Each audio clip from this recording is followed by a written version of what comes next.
Welcome to BitBlockBoom 2024, being hosted by Simply Bitcoin. Simply Bitcoin is powered by Bitcoin. Well, best place to build your automatic self-custody Bitcoin stack. It's going to be an incredible day. So many amazing panels and presentations, and of course, me and Opti Simply Bitcoin crew, is going to be holding down the news desk here. We're going to be try to get you some interviews in between the breaks, and try to provide some of you guys entertainment in between the panels. But today we have the opening panel is absolutely epic. We're all wearing sunglasses because it's extremely bright in here. Because it's a Michelle Weekly thing. It's a Michelle Weekly thing. So we have Michelle Weekly, and we have Pete Russo. Thank you guys so much for joining us. Pete, how you doing, bro? You were just talking to us before we went live on the video side of things. You're gonna be doing 21 pictures to describe the whole history of Bitcoin. Satoshi to El Salvador. Dude, that must have been incredibly difficult to source those pictures. Well, that happens to be what I do, right? I go into the archives, I dig around, I see what I find. But yeah, it was tough picking the favorites, right? There are a lot of good pictures about Bitcoin, especially from the early days, right? And it was so quaint. It was such a quaint thing. Really, you had a few people in rooms, and today, the pictures are just so large. You've got El Salvador flying the Bitcoin flag, and there's a nice kind of like disparity there in the context of that. So we start with like Satoshi's email, where it's just text on white background, and now we've penetrated kind of the world, right? Like we're actually scaling, and we're gaining users on that level. So I think there's a nice kind of poetry in the evolution of the pictures as well, right? You get the grainy digital camera versions in the past, and yeah, I hope people dig it and check it out. Yeah, dude. I mean, we're gonna see it. We're gonna see it live, yeah. And then we're gonna be able to react to it. And you can tell me what you hated about it. No, I'm excited. I'm excited for it, and my hair is looking crazy. Sorry, guys. It is the morning. Me too. Gotta get wardrobe. Hey, Makeup. Where's makeup? Wardrobe. Rustin. Anyways, if you know, you know. Michelle Weekly, it seems like you've been following me around for all these conferences. Bitcoin Day, Bitcoin Atlantis, the Halving Party, and BitBlockBoom. Oh, see? Okay. It's all blending together. How you doing, Michelle Weekly? I'm good. Oh, you know what? It's because I saw the CEO of your company, BitFederal. Yes, he was there. We sent him down. We heard it was a badass party, so we sent him, and I stayed back and worked. Badass party with no woman. It was. Yeah, where were you, Michelle? I was supposed to be there. Sorry, I'm super bummed that I missed it, but there's so many events now. So Madeira was incredible, and I didn't want to miss BitBlockBoom, so I skipped the halving. But I've been to El Salvador several times now. It's incredible, and I'm excited to spend more time there. Yeah, it was a really special place. Pete, have you made? I have not made the pilgrimage. We had our first kid last year, my wife and I, and it hasn't happened yet. But I'm looking forward to it. I've heard good things. I've heard that. Were you able to make Bitcoin payments down there? How was your experience? Dude, it was absolutely nuts. One of the first things I heard was that you can pay for the immigration. I did see your tweet about that. And Lightning, and I was like, this is effing crazy. And because I was like, don't trust, verify, right? So you go to the immigration, the lady's like $12, and I'm like, can I pay in Bitcoin? And she looks at me, she's like, I'm Hispanic, so I could do this, okay? She looks at me and she's like, Bitcoin or Lightning? And I'm like, Lightning. And she's like, okay. And she just pulls up the Chivo interface, and there's a QR code. I pull it up, pull out my Zeus wallet, taps, and she's like, thank you. And she gives me a receipt, and I was like, holy shit, like this is real. This is crazy. And then I got into an Uber, and I started talking to a lot of the people, like a lot of the locals. Like I'm bilingual. I speak Spanish, and I was like, what do you think of Nayib Bukele? What do you think of Bitcoin? Do you use Bitcoin? And the general consensus was people love Nayib Bukele because of the safety he's provided. And then Bitcoin, not so much. Like Bitcoin is kind of like a 50-50 in terms of adoption. However, what I noticed is that if it's like a large hotel chain... Even though it's up though now, right? Like, because the price is high, right? So everybody who got the free airdrop, correct me if I'm wrong, but you got the free airdrop in El Salvador, the price was around $40K, right? So they've effectively doubled their money if they held, but it sounds like... To me, it sounded like a lot of people got that and they immediately sold. Okay. But the good news is that the main hotels and like places, they all accept Bitcoin. Right, but if you go to like a bodega on the side of the road, they don't accept. Somebody Bitcoin. was telling me yesterday that they paid to use the bathroom in a church with Bitcoin. In El Salvador? In El Salvador, I believe it. I believe it. Yeah, it's a pretty crazy phrase. They had to convince them to download the wallet in order to make the payment. Anyways, we're already at 225 viewers, and we're just getting started. Guys, welcome to the BitBlockBoom 2024 live stream. We're here coming from, I don't know what Opti is doing. We're here at in the Expo Center. We're here with Pete Russo and Michelle Weekly, not daily, not yearly, Michelle Weekly. And of course, my legendary co-host Optimus Fields, who has already taken off his glasses. I can't see you guys. I can't see your sunglasses inside. Sorry, Michelle. Oh, Pete Russo's taking off. I'm gonna stick it through with Michelle in solidarity. But yeah, it's gonna be an incredible day, guys. We have a hell of a lineup in terms of all the presentations that are gonna be done. So before the first break, we have TipNZ, of course. Oh, she's performing her new song. Can't wait to hear that. TipNZ is incredibly talented. We have, of course, Gary Leland welcoming everyone to the conference. We have, how do you say this, Pete? Oh, you're asking me. I would say Lisa Howe. Lisa Howe. And she's doing a presentation called Empowering Children Who Explore, Question, and Lead in a Conformist. And we got, somehow Dom Bay has made it on the stage. How did Dom get on the stage? And he is doing proof of workforce, which, by the way, I'm a huge fan of. Blue collar workers in Bitcoin, incredibly important. Bitcoin is middle class money, protects the lower and middle classes, from the savage, this is way too early for me, bro. From the ravages of inflation. There we go. That was. It protects you from the savages. It does protect you from the savages, also. In some ways, yeah. So yeah, guys. The Wall Street savages. Guys, if you're enjoying the live stream so far, make sure to smash the like button. And we just got Stefan, come here. We're gonna get a cameo of Stefan. Oh, we're both wearing the same. We're wearing the similar clothes. Come say hi. Oh, we got Stefan Livera dropping into the stream. There we go. Hey guys, how's it going? Could you, Stefan? Could you do the intro to your podcast? Hi and welcome to the Stefan Livera podcast. That's it. Dude, but it is so epic. Well, hey, thank you. Thanks for joining us, Stefan. Hey, no worries. Yeah, Appreciate catch it. you guys soon. Yeah. You want us to get a chair? Should I get a chair? That was so good. Oh, good. I want to catch the. That was so good. All right, guys. So as you That can was see, so wholesome. we're gonna drag as many people as we can during the breaks. Oh. Get as many cool people as we can. And look, we're gonna do a live BTC trading cards ripping or opening. I forget what they're called. Show the people what you're getting over there, Pete. So I've just opened a pack of Bitcoin trading cards. Is this art? I don't know. I need someone to tell me what it is. Are those physical NFTs? I don't know. Here I'm holding a card for the blockchain. So that's the blockchain is very famous. It's a distributed ledger that records the history of a digital asset. I don't know how much this is worth. I don't know if it's art.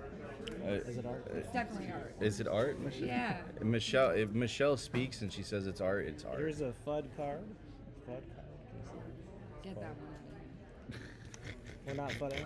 What is the price right now? The price is currently at $67,541. We're currently sitting. Bitcoin had So it's so over. it's We're done. dead. Bitcoin is dead. Pack it up. Opti and I were talking about changing the name of the show to simply Fiat. Yeah, and Opti's going to be starring. He's going to be wearing a suit and tie and everything.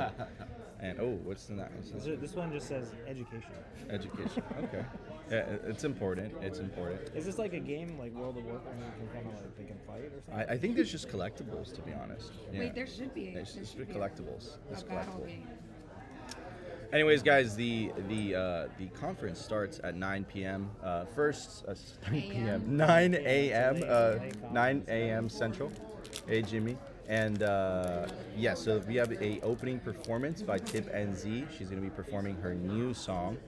And after the first break, we have Parker Lewis at 10:35. His presentation is called Nothing More American Than Bitcoin. Stefan Livera at 11:10. He has a presentation called The Quality of Money Matters. Tone Vays, Bitcoin Price Future from Past Cycles. And this name sounds familiar. We have someone called Pete Russo, Bitcoin History and 21 Pictures. Satoshi Nakamoto. Oh, wait, let me see. He's a shadowy figure with a big bag. He's like Santa. He's like a Santa. That's definitely. Like if Satoshi saw that, I'd feel like he'd come back. I love like just to say like that's not me. Because they've evolved over time, you know, like because you don't know what Satoshi looked like, right? Yeah. So people have drawn him over decades, and now we get to see all the visualizations. And you know, in the beginning they were much simpler, right? He was just kind of like this very, you know, Japanese man that was just very humble. And now we're he's here. like a dark wizard with like, it's definitely he's become a lot more heroic over time. I mean, he's carrying a bag. By the way, they have a suit of that guy. They actually have the Bitcoin trading cards guy. They have a suit of Satoshi. I guess that was Satoshi when I saw him. Yeah. Anyways, guys, you're listening to BitBlockBoom 2024, hosted by Simply Bitcoin. Simply Bitcoin is powered by Bitcoin Well. Bitcoin Well is the best place to build your automatic self-custody Bitcoin stack. Anyways, let's go through the rest of the schedule. So after Pete Ruzzo's presentation, we're going to have a break. Opti and I are going to be doing some interviews. Yeah, we'll get some interviews for you guys. Absolutely. We're going to have Jimmy Song, and Jimmy Song's presentation is called Destroying Rent Seeking. Oof, I'm really excited for that.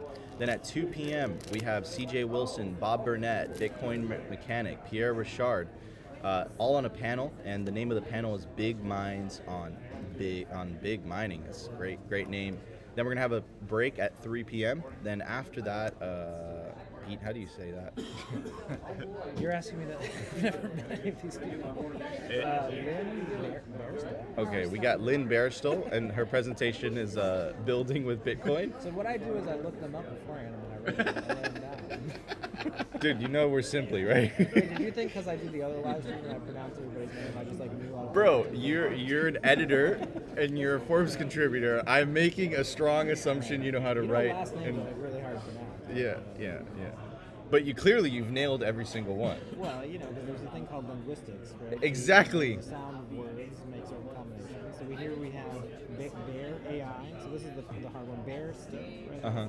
Yeah. So me and Opti barely know how to speak. So it's it's your live stream. So yeah, I mean. That one's hard because it's got a zero in it. So I don't know. Yeah. How would you say that one? Probably Zero Star. Zero star? This one is a developer. Yeah. He's like a philosopher developer. Oh man. So we have. Is that a real thing? Like, does he consider himself a developer? Wait, that's a typo. I hope that's not a typo. I really like it. I hope it's not. Oh man. Because it's like a funny. He's like a developer philosopher. Is that what he's trying to say? Yeah. That's kind of funny. That is kind of I funny. can imagine someone doing that. You know, just to like. For the effect. The audio. Oh, okay. Telling me the audio. Sir, I am a developer. Yeah. Ah, okay. Yeah. So yeah. Anyways, okay. Let's go through the rest of this. We got Guy Swan, Rod and Money, and Rod and Society at 3:55. We have Rockstar, Razer's Developer, and NVK, Noster Fireside Chat, and we got the closing remarks by Gary Leland at 5 p.m.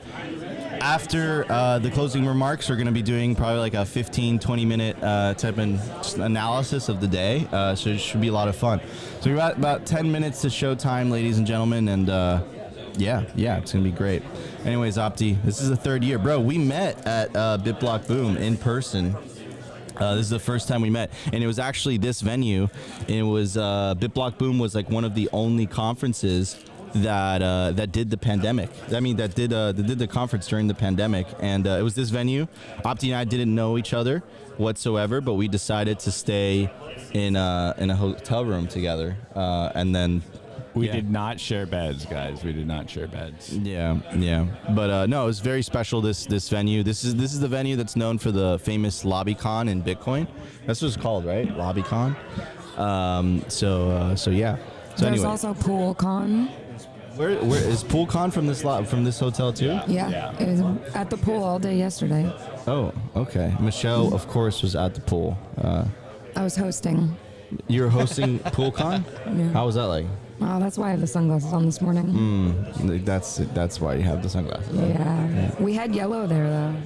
Dude, I saw Yellow in the. You know, Yellow's like an actual person. I don't know what he looks like though. I saw him at the halving party in El Salvador. He's real. He won the whole March Madness competition, right? Yeah. Like he's like the most popular Yeah. Bitcoiner now. Yeah. He's like the most famous one. Yeah. So what does he get for that? Like, is he? He's like the homecoming king or something. I suspect that the democratic process might have been. There were some notable omissions on the brackets. Like which ones? Adam Back was not there. Saifedean Ammous was not there. That's true. Samson Mao. I mean, these would be high ranked in my opinion. Dude, they put me against Maulers on the first round. Oh wow, R.I.P. That's not cool. I made it to the final 16. I was. I had a week. I had a nice little run, and then I got taken out. American HODL just trucked me. You know? I voted for HODL. To be fair, you know? Dude, It's like people's champion. It's basically like your history teacher versus your like gym coach. You know, it's like everybody likes gym. You know, it's great. I would have voted for the history teacher. No, nobody would. Even if it's fun, right? The history teacher can make things fun, but it's like the gym teacher is just, you know, he's got you for gym, you know. Nico wants to be a think boy, so. Ah, okay. Yeah. You sure about that? Well, you can be a developer now. You can aspire to something else. developer. It's like the different think boy. It's like you're a developer think boy. Developer. I mean, we're talking heads. Talking heads are cool, right? I'm gonna ask him if that's real. I bet that's real. I bet that's a serious. You think? I think so? that's really his thing. He wants to be called the developer. Okay. Yeah. Because that's a weird typo to make, right? Well, no, actually, you're adding the H. I mean, yeah. I mean, it is. You know, if it was, yeah, you're right. Right, because the H on the keyboard, it's like you have to go out of your way from that. Yeah. What do you think? Do you think that was on purpose, Michelle? Well, it could be like Cypher, you know? Because he's sort of a cypherpunk. Yeah. What is a cypherpunk, Michelle? A cypherpunk is a privacy advocate. It was a movement that started in, 70s, 80s. I came up like under the cypherpunks. I was a little too young, but I like grew up worshiping them and coding like a nerd. You guys all think I'm kind of cool. I'm not cool at all. Would you consider yourself a shadowy supercoder? Yes. So I do have a degree in computer science. Oh, that's really impressive. Pete, so what is a cypherpunk?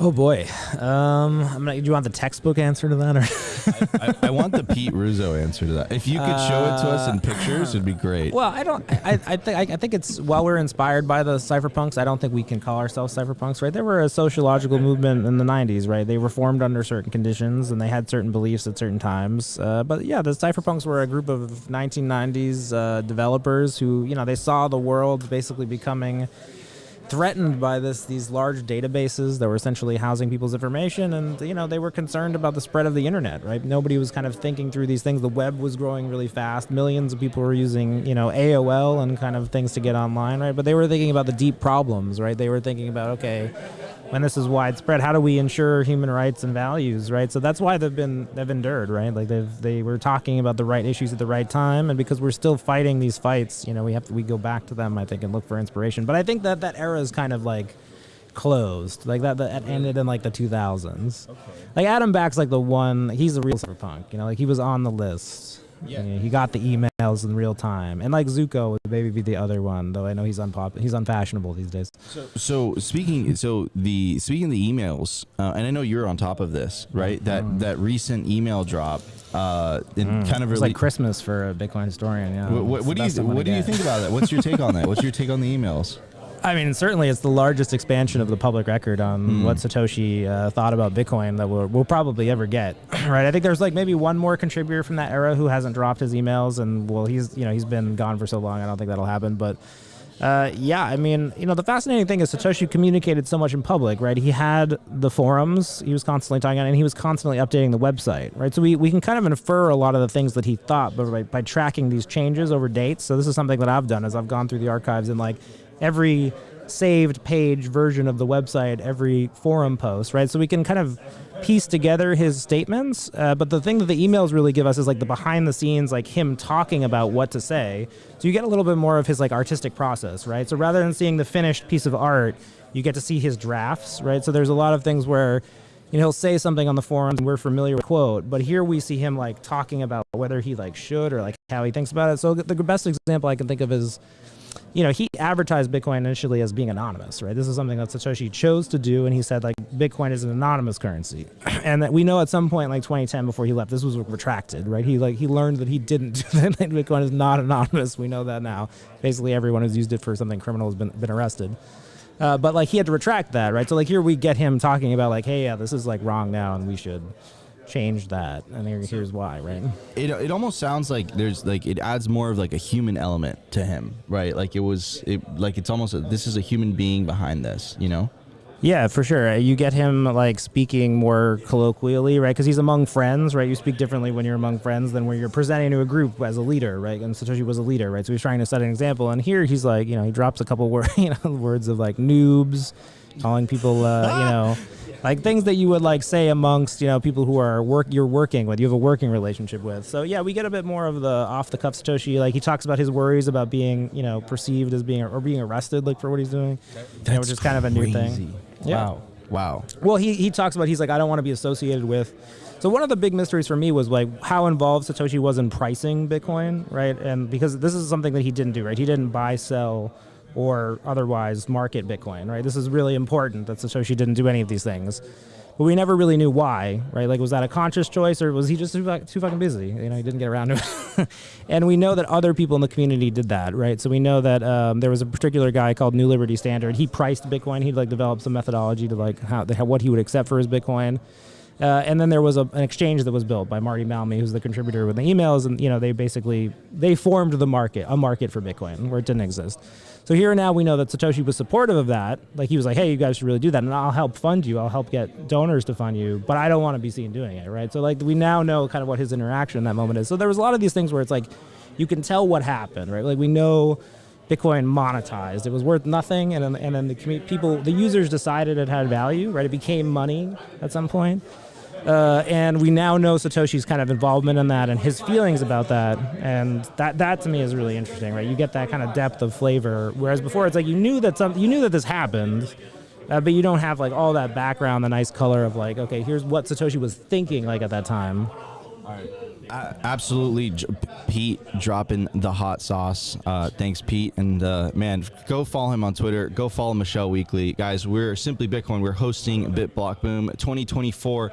Tip and Z is about to go on stage. We're going to do, let's see, Opti. Let's see if we can kind of pull off this thing where people can see what we are looking at. Here we go. So we're waiting for Tip and Z to join the stage. And Pete, you're quite informed, man. It's almost as if you're a Bitcoin historian. Yeah, I have tried to understand Bitcoin. It's taken me a long time. I don't think I get it yet, but it's a work in progress. Oh, the crowd is piling up. Love the multicam, and shout out Murphy. Murphy's an absolute Do you guys genius. do like live commentary while they're talking, or is it? No, okay? we're just waiting for. It's not like the full. Was that mystery science theory? Could you imagine us trying to describe what Tip NZ is doing on stage right now? She's attempting to. She's rapping. She's great. Yeah, she's like one of the amazing. pure creative forces. Yeah, just so good. I mean, I was talking to her about this. I don't. Sometimes I think as somebody who appreciates art, I try to hey, I love your art.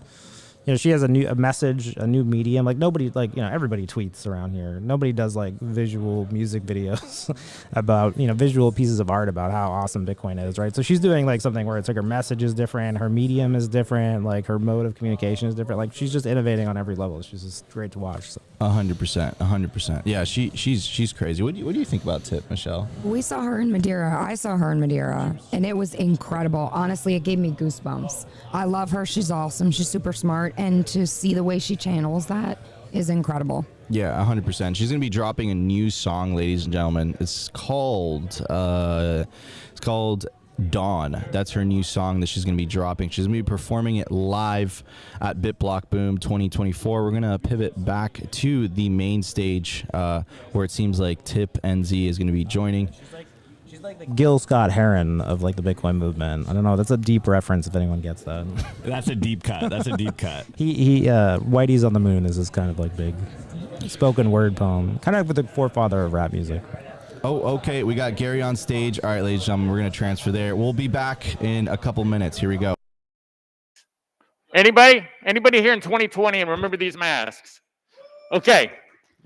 You know, unfortunately, in 2020, our next guest couldn't get out of New Zealand because she didn't have one of these masks. If she'd had one of these, they probably would have let her out the country, but she didn't. So I want to introduce now, all the way from New Zealand, Tip Easy.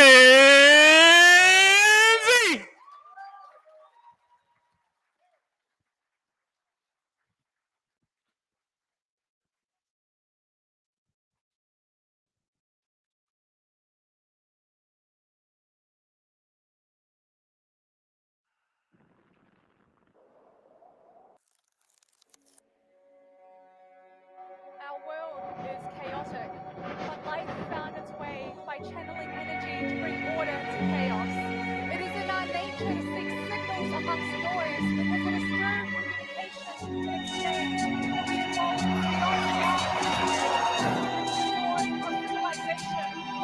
I have always been time to change, coupled with time to change, and through the marketplace and regulate how we all get this. Shape the world with our voice, now let the market speak. And so we build, we sow, we trade, we grow to meet our wants and needs. We specialize, strive from the mind, our creations into reality. We make progress in our process to get more for less, advancing society. We brought forth dawn of the age of technology that harness the energy to reach prosperity. Our money embodies the power to reap what we sow, so the market becomes a channel for our collective energy to flow.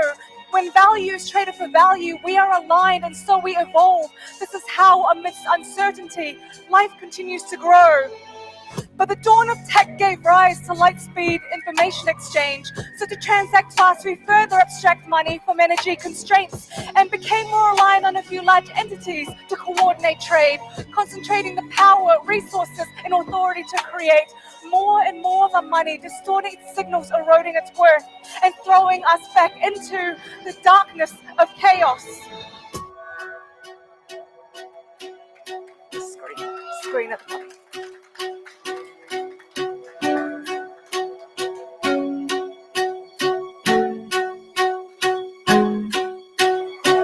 When we destroy the mechanism of money, we destroy our ability to navigate through uncertainty.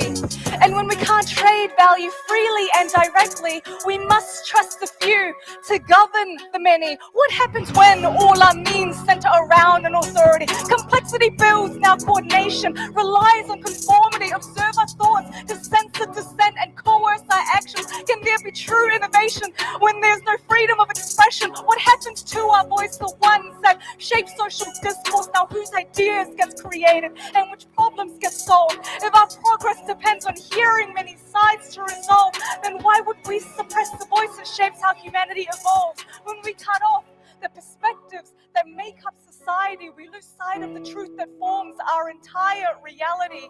Each person's contribution builds up our resiliency. Did we forget these differences are what strengthens humanity? When communication breaks, our word turns to silence. Our acts become violent, and the world is divided amongst darkness. Truth is twisted by our pain and our bias, eroding the common ground, making us more and more fragile.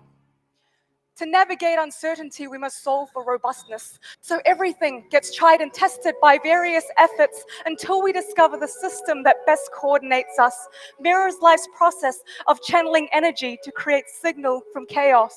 In the era of technology, we transform energy into computational power to process the noise of free markets and destruction order. And just by looking at numbers, we can derive how much power is required to reduce chaos and inscribe our flow of value for all to verify that our transactions happen in line with shared rules. We don't need to seek trust when we can seek proof.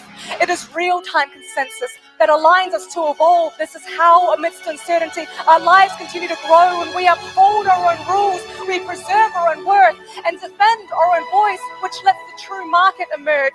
The strength of the design lies in each of our participations, since we are the nodes that channel our energy end to end. As we claim responsibility to uphold our own rights, we radiate the power that brings our truth into light. And when that dawn of light touches all parts of the globe and it ripples throughout society and it returns us the hope that becomes the power that sparks humanity to thrive, that same power that fuels the creation of the mind. And when our mind and our money are truly set free and they transcend the limits of past boundaries, now knowing becomes owning and ideas become wealth. What happens now? We can all push to expand the edges of our existence. It is through evolution when things are the hardest. As we head for the light, we have to push through the darkness. It is in this moment we do what we do best. We take the chaos and the darkness and use our power to create. It is in these moments when we're all in alliance and our freedom of difference ascends us to our highest and the depth of it all. Know that hope is not gone. It is always darkest before dawn. Thank you.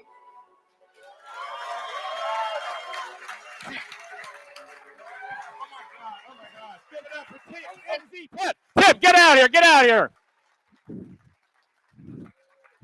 Give it up for my favorite rapper. And I'm not into rap, but I love this girl.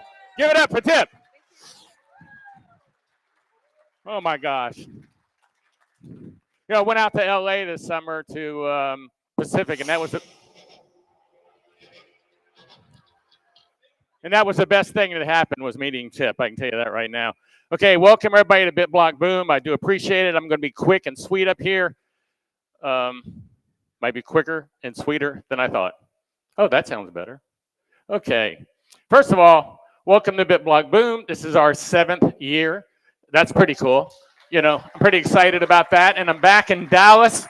If you knew how much easier this is to do in Dallas and driving to Austin all the time. I know people love Austin, but I love Dallas. So I do want to show you this slide, though. This is 2018. This is our brunch. Well, having problems here, guys. My projector's not working. That was such a good slide, too. It was. I spent a lot of time finding this. Is there something I'm doing wrong up here, guys? Okay. We didn't need the... Okay. Well, first of all, I have a really cool image here of the people who came the first year. Wasn't a lot of us, so it was pretty cool, though. You would have really enjoyed it if you got to see that slide. Trying now. I'm going forward. I'm not clicking anything. I think we had the same problem last year, except the screens didn't work at all. Okay. Well, I say this every year when we have a problem, because we have a problem sometimes. I'm going to give you a subject to talk amongst yourself. Bitcoin Cash. It's not Bitcoin, and it's not cash. Let's discuss that for a few minutes.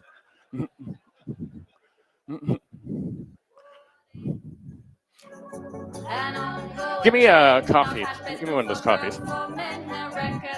Okay, and while we're improvising, I have a bag of Rockstar coffee autographed by Rockstar. There's only 21 of these, and I have bag number 7. The first person who can answer my subject for you to discuss with a good answer gets a bag of Rockstar coffee. Got any takers? Nobody knows why Bitcoin is not cash, is not Bitcoin or cash? Come on, guys. I thought this was a Bitcoin room. Well, there you go. There's the winner. That's good enough.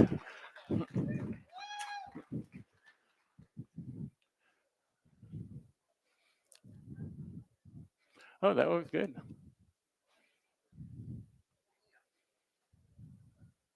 All right, guys, we are.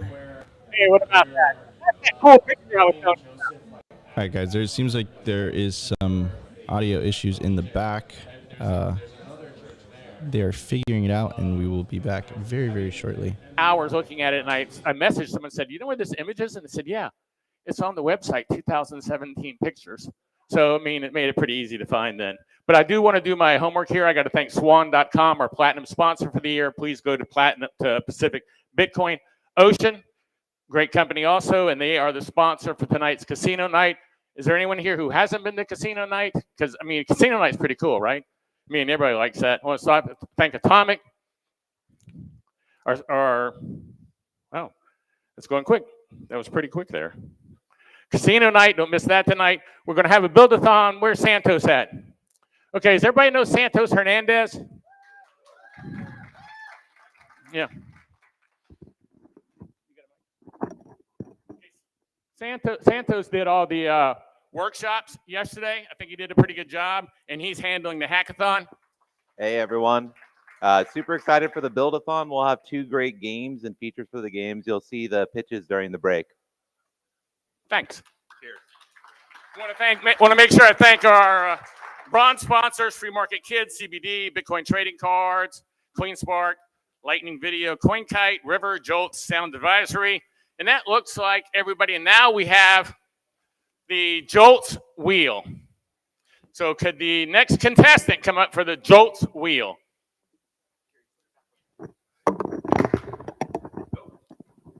Good, good.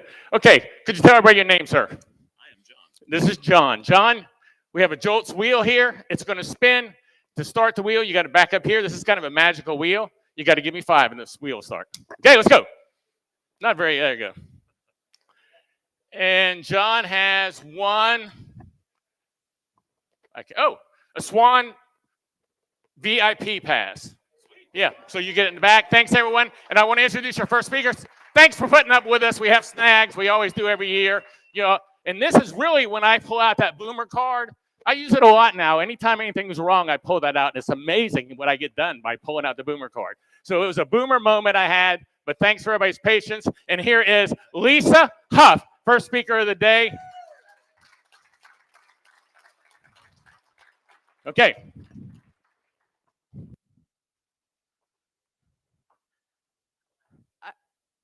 My presentation is in the front row. Well, good morning. We're here. One of my favorite quotes is from a man named C.C. Chapman. And he says, amazing things will happen if you work hard every day, day in, day out. But you have to be a good human in addition to doing the work. And as you achieve success, don't forget to be kind to others. Help those who need it and share everything you've learned with all who ask. So thank you very much for coming today. Oh, you guys are putting this in front of me? Okay, thank you. All right. This is a cheat code on how to raise an independent thinking child in a world that's very complicated, where socialized ideas are shoved down our throats and their throats. And I wholly reject the narrative that there isn't an option. So for those of you that don't know me, my name, as of about 2 months ago, is Ella's mom.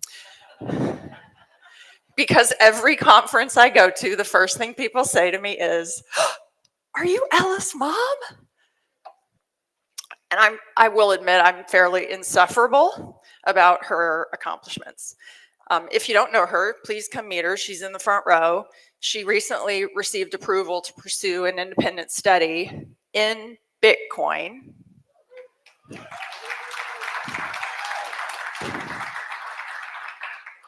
At Cornell University.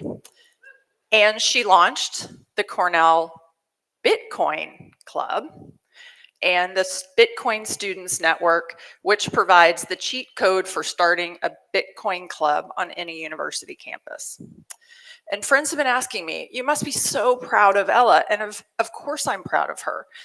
Mostly I'm relieved. I'm relieved knowing that she found purpose, because so many kids struggle with this today.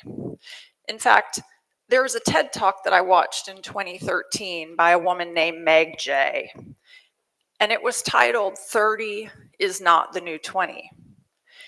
And it's about how 20-somethings these days really struggle to find purpose. And they've convinced themselves that it's okay to delay serious stuff until they get into their 30s.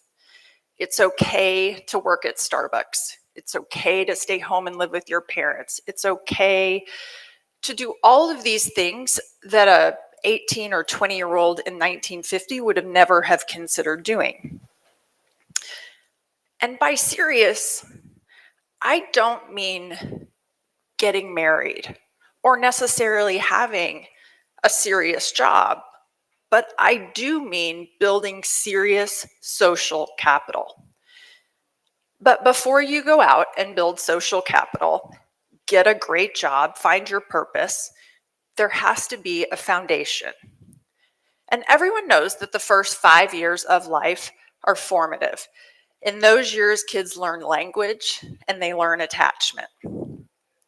But did you know that in the first 5 years of life, the ordinary day-to-day life has an inordinate impact on who your kids will become? Some parents are like central bankers, and I have some bad news. If your kids can't survive without your constant intervention, they will not make it. There is a way to parent, and I've always termed it, I want to be a swim coach. I don't want to be the lifeguard. I don't want to be a helicopter parent and coordinate her life. I don't want to be a bulldozer parent and remove every obstacle that's in front of her. I sometimes think back to a letter I read when Ella was applying to boarding schools. It was written by a beloved head of school at St. Andrew's School. And the head of school wrote this to his faculty, all of the teachers, and he said, I ask you this year before we start, what could you change in your classroom so that when kids return to campus 30 years from now, they talk about you as their favorite teacher? As you know, great teachers are people that unlock the world for us. Great teachers create connections. They open doors to this unexplored landscape in our brains.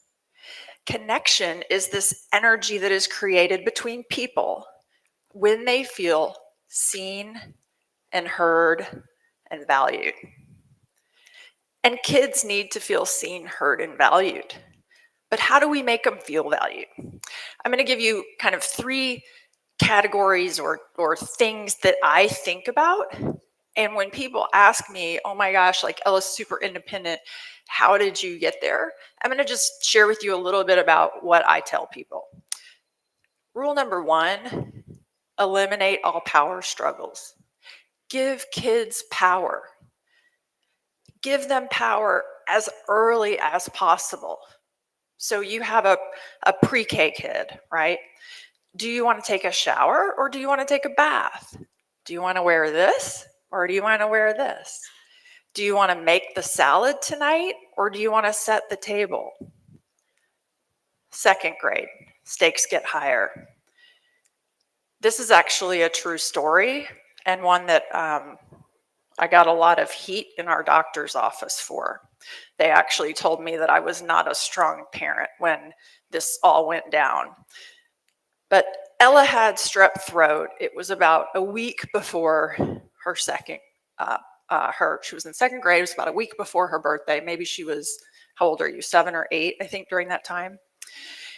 Well, she had strep throat and it was awful. And I'm a hugely old-fashioned birthday party throwing kind of mom. Like, we go to the backyard, we set up picnic tables, we invite friends over. There's like basketballs and skateboards and water balloon fights and all that kind of stuff. So we go to the doctor and we say, look, her birthday's in a week. We have her whole class coming over after school for a party. I've already started, the prep and bought all the stuff to make cupcakes, and we have to get her better.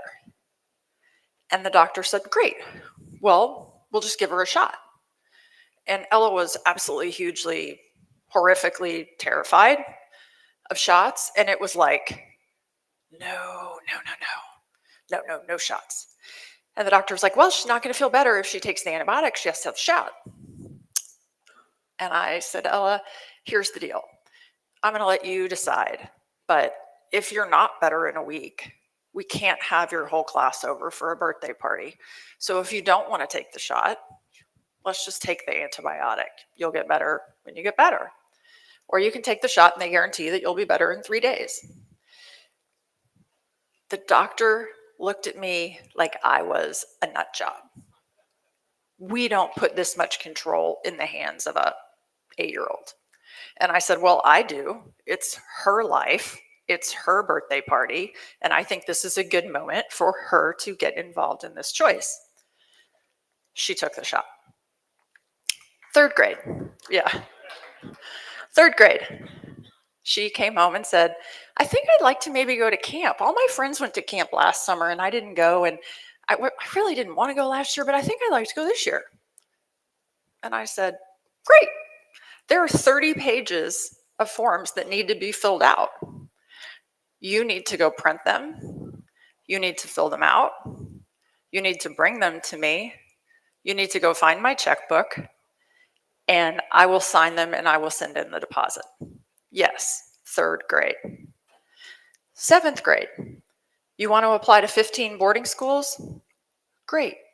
There are literally 100 steps in this process. Make a spreadsheet. You're in charge of all of the applications, all required testing arrangements, all tours on campuses, everything. She did it. College. You want to do an independent study on Bitcoin at Cornell? Great. You know what to do. But your kids need some armor and they need some strategies because the world is rough. I use the word strategies, never directives. When Ella was tiny, I had this really uneasy feeling that I might die when she was little. And I had all of these ideas in my head that I wanted to tell her, kind of like my cheat code for life.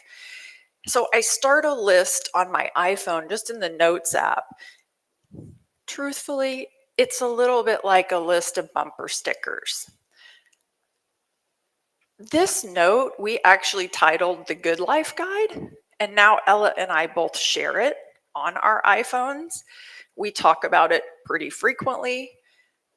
It was actually an Academy Award winning moment for me when I found out that Ella had written her college essays based on 5 tips in the Good Life Guide.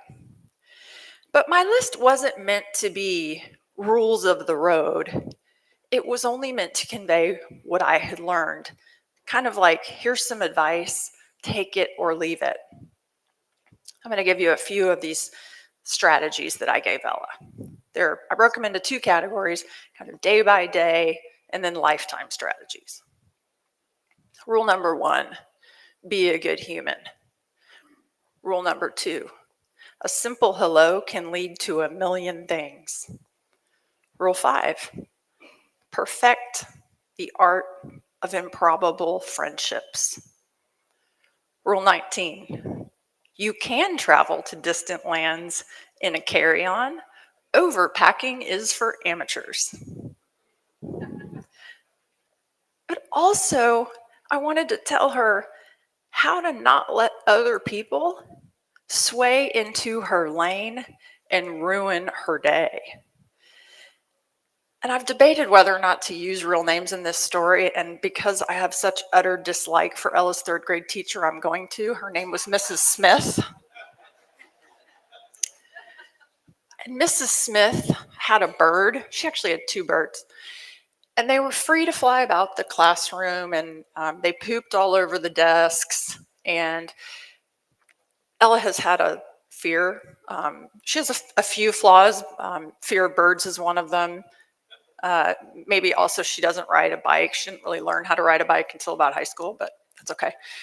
I went to Mrs. Smith and I said, look, I think Ella's allergic to birds, which actually we found out she was. She's basically allergic to all animals. But it's really gross. This is pooping all over. Can we please get rid of the bird? And this was probably like a 6-month conversation.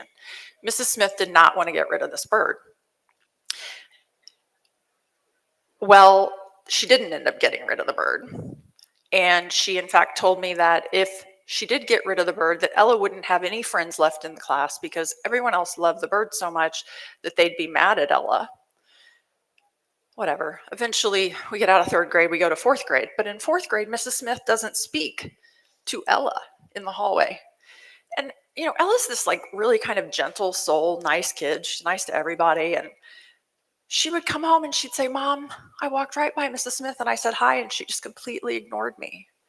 And this went on for like 2 or 3 days. And I'm just thinking to myself, like, Mrs. Smith, you can go F yourself. And I think I actually suggested those words to Ella, but she doesn't use curse words or drink soda or any of these other things that I do. And so she just said, Mom, I can't tell her that. I'm not going to tell her that. And I said, okay, well, when you walk by her, you can hear those words in your head. And I said, in fact, when you walk by her, hear those words in your head and with a great big smile say, hello, Mrs. Smith. That was our Mrs. Smith strategy. We still use it. We still talk about it occasionally, not about any of you. Okay, a few lifetime strategies. Rule number 6, when you err, admit it and fix it. Rule 12, someone else's secret isn't yours to share. Rule 18, remind your friends that you love them often. Rule 28, be delighted by people. Rule 30, keep going no matter what. Rule 57, you are enough. Rule 61, there is not enough room to carry the negative around. And Rule 100, this is probably one I use more than Ella does. Leave 3 things unsaid every day. We have to be real with our kids. We need them to make this place better. We need them to fix all sorts of things, including our money. We need them to know what is at stake. And Ella and I have always had a truth policy. I've said to her, look, no matter what you do, what trouble you get into, no matter what terrible thing happens that you're responsible for, tell me the truth. I will be there with you. I wasn't looking to solve the problem for her. I just wanted her to always be able to call and go, Mom, I so screwed this up. Here's what happened. The truth also involves having really hard conversations. Like when she was 8 going away to summer camp, we talked about a strategy for feeling homesick. I gave her my remedy. Whenever you feel homesick or sad, go do something for somebody else. Go clean the cabin bathroom. Go ask the woman who works in the kitchen if you can work in the kitchen that day. But I also told her how to protect her body. And I described to her sometimes the horrific things that happen to kids when they're not with their parents. And then clearly define what the goal is with your kids for themselves. For me, a big thing was defining the end of my financial support, her father and I's financial support of her. We told her, Ella, we think that you are bright and capable, but you've got to start planning early, because the day you graduate from college, you are on your own. Any other message that you deliver to a graduating student is a vote of no confidence. A vote of confidence in your kids is saying, I'm not going to help you. Bottom line, your kid is your kid.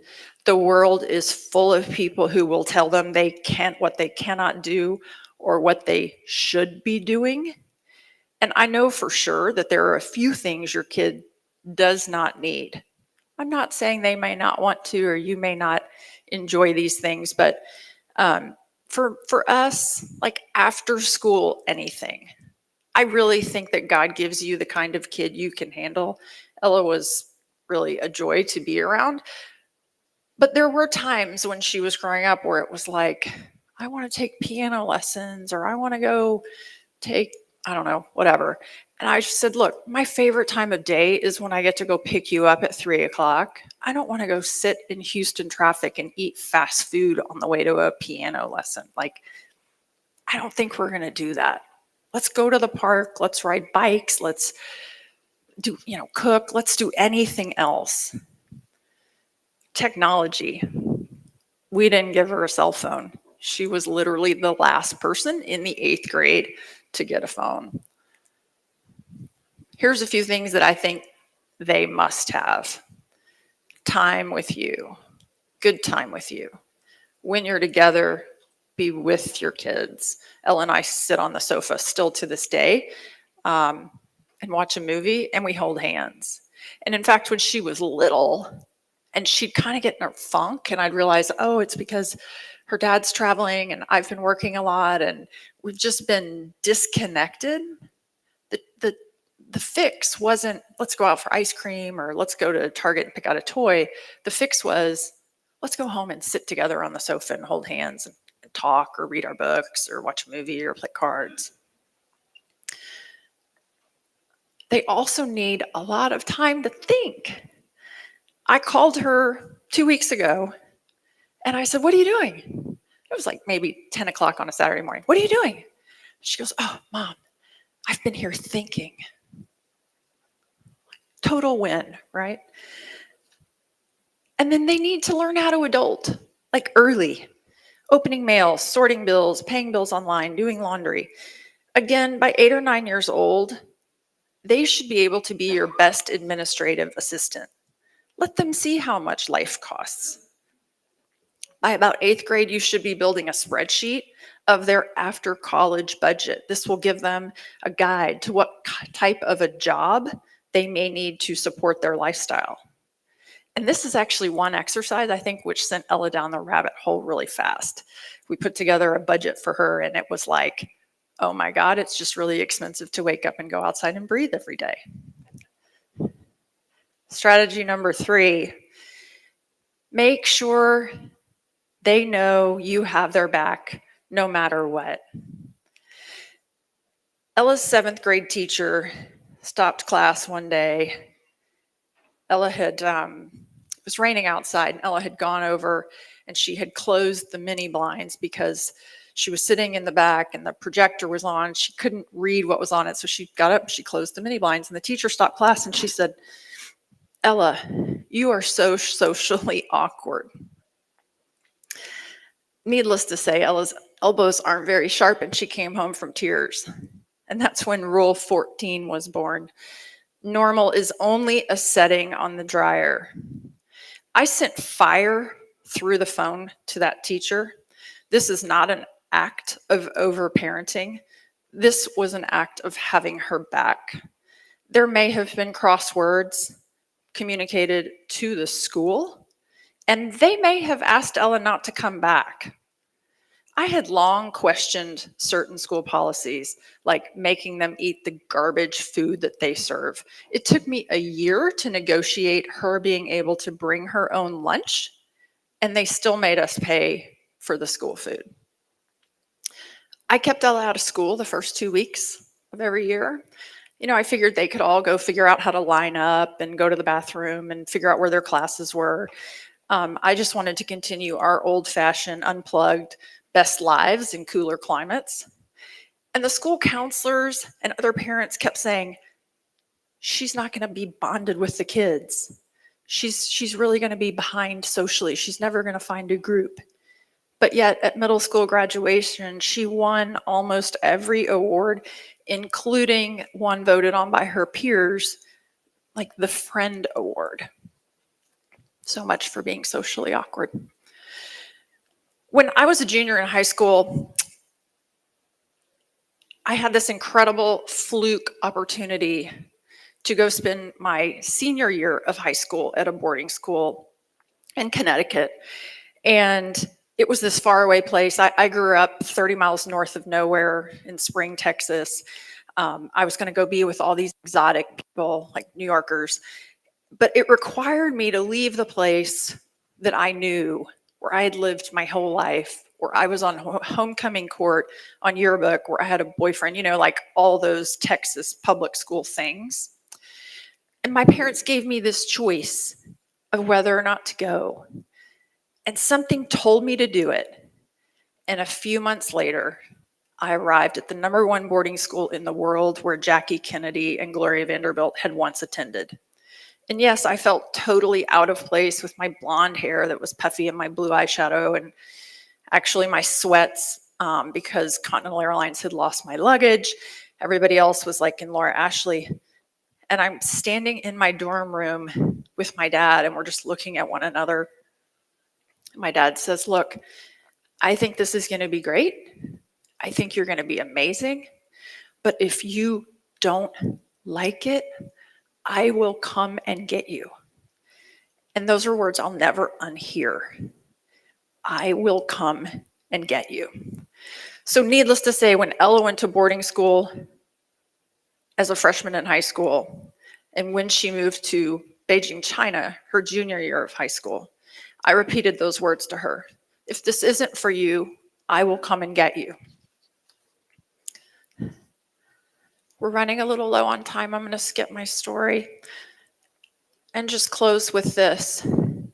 In Bitcoin, we talk about preserving our personal energy with sound money. Your child's survival also depends on durably storing their life force. David Foster Wallace's commencement speech at Kenyon College, he says, the real purpose of education isn't to instill in us the capacity to think, something we all possess, but rather to help us maintain constant awareness that we have the choice of what to think about. All right, 2 final pieces of bumper sticker wisdom. Rule number 41, is it scary?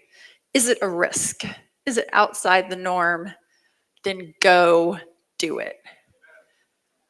And rule 21, yes, and I did just renumber this. It's going to permanently move to rule 21.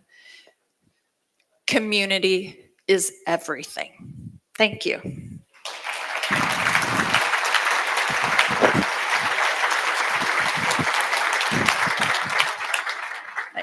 Thanks. Thank you. Thanks. Buddy, how's it going? So I was told I was going to have 5 minutes, but now I only have 1 minute apparently, so I'm going to talk really fast. So my name is Neil Jacobs. I'm head of brand engagement for Swan Bitcoin, best place to buy your Bitcoin. Also co-founder of FOMO21, best place to buy Bitcoin merch. I see some of you wearing that stuff. Yes, thank you. Okay, very quick story that could probably be told in 20 minutes. Now I only have like 40 seconds to tell it. First time I ever heard of Don Bay, the next person coming up, was a few years ago at Pacific Bitcoin. Awesome conference thrown by Swan. A few swans a few days before the conference going to a beach into the Pacific Ocean, jumped in. One guy, he comes out. He's like, I don't feel so good. A little woozy, dizzy, not sure what happened. They called the paramedics to come over. This guy comes over, Don Bay, gets up there. He's like, are you okay? Maybe we should put you on, one of those stabilizers, stabilize your neck. He looked fine. He thought he was fine. He could walk away. This guy, Zach, no, we're going to take him to the hospital just in case. So takes him to the hospital. In the ambulance, he's like, so Zach, what are you doing here? He's like, oh, I'm here for a conference. He's like, are you here for the Pacific Bitcoin conference? And Zach's like, yeah, how do you know that? He's like, I'm actually working that conference in 2 days. So 2 days later, Dom Bay shows up at the conference and Zach's not there. And he asks somebody at Swan, where's Zach? They're like, you send him to the hospital. He broke his neck in 2 places. And if he didn't send him to the hospital, one wrong move, he would have been paralyzed from the neck down. So Dom Bay saved Swan Bitcoin's person life. The first interaction he really had public facing in the Bitcoin community. So that's the story I wanted to tell. It really needs to be told in 20 minutes, and I just told it in 1 minute. But he's a hero for that, for sure. So please welcome Dom Bay. You killed it, bro. Wow. That is like an hour story. One part he didn't tell was that when I found out he worked for Swan and was a price analyst, I was like, stop the ambulance. Because I was a Bitcoiner before that. I was like, what's going on with this price action right now?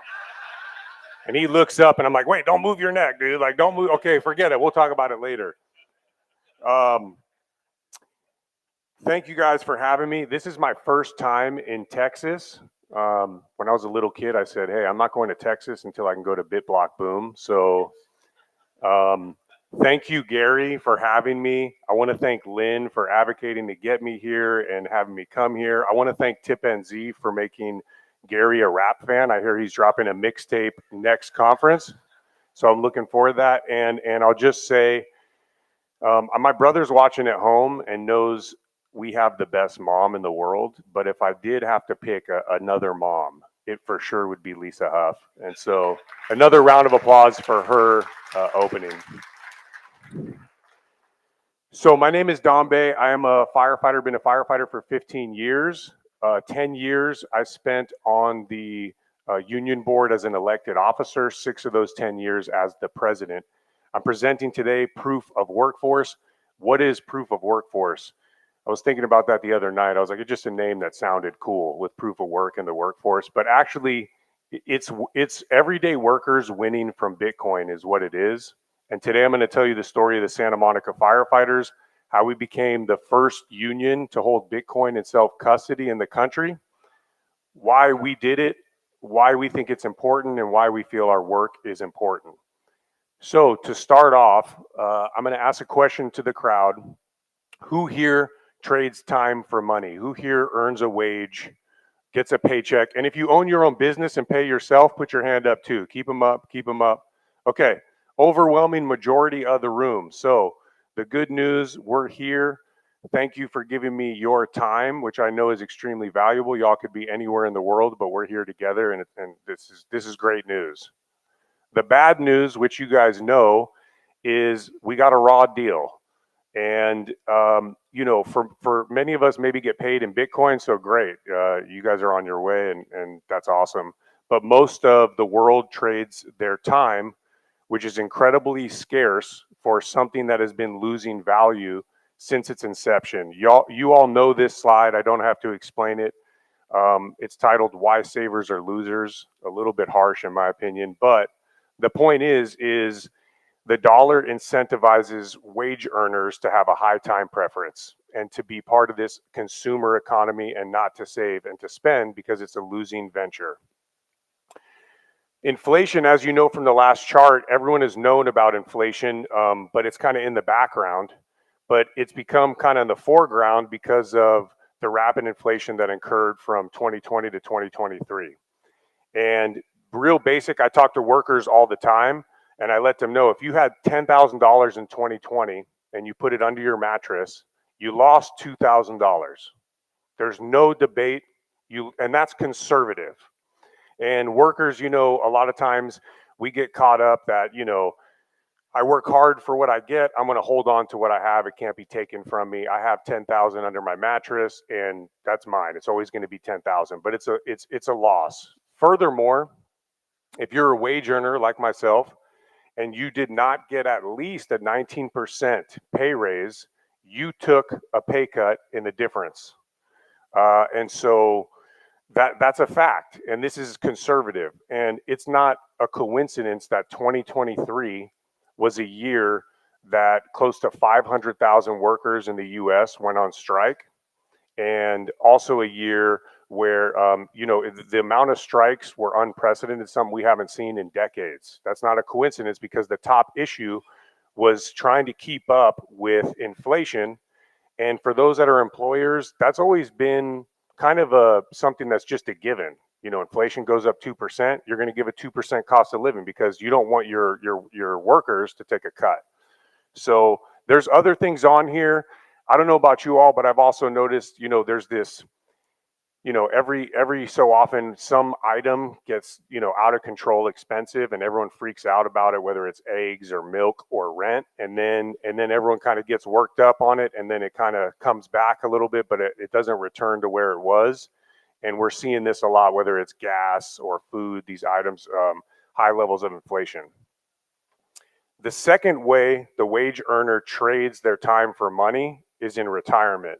And I don't know if you all saw Bernie Sanders, who's on the Senate Committee for Education, Health, Labor, and Pensions, basically said the other day, we're in a retirement crisis in the United States, with close to 50% of Americans unprepared for retirement, with close to zero saved in retirement.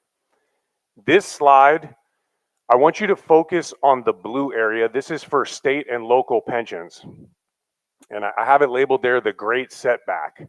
So right around 2007, 2008, as the financial crisis was ramping up, prior to that, most pensions were funded in the low 90% percentile range. And what that means, if you're wondering and don't know what the funded status means, it means that the pension, if a pension's funded at 90%, it means that their portfolio and holdings, they have 90% of the money needed to pay all of their liabilities that they currently have.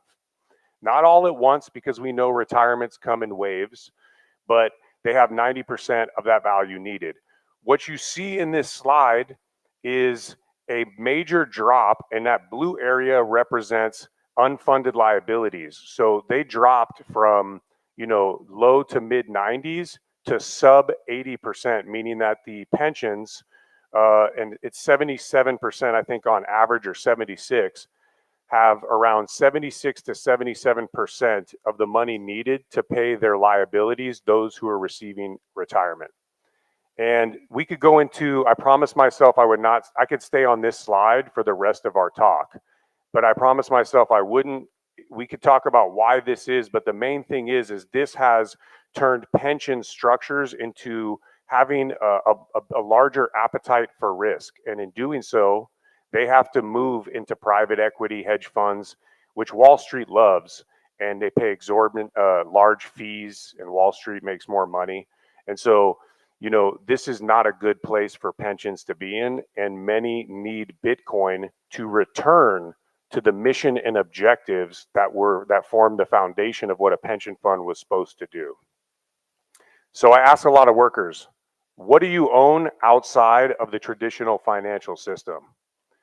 The same system that brought us the financial crisis and wrecked real estate values for individuals and pension funds. The same system that forced many pension funds to need a bailout. But if you look into this, the pensions and retirement funds did not get the same bailout that the financial institutions and the banks got on Wall Street. And it wasn't they got money to bring them into solvency, but the remainder of needing to catch up for the value of their fund was made up with cuts and other means. One of those means is pushing back the retirement age. It's almost like an inflation tax on time. And this chart shows in 2002, the average retirement age in the US was 59 years old. And in 2022, it's 64 years old, 5 years. And you can see the trend after the financial crisis. That time has revved up. It only jumped prior to that from 59 to 60. So this is a big deal because, you're working later into your life. And for some, in my profession, in firefighting, we have increased risks of cancer. We have increased risks of strokes and heart attacks. And we know that as we age, we become more vulnerable to those things, and our bodies kind of lose strength. So you're now, telling folks, if you're in certain fields, hey, guess what? To balance this out, you are going to, you have another 5 years where you'll be rolling the dice and having to deal with some of these extra stressors. It's a big deal. It's a life or death thing, and you get one life, and it could mean the difference of, retiring healthy and retiring sick. And what this graph shows me is that the legacy system is perfectly fine with balancing the errors of their ledger with our time, the wage earner. That they're perfectly fine doing that. So, that's something that it's not cool. The same system that brought us record inflation, and again, our cash, is in that system. And for a lot of, folks have traditionally held gold or bonds because they go, hey, it's out of the system. JP Morgan in 2020 paid a $920 million fine for manipulating precious metals and the treasury market. That's a massive fine. That's almost $1 billion. I guarantee you the coverage on this was not as heavy as FTX, okay? Even though FTX was much more money, they're basically telling you, hey, you thought you had gold outside of the system, we can get to that too. And here's a fine, which is nothing for us. And, that's within that system. So y'all know there's a hierarchy of money our system is based on. It's based on debt. Not all debt is created equal, right? Government debt has traditionally been the safest, and then private institutions leverage that government debt, and so on and so on. The things that a lot of workers hold in addition to their retirement or wages, real estate, pension funds, 401k, savings, gold, they are within that system. But we don't really have much of a say in that system. When I was down at Adopting Bitcoin, I issued a challenge, and I'll issue the same challenge to the crowd here. If you can get a sitting US senator right now on FaceTime and a CEO of like a major bank, I'll give you, 250,000 sats right now. And the reason I can issue that is there might be some people who can do that in their room. I definitely can't do that. Those are the folks making the decisions, and they're going to, take care of the people at the top of that system. We own the things in the system, but we're not necessarily a part of that system in making decisions, especially when things go south, like during the financial crisis. So we stand outside of that system with nothing, and luckily, right, something incredible has come to us outside of that system with Bitcoin.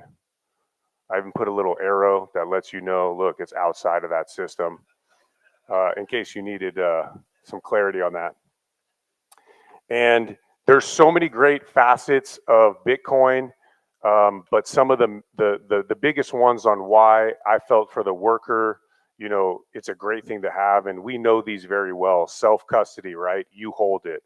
I remember the first time I got into Bitcoin in 2017, and before I even knew what I knew today about money and our financial system, I put Bitcoin into self-custody. I remember going to sleep that night and waking up like, I just feel different. Something happened where I knew enough. I still didn't know I didn't know enough about Bitcoin, but I knew it was special what was happening, that I was putting this thing into self-custody that I had, that it couldn't be taken. Fixed supply in economics, scarce forever. I don't like to say forever or never, but as long as we value scarcity, it's one of the best aspects of Bitcoin, and we will continue to keep it scarce. And again, we talk about trading time for money. You want to trade scarcity for scarcity, which I'm preaching to the choir, but I'm talking to workers a lot about this. And it's decentralized, which is another amazing facet of Bitcoin. So for these reasons, Santa Monica firefighters became the first union in the country to self-custody Bitcoin on the balance sheet. Thank you, guys. But if you look at the date on there, man, I'm gonna need contacts again, dude. I got laser eye surgery. It's only, it lasted a good time, but June 3rd, 2023. I often think, why did it take so long? No, I looked far and wide in the US and could not find any union that had done this. Why did it take so long to do this? And we know the answer, right? The last decade, the media blitz on negative coverage for Bitcoin has been nothing short of incredible. I mean, it is unbelievable the negative coverage that Bitcoin has got. Look at some of these headlines. The fact that they exist is crazy. You'd be crazy to actually spend Bitcoin. The great Bitcoin scam. It's probably worth zero. Warren Buffett, who, by the way, plays in that other system, in that hierarchy, says it's rat poison squared. Lost passwords lock millionaires out of their Bitcoin fortunes. The collapse of FTX. You'd have to be crazy to bring this to an organization like a union and go, guys, let's get some Bitcoin, because they've been listening to this for 10 years relentlessly, and the folks they've been talking to, you know, they're old school tax accountants or money managers. They double down and reinforce that message by saying, yeah, that thing's terrible, stay away. That is a lot to overcome, and I remind people it's an institutional cycle now, right, with the ETF. This is going to take much longer than 3 months of an ETF to unwind this incredible media coverage. And oh, by the way, that media coverage seems to have subsided a little bit now, and you know, coincidence that the owners of these publications now have an interest in offering a product in the Bitcoin ETF.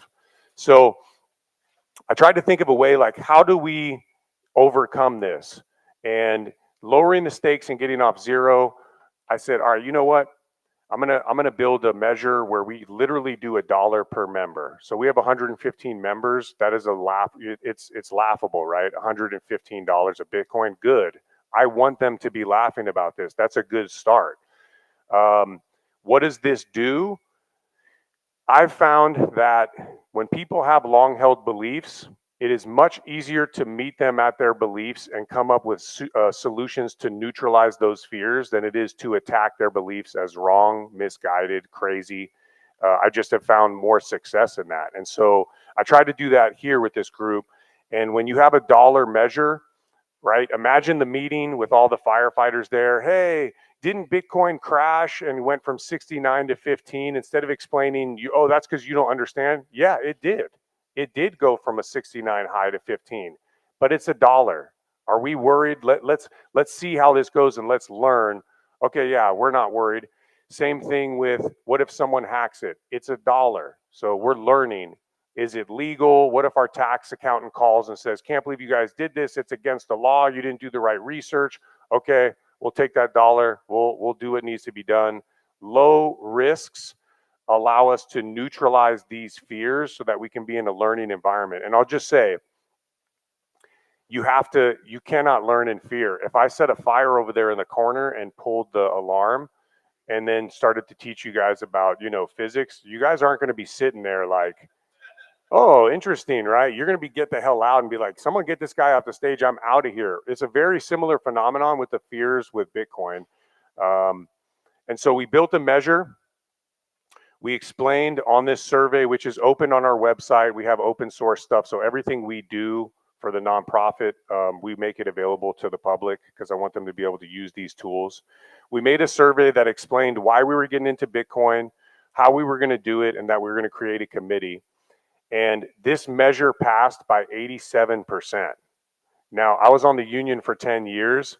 We can't even pass like a coffee measure on what coffee we're going to drink at the station by those numbers. I mean, if I tried to change the coffee brand, it would be like 60-40, and there'd be a lot of uprising.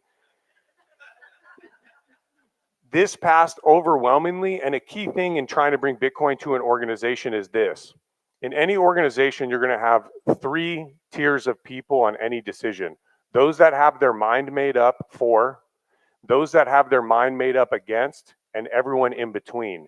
The reason it's important to start easy and get off zero with low stakes is that the group that you're going for is the middle group, and they're all up for grabs. So imagine if we would have started with, you know, 100,000 or 200,000 in Bitcoin. The fear kicks in, and now those people that are up for grabs, a lot of them get grabbed by the against because they play off of fear.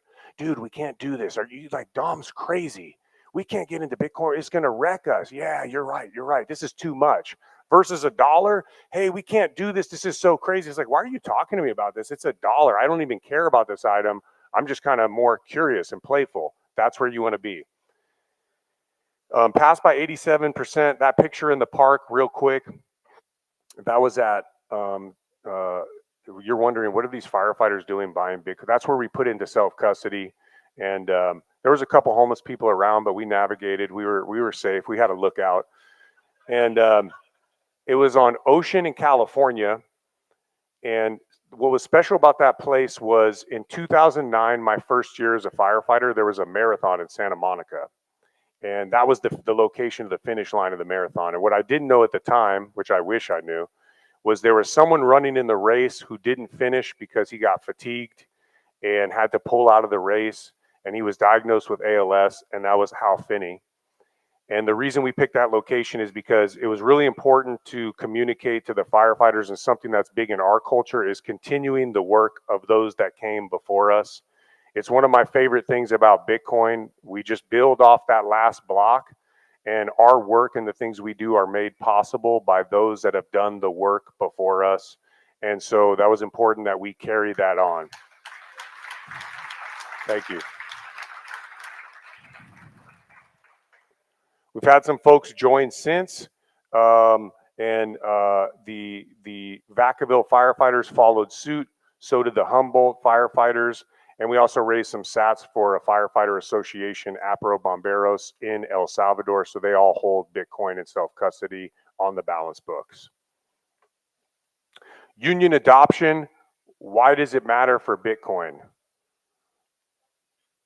14.3 million union members in the US, 207 million throughout the planet. Unions, aside from pensions, hold $28.5 billion in assets collectively. There's $5.99 trillion in public pension assets in the United States. And there's 25 to 48 trillion of global pension assets. The reason that number varies so widely is depending on the study. There's a lot of different systems that are included or not included. And if you look at the union worker, you know, what the most powerful thing we noticed when we adopted Bitcoin, now over 50% of our members individually are Bitcoiners. It's an incredible, I've never seen anything like it in our world that had an effect like that on the individuals. And workers are voters. They're campaign donors in the fact that, you know, they participate in that process. Albeit, you know, the larger unions, I think, have gotten a little too political, and I think we see that and maybe don't agree with some of their politics. And I think Bitcoin can recenter that. But a lot of the issues sometimes we see coming out of DC, attacks on Bitcoin, are only possible due to a lacking broader adoption. And something I read about in Pennsylvania, they tried to do a Bitcoin mining moratorium in Pennsylvania. And the sponsor of the bill said, he took it off and said, you know what, the trade unions actually called me up and started putting pressure on me. And I don't know, you know, between Stronghold and some of the other miners up there, if they employ union labor or what's going on, but that was defeated because of that broader support saying, hey, stay away from Bitcoin. And also, lastly, unions also have circular economies. Think about a union. They collect dues from members, they have an operating budget, and then they use that money. It's not, they don't profit, they use that money for the members. So they are pre-existing. That's a $29 billion market of pre-existing circular economies that are outdated and prime to utilize the benefits of layer 2 solutions in Bitcoin. So because of this, we started Proof of Workforce.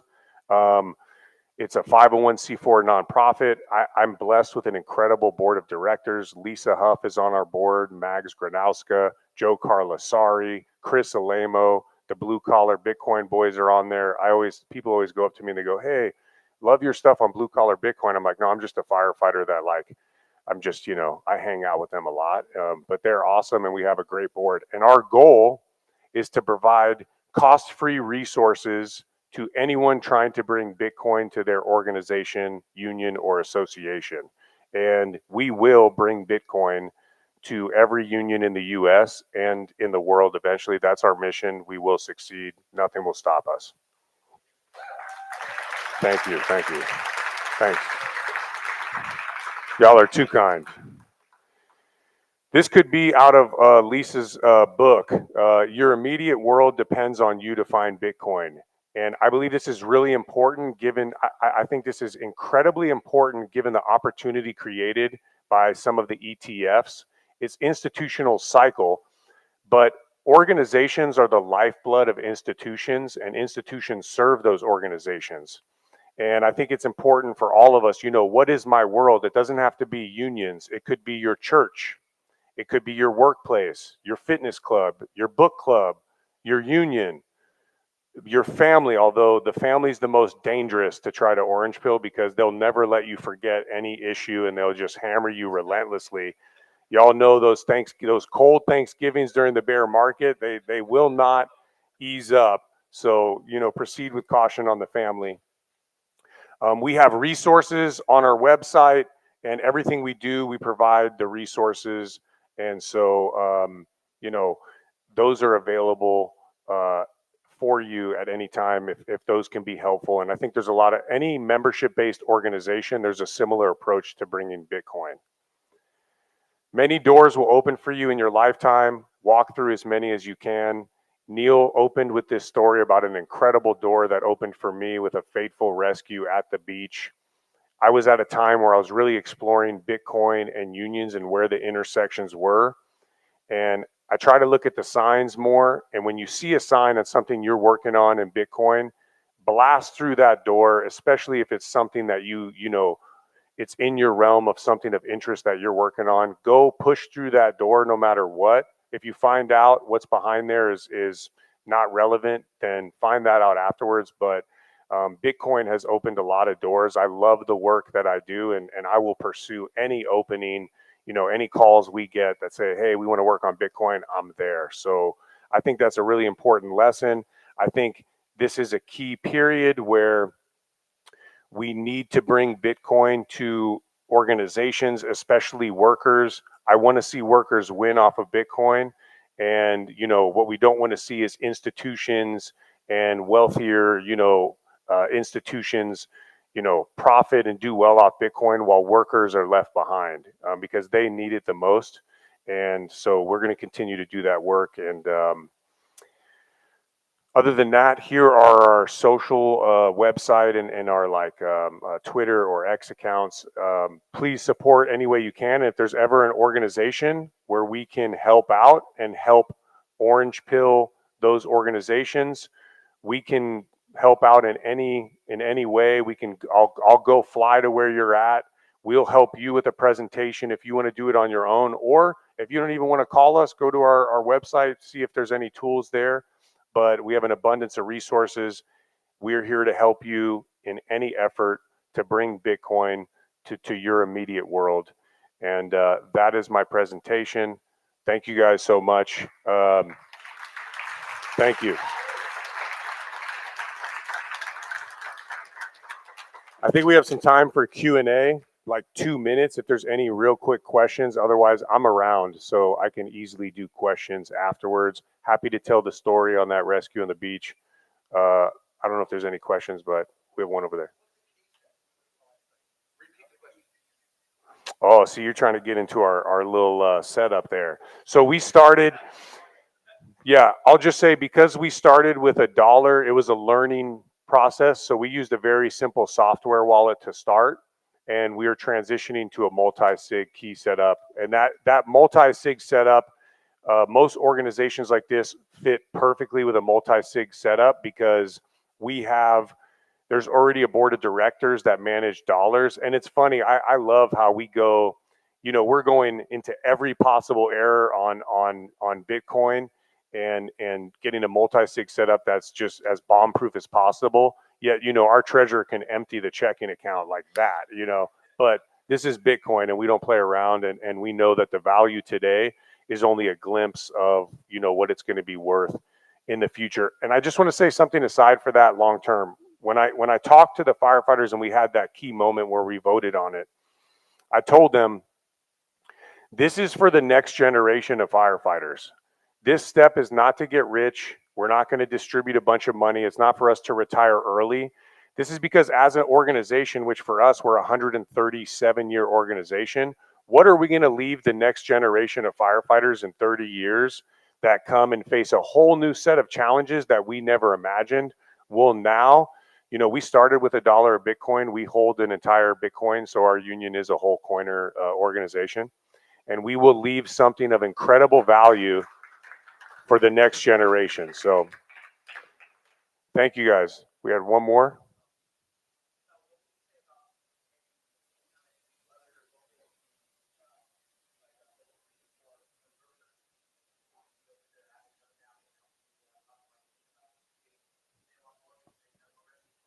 I would say, hell yes. You tell me the time and the place, I will be there. We'll bring the cavalry with us, and we will make the best attempt at, you know, trying to bring a very well thought out plan to bring to your union and support you with every resource that we have. Thank you guys. This is my time. Gary's listening to rap music now, so if I go past the time, that's a 187 on me. So I'm going to go ahead and give it to Gary. Thank you guys. Thanks, Gary. All right, Dom absolutely crushing it. Yeah, we're back at the news desk, ladies and gentlemen. Welcome to BitBlockBoom 2024, the first break. This is hosted by Simply Bitcoin. Simply Bitcoin is powered by Bitcoin Well. Bitcoin Well is the best place to build your automatic self-custody Bitcoin stack. We have a great panel on the first break today. We have the CEO and founder of Start9. We have Matt Hill. We have the managing director at Swan Private and also the host of the Bitcoin Veterans podcast. And we have the CEO and founder of Bitcoin Well, Adam O'Brien. How you gentlemen doing? Are you enjoying the conference so far? It's a little bit different than last year. Matt, you were on the news desk last year. Instead of doing it 2 days, it's 1 day this year. But I really like the Dallas environment compared to Austin. Start with you, Matt. How you doing? I'm doing good. Yeah, I prefer Dallas as well. Austin's a little, I don't know, too busy, too crowded. I'm glad Gary brought it back to Dallas. Absolutely, 100%. I mean, Alex, is this your first BitBlockBoom? No, I was at BitBlockBoom 2 years ago, and that was in Austin, by the way. The Dallas experience, I agree, way better, man. Way better. Well, dude, and shout out to Alex, because we got bullets on the table. I know they're 22, so it might be disrespectful, but something's better than nothing. Yeah. And of course, we got Adam O'Brien. Adam, how you doing, man? Yo, the silence was deafening on that one. I had a feeling because I saw the bullet hole. Yeah, it's a 22. Okay, but we got Adam O'Brien. Adam O'Brien has not been let back into the States because apparently a border patrol caught him with an Alex Jones video. Is this true? That's what I heard. I don't know. I wouldn't believe anything Nico says. This is sketchy. Yeah, man. No, hey, listen. It's good to be here, man. When you're hanging out with Bitcoiners, real Bitcoiners, it's like strong signal. People are aware of the reason we are here. There is zero like Lambo fiat talk. This is about freedom. I mean, listen to Dom Bay speak, man. It's about the future generation. It's about making sure that the kids and the grandkids and the bloodline stays sovereign. It's a high signal environment. It's good to be here. 100%. So, gentlemen, all you guys are very esteemed, reputable Bitcoiners, absolute building. Matt, I'm a huge fan of your products. Use your products. The Start9 server Pure, which is, if I pull up my Sparrow right now, but I'm not going to dox it in front of all you guys. It's connected to my beautiful, beautiful Start9 running at home. So how you doing, man? I heard they're back on sale. I heard you can buy them on the website right now. And you brought some, too, to the conference as well, right? Yeah, we pulled it off just in time. We got some back in stock the day before the conference. Got them built, brought a few, and they're back on sale online as well. So, yeah, we apologize for that period of time. We had some supplier issues, and it was a good lesson learned, and we actually circumvented suppliers, went further upstream, and so they're cheaper, right? Good news for everybody else is that these things are cheaper than before because we're getting them cheaper than we ever could. So quick, like 1 to 2 minute for anyone who's just getting their feet wet in Bitcoin, why should people, care about sovereign computer? Why should people run their own node? Well, you should run your own node for the same reason that you should run your own file server and messaging servers and password managers, because if you're not running it, somebody's running it for you. And when you use somebody else's computer to do things, they're in control and you're not. So, if I text message my wife or I take a picture, those messages and those pictures get uploaded from my phone, end-to-end encrypted, sent to a server in my home where anyone who I want to be connected to that server can engage with me, and there's no third parties involved whatsoever. Now, likewise, with my Bitcoin node or my Lightning node, same thing. There's nobody that can prevent me from interacting with the Bitcoin network. There's nobody who can see what I'm doing on the network. And so I'm independent, right? I'm not a digital dependent. I'm a digital independent, and so is my company, because Start9 as a company runs everything that we do off of 2 server peers. Our monthly software costs are essentially zero. Dude, you not only talk the talk, you walk the walk. You host your own, all your data, all the email, all of that stuff. Email's a little different because SMT is a captured protocol, but you got to find an SMTP server still, unfortunately, if you want emails to hit people's inboxes. But pretty much everything else can be self-hosted effectively. Now, Start9 obviously is hosting the things on our servers on ClearNet, right, which is not something that StartOS and the server peer support at the moment, but it's coming, and we're already using it as a demonstration. So, for instance, if somebody wanted to check it out, you could go to blog.start9.com, and that's our blog. That's running on a server peer that's sitting in my living room on ClearNet, and it's live and alive and always up and works well and can handle the traffic, and that's on a residential internet connection using a home router. Beautiful, beautiful. By the way, guys, go check out start9.com. I'm pretty sure I have a promo code still. You do. So you can use promo code SimplyBitcoin, get 8% off. I believe that was the percent. Go check out Start9 and don't trust someone else's node. Run your own. Anyways, I'm going to pass it on to Adam. Adam, Bitcoin recently expanded to all 50 U.S. states. You're the first Bitcoin on-ramp in the U.S. that is self-custody by default. What is that? No way to hold Bitcoin on platform. So just kind of forcing the user, we know it's a small, but it's going to be a massive growing market, forcing that customer to take Bitcoin into what Matt's talking about, into self-custody. If someone else is holding your Bitcoin, you don't actually have Bitcoin. And I want to just shout out real quick what Matt just said. We kind of like scuffed over it, where he said suppliers were bad, and then he had the Bitcoiner mindset. It was like, yo, we were getting tailed by suppliers, so I went around them. I took the Bitcoin way. I went around them, found a better product, found a way to make it cheaper for Bitcoiners. That's mad props, man. That's a good Bitcoin mindset, and I like that. But yeah, man, you got to be sovereign. Like, what Matt's saying there is so true. And if someone else has your Bitcoin, you've got 3 main points of failure. You've got like the FTX debacle, you've got a honeypot situation, and then you've got the 6102. I think we're coming up on the 91st anniversary of 6102, Executive Order 6102 being implemented in the USA. Like, the government's going to steal your Bitcoin. If you do not have your keys, you don't have the ability to stop that. Yeah, and what do you think about, what's your take on the centralization of the custody of all this Bitcoin that's being bought by the ETFs, right? I believe like 8 out of the 10 ETFs are, they're custodying their Bitcoin with Coinbase. And if anyone knows a little bit of the history around the 6102 order, the reason that they were able to get away with it so successfully is because of the centralization of the custody of gold back in the 1930s. So, yeah, I mean, that's definitely a risk, I would say. Yeah, man. Like Coinbase, I think it's 90% of ETFs coins are held in Coinbase. MicroStrategy's coins are held in Coinbase. Up until like last month, El Salvador's coins were held in Coinbase. There are even some platforms in Canada that hold their coins, their customers' coins in Coinbase, which is a foreign jurisdiction. Like, it is shocking and so dangerous to give your coins. Like, this is your generational wealth that you were trusting with someone else. In the gold, like in the 1930s, a large amount of gold is difficult to store. It is not difficult to store a large amount of Bitcoin. It is easy. Bitcoin solves that problem so well, so beautifully, with like 2 hours of work, 2 hours of research, 2 hours of effort. You can literally take generational wealth into your full custody and be fully sovereign, fully financially sovereign. like, you got to do it, man. This is the important part. Bitcoin is not number go up. Bitcoin is self-custody. Bitcoin is protecting your value in your hands. Absolutely. Guys, go to bitcoinwell.com/simplybitcoin today. Do not go to bitcoinwell.com/BTC sessions. Also, I want to mention as well, Alex Stanzik, we have survived the bear market. Consider you a brother at this point. And you just launched your awesome initiative, man, called the Bitcoin Veterans. I was honored to be able to be a guest. I really, really enjoyed that episode. Went into the kind of the information warfare aspect of that I really don't like to talk about so much on my own stuff.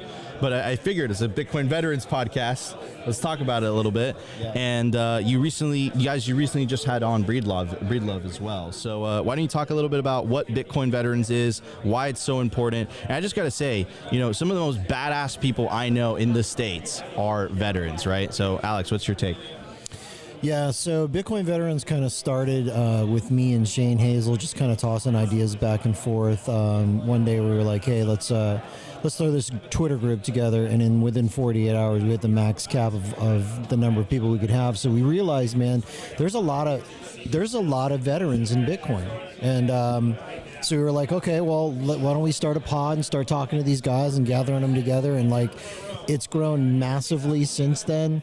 We've had nothing but love and support from the entire Bitcoin community. Like, all of the various different conferences and whatnot are like, we're going to give these guys big discounts, and just tons of love and support, and it's been fantastic. And as it's turned out, A, there's a ton of Bitcoiners who are veterans, but B, we've all kind of come to the same realization that, like, a lot of these dudes went into the military because we're kind of like, at our heart, we have a heart for protecting people, especially people who can't necessarily defend themselves. So, and then we learned, maybe in hindsight, that a lot of the stuff that we were sent overseas to do wasn't super cool, because at the end of the day, it's just like a series of never-ending wars, and we're just fueling the military-industrial complex, and like, there's a small number of people that are getting really freaking rich off of really the destruction of the lives of other people. And like, for a lot of veterans, that's like, when we find that kind of stuff out, that's very heavy. So what Bitcoin Veterans represents is it's a way for us to help protect our fellow man peacefully in a very powerful way. So there's a lot of veterans who like hardcore on this mission, man. So how big is the group now at this point? If I had to guess, it's 300 plus and growing. We're adding new people every single day. Just at this conference, we've met a ton of veterans who are Bitcoiners who didn't even know we existed. And they're like, hell yeah, let's go.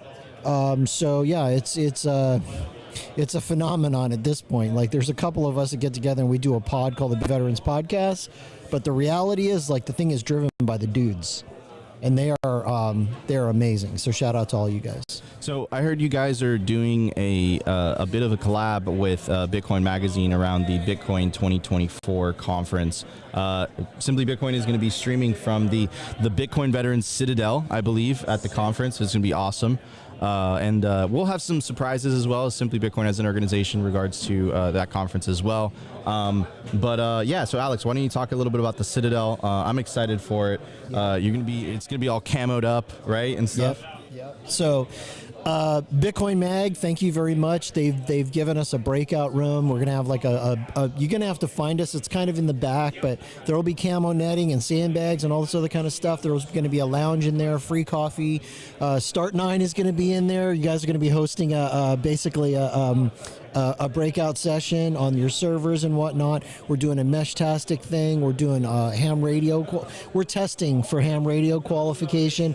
All kinds of cool stuff, like how to on-chain surveil yourself. One of our guys is a former law enforcement and military guy who specializes in basically financial forensics, tracking stuff down on chain. So if you want to know how all of that stuff works, stop by. Bill Stebbins is going to be doing a contingency work group planning session. So these are basically adversarially thinking individuals who the whole purpose is, how do we harden ourselves as Bitcoiners versus potential adversity? And we're hoping that lots of people stop by for that. So yeah, come check it out. As Nico mentioned, he's going to be broadcasting live from the Bitcoin Veterans Citadel in Nashville. Veterans understand the need for secure comms. I don't think that was on. Sorry, I wasn't supposed to talk, huh? Veterans understand the need for secure comms, I imagine, more than most do, and how insecure communications can be. So that's something we're trying to bring to the space. Beautiful, beautiful. All right, gentlemen, thank you so much for joining us on the Simply Bitcoin News Desk live at BitBlockBoom 2024. We're going to do a bit of a shuffle. We're going to have Mauricio from Leden join us. We're going to have Lisa as well. And gentlemen, thank you so much for joining us. Alex Danzig, appreciate it. And Matt Hill from Start9. Guys, go check out Bitcoin Veterans and Start9 today. All right, so let's get Mauricio in on the news desk. Alex, thank you so much. Of course, brother. Adam, you should stick around. Yeah? Yeah? That's my guy. All right, Matt, thank you. Appreciate it. And of course, we got Mauricio here. All right, get close to me, Adam. Here we go. Lisa, you ready to go? Let's go. Oh, okay. Oh. Yeah, get in. Okay. Yeah, all right. 12:55. I'm here. Cool. All right, we got Mauricio. Mauricio, how you doing, man? Tell us a little bit about Lend. I couldn't be better. And yes, very, very happy to be here hanging out with you guys. Leden, for those who know, or for those who don't know, actually. I totally butchered the pronunciation. So Leden. It's like a play on like the hodl, right? I'm assuming, of course. Absolutely. We Leden so you can hodl. The whole point. So yeah, basically the name kind of alludes to what we do. We lend dollars backed by Bitcoin so people don't have to sell it when they need to get things paid for and invested or diversify. And business is good. Awesome. Good to hear that. Yeah, I mean, I've definitely found again, it comes with risk, but I've definitely found myself in a situation where I didn't want to sell my Bitcoin, right? But need the cash at the moment, right? So definitely could relate to that. Anyways, we have Lisa. Lisa, you did an incredible job regarding education, and you started off with the first panel. So talk to us a little bit about education. Talk to us about the next generation. How do we bridge the gap? I mean, I feel like education right now is broken. Like, how do we fix that? Does Bitcoin fix this type of thing? I think Bitcoin people fix this thing, right? We wholly reject the socialized notion of money, and we need to wholly reject the socialized notion of our public schools and private schools as well. The notion that kids need to follow some plan in order to succeed in their life. I just am a firm believer that the jobs that our kids have in 15 years or 30 years have not been created. Maybe in 5 years, those jobs aren't out there yet. And so to make your kid feel stressed that they've got to get into a great college or be in some huge STEM program at a public school, it's like, those things in the STEM program aren't even going to be relevant by the time they're in the workforce. So how about you encourage your kids to just think for themselves and pursue things that really kind of light their synapses up in their brain. So that's what I did with Ella. It seems to have worked. You know what you said I could relate to tremendously, because I have no formal media training whatsoever, and completely self-taught, but the internet enabled all of this, right? And I followed my heart, I followed my passion. And then what tends to happen, like regardless of whether you have formal education or not, if you tend to do something every single day for a couple of years, you tend to kind of master it over time, or you tend to get really, really good at it. And especially with the internet, being a thing, any kid, regardless of the age, you can look up whatever subject known to man, and you could learn on it, but you could learn it, pretty quickly, relatively quickly. So. Yeah, and I think too, finding this thread of something that is the unlock. I mean, for me, so I do have a science degree. My dad said not paying for college unless you have a math degree or a science degree. I really shouldn't have been in either one of those programs, I don't think, but they weren't my interest. Getting into Bitcoin, like, I have found so many things that I'm now interested in. Like, currently I'm down the Dhruv Bansal Bitcoin and astronomy rabbit hole. I've obviously been down the Bitcoin and economics and monetary policy rabbit hole. I've been down the Bitcoin and religion rabbit hole. So I think Bitcoin is like this cheat code for getting you on the right path for what your brain needs in order to feed itself. One comment I wanted to make based on what you said about like how disconnected the current system is versus the future jobs you're going to have. So growing up in Venezuela, one of the things I studied economics, I was always fascinated by money. And every time I would read my books from school, they would say, get your fiat, put your fiat away in a bank account every month and save a little bit. And by the way, debt is bad. Don't get into debt. And I would look around, and the people that were doing the first part, which was putting away fiat into their bank accounts in a hyperinflating currency, were getting absolutely crushed and left behind. Meanwhile, the people like my dad, who were levered and borrowing money at basically what seemed to be high rates, but he compared that high interest rates to inflation, and he always came out on top. So he actually exponentially grew his wealth thanks to responsibly using debt. Meanwhile, the people that were putting away their little fiat into their bank accounts were getting left behind and crushed.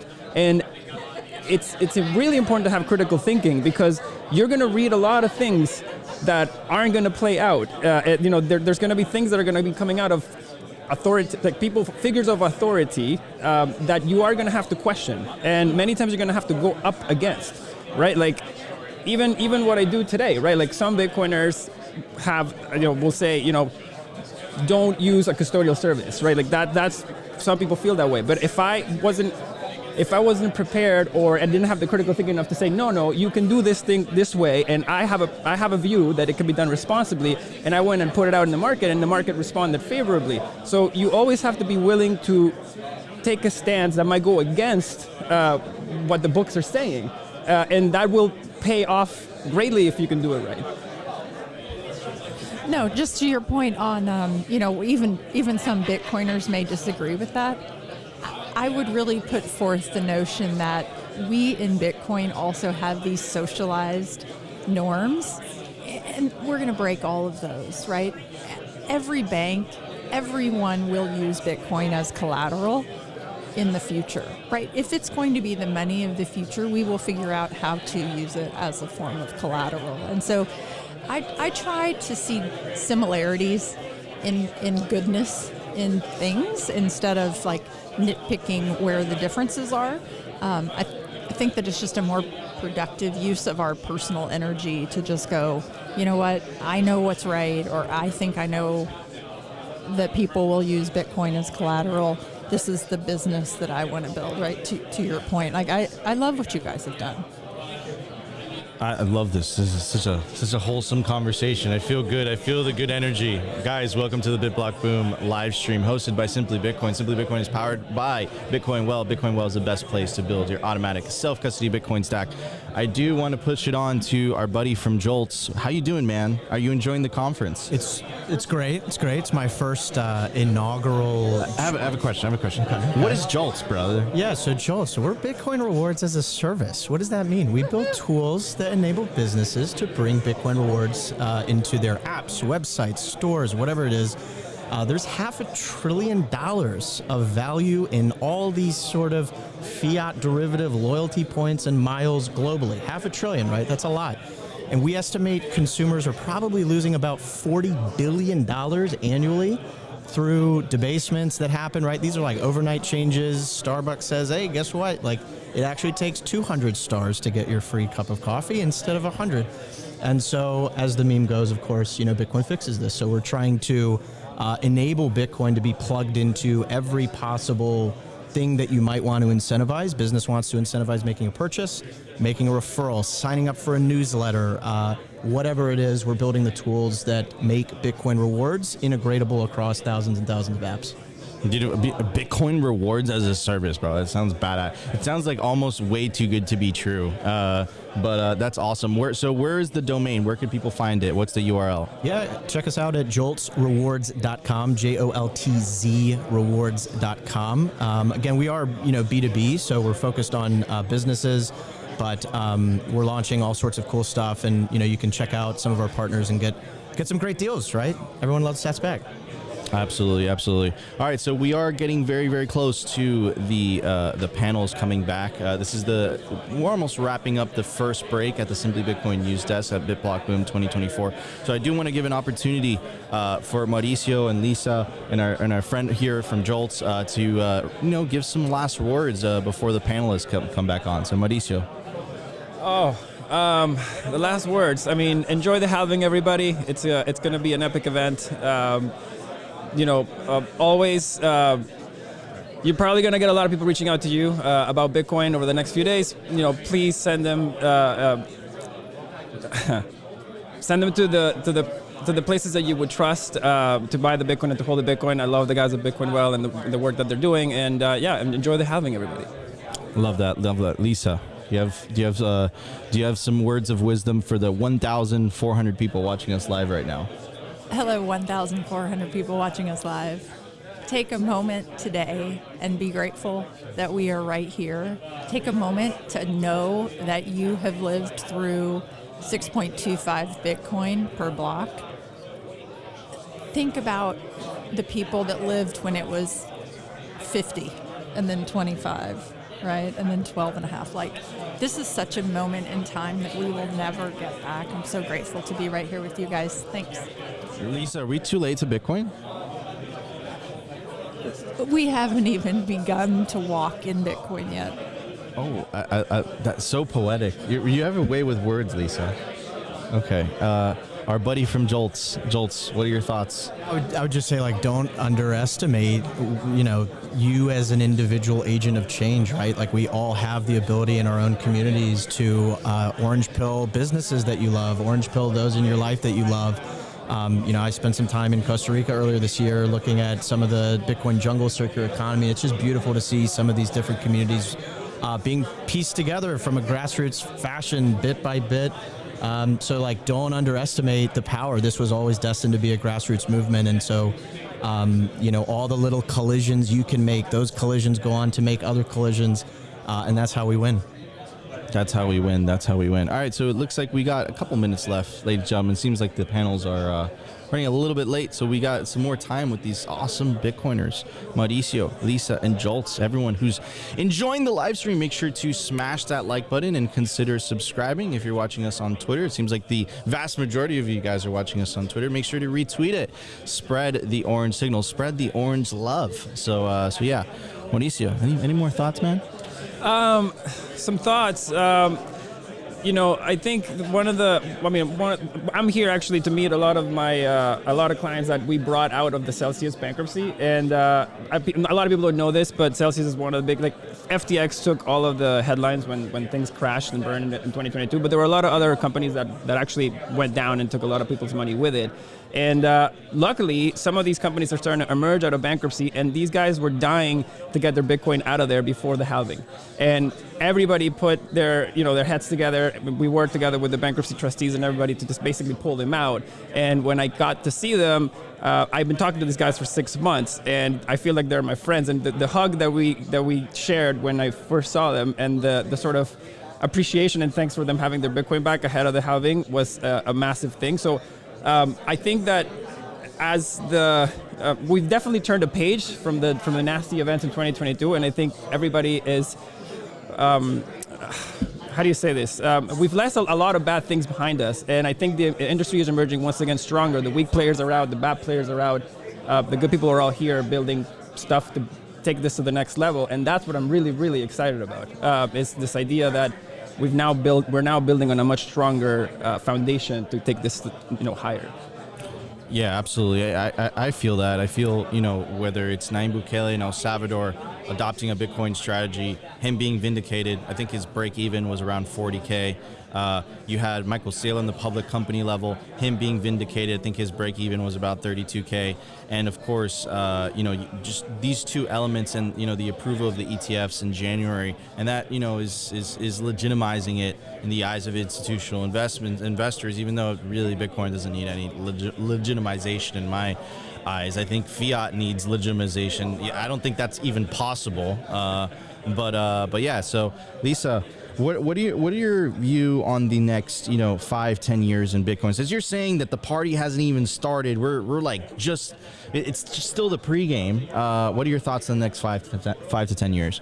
Well, I just want to say that I was vindicated also recently when Bitcoin went back to 64,000. Hit the bars. Listen, that's called motherfucking bars. What was that for? That's Opti. The view of the future. I mean, my daughter is here.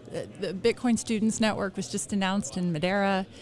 They have. Okay. Sorry, Lisa, to interrupt you. We are going back to the main stage, ladies and gentlemen. All right, thank you guys so much for tuning in. We'll be back in the next break. Bye.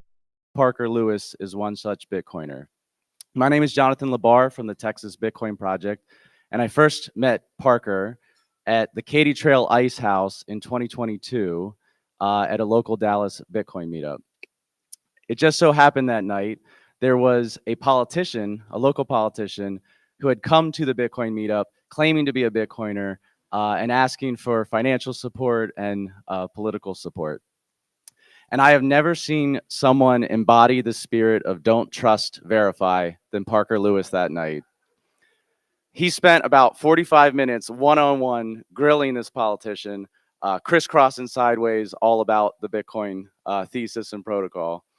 He was asking him, well, what happens at the halving? What's the current block subsidy? What happens when all the Bitcoiner mined? And to his credit, this politician, he actually knew his stuff. We were all actually pretty impressed. But it makes me proud to be a part of a community of Bitcoiners like Parker, who will not only keep people honest and keep them to the truth, but hold politicians accountable. It's a preview of what's to come. So seeing it small scale, we are going to become a political force someday, and politicians will have to cater to our whims. And so I'm proud to be a part of a community like that. So without further ado, I'd like to introduce a former lead of, before I say, Parker's lost his voice, so he's gonna do his best. He's a little under the weather. We've all been out late these past few nights. But without further ado, the former lead of business development at Unchained, current lead of business development at Zapbright, author of the blog Gradually Then Suddenly, that's now become influential Bitcoin book by the same name, the man, the myth, the legend, Parker Lewis.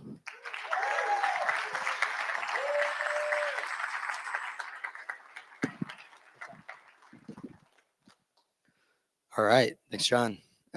As he mentioned, I lost my voice. I sound a lot better than I did an hour ago, and we're going to give this the best go we got. So if you guys can bear with me. Closer to the mic. All right. So the name of the talk is nothing more American than Bitcoin. And the reason why I chose to give this talk is that Bitcoin's now worth over $1 trillion consistently. After the next halving, or possibly two, it will become larger than the dollar. And it's already creeping into the national conversation in some corners about whether or not Bitcoin is consistent with the interests of America, both the individual, national security, or whether or not the Bitcoin threatens America and the position of the dollar. And so I think that has already started to creep into the debate. It's only going to creep into the debate more and more, and it's important as Bitcoiners to carry the right frame as it relates to Bitcoin and its position vis-a-vis the dollar. All right, next slide. I can't see what slide you guys are on. Okay. I don't think this clicker is working. It's my fault. Just make sure. Yeah, sorry, I'm going to get the other clicker. Hold on. Nope, I'm going to get you. No clickers. All right, I'm going to keep going though. So first, because I can do most of this by heart, what do I mean by nothing's more American than Bitcoin? First, what it doesn't mean is that America has some claim to Bitcoin, or that there are not values of other countries that are embodied in Bitcoin. What it's meant to mean is that Bitcoin, in both the structure of governance and the values, is far more consistent with America than the dollar is. How we going? Okay, sorry. I'm gonna keep. Let's see. All right. Okay, you're going. You're going. Let's get that. Let's get that clicker up here. Forward, back. All right. That's all right. Woo! Lost my voice, dealing with no clickers. We're going to go for it. All right. So the idea is that Bitcoin is far more consistent with both America's structure of government and its values. It's not just like a, animal spirit, Bitcoin's American and let's go out and party. It's really, when you think about the actual underlying structure of it and the principles, it aligns with the founding of this country far more than the current construction of the dollar. And Bitcoiners should speak about that more loudly. All right. So for whom is this message?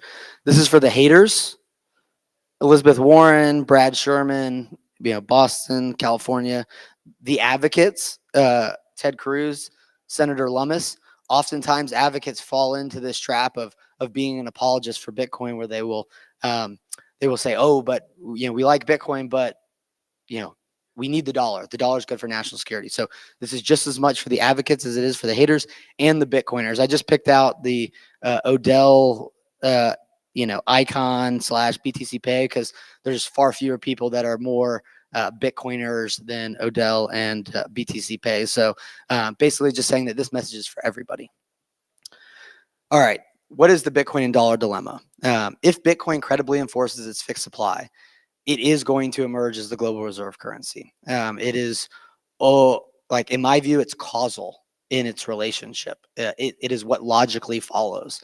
If Bitcoin does represent a finitely scarce form of money, it's going to replace all other forms of money, including the dollar. That means it's going to replace the dollar as a store of value. It means it's going to replace the dollar as a medium of exchange, and it's going to replace the dollar as a unit of account. It's going to facilitate practically all global commerce directly, not with an intermediary currency like the dollar. And what it also means is that, or how I think about it, sorry, some of the formatting is off when we translated this from my slide to theirs, that the dollar is the equivalent of the fax machine vis-a-vis Bitcoin. It's the, horse and buggy, and it is illogical to believe that if we have this technology that is Bitcoin, that is 1,000x better at money than both the dollar and gold, that we're not going to use it for everything. And that's okay. Technologies get obsoleted. The dollar is getting obsoleted. There's a couple ideas that as people start to figure out Bitcoin, that there are consequences to the dollar and realistically how America's government is both run and financed. But there are two false ideas that tend to percolate around DC, as well as people who recognize that Bitcoin's probably logically going to replace the dollar, but we probably shouldn't say that out loud. And the two ideas are somehow that the dollar is patriotic, as well as that the dollar is somehow important to national security. Both of those ideas are farcical. They are untrue. They couldn't be further from the truth. On the one hand, the current version of the dollar, and I'll get to speaking about why, is an anathema to the people that founded this country. If they could fast forward to today and this world of QE and 100% centralization of the money supply, they couldn't have conceived of that world, nor would they have ever endorsed that or supported it or contemplated it in the structure of governance. The other idea is this idea of national security, where it's like, what does that actually mean? They never actually talk about the individual. And so what I have here is the icon of the National Security Agency, the deep state, and then the people. And that it's really this shift into this collectivist mindset rather than focusing on what actually makes our country great. And that all stems from first the individual and those added individuals up together being we the people. And so those two ideas, whenever somebody espouses them, just reinforce for them that they are not true.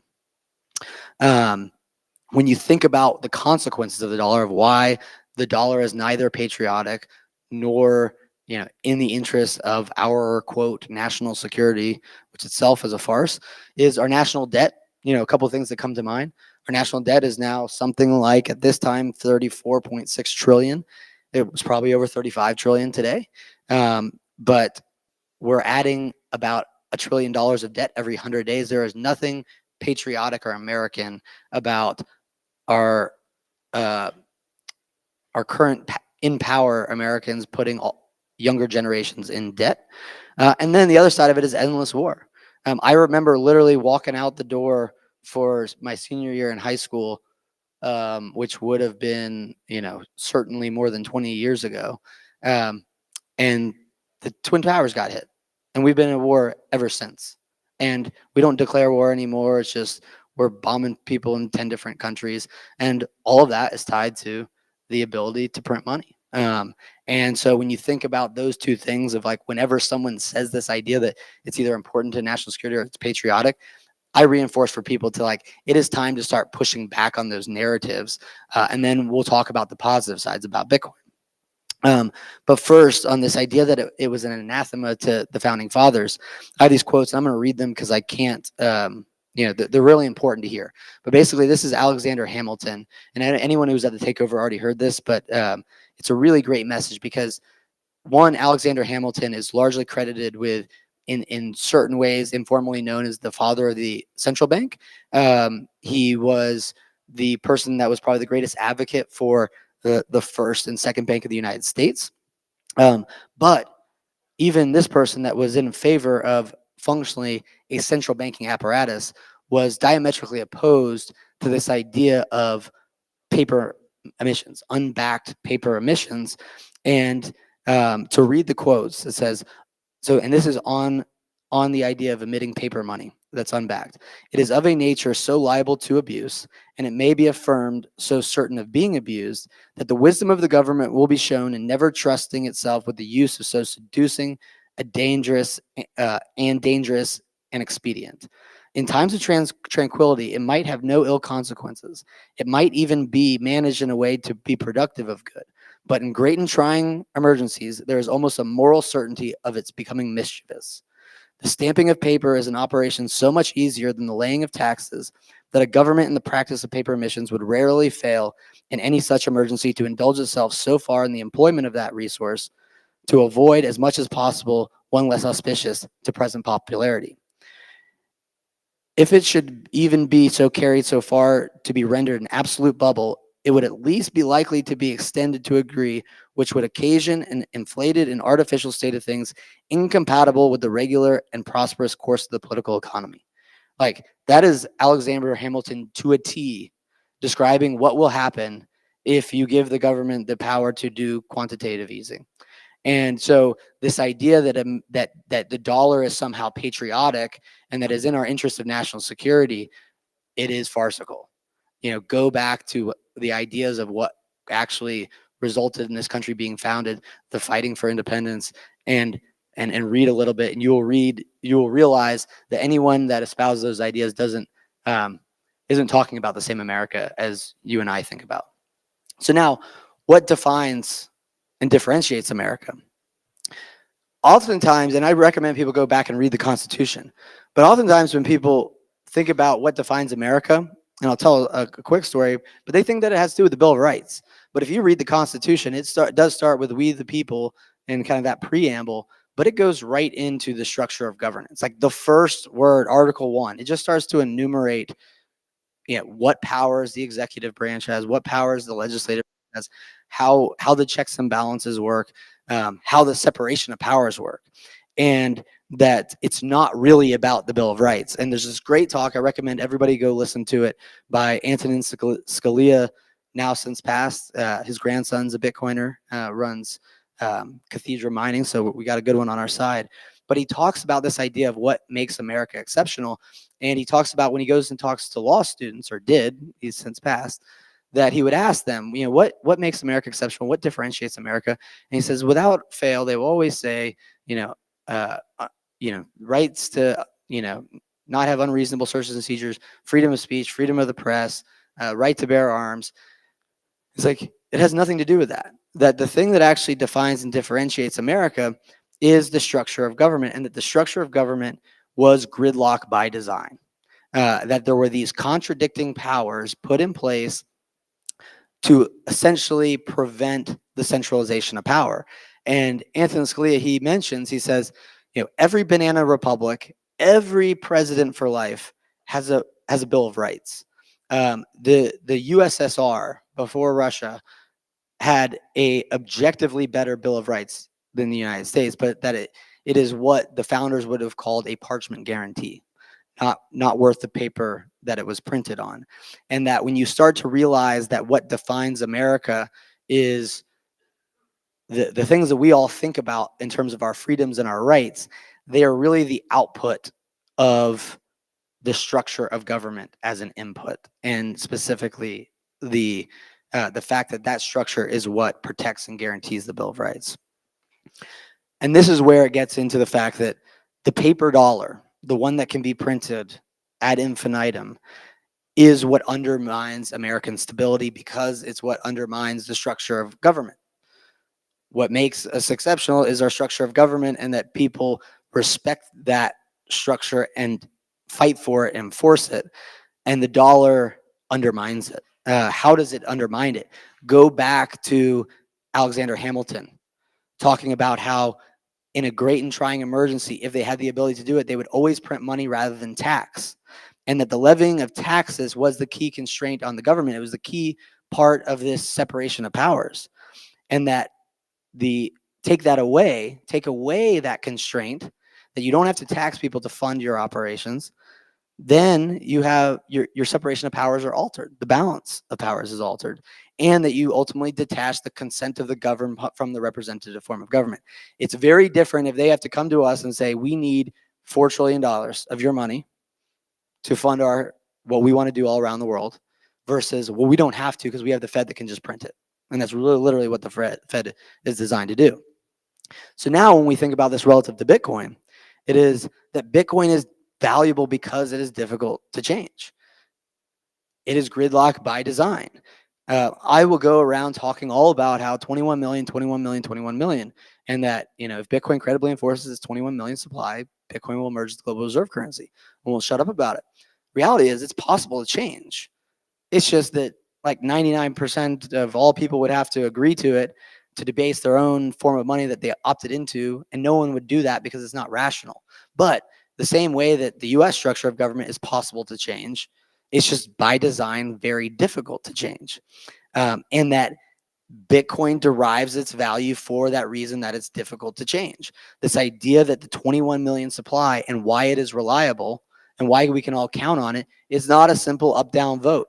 That's not the way that Bitcoin works. It's not the way that the US government works. It's not just not the way that, forming laws happen. It's also, not the way that that ultimately our rights are protected because of the separation of powers. Like, even if you vote for a law that says we don't have freedom of speech, there's a check and balance on that. And that just like reinforcing this, that it's the structure of Bitcoin, the actual governance structure, the consensus rules, and I'll talk about this, really the triumvirate, if there is one in the US, it's the judicial, the legislative, and the executive branch. If it is in Bitcoin, what I would relate it to is it's private keys first and foremost, the economic control of the network, it's mining, energy security, it ties it to the real world. All of this secures Bitcoin, so it's not just mining. But then nodes are what provide permissionless access. Those three things, and they check the work of miners, and they broadcast Bitcoin transactions. Those three things working together are ultimately what guarantee this idea of decentralization, the idea of censorship resistance, and ultimately the 21 million fixed supply.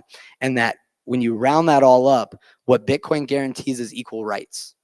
That is what America is supposed to guarantee. That is what is undermined by the dollar detaching what we're currently living in from the intended structure of government. And what it provides is equal rights, not equal outcomes, right? It doesn't mean that, if Saylor has 200,000 Bitcoin and somebody has 0.1, it means that when you're sending a Bitcoin transaction, they are equally looked at the network and considered. And yes, does someone who have more Bitcoin, can they pay a higher fee? Sure. But it doesn't determine what is and what isn't valid within the Bitcoin network. So we think about these separation of powers. Miners, nodes, private keys. What is the output of that? The output is Bitcoin is difficult to change. It's not a simple vote. It's not a democracy. Sometimes people talk about Bitcoin like there's a vote. There's no vote. There's the fixed supply is the outcome of that. So if you think about the structure of government of America, we've got the separation of power, and that guarantees the Bill of Rights, the rights that aren't subject to vote.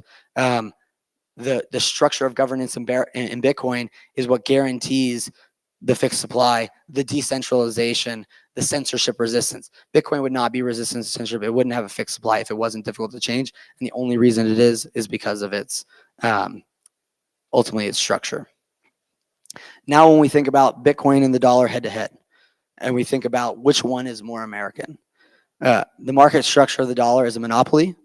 The market structure of Bitcoin is a free market. Yes, there's a constraint. You can't create any more than 21 million, but everyone is free to use it. And we're not going to manage its value up and down for, quote, stability. It's just out there, and everyone's got to take care of themselves. There's no moral hazard, but it's a free market. How's the dollar issued? It's created out of thin air by some dude in New York clicking a button on a computer. How's Bitcoin issued? It's issued by proof of work. Power being consumed all over the world, 2.8 gigawatts estimated right here in Texas.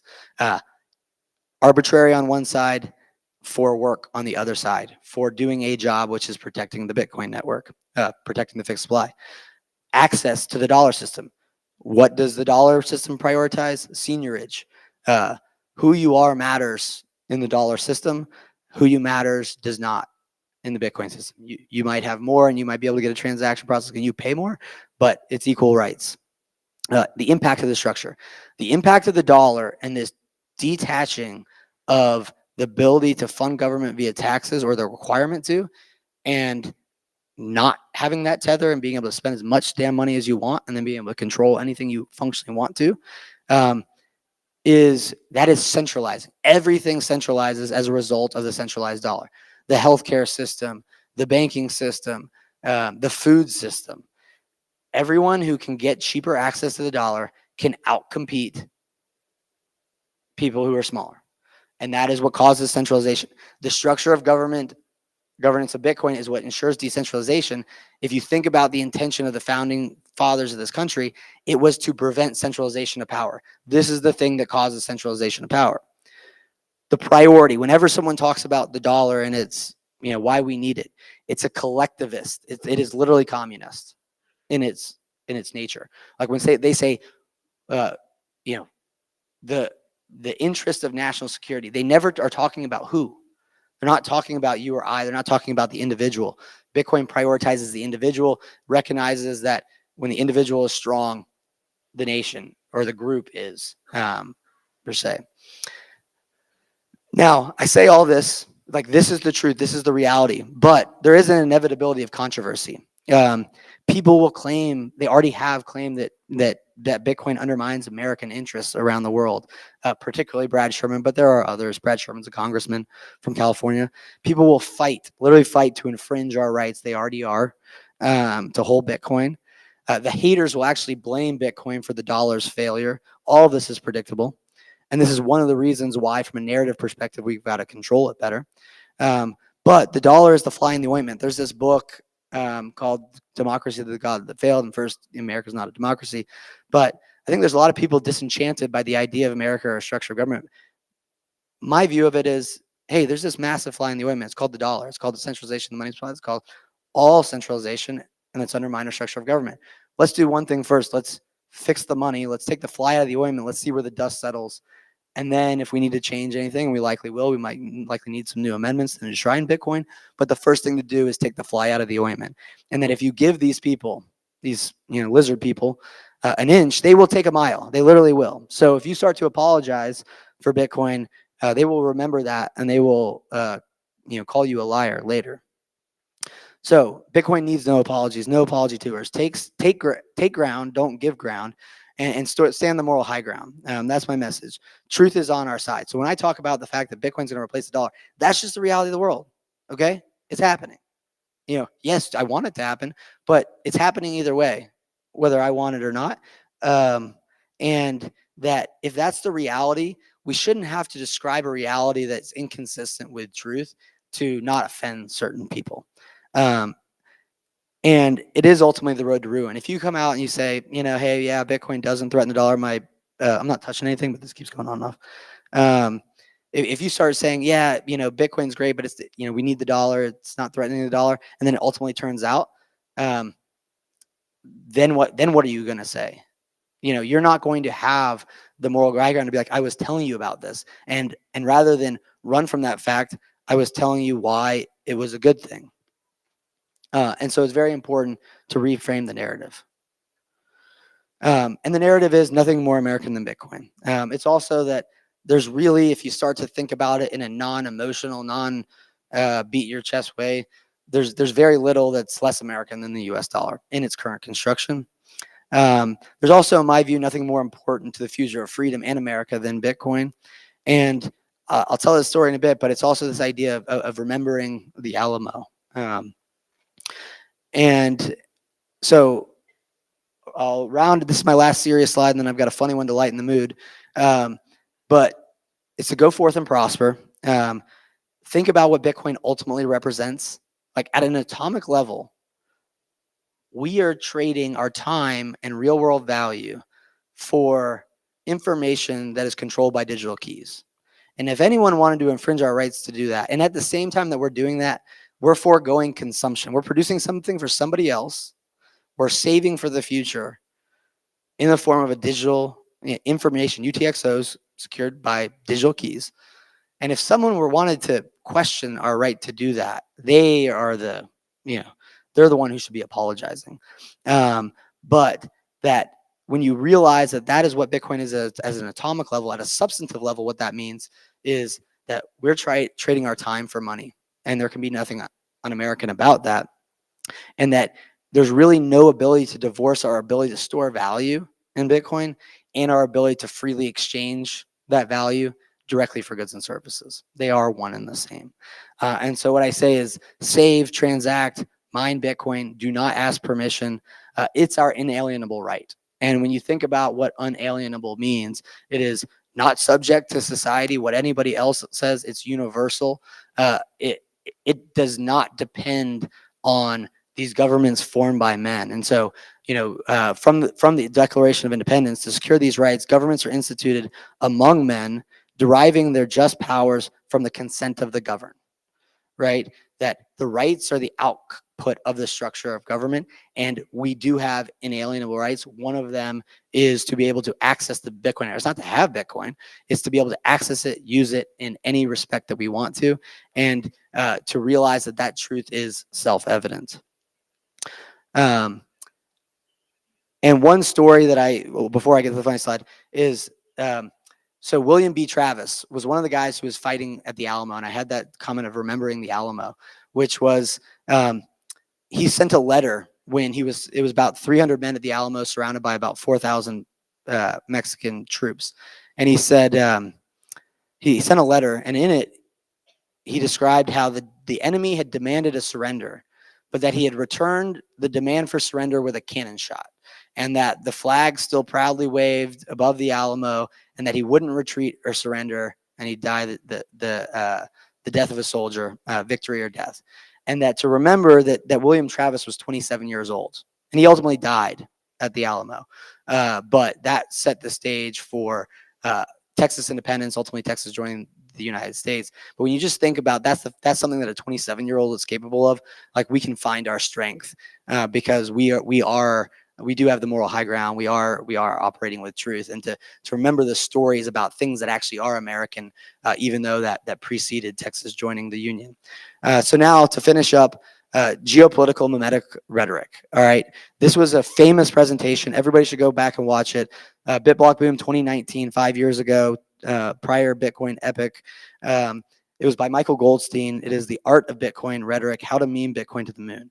What his message was, and this was controversial because Brian Bishop put it out, and then ultimately everyone thought that it was a very incendiary talk, but it was a really funny talk, so you should go watch it. But he talks about relentless propaganda. There is no bad news for Bitcoin. All public-facing Bitcoin propaganda should be relentlessly positive. Anchor on the most bullish position and then specify nuance from there and always reframe the narrative. He talked about how Vitalik Buterin came and started talking about Bitcoin maximalism as a pejorative, and then Bitcoiners grabbed it and said, yeah, we're maximalists. Like we're reframing that and we're turning it into a badge of honor. And so when people come and say, Bitcoin threatens the dollar, you're like, damn right it does. Like that's how big this is. That's how great Bitcoin is. If Bitcoin wasn't threatening the dollar, what are we doing here? And so, don't let other people frame the narrative for you, especially when we're right, and especially when we're operating with the truth on our side and in a way that is very consistent with our principles as Americans and really everyone around the world who values freedom and the rights that we all believe that we have or should have and that are unalienable. So with that, go watch the meme video by Bitstein. It's great, but I'll take questions for a few minutes.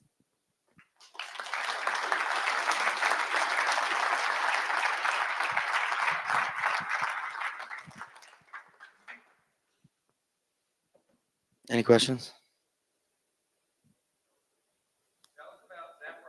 Well, wait, Zach, you got a question?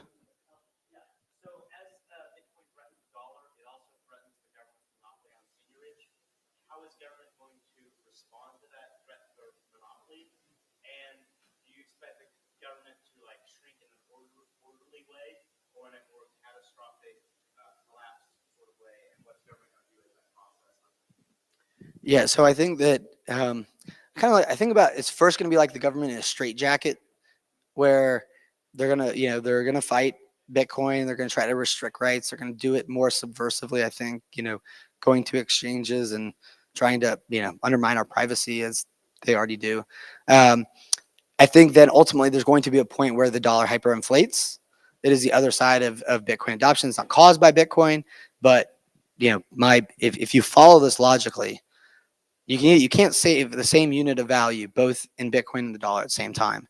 And if Bitcoin stores value better than the dollar over time, it's going to store value on average and over time in all cases. And so there will be an ejection point where the dollar becomes more obviously volatile and Bitcoin becomes more obviously the thing of stability. And I think when that happens, then there's going to be a sudden constraint on the government's ability to spend because the currency that they're principally using to operate is not going to be effectively coordinating economic activity. And realistically, they're not just going to let this happen. Even though it's in our best interest as a country because it derives from the individual, it's in the best interest of the individual. Therefore, you add up enough individuals, it's in the best interest of our country. But the people that extract power from the existing seigniorage aren't going to view the world that way. So I think that it is going to be a rapid restructuring of government spending because they're going to need Bitcoin ultimately, and that's where the rubber meets the road. Even governments that are tyrannical are going to need money that armies will take, or IRS agents will take. So, but it will constrain the government very quickly when they then have to come to us, just as they were intended to do, to ask us for our money to function as a government. Any other questions? Okay. What's the threat you see in terms of the ETFs as they keep collecting Bitcoin? Thinking about 20, 30 years from now, where specifically other countries have ETFs where the government can just go nationalize an ETF and just take over, because for a government to go buy free markets, very unlikely. They're going to look at where it's accumulating and they can just take over. I'd love to hear that. Yeah, so the question is, kind of the threat potentially of ETFs and the centralization of Bitcoin around ETFs. I think, it will be interesting. And if I was, the ETFs have been able to accumulate more Bitcoin than I thought they would, like this early. But if we look at Bitcoin over time, and again, not perfect metrics, but like looking at the HODL waves of a 10x increase in Bitcoin basically allows or induces about 20% of the supply to change hands, which means that a 100x move translates to about 40%. That a 40%, 100x move in Bitcoin from now, the dollar's done. And so it's actually going to become like marginally harder for the ETFs to acquire, I don't know what the right number would be to have, I'd say probably over 50% to have any like real influence. But then even then it's not, it's not up down 50%. Like that's not the way 50% attacks work. So I don't think they're going to be able to get enough Bitcoin for it to be a problem. It would be a problem if 20 million Bitcoin were sitting in Coinbase.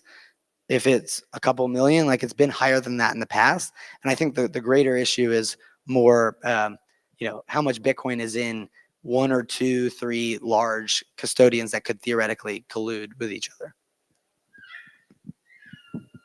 All right, I don't see, yeah, one more.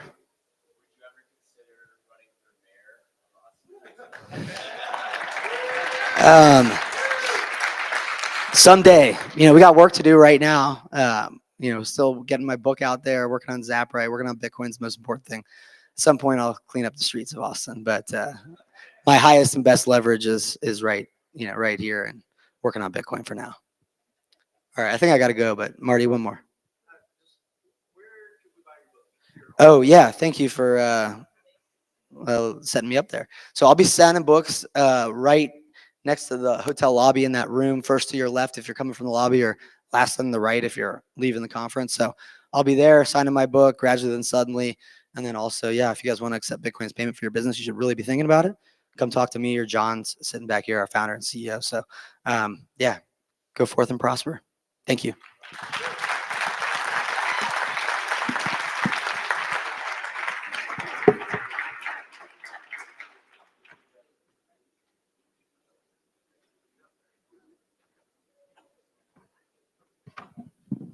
Testicles, 1, 2, 3.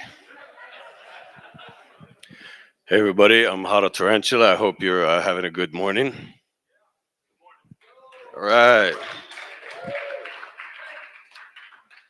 So I've actually never introduced anybody before for anything except for myself. So the individual that's going to be coming up here and speaking next, I respect highly for what they do in regards to providing education to the NPCs in the world. There seems to be a large lack of that, and so I think what our next speaker does is quite important. What I do is mine Bitcoin off grid. I don't know if any of you guys know that. Don't tell nobody, okay? So they said I had 5 minutes to talk up here, and I was like, I don't know what's going to happen in those 5 minutes. But I feel personally that what my guy Stefan Livera has to say is important. His talk is about the quality of money and how it matters. And so I'm going to take this opportunity to cut myself a little bit short so that he can have a little bit more time to talk to you. So if you would please give a round of applause for Stefan Livera. I'll go this one. Yeah. Well, yeah, thank you very much, Huddle Tarantula. And yeah, thanks to Gary and the team for organizing the conference and inviting me along. I'm going to be talking today about the quality of money and why it matters, because it's very common in today's world where people talk about the quantity of money. Right? That's very common, right? So a lot of people spend time talking about the quantity of money, right? How much new money is being created. So what's the final supply of fiat? Well, nobody knows. What's the final supply of Bitcoin? Everyone knows, 21 million. All right, well, I guess the talk's done. Let's go. See you guys. Great conference. And yeah, no. It's simple as that, right? Well, actually, there's more to it. And so that's the point of my talk today. I'm going to be talking about the quality of money and why we should also think about that component of it too. And why does that matter? So this talk, and I've put this up there. So a lot of this material is actually based on an article by Philip Vargas. It's called The Quality of Money. And so the QR is there. I highly recommend you guys check it out. I will put the link at the end, so you can get the slides at the very end anyway. But for those of you who want to scan it and check that particular article out, you can do that right now. So let's get started. Why is there so much focus on quantity over quality? I think it's mostly hubris. It's that there are a lot of people who believe that by being a technocrat, by managing the money supply, that they can achieve a certain kind of monetary stability. But that is a false promise. There is no monetary stability. It is all subjective valuation all the way down, and things are continually changing. Our value scales that we use to assess the world, right? How much of a cash balance do I want to hold versus how many bottles of water do I need to buy, or how many ribeye steaks do I need to buy, or mincemeat, or whatever. So I think they had this conception in their mind that if we just manage the money supply, we can sort of keep things stable. But that was a lie. That is a lie. And it also owes a little bit to some of the mathematical methods, the mathematization of economics, because they believe that, oh, it's more objective if I'm dealing with these exact numbers. And so in their mind, it's all about things like the quantity theory of money or the velocity of money. They very much downplay the qualitative aspects of it because they are subjective. But at the same time, you can't have a good picture of money if you don't actually think about the quality of money. So that's the point of this talk today, and hopefully it's going to give you some ideas on how to assess the quality of money, and that will also give you some ideas in terms of when you're out there teaching no-coiners and teaching family and friends about why Bitcoin is a superior money, because obviously that's what I believe, and that's what many of you believe, I presume. So why is that idea wrong?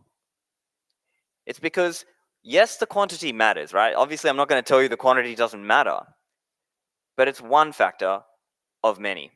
So the market for money is driven by our subjective valuations of things. We come up with maybe you don't explicitly think of it like this, but you think about, okay, how much, as I said, how much water do I need? How much food do I need? I need a house above I need a roof over my head. I need some clothes to wear. All of these things, you're continually balancing and changing and thinking, okay, how much of this do I need? How much of that do I need? How much of a cash balance do I need? So because it comes down to your expectations, that can change the demand for money. And then that in turn impacts the value of money, right? As a quick example, imagine if you had an economy where there was, just 1,000 units, monetary units, whatever they are. But people were very uncertain about the future. What would they do? Well, they would try to raise their cash balance. What does that mean? Well, it means over time they're going to be earning and they're going to be spending less.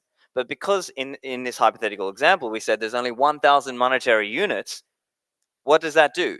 It raises the buying power of that existing 1,000 units of money. So even though the quantity has not changed, the value, the buying power of that 1,000 of those 1,000 units has effectively gone up. So this is an example of why quality of money matters. And so here's just a quick example from 2020. Now, it's not a perfect example, but in 2020, obviously, there was a huge panic. Now, yes, that was caused by government, propaganda and panic and so on. But nevertheless, look at the spike in the savings rate that was caused in 2020. So this is out of the Federal Reserve data, and you can see there's such a clear spike. So what's the point here? When people feel uncertainty, they will save more. It's just a general principle. That's why people use money. Now, to be clear, this is not a perfect example because there was a lot of money printing that year, as you all know. But it's just to give you the idea. It's the concept. Here's another idea. The quality of money can fall even without an increase in money supply, right? So as most people are probably used to, we're used to this idea of, okay, demand and supply, and you just create a lot more supply, well then, obviously, the clearing price is going to go down. But now here are some examples where even if the quantity of money stays the same, actually the value can really drop. Now there are examples of that in history, and that can happen. So as an example, there is an example where in the Philippines during, I believe it was World War II, as you can see there, it's a bit hard for me to read, but basically the General MacArthur was, he was landing, and at that point, it looked like they were really, you know, not facing a lot of resistance, and they were going to come through. And then what happened in Manila? People were all quickly spending their pesos because their understanding was, hey, look, this money might not be around for much longer, so I'm going to spend it now. It's like a monetary hot potatoes effect. And this is actually what you've seen if you read about what happened in other countries that had a lot of monetary problems, or you talk to people from those countries like Argentina, Brazil, Venezuela, Zimbabwe, Nigeria, these kinds of countries. What do people do when they earn their money? They quickly go and buy stuff at the store, or they try to buy something, because the longer you stay holding those fiat bags, the more you're getting devalued, the more your purchasing power is being stolen from you. So this monetary hot potatoes effect can happen even if the quantity of money has not actually changed, because these people they correctly understood that, hey, we might not be using this peso for very much longer. Let me just spend and get what I can now. So the quality of money does matter. I'll give you another example.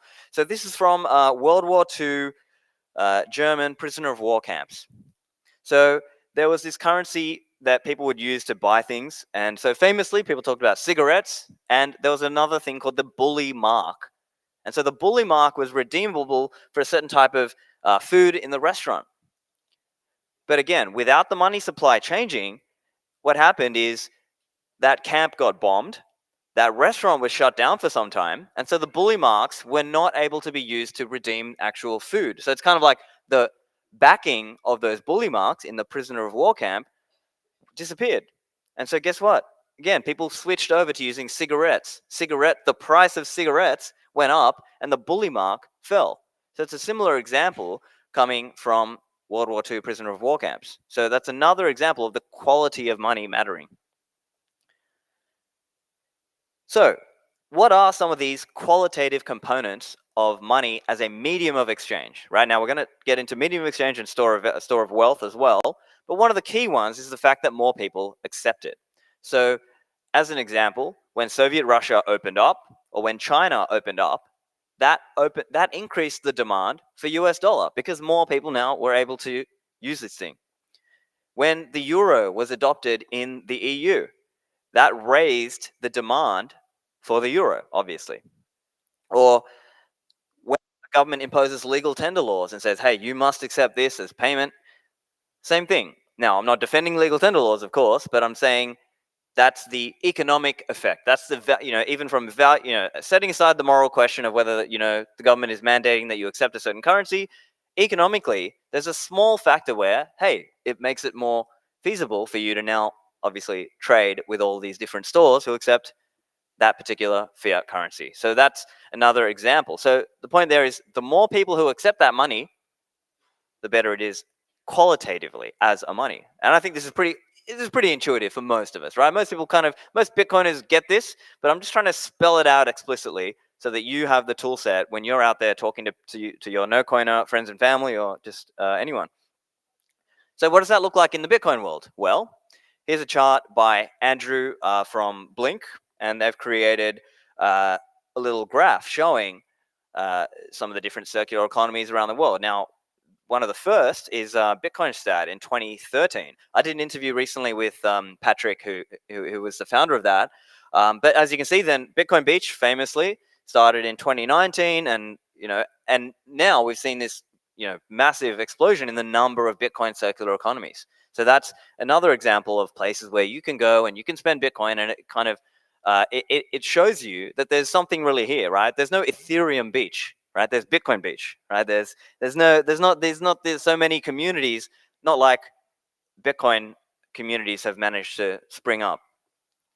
And so for those of you who aren't aware, btcmap.org is a great website. You can go there and you can see what places actually accept Bitcoin and Lightning. So this is a great one. They've got an app version, and it's on the site, and it uses OpenStreetMap data. So, people can go in and edit and update and tag stores and things like that. And so for those of you who are running, if you're running a store, make sure you add your listing there on BTC Map as well.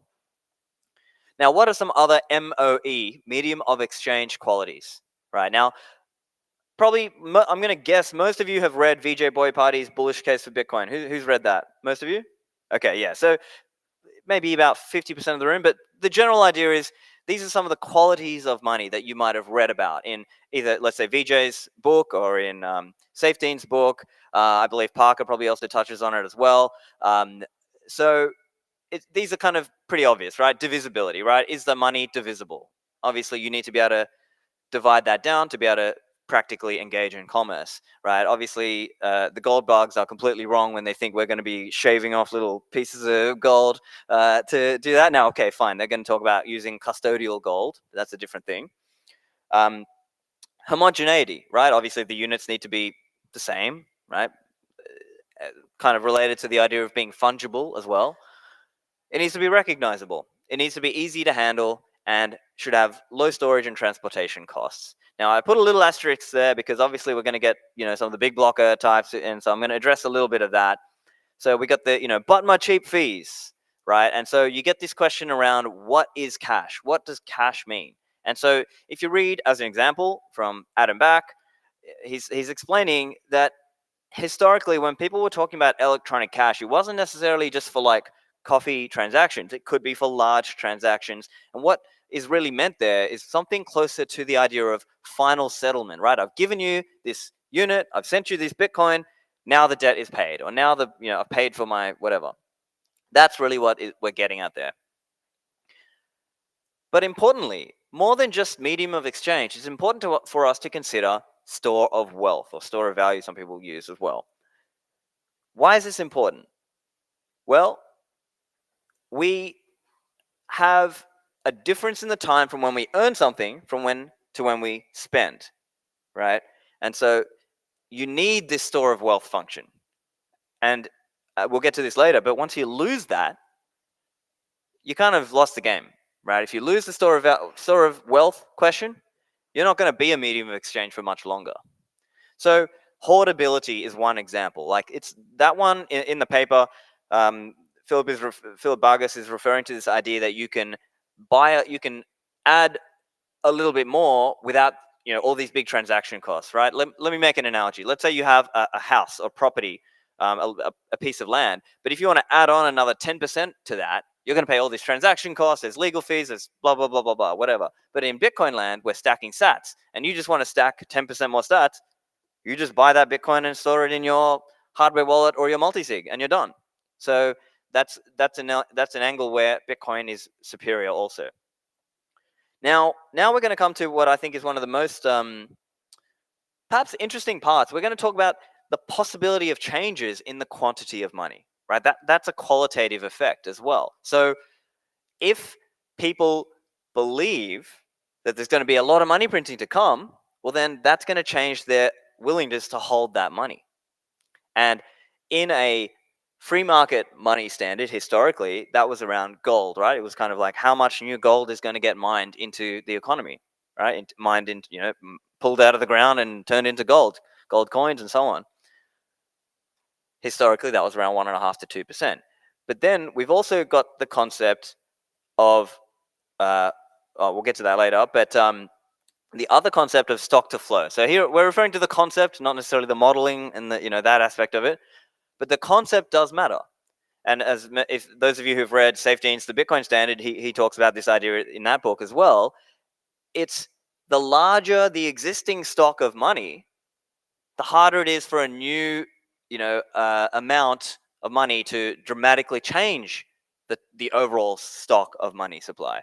And so, obviously, as most of you know, Bitcoin has a low inflation rate, and after this halving, we're going to get really lows. But that's the interesting concept there, because the low. Let me put it this way: the higher the existing stock in relation to potential production, the lower is the potential rate of increase in the money supply, and the better the storage function of money is fulfilled. So that's why the stock to flow concept matters. Okay, so now we're coming to this concept, or the question of, what do we do when we've got a monopoly money producer? Typically, the state, the king, the government. So here are some of the factors that can matter there, because again, that impacts our own estimation of the future, right? If the central bank is independent, what are the official goals of that central bank? What assets back the banks and the banking system and the central banks? What is the integrity of the money and whether it is convertible? And then also the fiscal policies of the state. How do they play into it? So we're going to explain each of those now. So firstly, central bank independence, right? So theoretically, if the central bank is set up independently, it theoretically should be running without interference from the government. And that's better, right? Because that means they're not just going to run the printers. And, you know, is the government going to respect central bank independence? Well, obviously not, right? As you've all seen, Biden has promised an interest rate cut. Now he said, oh, I can't guarantee it, but you betcha these rates come down more because I bet you blah, blah, blah, whatever. I mean, who knows? Does that guy even understand what he's saying? But it's also important to point out it's not just one side of politics, right? It's not. This is a uniparty thing. This is a bipartisan thing. Trump in 2019 urged the Fed to lower rates. So again, kind of cutting against this whole idea of Federal Reserve independence. And even recently, you know, as part of his, let's say, campaigning, he's saying, oh, the interest rates are high. He might try to pressure the Fed to, again, lower rates. So again, this mockery of an idea of central bank independence, it's a joke. But anyway, moving on, another idea is the official goals of the central bank, right? Like if a central bank exists, what are their goals? So some central banks only have a mandate to keep consumer prices stable. Or you could have a central bank that has multiple mandates, right? It's also trying to manage the unemployment rate. Or maybe it's also trying to manage the economy and keep the asset prices stable. Or maybe it also has this kind of loose idea of trying to keep financial stability. And maybe they want to prop up certain banks to keep them alive. So if you have a central bank that has a limited mandate, that will be less interventionary than a central bank who sees it as their role to go and protect asset prices or to go and protect the overall system, right? And so putting this into context, everyone's seen the meme, right? We've got an unlimited amount of cash in the Federal Reserve, right? It's the same kind of idea, right? Because when he came out and said that, when Neil Kashkari, one of the Federal Reserve governors, comes out and says, hey, in this infamous interview, I'm sure every Bitcoiner has seen the clip. It's been made into memes, etc. But you can see the clip. He says, you know, you don't need to. Your ATM is safe. Your banks are safe. There's enough cash in the financial system, and there's an infinite amount of cash at the Federal Reserve, right? So again, what does that mean? It means people are now going to assess the US dollar as, it's a lower quality money. So another interesting question is, what assets back the banks, the banking system, and the central banks? Because in the failure mode, in the failure scenario, when a bank goes bankrupt, what happens? So there are usually creditors, there may be people who the bank is owed money, etc. So there might be a reshuffling there. Someone might have to come in and take over those assets and then either try to turn the business around, make it profitable again, or shut it down. But the more liquid and valuable that bank's assets, the less the money holders lose. And so the quality of the money gets impacted by this, obviously, right? You would rather Bank A that has foreign reserves and gold and commercial bills as assets compared to Bank B that's got low quality mortgages and other illiquid long-term loans that can't be sold, that can only be sold at losses or cannot be sold at all. Clearly, which if you had to hold banknotes of Bank A or Bank B, you'd rather hold the notes of Bank A, correct? And so in that same way, the assets that the banks hold matters. And this is true not just at the individual bank level, but also at the system level, and then also at the central bank level. Because it's the same idea. If the central bank doesn't hold assets, or it holds really bad, low-quality assets, it's obviously going to be a lot worse off if something were to go wrong. And this is what we see. If you look around the world, there are different central banks, and some of them hold gold on their balance sheet and so on. And if they control their currency, they use some of those foreign reserves to try to manage their own foreign currency, or manage the value of their fiat currency in relation to, let's say, the dollar or some other thing, right? You might be in a country where they peg their money to the dollar, or maybe it's like a soft peg, it's within a certain range. Anyway, the point is, the quality of those assets matters. And here's another thought experiment, right? Think about, people have spoken about in America about quantitative easing, right? This idea that, okay, they're going to create new reserves, or they're going to, etc., issue new money. But you could also have qualitative easing. What if you just kept the same reserves balance, but that central bank sold gold and bought illiquid assets or illiquid assets, illiquid long-term loans that can only be sold at huge losses. This would represent a degradation in the quality, but not necessarily a change in the quantity. So yeah, that's the main point there. Now, when it comes to that money being convertible, that's another idea as well. Like, if that money is not convertible, it's a lower quality money. And as any well-studied Bitcoiner knows, when the state, in 1933, they changed the denomination of gold. It used to be 1 for 20.67, and then it was devalued, right? The fiat bag holders were devalued because now, it's 1 ounce of gold gets $35. And then as Bitcoiners understand, in 1971, they took away that final tether, that the gold window was quote unquote temporarily closed, and now you're not able to redeem.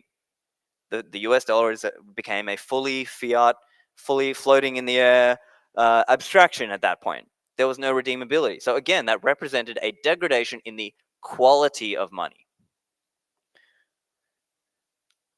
Lastly, we've got this idea of policies and ideology of the state, right? So if the state is in a lot of debt, if it's got a very bad fiscal position, guess what? They're gonna try to abandon commodity standard. They're gonna change the redemption rate, or they're gonna print more. But don't worry, we've got nothing to worry about, right? So, interesting question. You hear this, people say this idea: if they can print, why do they even pay tax? Why do we even pay taxes? Why don't you guys just print? Right now, I get it's kind of a meme question. It's there to force people to think. But here's the real answer. It's a con game, and their ability to sell debt is they need to appear like a good credit risk. And if they don't have revenue on the tax side, how are they going to pay that debt down? So that's fundamentally why, they have to do that. So at the end, a medium of exchange that loses its storage function will also lose its exchange function, right? And as an example of Bcash, you can see that, right? So the moral of the story is don't fork off without sufficient consensus, because without the economic mass of hodlers, your price chart looks like this. And you can also see here, this is just a quick comparison of like the exchange, actually the amount of volume, right? It's dropped off a cliff. Now, comparing how has Bitcoin fared as a store of wealth?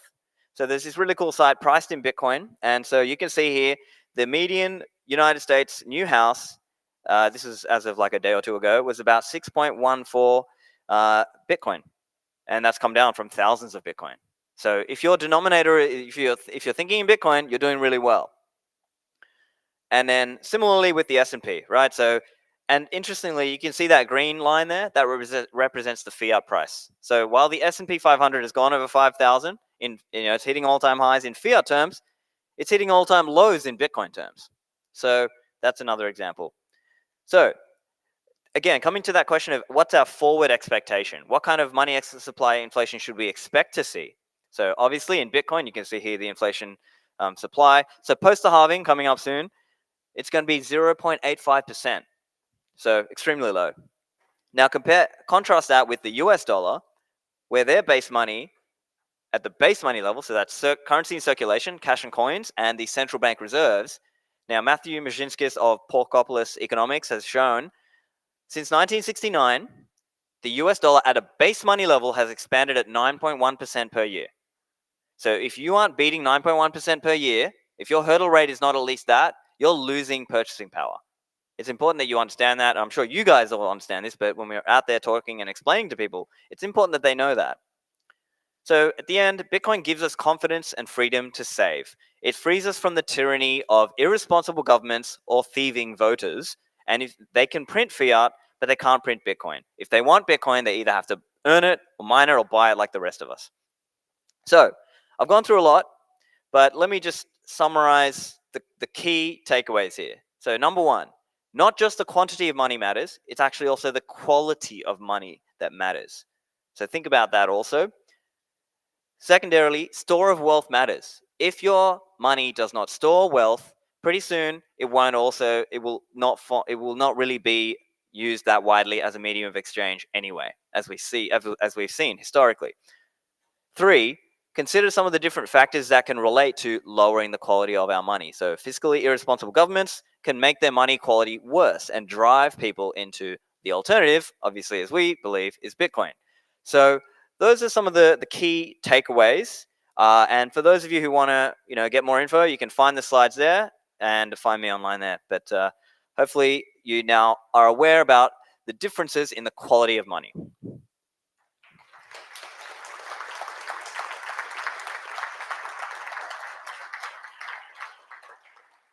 Okay, so I think I've got a couple minutes for questions. So anyone got a question?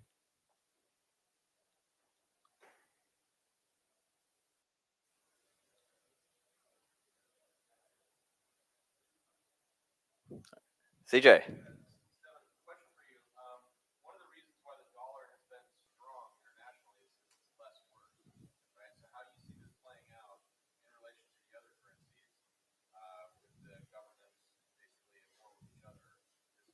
Great question. So CJ's question was around basically this idea that the dollar being the least dirty shirt, right? Kind of like the milkshake theory idea. And the question is basically, how's it going to play out? So my view on that is, yes, it's true that the US dollar of the fiat currencies is the least dirty shirt. It's the least bad one.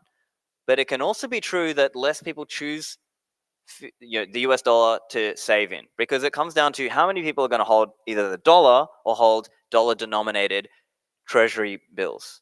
And what we've seen is this kind of drop, and I can't remember the exact stat, but Bob Murphy had a stat. I think it went from maybe around the time of the GFC to nowadays, it was something like 72% down to maybe 58%. So it is slowly coming down. It's not like it's not all over for the dollar, but it's slowly coming down. And the point being, people say this idea of we're going into a multipolar world. So there's sort of people might choose either other government bonds or maybe even more than that. They might not just hold bonds in general. They might just start using stocks or property or Bitcoin instead. And so I think people have this conception in their mind that everyone just has to hold US government bonds. But that's not necessarily true. People can choose other assets. And maybe that's what we're seeing slowly, right? It's not necessarily saying it's all over soon, but it's just going to be a slow process of less and less and less people choosing to hold bonds, right? So even people are sort of starting to question the received wisdom of 60-40 stocks and bonds. Why do you need to hold 40% bonds? Why not hold Bitcoin, right? So slowly that is going to happen. So that's my view. Like, yeah, it's going to slowly grind down. And yes, it's right. The US dollar is still the most, most people use that as their pricing. But it will just slowly wane as the government has taken so many actions, things like confiscatory actions, sanctions, and so on. Any other questions, guys? One here.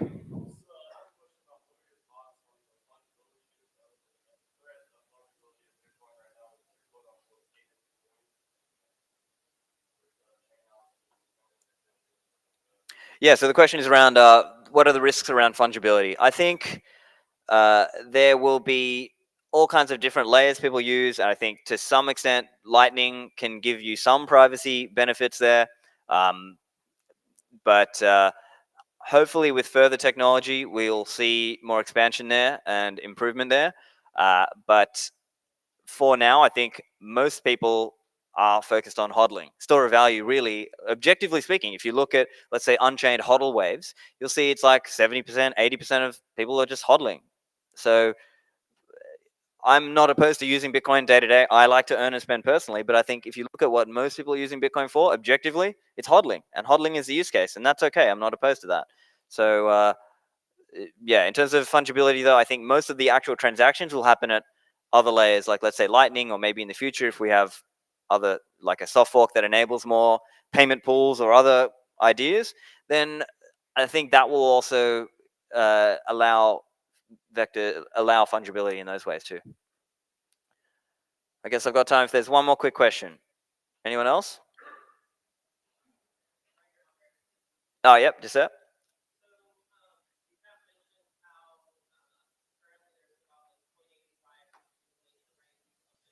Oh, coming after the next halving, yeah. Right now it's like 1.5 or whatever, but it's going to go down to 0.85, yeah.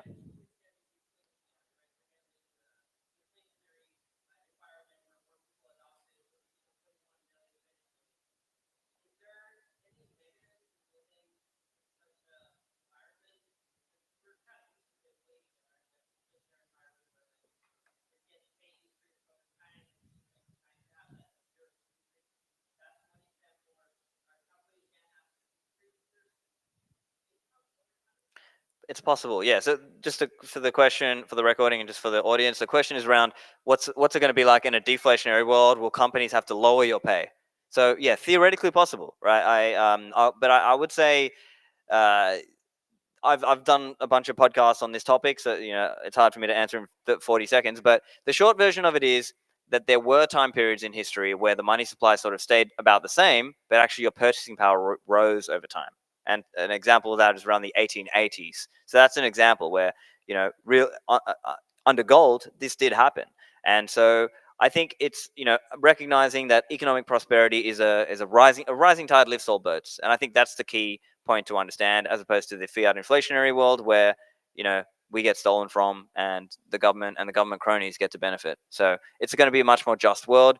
Yeah, there may be other trade-offs in terms of taking a lower, or let's say your nominal pay stays the same, but your purchasing power rises. But that's it from me. My time's up. Thanks, guys. I'll be over in the Swan Lounge as well. Thank you.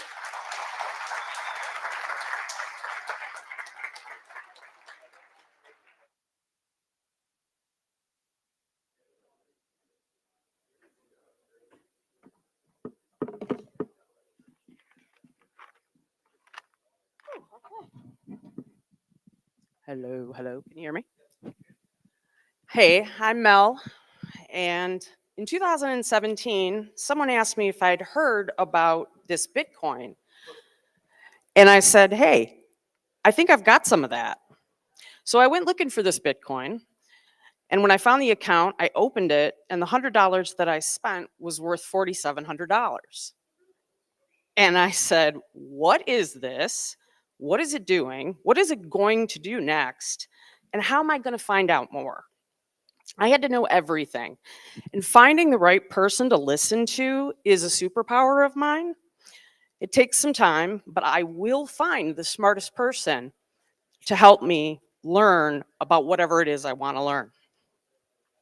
So I found that Bitcoin Twitter was a hub for Bitcoin information. And after a lot of morons, I somehow found Vays Twitter and then his YouTube channel.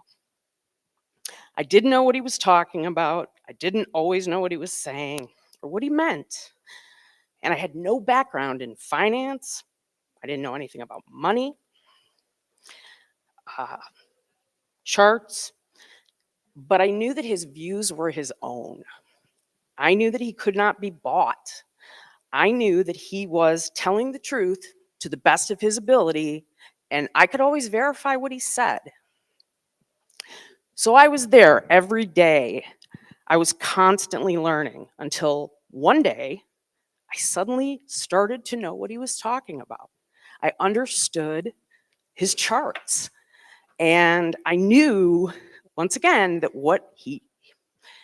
in now these 7 years, I still believe him and his views are his own, and that he knows this world, and he has been a mentor of mine.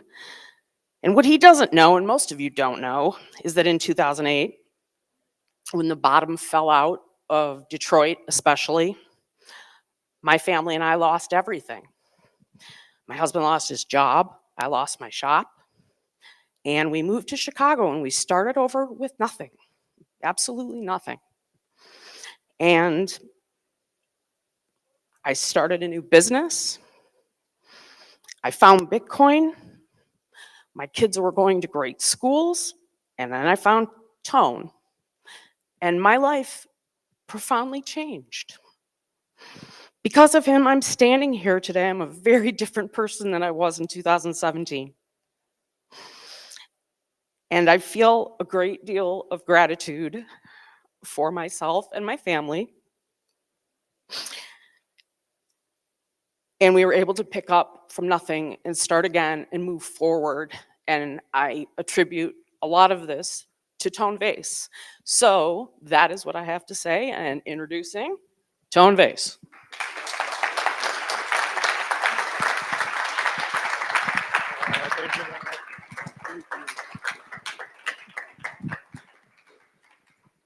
Whoa, that was an awesome intro. Thank you so much, Mel. Mel was also helping me organize Unconfiscatable this past year. and they did a great job. Conference went awesome. How many of you were there in Las Vegas? All right, cool. Hopefully, I'll see many of you back. We are bringing the event back in September of this year. It's going to be a little bit smaller, but it's going to be a lot of fun. So come and join us, especially if you play poker. All right, Gary, thank you so much for inviting me back to BitBlockBoom. I think this is like my 4th or 5th time speaking here. I did skip a year, and I think I'm skipping next year. I don't think you're allowed to speak 3 times in a row. And I always try to bring new and different presentations every time I do speak at a BitBlockBoom, and this time is no different. How many of you saw a presentation last year about like the history of Bitcoin and more of a macro analysis? This time we are going to do more charts. It's great because I got to watch Parker and Stefan Livera talk about the money, talk more about the macro picture. And now we're going to dive into the charts. I don't know if anyone else will be doing something similar to that. Okay. Why does the clicker always work over there, but not here? There we go. Okay, we're back. And so let's talk about cycles.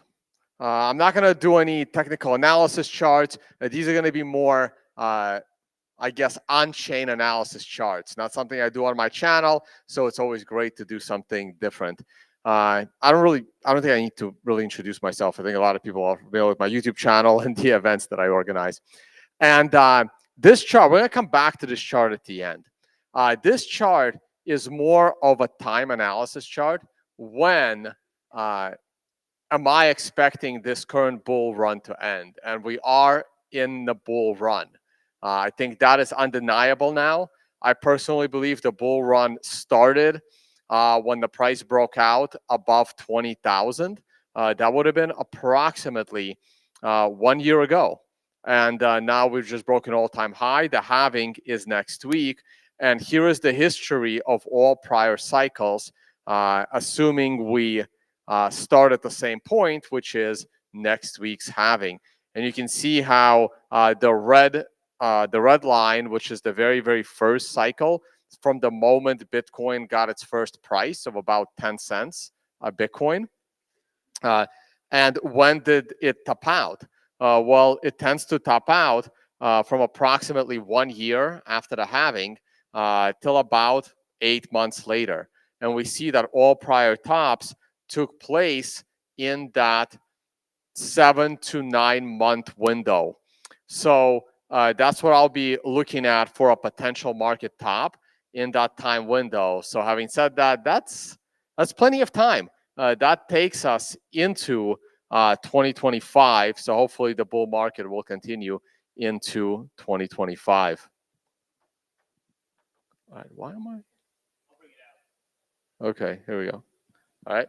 So what are some of the most important drivers of Bitcoin right now in terms of price?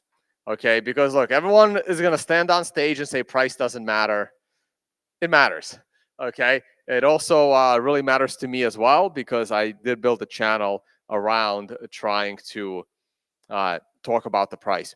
So one of the biggest drivers of the Bitcoin price back in 2021, when we were hitting the height of the market, was actually the accumulation of Bitcoin in what today are the Bitcoin ETFs. But at the time, it was only GBTC. The amount of GBTC that Grayscale was purchasing was double the mined supply of Bitcoin, and they were able to accumulate 600,000 Bitcoin. But the bulk of that accumulation took place in 2020, and it ended right around the all-time high in 2021 when we hit 65,000. That high was slightly broken later that year, but this was the bulk of the run-up.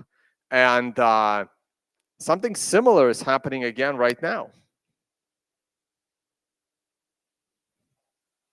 So again, sorry guys. No, there we go. So weird. And so a similar thing is happening right now with the ETFs. At the moment, what we see is massive influx of Bitcoin into the ETFs. and especially the BlackRock ETF and Fidelity ETF. But there's a mass exodus out of Grayscale that's mostly due to fees. I've discussed this at length on my YouTube channel. I'm not going to get into it here, but we can see from the numbers that in January of this year, which was a shortened month because the ETFs launched in the middle of the month, there was a 37,000 Bitcoin accumulation. So that's an additional 37,000 Bitcoin that went into cold storage to back the ETFs. In February, it was 111,000 additional Bitcoin. And in March, it was an additional 67,000 Bitcoin. So we've seen massive run-ups in Bitcoin January, February, March, which makes sense. The last couple of weeks here in April, the massive influx of new Bitcoin has slowed down. There was a week in March where it was negative. And right now, so far this week, I don't have the Friday's data yet. A lot of that data is going to come out on Monday. So this is a break-even week, and last week only saw a 7,000 Bitcoin inflow. But right now, on a weekly basis, 6,000 new Bitcoin gets mined. And next week, that's going to get cut in half. So the moment this demand picks up in the ETFs, I'm certainly expecting a lot more price increases off of that. Hey, sorry. Where am I supposed to point this to? Sorry, guys. I had no problem working back there, but like once you're on stage, everything changes. Are you sure? Dude, it's like 40 slides. I'm about to go really fast. Can we switch clickers? I don't know why it wasn't working. Sorry about that. Yeah, no, this would be a lot better. Okay, here we go. So what's another big driver before we get into the actual technical charts? Just like ETFs are accumulating Bitcoin, public companies are accumulating Bitcoin. One specific company, MicroStrategy. So I actually never deleted the old screenshots and pictures. So this was probably from BitBlockBoom about 2 years ago, where MicroStrategy had 91,000 Bitcoin and Tesla had 43,000 Bitcoin. Square was in third place with 8,000. And then the last presentation that I did, which was like 6 months ago, feels like yesterday, right here in Texas, a different city. It was in Austin. You can see that MicroStrategy has gone up from 91,000 to 152,000. Tesla, for some crazy reason, sold 30,000 Bitcoin. In hindsight, that's a smart move, clearly. And Square has changed its name to Block, and they have not increased their Bitcoin position at all. And here we are today. MicroStrategy is now up to 214,000 Bitcoin. By the way, shout out to NVK. I thought I saw him standing in the back earlier for having this publicly available website. Thanks for doing the work over at CoinKite. Tesla, I'm sure, regrets their decision very much. Marathon is holding on to some of the Bitcoin that they're mining, which is very interesting because the other miners aren't doing that. Block still hasn't added any Bitcoin, and neither has Tesla. But I think a lot of that is going to change. So I'm expecting a lot more public companies to accumulate Bitcoin. We also have private companies. They're not accumulating Bitcoin anymore. Block One basically scammed a bunch of people by selling them EOS tokens and accumulating 160,000 Bitcoin that they are still sitting on. For the last 8 years, I've been saying that Mt. Gox will eventually sell that Bitcoin and pay out the investors, but not the actual investors. They're going to pay out their grandkids. They're waiting as long as they can. That seems to always be held up. So private companies aren't as eager to jump on board. And of course, El Salvador remains still the only country to adopt Bitcoin. This was, once again, the last slide. El Salvador had 2,000 Bitcoin. And today, El Salvador has upped their amount up to 5,000 Bitcoin. The United States is up there now, but all of that was, of course, stolen from other people. I'm not sure where China got theirs, probably in the same way, and UK and Germany. This was not Bitcoin that was purchased on the open market. This was Bitcoin that, unfortunately, wasn't properly secured in cold storage and hence was confiscatable, unlike everyone here who has their Bitcoin in an unconfiscatable form. All right. And so these are some of the drivers, because there's just not going to be enough Bitcoin to go around. Another image I really liked, I talked about this a lot all throughout last year in the bear market, and that's the accumulation of one Bitcoin. When Bitcoin was between 20,000 and like 30, 40,000, I kept saying, any middle-class person can afford one Bitcoin. If you can afford your house, you can afford one Bitcoin. Today, that's becoming less easy, less affordable. But 1 million people were able to accumulate at least one Bitcoin. So I think that's a nice round number. I really like that round number. And let's see if we can accumulate more. But you can see that at the top is starting to round off. There was a chance for all these people. If you can accumulate one Bitcoin, you can accumulate two Bitcoin back when it was 20, 15, 20,000. Now it's going to be a little bit harder. But this is wallets with one Bitcoin. And you know these wallets are hodling. They're not going to be selling that one Bitcoin anytime soon. They're waiting till that Bitcoin gets to $1 million before some of these people start going to that Bitcoin. Another metric is Lightning capacity, the amount of Bitcoin that is permanently locked up in the Lightning network. Now, with the recent price rise, some Bitcoin exited the Lightning network and moved on chain. The value in dollars on the Lightning network has gone up, even though the amount of Bitcoin on the Lightning network actually went down. So this is another chart that we would really like to turn around. The fees were really high for some strange reason last week. Even I started using Lightning, and you guys know I'm not those of you that know me well know that I'm an on-chain person. But it's coming pretty soon. The fees will go up high enough that everyone's going to start using Lightning. And once Bitcoin enters the Lightning network, it mostly stays there. Right now, because of the quick price rise, it actually went down. And here's one more I am really optimistic about, and that is the liquid sidechain. I know a lot of people demonize the liquid sidechain. I have been a fan of this concept for a long, long time. And once Bitcoin enters the liquid sidechain and people start using liquid Bitcoin instead of Bitcoin for additional privacy, some scaling opportunities, and getting these ridiculous ordinals and other crap off of Bitcoin and moving them onto something like the liquid sidechain, you will see more accumulation of Bitcoin locked up in the liquid sidechain. And once again, that is Bitcoin that is exiting the supply and demand, and hence creating more pressure on the supply side of Bitcoin available for other people to purchase. So I believe Parker mentioned the HODL waves. I'm going to get a little bit closer. I wanted to describe these things. I hope people can see these charts pretty big on the screen. And so the HODL wave was interesting. So now we're going to get into some of these on-chain metrics and some of the other charts, and why I feel the bull market is only getting started versus potentially ending. And there could always be an argument made that the bull market is about to end and we're going to go down. So the HODL wave shows you how long do people hold on to their Bitcoin before it moves, and whether additional Bitcoin is being accumulated and long-term hodlers are parting with their Bitcoin. So you can see right there that in the blue square, you can see how a lot more people are picking up new Bitcoin shorter term, and the part that's losing the most are people that held their Bitcoin between 7 and 10 years. So those that have been holding for more than 10 years are continuing to hold.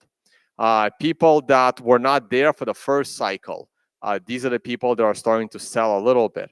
But to me, the interesting thing is what I highlighted in green, is that once that yellow part starts to turn, that's kind of like the middle part of the bull cycle. And if you see the next wave start to turn, but it hasn't started yet. If you look at the two green circles, if you go right above the circle in the middle of the chart, you will see that that green wave starts to go up, but that hasn't started yet. So I think there is still definitely room based on this chart for more upside. Here's a similar chart. This is a realized cap of the HODL wave. So I do have explanations here. This is also being live streamed. So you can always check this presentation later and read a little bit of detail. I only have 10 minutes left, so I'm not getting into the details of a lot of these charts and how they're made, but I did my best in describing it there. Also, shout out to Look Into Bitcoin, where I pulled these charts from. I have an excellent website for some of the more basic on-chain analysis charts. So here's another example of this is using realized cap, and realized cap is explained right there for you. And it's a very, very similar picture where I'm waiting for those little circles in red. That part of the wave has not even turned yet. So if you compare it to the prior two cycles, I believe that there's definitely a lot more room to go up from here just based on this chart. So here's one more. This is the long-term hodler supply. You can definitely see that the longer-term hodlers, and in this case is defined as 155 days. So those that are holding on to their Bitcoin for over half a year. So you can see that this part starts to dip, and it starts to dip near the tops. It has not yet turned. It has not yet found the bottom. So those that have Bitcoin for over 155 days have started to part with that Bitcoin, and it's moving around. However, once again, there is still some room here. I didn't like this chart starting to go down this early. It certainly doesn't look like it can continue in this fashion for another year. But either way, should be about 3 to 6 months of time left before this chart bottoms out. So one more chart, the R-HODL ratio. Once again, I have the descriptions up there. The indicator uses a ratio of realized value of that HODL wave we saw earlier. And in this case, you can see how historically in the first three cycles, this ratio did get into that red zone. It didn't do that in the last cycle. The last cycle was really tricky. I personally got a little fooled on that last cycle, and so did a lot of other analysts. For me, it was for very different reasons. I don't like to be in groupthink. For me, it was more technical analysis because for me, when you break a prior all-time high, the way we did in October, November of 2021, markets tend to go higher and significantly higher. It was so rare that it did what it did. For the more on-chain analysts, it was charts like this that had them very, very bullish, still even in the latter part of 2021, and it didn't work out. Could we have topped right here? It's possible, but I do believe this ratio has more room to grow on the bullish side. Very, very similar chart. This is the MVRV Z-score. Again, the math could be a little complicated. I'll try to explain it for you. I should probably read it because it's better than me trying to explain it. It's a Bitcoin chart that uses blockchain analytics to identify periods where Bitcoin is extremely over or under valued relative to its fair value. So, but how do you determine fair value? We determine fair value based on what price people bought it at and people sold and people sell it at. The little blue line under the price is the realized cap. That's like the average price where people are buying Bitcoin. The price chart is not actually a price chart, it's a market cap chart, but it's similar. So the black line is a market cap. And then we have that Z-score, which is a ratio. Also at the bottom, it's explained how analysts use these charts. And once again, you can see that there's plenty of room to grow in that particular ratio. One more chart, advanced NVT. And the NVT signal was very, very popular like 4 or 5 years ago. A lot of people thought, even the analysts that put it together, thought that it wasn't as useful anymore. So this is a slight variation on that NVT. And once again, you see that blue line, it's more of a standard deviation.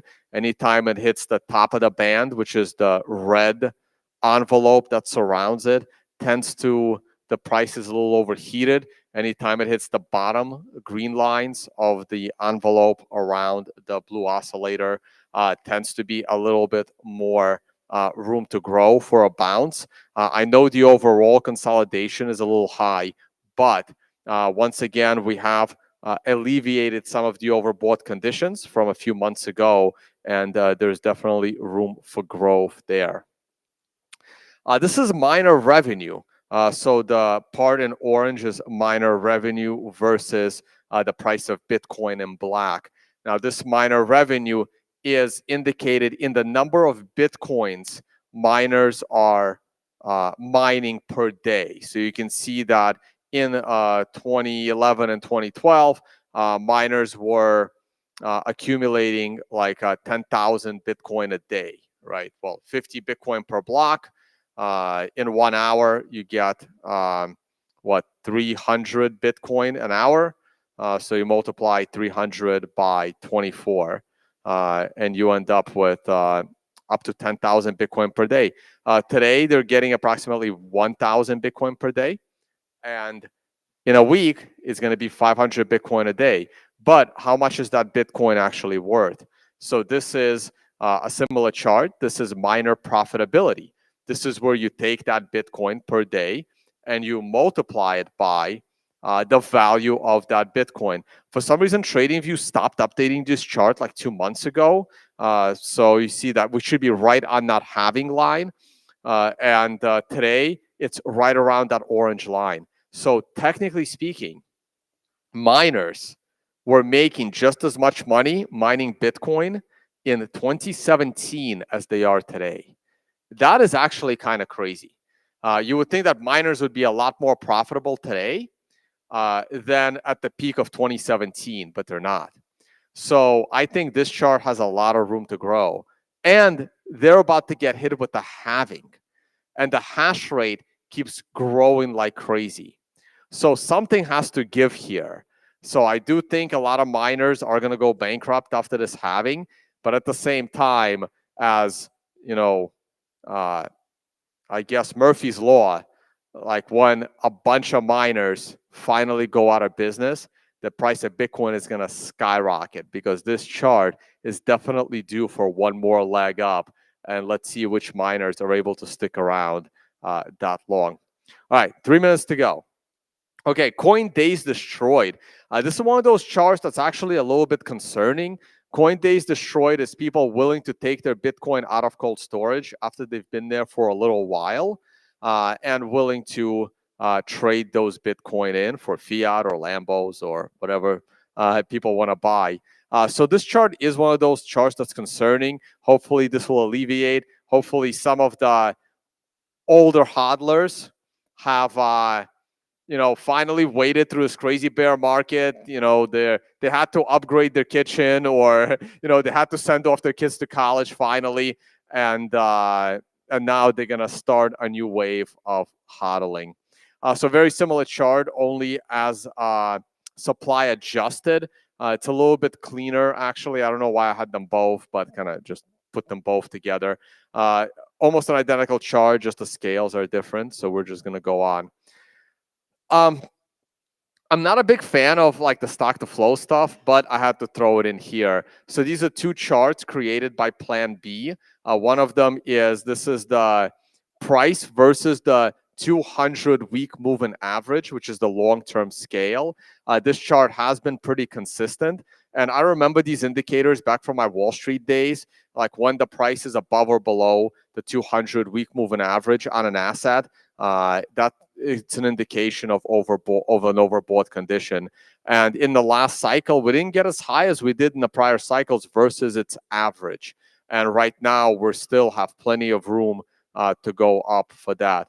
His updated stock to flow, and it was calling for way higher prices earlier. Everyone's familiar with this. I'm not going to talk too much about it, but I'll just read the last part here. The stock to flow chart, it had predicted that by the end of 2022, the price should have been 78. We're around, we hit 78 recently. By the end of 23, stock to flow had us at 82,000. So we're close. But at the end of this year, stock to flow has us at 300,000. I think that's super optimistic. I think it's possible, but my targets are lower. All right, last set of charts before I run out of time. Reverse risk. This is probably one of my favorite charts. Not going to get into the details, but once again, you see a very, very clear pattern of where Bitcoin accumulates and starts a bull run whenever this oscillator is in the green zone, and it tends to top out when it gets into that red zone. We topped out in that middle white part in the last cycle, and most analysts and traders agree that the last cycle ended a bit prematurely, both in time and price. And this time we're just entering that white zone now. And a couple of charts that show the potential of where the top can go. This is a terminal price. I'm not going to get into the formula. Terminal price did a good job identifying a top in every bull cycle. And you can see that it's currently sitting at about 110, 120,000. And as time goes on, this should rise. So that's a really nice chart. One more chart, very similar, delta top. Again, different math formula, but did a decent job identifying all prior tops. Also has us at about 120, 130 today. And in 6 months, it should have us significantly higher than that. This is one of Willy Woo's charts, top cap. This is one of those charts that had him looking for a $300,000 price of Bitcoin at the end of the last cycle. And this one is way up there. Let's see. Maybe it'll hit it this time now that people have stopped looking at it. I got 2 charts left. The cycle master chart, again, another chart with multiple waves trying to identify tops and bottoms. Once again, another on-chain-ish chart that is showing there's plenty of room to the upside to at least 120, 130. And this should be my final chart. I ignored this indicator back in April of last year. It has been right all 4 times, identifying the top. Yes, we broke that top at the end of November, only for a little bit. This is the pi cycle top that involves 2 weird moving averages. Once again, if you rewatch this, you can, or you can find this presentation online, by the way. If you see the word Prezi there in the corner, that's the software. All you have to do is Google Prezi and my name, and all my slides are publicly available to any presentation I've ever done, because all I do is put pictures and then I talk about them. So I don't care if anyone gets the slides. There's also an oscillator there that tends to identify the bottoms, because this indicator only tries to pick out the tops. And we are not even close to those 2 moving averages crossing again. But when they do cross, I will be paying attention. All right, so that is it for the charts. And once again, I'm going to back out into the projections of all prior cycles for the next 4 years, starting next week. So this is another cool chart to keep an eye on. They do tend to bottom and top around the same time. All right, thank you so much. My name is Vays. I will have an event in Las Vegas called Unconfiscatable coming up in September. Only about 200, 250 people, poker tournament, and a lot of fun. So come and join us in Las Vegas. Just Google Unconfiscatable. Financial Summit is an event I do for traders, analysts. It's coming up in the Maldives in about 11 months. And understanding Bitcoin has been retired, but I've been talking to Adam Back and Giacomo Zucco about bringing it back in a very special location. So more info on that probably in about 3 to 4 months. All right, thank you so much, guys. I don't know if I have time for questions. I kind of ran into the Q&A time.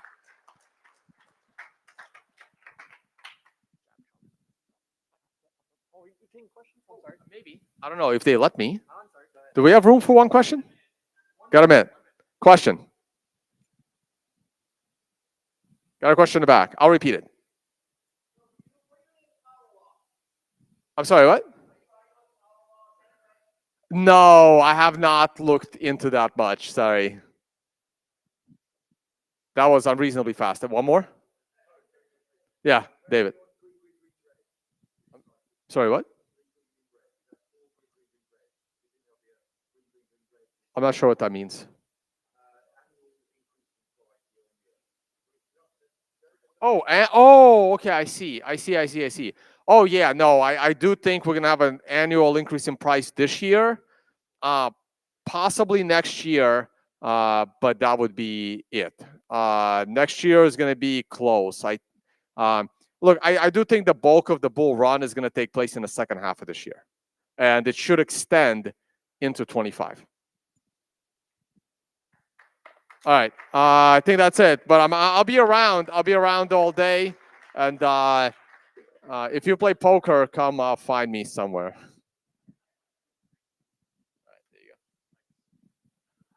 Thanks. Hey everyone, my name is John West. I guess I was a little bit too eager to get up here, so sorry for interrupting Tone.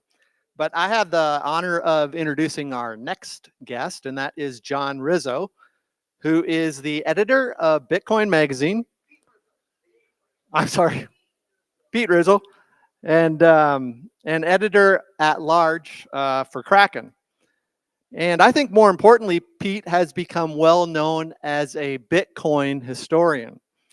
And he has some other important credentials. So like many of us, Pete has stuck with Bitcoin through thick and thin. And for most of us, you know, that means putting up with Bitcoin FUD and volatility, which I admit is no small feat.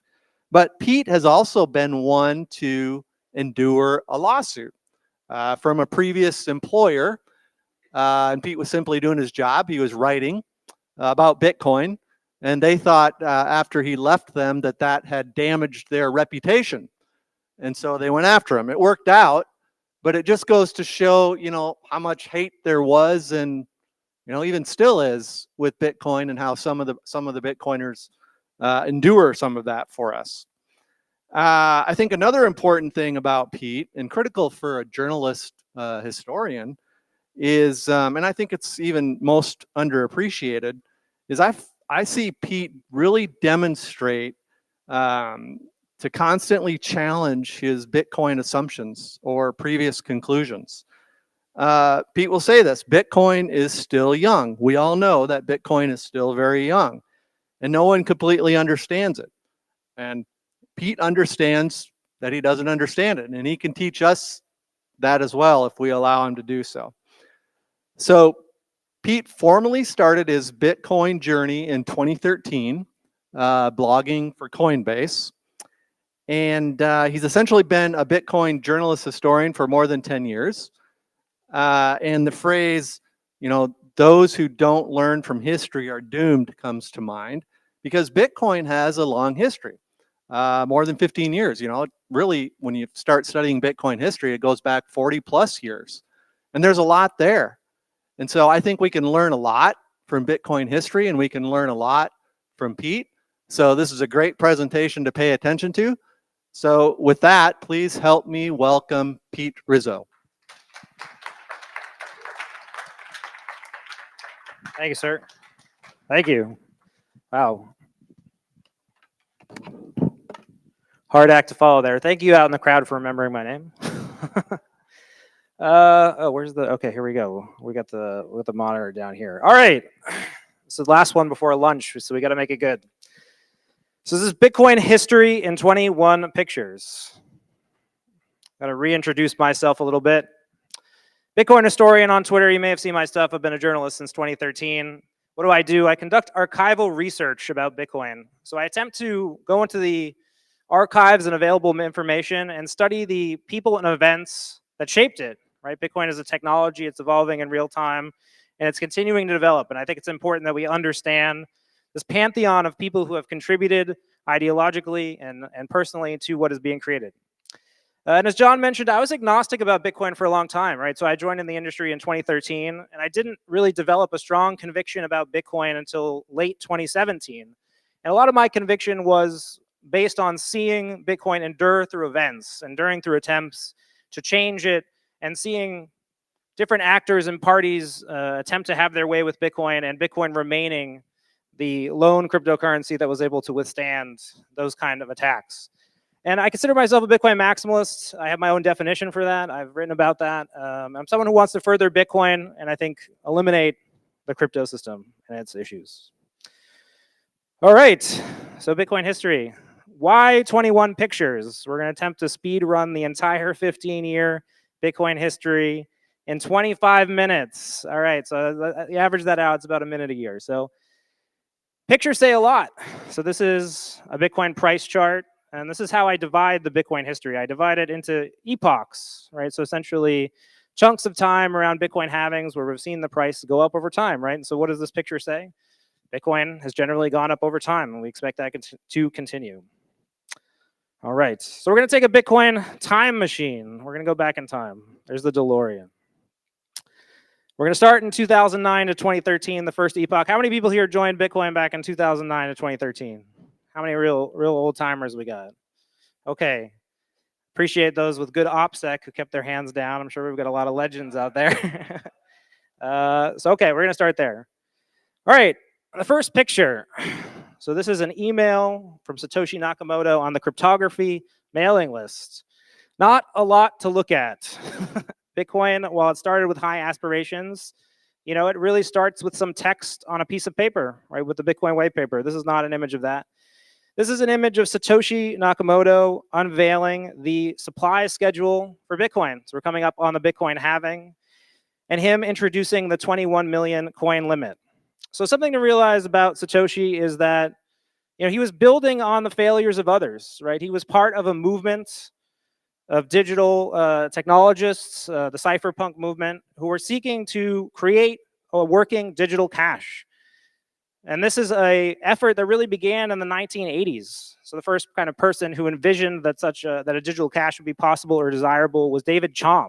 So he was a cryptographer of that era, and he really was concerned about the creeping computerization of the world, right? The web then, or the internet back then, was something small. It was on campuses. Maybe professors, you were using it to send emails, but it wasn't widespread. It hadn't permeated everyday life. And David Chaum was part of a group that saw the coming issues that we're facing today. Databases that house our personal information.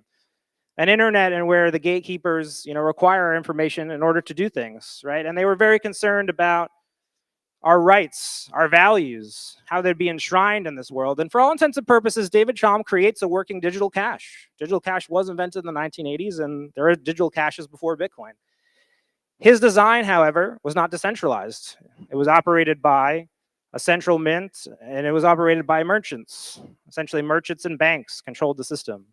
And there was a group of people who were dissatisfied with that. One, because David Chaum wanted to commercialize his technology and sell it to banks, but also because it wasn't available. They were waiting for David to release his patented innovation. This group was the Cypherpunks, and they, in their dissatisfaction, decided to follow their own motto and write code. So they sought to create decentralized alternatives, right? They wanted to avoid David's patent. They didn't like his model, so they wanted something else. And there was a series of attempts to create different projects that all failed. The third wave of that would have been Atom Back, this idea that hash cash, we can back a digital cash with computing resources. Maybe we don't want to back a digital cash with something like a physical cash or gold. Maybe we can back it with computer science and use that to create a working digital cash. And it's really these things that Satoshi brings together, right? Satoshi does build on these failures, but he puts together pieces that were already there. And I think the most important original contribution that Satoshi had was the economic qualities of the Bitcoin economy. Bitcoin has succeeded over time, it's endured over time, and that is because of its economic programming. And that really is the piece that Satoshi adds, right? So, Bitcoin continues to work. We can continue to improve it because it continues to work. And this alone is sort of separated from the prior digital cash projects. We're gonna do a lot of show of hands here. This one's a gimme. How many of you are familiar with who's in this picture? Okay, a lot of hands. It wasn't everybody, so we got some more studying to do. So this is Hal Finney and his wife Fran. Hal was very important to the Bitcoin history because he was really Satoshi's first champion. He was part of the cypherpunk groups of California that I was referring to in the 1990s. And he too shared many of these concerns that David Chaum had. But unlike many of the other cypherpunks who on this mailing list, they poked holes in Satoshi's idea. They said it couldn't work because it required too much energy. It would be attacked by bots. It would never gain value. Hal is distinguished because he's the lone optimist. And I like to say that I don't believe that Hal was Satoshi, and that improves his story. Because if Hal is not Satoshi, he's someone who spent his entire life seeking to achieve what Satoshi achieved. And then when faced with the realization that someone else achieved that, rather than become disenchanted, rather than becoming jaded, rather than becoming jealous, he chose to throw the full weight of his human passion and energy behind Bitcoin. And the first post that he offers to the mailing list is one of optimism, one of saying, hey, we can try this, we can work. And it goes so far as to him suggesting, as many of you know and have seen on Twitter today, his price predictions that if Bitcoin became the entire world economy and captured that value, a coin would be worth $10 million. And right, that's an aspiration today for us to grow the economy then, but Hal realized that we should view Bitcoin with optimism. I think his story continues to invite us to do that. But of course, he was not with the project long. Unfortunately, he succumbed to ALS and was eventually diagnosed, and his contributions with Satoshi were brief. Okay, picture number 2. How many people are familiar with this image? Show of hands. I'm gonna stump everybody. We got one person. All right, so Bitcoin was working. People were running the software, but Bitcoin didn't have value. Bitcoins were worthless. In fact, they were worse than worthless because you had to spend money to get them. So people who were acquiring Bitcoin at that point, paying for the electricity, you could argue they were losing money by acquiring Bitcoin. They were acquiring Bitcoin at a loss. So along came this anonymous Bitcoin legend who went by the name New Liberty Standard. And he did something really interesting. He said, hey, I'm mining all these Bitcoins on my laptop. I wonder if I can sell them to somebody and what are they worth? So he performs the first price calculations, right? He says, what is a Bitcoin worth? He asks the question and attempts to answer it.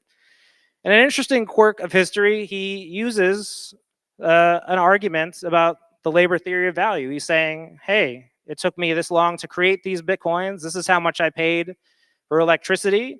And here's my calculation based on how much it costs for me to produce what I will accept.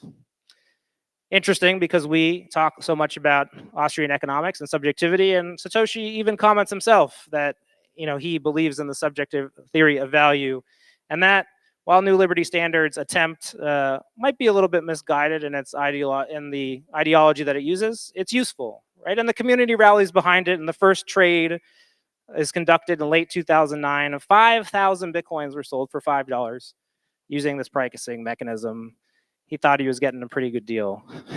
And we thank him, of course, for his contribution to the economy. All right. How many of you are familiar with this image? This guy's funny. He's on Twitter. He gets around. So we don't know who this is. This is an unknown early Bitcoin talk forum user who's one of the, his name is lost to time, but people were running software, people were valuing Bitcoins, but they wanted to demonstrate that, right? People wanted to spread the word about what Bitcoin was, and it was getting increasingly hard to mine Bitcoin, right? Many people were contributing. Even if you had a laptop and you were willing to dedicate it, it wasn't easy. So this young man decided that he would accept a bounty that was posted on Bitcoin Talk. He accepted around 20 Bitcoins to go stand in the rain and hold this Bitcoin sign that says, stop the Fed, use Bitcoins. And this was met with great fanfare on the forums. And I think it speaks to the values of the time, right? This was a community that was small, it was niche, and it was looking to get out its name and its word however possible and however silly, as you can see with this man's choice of hat. I'm not sure if the hat was required or if he chose to wear that. That would be one of my questions for him. But we have these nice pictures of him going to evangelize Bitcoin. All right. How many people are familiar with this billboard? You've seen this billboard before. Got a couple hands. So now we're into late 2012, early 2013. So this was a famous billboard. This was really the first marketing effort that was made for Bitcoin. This was put up by an entrepreneur named Roger Ver, and he paid to put this sign up on the highway in Silicon Valley. So Bitcoin was now put in the face of venture capitalists, the people who were investing in new technology. And it was very much a period of time where Bitcoin was seeking the support of that group, right? Bitcoin was an exciting new technology. It needed support, it needed development, it needed investment. And they were looking to get this attention. And this investor was willing to kind of put his capital into doing that. And also, it shows just how ingrained Bitcoin was in the internet. The tagline here, the honey badger of money. This is a famous meme of the time. Honey badger don't care. Bitcoin, we wanted to position Bitcoin as something that would essentially continue to endure and continue to fight off attacks. And there was this perception that Bitcoin was doing that. All right, how many people are familiar with these two individuals here? A couple hands. So we have this wave of young entrepreneurs who comes to Bitcoin in 2013, and they come with pretty big ideas. There's a lot to unpack in this image. So this is Mr. Charlie Shrem and Yifu Guo, and they're in their WeWork office for a startup called BitInstant. They had raised some minor venture capital from a few people named the Winklevoss twins in order to get started. But here, Yifu is going to his friend Charlie, and he's showing him his first ASIC miner that he produced. So this was the first specialized piece of mining equipment for Bitcoin. One of these retailed for about 90 to 100 Bitcoin if you had it at the time. And it was so powerful that it essentially could mine about a block a day. So you were mining about 25 Bitcoin with this machine. But Yifu had an interesting conundrum, right? He had to figure out what to do with these mining machines. He could have kept them all for himself, and he could have mined all the Bitcoin. That would have been great for Yifu. Instead, he decided to start a business called Avalon that sold them directly to consumer. His idea was that with this power, he had responsibility, and he needed to distribute these mining machines to as many people as possible, and so he did that. The company unfortunately failed. They weren't able to deliver on the promise of those machines. Many people lost money, but Yifu decided to return that, and there's a nice redemption arc there. Charlie, that we can't say much about him and have to move on, also had a similar fate. BitInstant, though, was the way that many people acquired their first Bitcoin. Charlie was arrested for helping facilitate money laundering on the Silk Road and served 2 years in prison. So, and again, a tragic tale to some of these early entrepreneurs, but they certainly helped push the economy forward. How many people are familiar with this photo? Okay, nobody. We got one guy, because I think you were an employee back, right? So this is the BitPay Bitcoin Bowl, the St. Petersburg Bitcoin Bowl. This is of an American football stadium. BitPay was the sponsor. So payments, again, were riding the narrative. Bitcoin was becoming mainstream, but Bitcoin at this point had achieved cultural penetration. Magazines were writing about it. News outlets were writing about it. People were aware of it, right? And this was national television. This was 2 college football teams ending their season to millions of national viewers with a Bitcoin logo on the field. I was there myself, and I reported on that.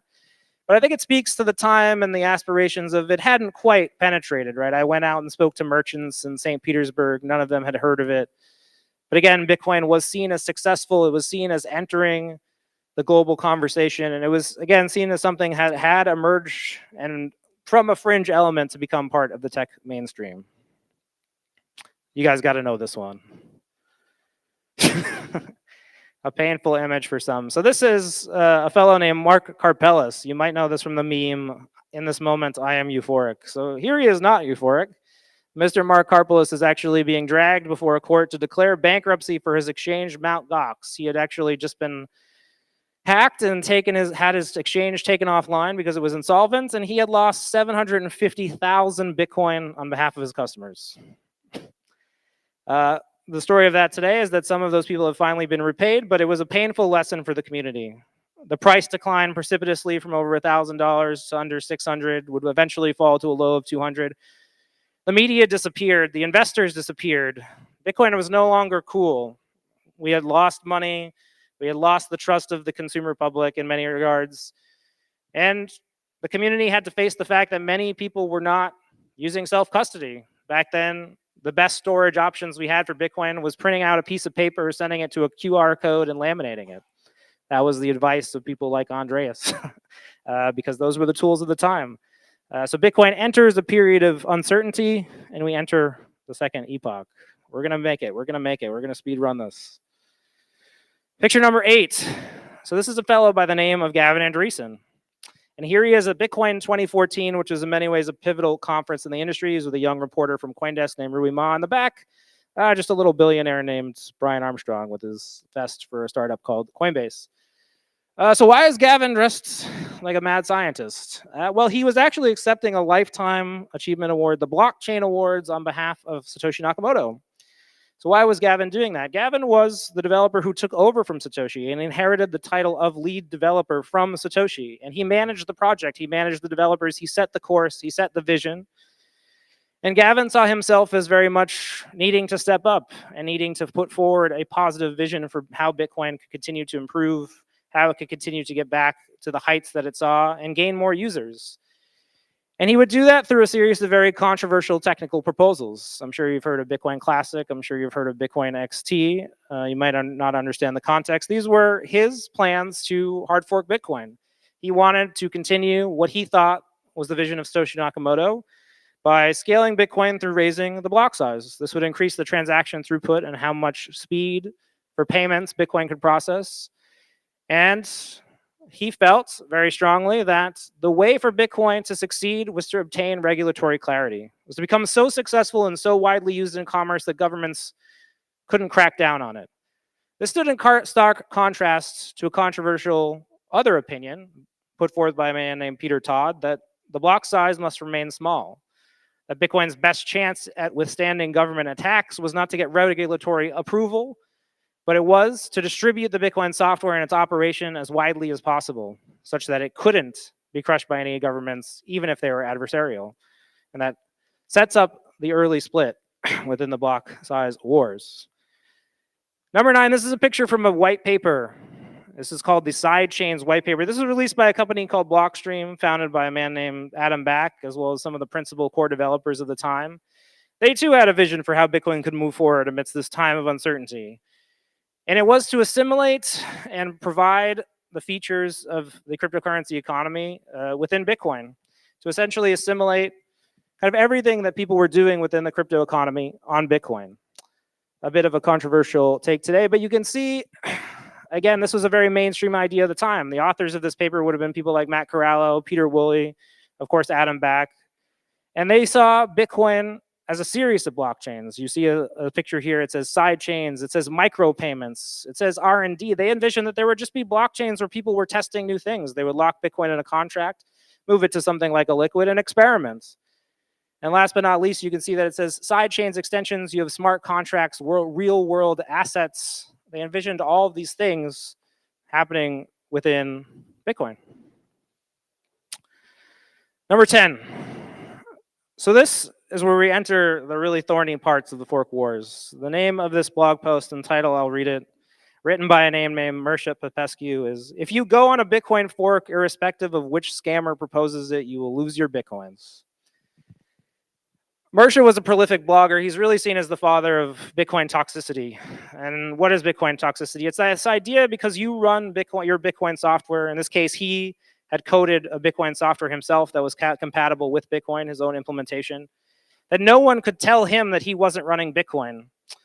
And in a series of blog posts, he essentially outlined an intellectual challenge. And he said, I've coded my own version of the Bitcoin software.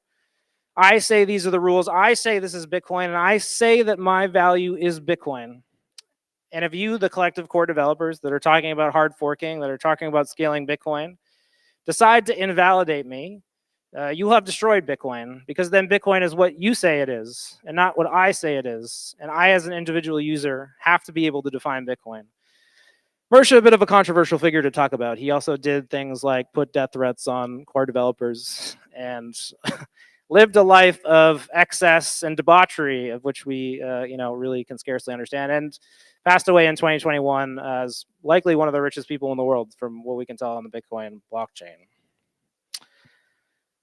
All right, so now we have the real middle of the scaling wars. We have Gavin on one side, we have the developers and Bitcoin developers on the other side. They're all looking for ways to increase the throughput to Bitcoin. They want to raise the block size, right? Both sides in the block size wars want to raise the block size. They just have different ways of thinking about it. One wanted to enact a hard fork and force all users to upgrade. One wanted to enact a soft fork and give people the opportunity to peacefully do that when they chose. This would have been the conference where SegWit was proposed. Peter Woolley got on stage and he said, we can raise the block size with a soft fork. They expected this to be a big compromise and it to be greeted with excitement. It was not. It was largely misunderstood. On this stage here, we have a picture. This is 95% of the Bitcoin mining power at the time. 95% of the Bitcoin mining ecosystem represented in a single picture sitting on a single stage. And I'm sure you'll notice that most of them are Chinese. At that point, because of the business failures and the entrepreneurial failures in Bitcoin, mining chip production had really whittled down to two companies. There were two companies that hadn't failed. One was the name of Bitfury and the other was Bitmain. And really you had the emergence of a regional Chinese mining cartel. If you wanted to buy mining chips, if you wanted to get mining rigs to mine Bitcoin, you had to buy through Bitmain. And Bitmain was run by a young man named Jihan Wu. He felt very strongly that Bitcoin should raise the block size. He felt very strongly that Bitcoin should proceed on the path of scaling that he felt was right. And he exercised an incredible amount of force on this group of people because essentially in order to continue to do business, he would have the power to eliminate you if that's what he saw fit. And we have the game theory here of Bitcoin evolving on a scale where different factions are emerging with different interests and different powers and trying to exert their vision of what will happen with Bitcoin. You guys got to know this one. How many people have this hat? Okay, a couple people. So this is the UASF, a user-activated soft fork.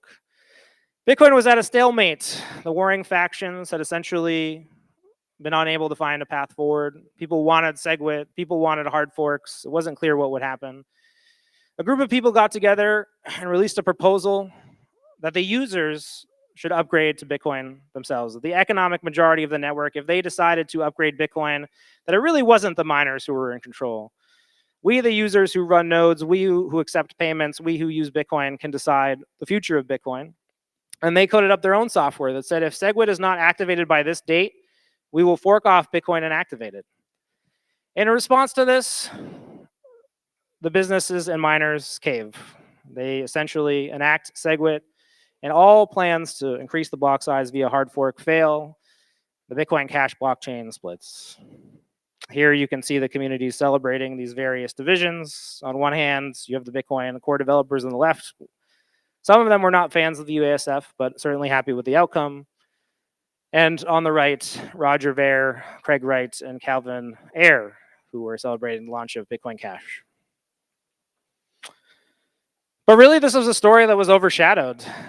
These are the hands of probably the most famous pop star of the time, Katy Perry. Sold more copies than Michael Jackson. These are her fingernails. And as you can tell, they're decorated with different cryptocurrencies. The world largely ignored this debate within crypto. It was the age of crypto assets. You were encouraged to have portfolios of cryptocurrencies. Investors were looking at the differences between each one, and this is personified here by her fingernails. She likely was somebody who was invested in doing all these things, and that was the way that the mainstream saw our world. All right, 2018 to 2021. How many people here got into Bitcoin during this era? All right, it's good folks. It was a good era. We had fun. Starts with the Bitcoin Standard. Bitcoin Standard really marks the end of the fork wars, right? It's a book that consolidates and offers a positive vision for Bitcoin. Through these years of wars and infighting, people really didn't know if Bitcoin was going to succeed. We didn't know if it was going to fail. The Bitcoin Standard by Safety Namus offered a forward vision. It said, Bitcoin is an alternative to central banking. That alternative works today. And it stands in contrast to what's available. And I think from that sprung a whole ecosystem of bloggers and podcasts who really celebrated what Satoshi had achieved, right? The response that we went through as a community was to go back to the beginning, to ask why we were here and reevaluate the work of Satoshi and to discuss how we can move that forward. Of course, the book has another notable convert. This is Michael Saylor, who of course needs no introduction, with his laser eyes. Michael, in other ways, also ends the fork wars, right? Rather than diversify his investment into a number of cryptocurrencies, he decides to put the treasury of his company into Bitcoin. This sends a strong signal to the market that Bitcoin has triumphed, that the fork wars are over, and Bitcoin is ready to continue to advance and continue to triumph within the industry. And so I think it's important to remember that Michael came at that moment and really offered something that was very valuable within the lens of history. This is a funny one. Here we have a protest during the COVID lockdowns. These are two young ladies, and they have a sign that says, "Unvaccinated sperm is the next Bitcoin." But this was true, right? We saw during COVID a massive escalation in government and involvement in our lives. And for many during that period, Bitcoin became a lifeline. People were getting deplatformed. People were losing jobs. People were not allowed to make medical choices without consequences. And Bitcoin, a software that you could run, a money that you could accept, that nobody could confiscate your keys, became very attractive with that environment. And it began to be associated with a certain set of values and became politicized because this conversation around COVID was happening globally, and it was happening with people who had many different political ideas. Of course, not everything was happening in the West. We had the formation of a circular economy in a very important place. This is Bitcoin Beach in El Salvador. There's a woman making pupusas. And what was going on there was people accepting Bitcoin for commerce, merchants accepting it, a group that had established to distribute Bitcoin to the community to see if they could create a circular economy, and it was a huge success. That success caught the interest of a podcaster named Peter McCormick, that his content caught the interest of an entrepreneur named Jack Mallers, who went to go and see what was happening. And very shortly, the president of a country was so convinced about Bitcoin's utility that it was enacted in a law in the formal congressional assembly within El Salvador to make Bitcoin legal tender. And again, it was Bitcoin and not any of the other cryptocurrencies. We're really moving now. But our message that Bitcoin is not crypto, I think, crescendos. We're not really able to convince everyone of this. Here we have Elon Musk, and he's tweeting some very confusing stuff, as Elon does. And I'll read these quotes because I think they're important. Block size and frequency should steadily increase to match available bandwidth. If we need to reach speed, and regulated exchanges will act as a second layer. But the perfect should not be any of the good. It's time to increase base layer transaction speed and lower base layer transaction costs. So despite our efforts to evangelize, some of the technical community, the Silicon Valley elements, still have technical questions about Bitcoin. In this case, Elon decided to support alternatives. He threw his weight behind Dogecoin. That has not been a great investment for the people who were involved. But for many people within that ideological set, they remain unconvinced. They remain optimistic that these other cryptocurrencies outside Bitcoin will grow in value, and they think they're valid. They believe that they're what they are doing in order to drive applications and get people to build on those tools are helping us discover the potential of what is possible with Bitcoin. This is underscored, I think, by the end of the 2021 cycle. You have, who do they choose to put on the cover of Time magazine? It was not Satoshi Nakamoto, but we have Mr. Vitalik Buterin, the prince of crypto. And I think this sort of sums up where currently the mainstream views it, right? We've built this wall between the communities. It's Bitcoin and crypto, but we're still fighting for supremacy within the mainstream. We have a message, we have an ideology that's valid, but we're fighting for its approval, right? We're fighting for it to be considered the default way in which we look at the industry. All right, we got one more. Last picture. So 2022 to 2025, we hope that the pattern repeats. We hope that Vays is correct. We'll go all the way to the moon. So the last image that I'm going to focus on here is the mempool. So this is a image that I think a lot of you will be familiar with for checking the recent free rates. This is mempool.space. And so, as many of you who use this have known, fees are high and getting higher. And why is that? Well, there's been a recent increase in the amount of interest from the crypto community in building on Bitcoin, and building different protocols, building different technologies, migrating what they have, trying to salvage what they have, and moving it over to Bitcoin. And so I think the mempool will really be the battleground for the next era. I think you're seeing the party lines be drawn, but the questions that are emerged are valid. Who has the right to put a piece of data on the Bitcoin blockchain? Does that data have to be a certain thing? Do those ones and zeros have to be read in a certain way? Do I have to agree that they have value? What rights do I have as someone who stores this database to control what goes in it? Do I have the right to force that opinion on others? Do I have the right to make a change to what goes into it? And these are many of the questions that are being asked. And I think, while many people want or expect these questions to go away, I don't think that that is correct. I think we're a few weeks away from the launch of a dedicated meme coin protocol on top of Bitcoin. And these are the kind of things that will exacerbate the issue. But Bitcoin is a permissionless technology, and Cypherpunks write code. If you have an idea about how to change Bitcoin, you are always able to write a compatible piece of software and run it. Of course, users don't have to use it. All right, that's been my presentation. Pete Rizzo, Bitcoin historian. You can follow me on Twitter. Thanks for tuning in. All right, ladies and gentlemen, we are back at the news desk live at BitBlockBoom 2024, hosted by Simply Bitcoin. Simply Bitcoin is powered by Bitcoin Well. Bitcoin Well is the best place to build your automatic self-custody Bitcoin stack. I have this awesome panel who's joining me on the news desk today. We have Scott from Atomic Mining. We have the one, the only Rockstar Dev, and of course, Adam O'Brien, CEO and founder of Bitcoin Well. I'm going to start with Scott. Scott, you were dropping fire, man. Yesterday, I mean, people that talk like you usually work in media. So how did you end up in mining, man? And what is atomic mining? Atomic is a hash market, so it's like a mining pool. Miners point their hashing at us, and we broker it out. We try to get a lift, and we share it with the miner. And I've been in mining for almost 10 years now, and yeah, I don't think I'm cut out for media. My YouTube channel would not last. Of course, and we have a Rockstar Dev, and I promised him I would sniff the Rockstar coffee. That's right, ladies and gentlemen. This is the way. Yeah. This is what I'm gonna feed Opti to wake him up in the morning. You absolutely will, because that's yours. Oh yeah? No. Yeah. Only speakers, and I managed to snag a few bags. Okay. It's to us. Come to Uncle. Come to Uncle. Uncle Rockstar just hooked it the F up.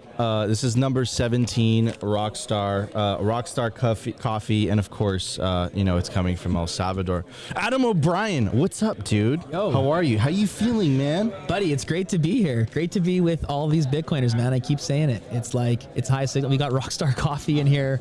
We're in good shape. Close to me. I'm gonna steal that, man. That's mine now. I have two, guys, so there's no need to fight. Yeah, and I'm gonna take the salt. Sure, you have the salt. This is a good trade. Salt for coffee. Autograph. Wow. Okay. We're gonna do this we're gonna do this live. We're gonna do this live. Autograph, please. Okay, look at that. Okay. Oh, wow. This is history in the making, happening right now. Yeah, so. Thank you, sir. Thank you, You sir. are the best. Uncle comes through every time. Always. Oh, man. Yeah, I mean, people sometimes doubt me, right? But they think they're gonna kill me, destroy me, and I always, come back. Resurrect. Can we talk about the resurrection? I will never forget that Rockstar.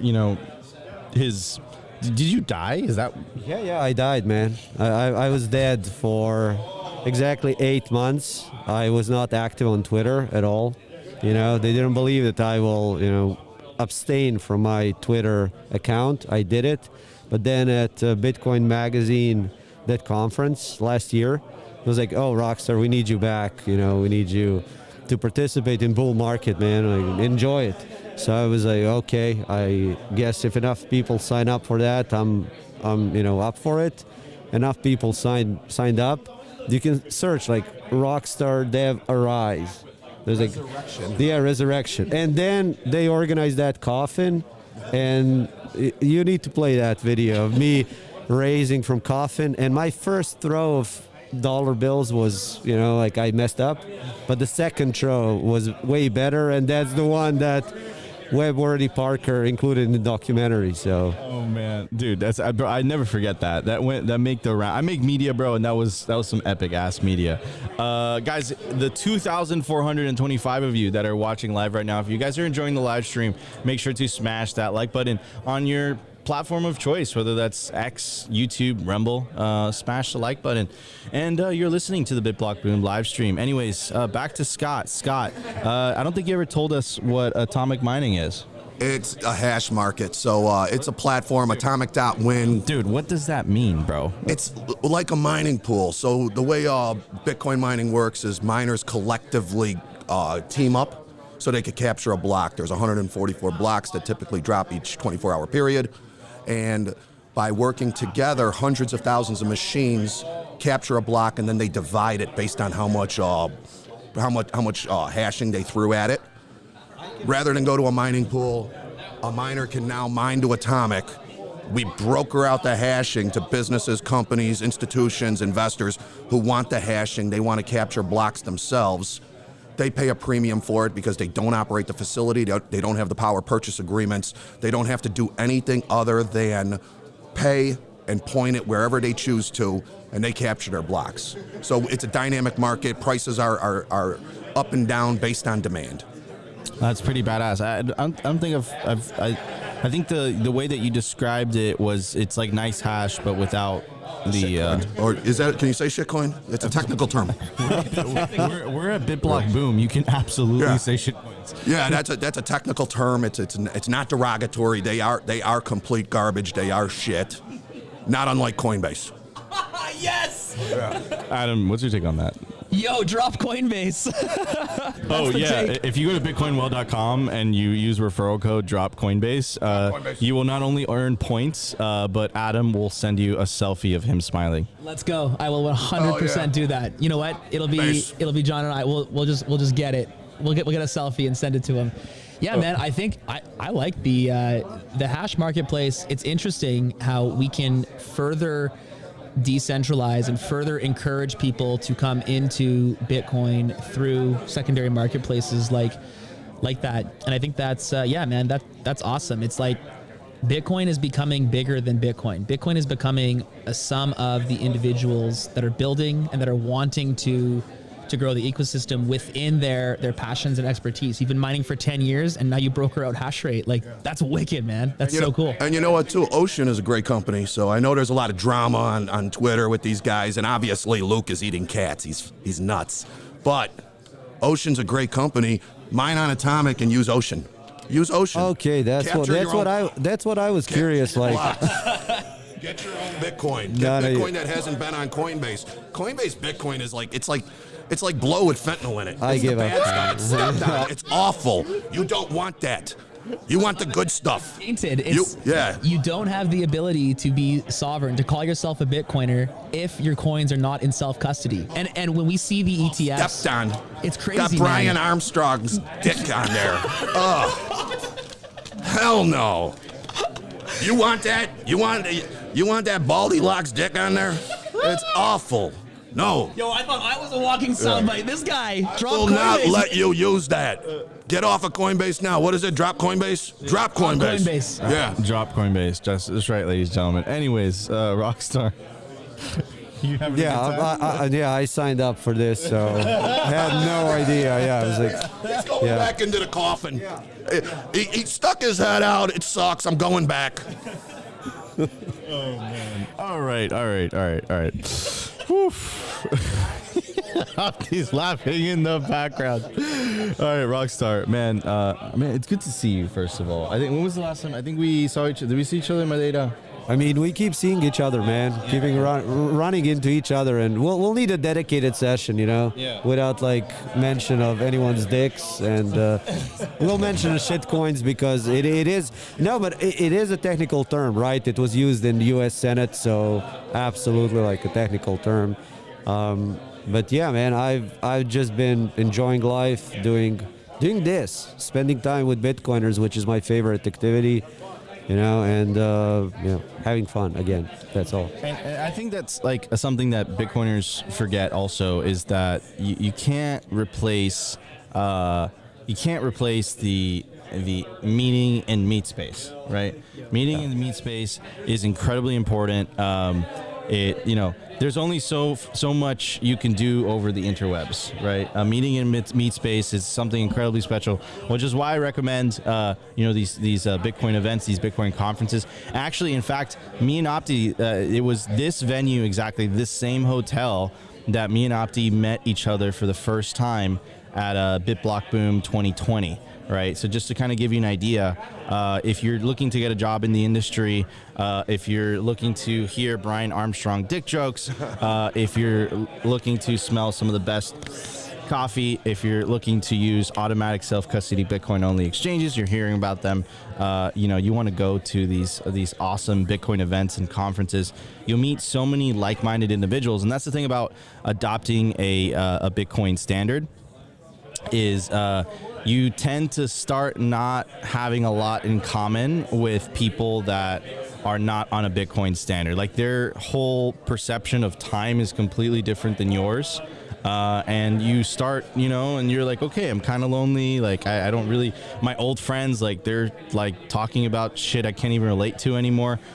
This is why these Bitcoin conferences are so important, and you start to forge these relationships as you spend more and more time with fellow Bitcoiners that are on the same mission as you are, right? The separation of money and state. You survive the Bitcoin roller coaster, the ups and downs of the bulls and the bears, right? And you forge great relationships. And and amen, brother. I'm just, going between saying something and just listening to you because you describe it so well.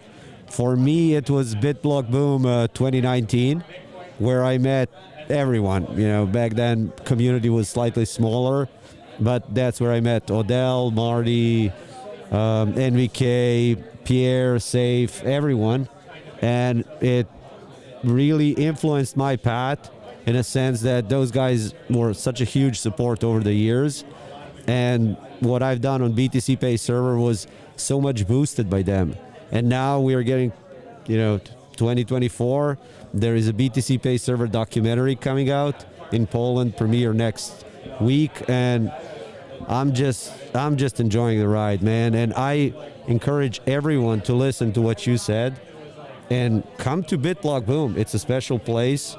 Forge those relationships in person, and then see where it takes you. Like it's taking me to Poland for a movie premiere and documentary I'm in. So what more can one ask, right? So hold on a second. So now that you're in movies, have you transitioned from a rock star to a movie star? I mean, I always was a movie star, Vin Diesel, right? If I take off this mask and sunglasses, I'm exactly like Vin Diesel, minus steroids, but if you tell me, I'll start taking them, so it's one-on-one, yeah. I can confirm. I've seen this. I can confirm. You guys can trust me. Wink. But anyway. Trust but verify. Find me and I'll take off mask. You're like, Rockstar, you were on this show. I want to see your action, Vin Diesel. I'll do it for you guys. Yeah. I can confirm. He has the antics, nailed down and everything. So, Adam, look, dude, I know I asked you this earlier. But some hours have passed, right? I'm sure you've talked to more people. I'm sure you've experienced new experiences. I'm sure you've seen some epic presentations by some of the speakers. Are there any ones that come to mind that have been some of your favorites? No, man, I haven't been consuming many of the talks. I've been hanging out, and it's what Rockstar says, man. It's like when you come here, listen to this story. He comes here 5 years ago. He finds passion. He gets encouragement. He builds now what is the biggest Bitcoin payment processing in BTC Pay. Whoa. Right? With the team, and we get so supported. Yeah, exactly. But that's what I mean. But you don't get that from necessarily just hanging out in the chat, right? Like the chat's good, and the chat's where you can start to make these friends, but then you come here, you come to Meet Space, you're hanging out. It's a different vibe. Everyone's exhausted. Everyone is like it's energizing. You don't need to, we're hanging out. Everyone, like I think lots of the crew is staying up at the hotel. It's like you're playing games last night, Bitcoin board games, or I heard about a late night game in the lobby. The guy's like, I didn't sleep last night. I was up playing board games, like Bitcoin board games all night long. It's like, yes, this is the vibe. This is how we make this community. Because guys, it's you're the next generation, right? Like this is the OGs, right? Like we've got the 10-year-old Bitcoin miner. I've been doing this since 2013. Rockstar, long time. Like this is the first generation. Next generation is on the other side of this camera, and they're going to be here next year. They're going to be here the year after. In 5 years, they're going to be in this chair. They're going to be talking about what they did because they came to conferences, because they went to Bitcoin-only events, because they wanted to meet the Bitcoiners in the space this year. And I think that's special. That's cool, man. Opti. I was about to prompt Opti, but Opti and I are in sync today. Anyways, we are going to start to rotate the next set of guests into the news desk. But for anyone who's tuning in, this is BitBlockBoom 2024, live from the news desk, hosted by Simply Bitcoin. Simply Bitcoin is powered by Bitcoin Well. Bitcoin Well is the best place to build your automatic self-custody Bitcoin stack. All right, next we got Free Market Kids.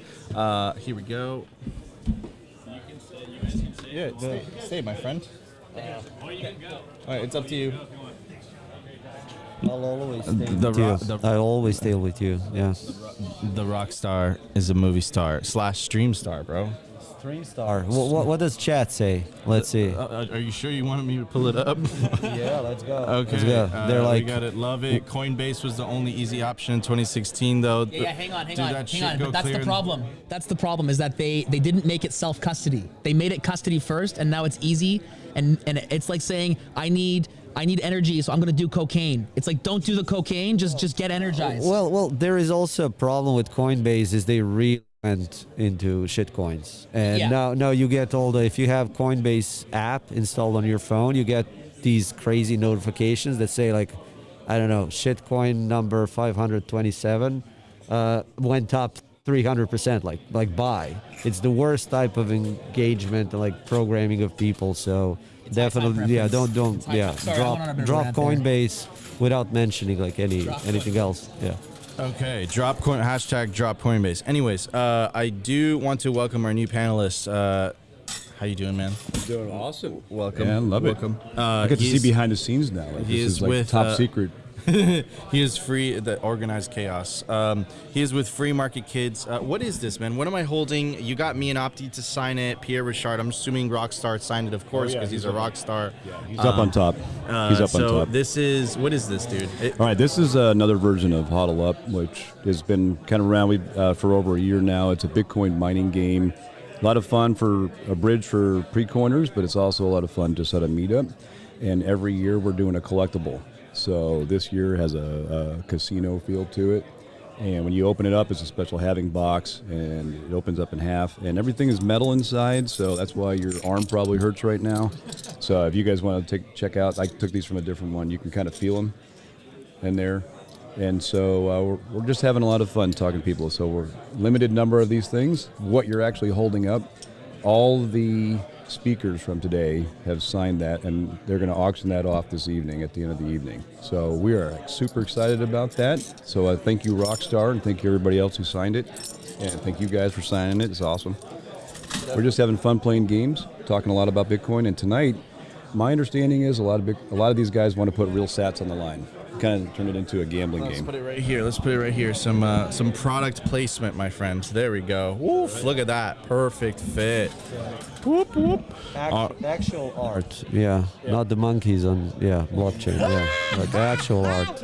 Yeah. Oh man, no, but this is absolutely beautiful. The attention to detail, you could tell it's high quality. Just the thickness, the metal pieces.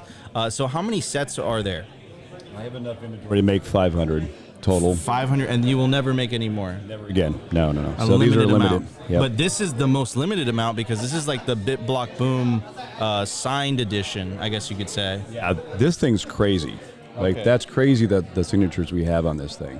So like as I'm walking around with it, I kind of wish I had taken a second box with me because I'm like, I actually want this thing, and I'm like, damn it, I missed my opportunity. Yeah, this thing's crazy. Yeah, I have a pen. I'll do another Rockstar for you. So Rockstar edition. Yeah, always, Rockstar. always ready. Rockstar huddle up. I like it. Yeah, man. Okay, so talk to me. So you guys, this is what you guys do. This is what free market kids do. You guys make these sets. All right, we do. It's a little bit more than that. We homeschooled our 4 kids, and so we're trying to reach out 2 groups. We're trying to go to homeschoolers to bring to Bitcoin. So we just last week were in a homeschooling conference, but we really love the Bitcoin community, and we're like, well, what can we do? Well, I like games, and we homeschool, so we have a Bitcoin Homeschoolers podcast, and I continue to make games to help introduce Bitcoin concepts. So this one's all layer 1. This is like a store of value. In July, we have our layer 2 channel up is all about lightning channels and balancing liquidity. First person to buy 2 pizzas with Bitcoin is a winner. And we also have a seed phrase game coming out in July. So it's based on I took out all the animal terms in the BIP39 list, and one person's a game oracle and the other's ad. It's kind of like a party game. And you got to guess the 3 in the right order. So you can just have fun with it. So from the Bitcoin side, we're going to share all of our homeschooling lessons and talk to those, and we're going to make games that are all based on things that are true to the Bitcoin ethos. So, Are you saying that kids don't learn by sitting in a desk for 8 hours a day and writing notes? What is this? What is this voodoo, man? This is crazy. It's almost as if the current schooling system is an indoctrination system. Don't say that, Nico. This is some hate speech you got going on here, bro. I think we might get banned. We're gonna get canceled. Good luck with that. So. I think what you're bringing up is a great point. It matters a lot where and how your kids are educated, and that next generation of Bitcoiners that you were mentioning. It's critical that you keep your kids in the environment that you want them to grow into. Like if they spend 8 hours somewhere like where completely different values are preached, not a good outcome, especially with the fiat system. 100% on that. And the other thing, if I could add to that, is that this is like some of their things are like it's free market kids, but you know what? This has been a great tool to reach adults as well. And so if you take a low time preference look at this thing, and you're trying to convince people about Bitcoin, the best time to convince people to cure their diabetes was 20 years ago. Okay, well, when's the best time to educate people? Like before they're indoctrinated. So, this is for adults, but we kind of want a bridge. We want this to be for all ages, because the earlier you can get to people, the easier it is to reach them, and the more they're going to challenge when someone comes to them and says, no, you have to have inflation. No, fill in the blank. So the earlier you can get them, the better off you are. This is why I'm so bullish on Bitcoiners having kids. I've seen it happen. It's happening right now. There's more and more Bitcoiners having multiple children. It is so bullish for the space because we've got these based individuals raising the next generation of people. It's so good. And then getting that gamified, this is the #1 way kids learn. This is how it happens. Oh yeah, so let me just tell you, it's because of this game that I got my wife into Bitcoin. So I went to her. It wasn't number go up. Yeah. Let's be honest. Let's be honest here. All right, don't give me the doghouse. So, can I this is what I'm thinking happened. Okay, so it was more like you tell your wife, the first year or two, she thinks you're a moron. Then the price goes up. And then all of a sudden, she is now interested in the things you have to say in relation to Bitcoin. Therefore, this thing starts to become a lot more interesting. Not exactly. All right. Here's what's going on. What's going on. So we met in business school. We made a decision to homeschool, and everybody thought we were freaking crazy. Like, okay, you got 2 Yale MBAs, and you're like doing what? And then we're living off of one income, but we at one point we were like 7 dogs and chickens, and you got 4 kids that you're homeschooling. I come to her saying, I got a podcast you should really listen to. And she's looking at me like, do you realize what I do in the day? Do you have any freaking idea what I do in the day? Sit down and listen to some podcasts. So what happened was, she's like, I don't have time for your esoteric whatever thing. And eventually I'm like, no. And so this gets back to the gamification thing. Some people learn differently. And for her, when I took out like Mahjong tiles, if you move things around and you can physically do it, for some people, that makes a difference. And I went from there to dice to cards and eventually what you see here and the channel up lightning game, same thing. Very kind of for her esoteric until I said, okay, here are the pieces that you move around a channel. And then you're open to books and podcasts. So it wasn't price go up. It was more, dude, like, why in the hell should I listen to this stuff? I got kids and meals and whatever else going on. But once you do that and they're like, that's it? Yeah. Like, I don't know how to write code, but this is the concept. We're brainwashed to think money is too complex. I can't handle it. I have to give it to somebody else. We are absolutely brainwashed from a young age to give our money, give our financial sovereignty away because you are too dumb to figure it out. And the second, but like, dude, my 6-year-old pays for her things in Bitcoin. Everyone in my house uses Bitcoin. The Tooth Fairy brings Bitcoin. Like, it is a Bitcoin household. And my daughter in Costa Rica this year, she was someone's first Bitcoin transaction, some pizzeria. It was my 6-year-old daughter was the first person to pay in Bitcoin in the Bitcoin jungle at this pizzeria. It's awesome, man. Like, she's 6, bro. She can figure it out. You probably can too. A rock star. Yes. And they were using BTC Pay server. So there you go. Right, full circle. Right? Oh my God. Dude, when she, gets older, RIP to all your Bitcoin, brother. No, bro, because we're also raising her in a low time preference household. Like, this is the piece of why we need Bitcoiners to be breeding, is because we need more low time preference households. We need to eradicate the fiat in the world to bring in high quality goods that just last for longer than 6 months. Outbreed them. Rockstar will breed your children, ladies and gentlemen. Oh my God, no. Like, listen, I'm just gonna sign 1 pack for your daughter, and yes, bro. Let's do that. Thank you. Yes. My daughter will love that. I also have 4 kids, man. It's like, it's important. We gotta raise them as Bitcoiners. What's this Rockstar coffee? I love coffee. I didn't see that yet. I got to get some of that. This is iconic, bro. Thank you. She will love this. Yeah. Number 6, and she is 6. Yeah. And wow. There you go. See? You go. And will you let her watch this video or no? Oh yeah, she's good, bro. She's good. My God, yeah. This will be quite a special memory it'll then. Be special, man. Okay. Right here. Dude, are you sure? Maybe she won't watch the whole. I'll censor the video first. Let's see comments. Let's see comments. Yeah. What does comments say? Hello. Yeah. We got make it easy to do the right thing. I want their comments on whether that video watching should happen. And then I saw some great comments up there with like Parker Lewis's presentation was great. Keep it coming, guys. I love interacting with the audience. So that's why. And also, ladies and gentlemen, we got a special message from Michael Saylor.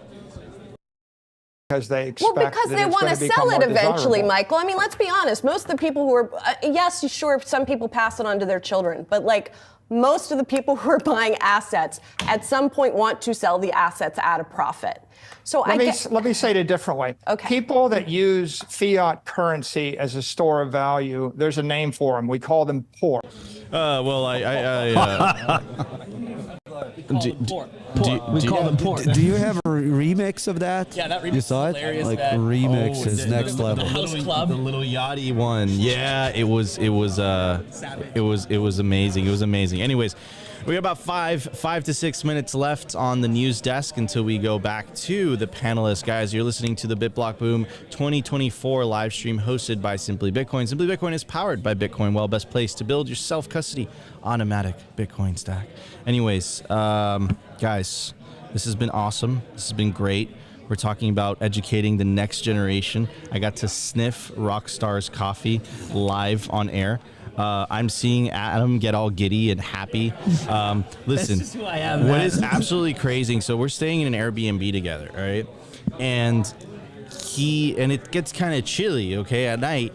And him and Murphy, who's absolutely awesome. He's a video genius. He's doing the production for us right now. These dudes want to go into like a freezing pool. And I look at them, I'm like, dude, I live in Florida. The water is 90 degrees. And they're looking at me like, no, let's go in the pool. Like, how do you enjoy that? Bro, it was snowing when I left Edmonton. Like, it's just cold where I'm from, dude. It is nice outside. I played ping pong outside here, and I was sweating afterwards. Like, it is just hot. I'm like, look at me. I'm white. Who is it? Maybe it was Isabella. Was like, you need to get in the sun. I'm like, I don't see the sun. I just, yeah. But the dip was, it was chilly, but it was good. And then it was a nice way to like end the evening. And then went up, got a couple hours of sleep, and then we're right back here. And first thing in the morning, man. This is the way. No, this is the Bitcoiner conference way. No, listen, you guys definitely create special moments. Like, what's the address of that Airbnb for tonight? Yeah, we'll have people joining us. Like, it will be in the pool. The pool is actually pretty gross. I saw a bunch of bugs, which like kind of sucked. I'm also, there's a cockroach flew into the house, which freaked me out.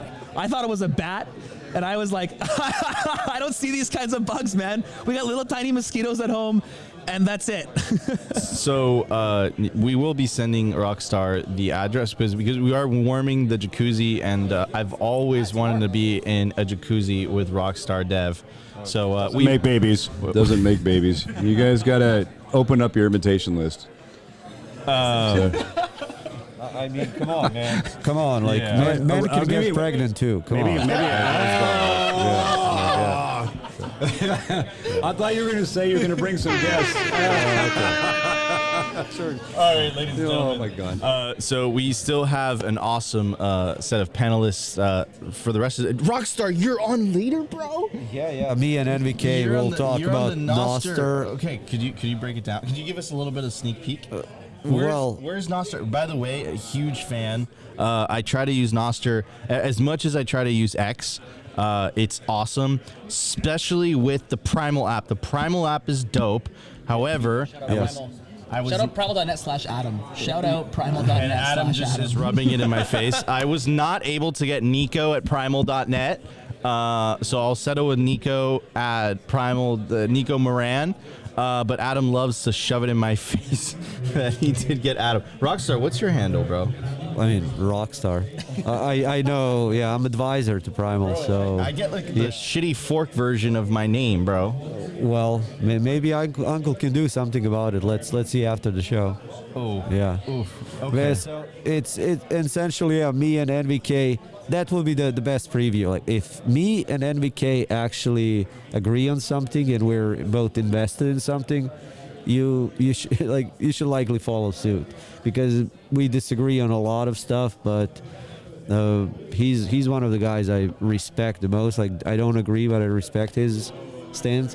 And then when we do agree, you can be sure it's next big thing. Like, Bitcoin is something we agreed on.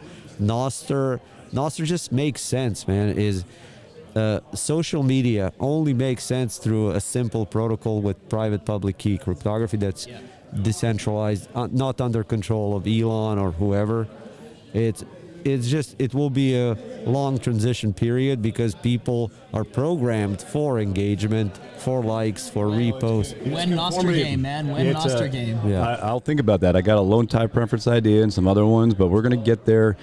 To me, what I'm thinking about, though, Rockstar, you're saying that is the education, right? You have people who are being indoctrinated to say you need to comply. Like, you're not there because you're actually learning. You're there to comply and learn how to comply.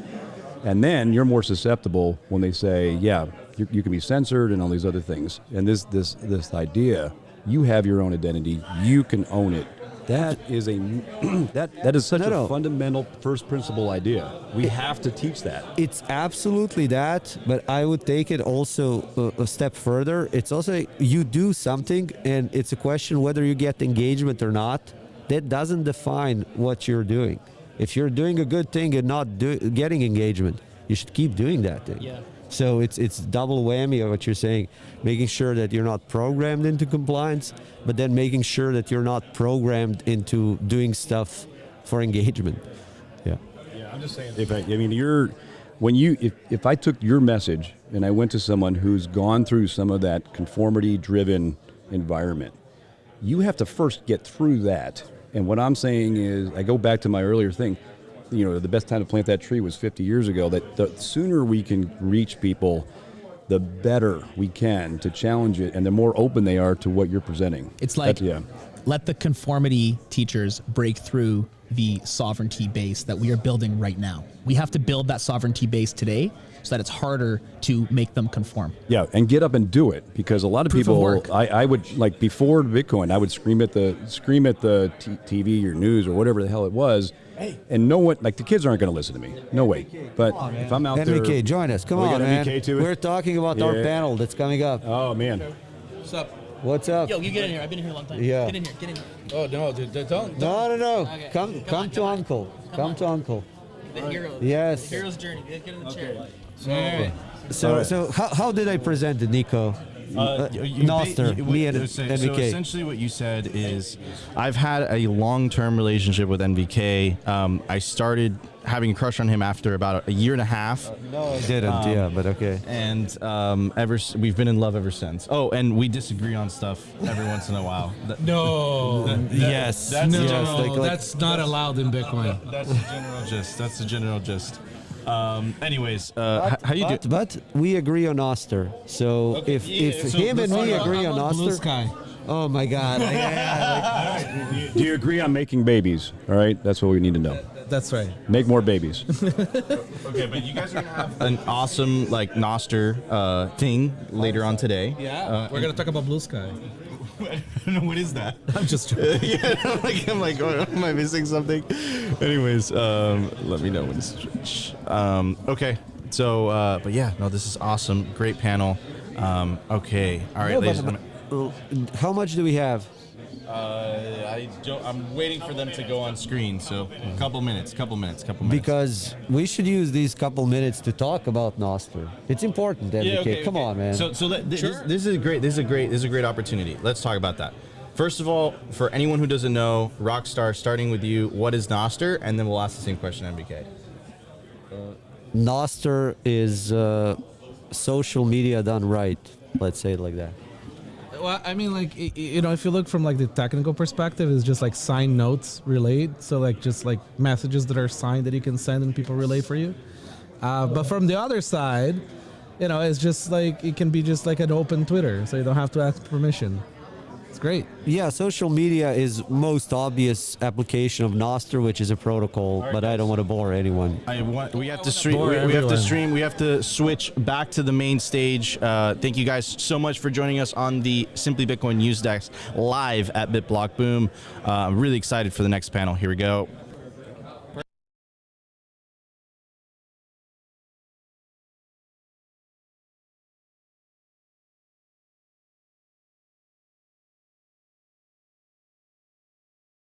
I know that you came here to listen to me, maybe not.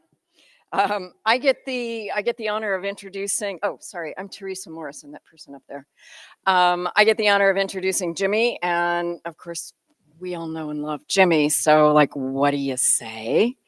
Ultimately, Jimmy, when he's not spending time chauffeuring his kids around or speaking at conferences, he's actually writing to make humanity better. So under his belt, he has multiple books, as I'm sure you guys know. But the breadth of the topics is quite astounding, actually, starting with Programming Bitcoin, which some of you out there understand, to the Little Bitcoin book, which some of us up here understand. And then he co-authored some things that we all think. So we've got Thank God for Bitcoin, which was co-authored, and I think Gabe Higgins is here. So that was Gabe and Robert Breedlove and a few others. Please, the others count importantly as well. And then with our very own Gary Leland, he co-authored, you know, Bitcoin and the American Dream. And we've got some of the other authors sprinkled around and throughout the conference today. Really what he's done is we're now moving into like his last opus. Well, not his last one, but the latest opus, right? And this is what we all know, right? Fiat ruins everything. So if you haven't read it, to give you a perspective from somebody else, somebody different, something different than your own, I encourage you to go out after Jimmy speaks and flip through the book and make sure you take a copy home.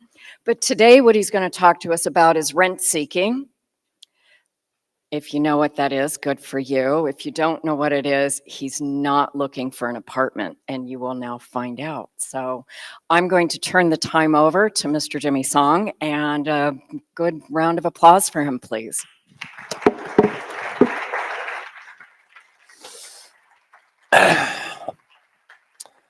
All right, good to see all of you out here in Dallas. I always like BitBlockBoom. It's sort of like a special one for me because it's in the home state of Texas, and you know it's not a far drive from my house and stuff like that. And you know one of the things I like to tell people about Texas is I moved here because of the liberty, right? Because of you know I used to live in Massachusetts, so it was.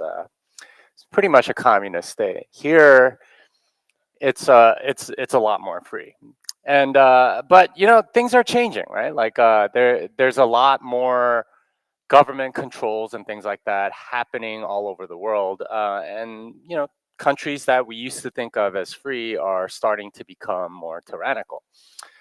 And that's what I'm going to talk about. It's about destroying rent seeking because the rent seeking has been turned up to 11, and it's continuing to destroy civilization. And what I want to talk about after that is about how Bitcoin is reviving civilization. So that's what we're going to talk about. Now, as Teresa said, not everyone knows what rent seeking is, and if you haven't heard me rant about it, then you probably don't know. So here's what rent seeking is. It is getting in the middle of a transaction or you know preventing someone from doing what they want and collecting some sort of tax or fee on it. So here is sort of the prototypical example. You're riding on a boat and you're going past somewhere and some guy has a chain up and says, you can't cross until you pay me. Now, this person that's doing that isn't adding any value, right? It's more like extortion. And as we'll see, almost all rent seeking involves some form of violence as a way to enforce the rent seeking. Right? You're getting in the middle, you're collecting money, and that's you're not adding any value. And that's the essence of rent seeking. And my thesis here is that everyone or a lot of people engage in rent seeking all over the place in the economy. So here are some examples of rent seeking. So taxes, right? Like they don't really add any value, right? In fact, they're subtracting value, clearly. I think Rodolfo was complaining about the 8% sales tax here in Texas. That's a prime example. Like what is the government adding when I'm buying a stick of gum from you? Nothing, but they collect. And that's one of the forms of rent seeking. Giving permission, right? Like if you want to do something, you need to get the approvals of certain people and you need to pay them fees and so on. That's another form of rent seeking. Gatekeeping. If you want to become a certain profession, then you're not allowed until you get this license from the state, something like that. Compliance requirements. You might be already running a business that's doing certain things, you know, to benefit the economy or so on, but they need you to file certain reports. They need you to do certain things that really don't add any value, but that's what they're demanding as a way to sort of pay them. Now, we're going to look at rent seeking at 3 different levels in this talk. So we're first going to look at rent seeking at the company level, and there's plenty of that. Then we're going to look at the government level and all the rent seeking that happens there. And then finally, we're going to look at the world level. These are sort of like increasing in scope, and the idea is to see how everything sort of fits together. So let's start at the company level, and let's look at company rent seeking. So here's an example: insurance, right? At least in the United States, you are required to have car and health insurance. If you want to drive a car, in most states, you are also required to have liability insurance for that car. Now, who does that benefit, right? I mean, if you made that voluntary and you bought it because you wanted to protect yourself, that's one thing. But if the state requires it, now suddenly the car insurance companies get to make a lot of money. Similar thing with health insurance. In the United States, you are required to buy health insurance as part of living here, which is a very strange sort of thing. In other countries, health is provided by the state, and you're forced to pay taxes on it. But who does that benefit?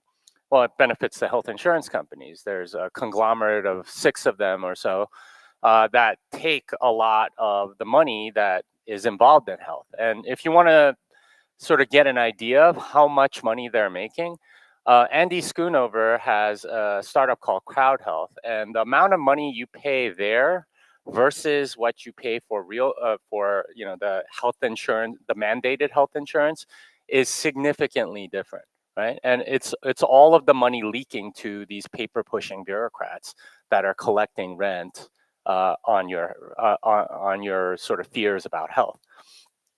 Now, some other ones, subsidies. So most of this is done through loans. So housing is a favored industry because mortgage rates are lower than almost any other kind of loan. So if you look at like your credit card, for example, you're probably getting like 18, 20, 22% right now. Housing is still 6, 7, 8%. That tells you that they're subsidized in some way. They essentially allow money printing for the purpose of housing. Similarly, student loans are subsidized, and they're lower than they would be in a normal market, especially if you think about who's actually taking out these loans. If you're an 18-year-old with very little assets or skills, giving them a loan doesn't make much sense. And if you did, it would be at a very, very high interest rate. So the fact that you have student loans means that universities benefit significantly, as do real estate developers, real estate agents, lots of particular people. And finally, like media, and this is not so much in the United States, but in Canada and the UK, you have like the BBC, which is a state subsidized media company, and the CBC in Canada, which at this moment is pretty much the only media company that's allowed to exist. Everybody else is pretty much shut down. These are subsidized by the state, and it benefits those companies. There are also monopolies that are granted by the state in some ways. A lot of energy, a lot of utilities are essentially monopolies in a particular place, and of course they benefit those places. Oftentimes it's similar with internet, a lot of water utilities. I remember going to Lebanon about a little over a year ago, and one of the monopolies that they had granted was a mobile phone service. So there was no free market for it. You had to buy it from the state. And what I realized was almost everywhere else you can get like a week of internet on your phone for about $5. That's normal. But in Lebanon, it costs $40. Why? Because you have to fund all those rent seekers.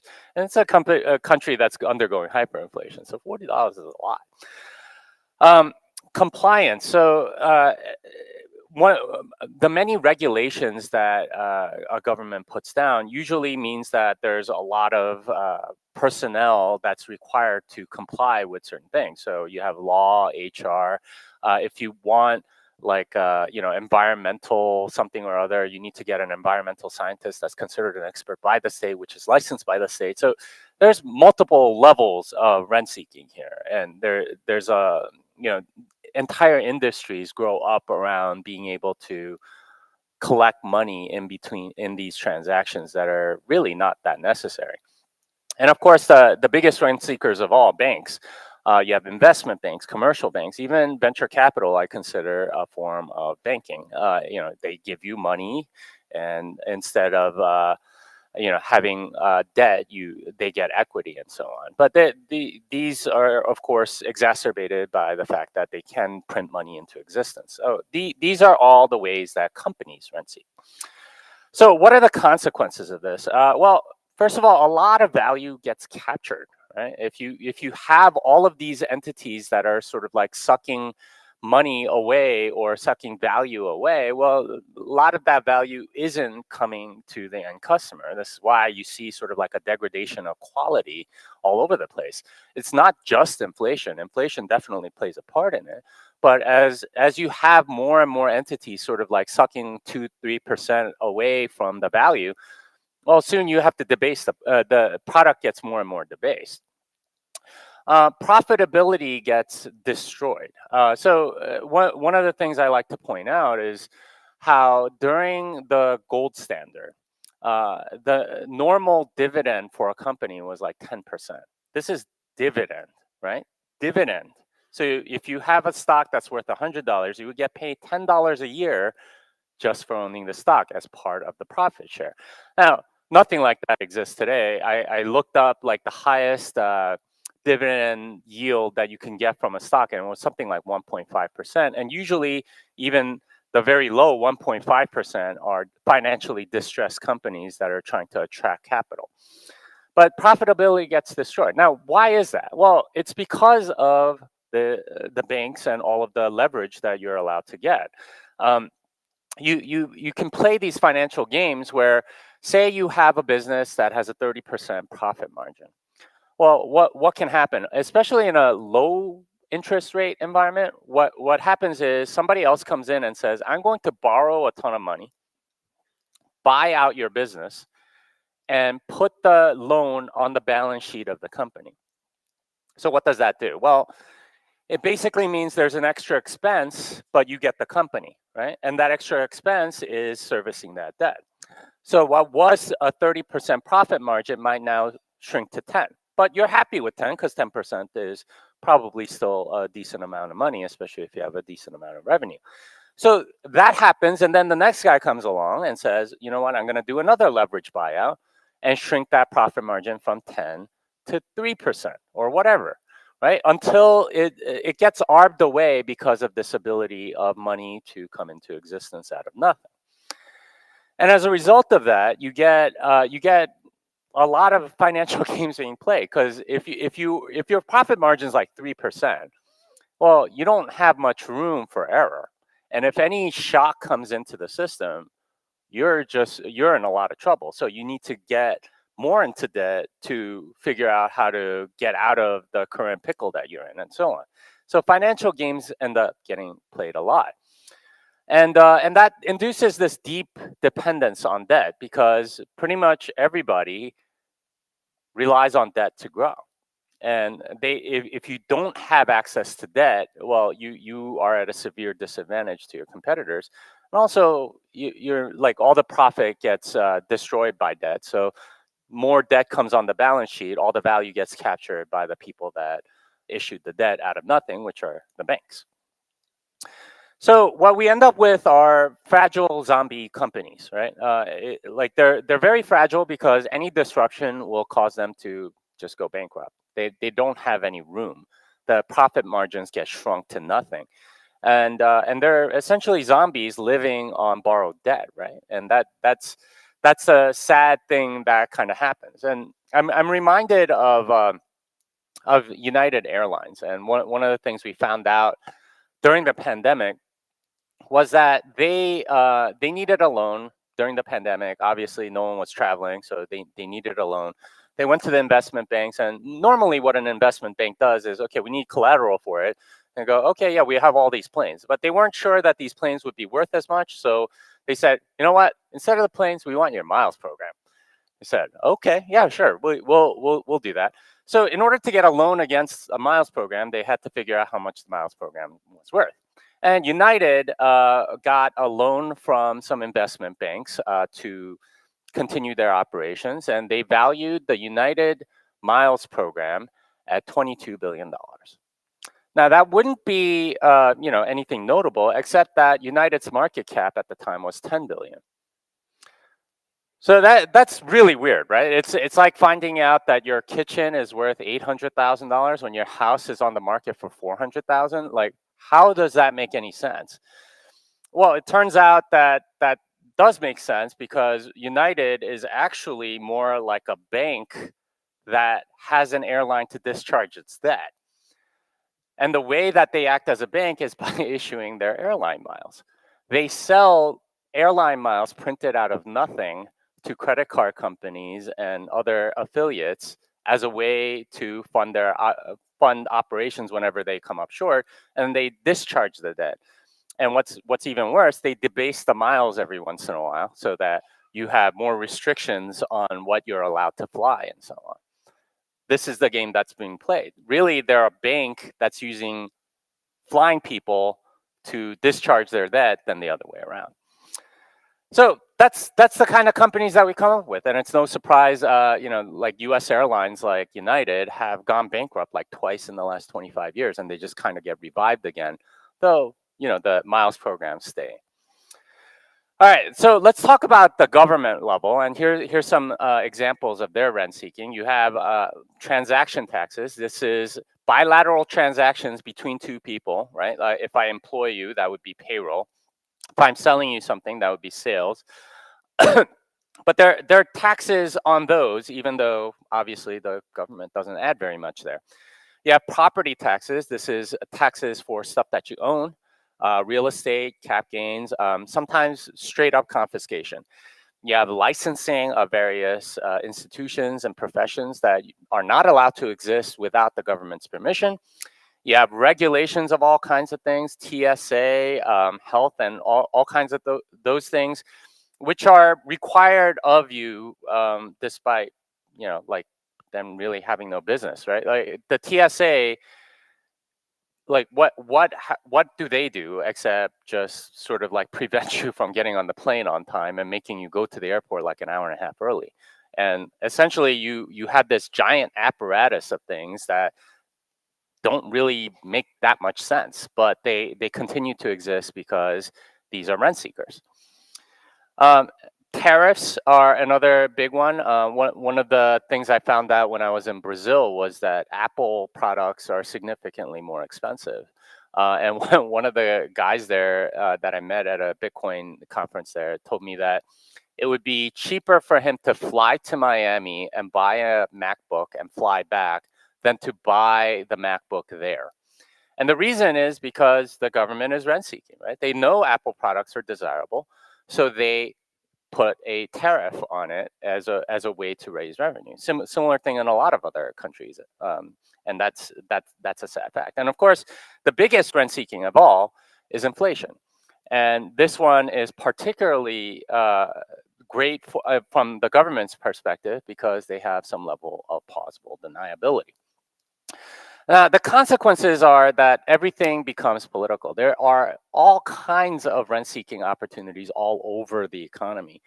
And that means that if you want your rent-seeking opportunity to not go away, you have to sort of play politics a little bit. Or if you want new rent-seeking opportunities, you have to kind of lobby for it. So everything becomes political. It's a way in which you can get the things, the rent-seeking jobs you want. And inflation becomes favored over other forms of taxes because inflation, like I said, has plausible deniability. If you are getting taxed on your real estate and they raise that from like 1% to 5%, you would complain pretty hard because obviously you have to pay the tax collector, and it's usually at the threat of violence. So you have to give it to them. And you know who the villain is. But with inflation, there's some plausible deniability. You can say, oh, those greedy corporations or Beyonce. I don't know. There's a lot of different people that you can blame inflation on. So they have that plausible deniability about the theft that they're engaged in.